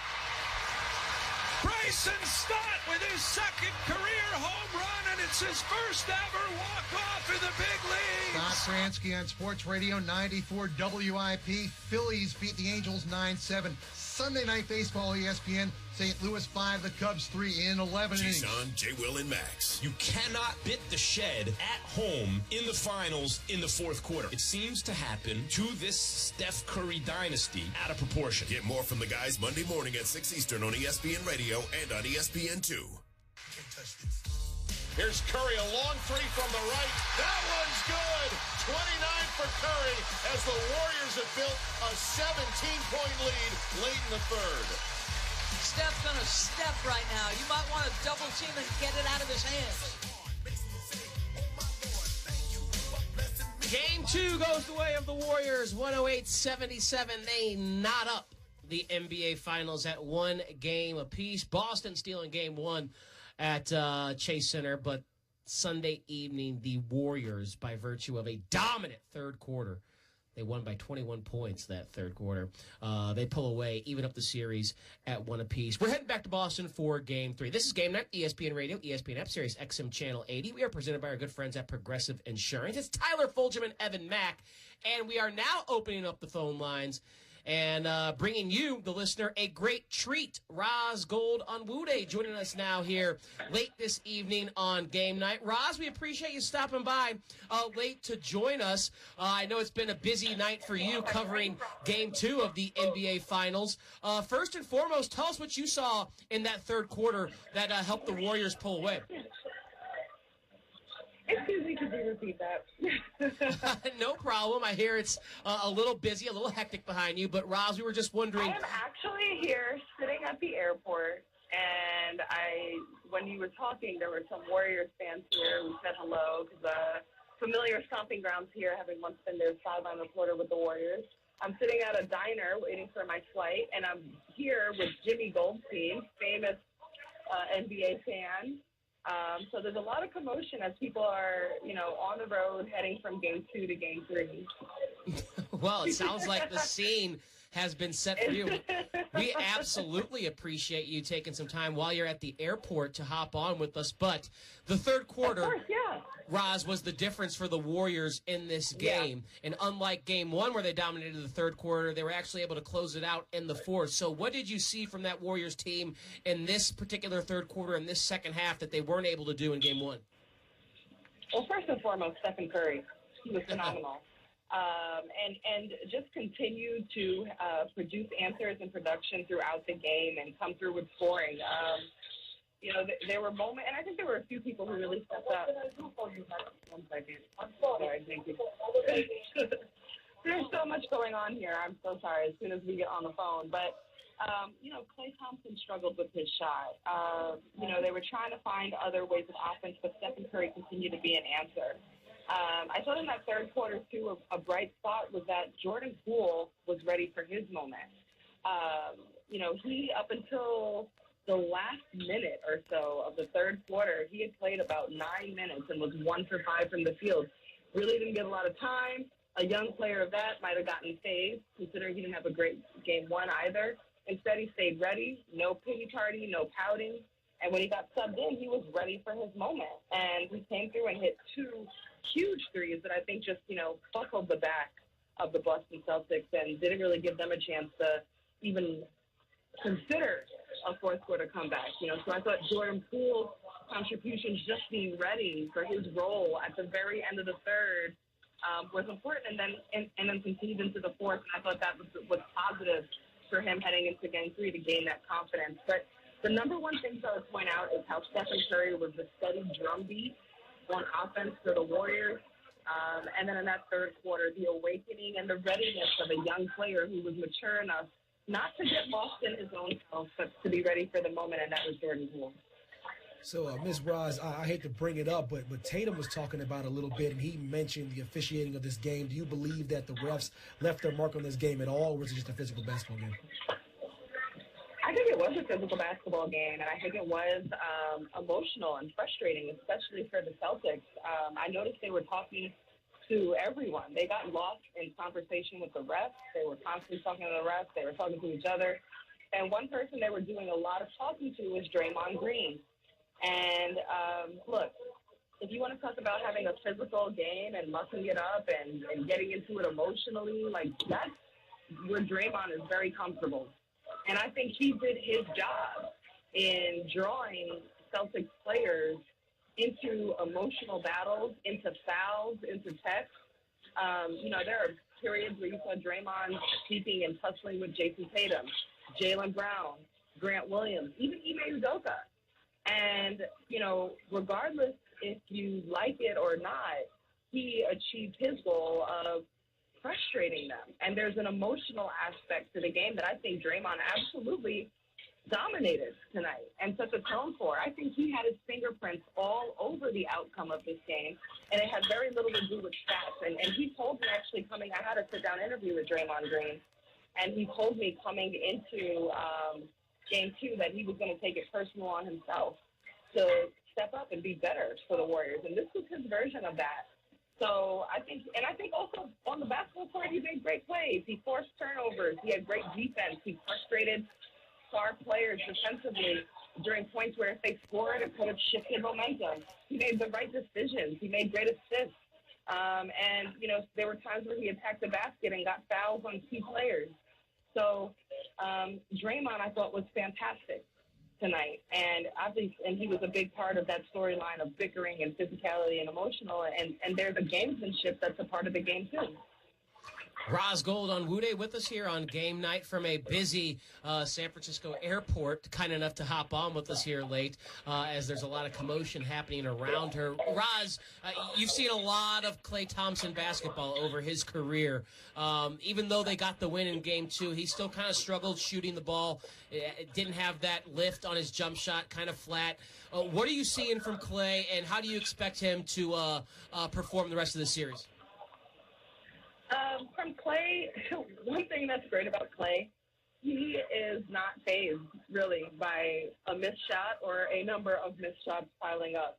What makes Klay great is that he's got a short-term memory. He'll shoot that next one like he just hit 7 in a row. All season long, the conversation around Klay was not forcing the shots and being willing to find his rhythm and flow in his shot within the natural rhythm of the offense. And towards the end of the season and definitely in some nice spurts of the playoffs, kind of feels like Klay found that. Let's not forget to set some expectations. Again, this is a guy who's coming off of 2 years out with 2 really major surgeries, some that have changed careers on their own individually, let alone back-to-back ACL and Achilles. He's got to continue to remember to affect the game in multiple ways, even beyond the shot. Running his lane, being a threat for spacing, being a two-way threat, helping out on the defensive end, and moving the ball and make sure it keeps popping. But if you want to get the best out of Klay Thompson, you've got to allow him to be himself, and he's got to continue to shoot that ball. But I think that the key is just to be patient and not be the person that's shooting your team out of their offensive flow. So one thing I know about Clay is when it matters, he's found a way to make impact. So, Ms. Roz, with that being said, on Wednesday, who you got taking game 3? Excuse me?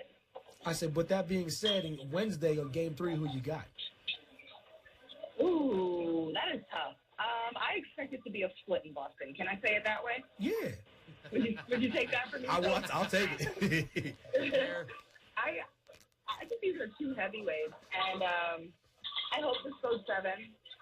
And I am very confident. I've learned never to count out the Warriors, but absolutely at halftime, I was not sure if they were even going to get one at home. The Celtics are really good.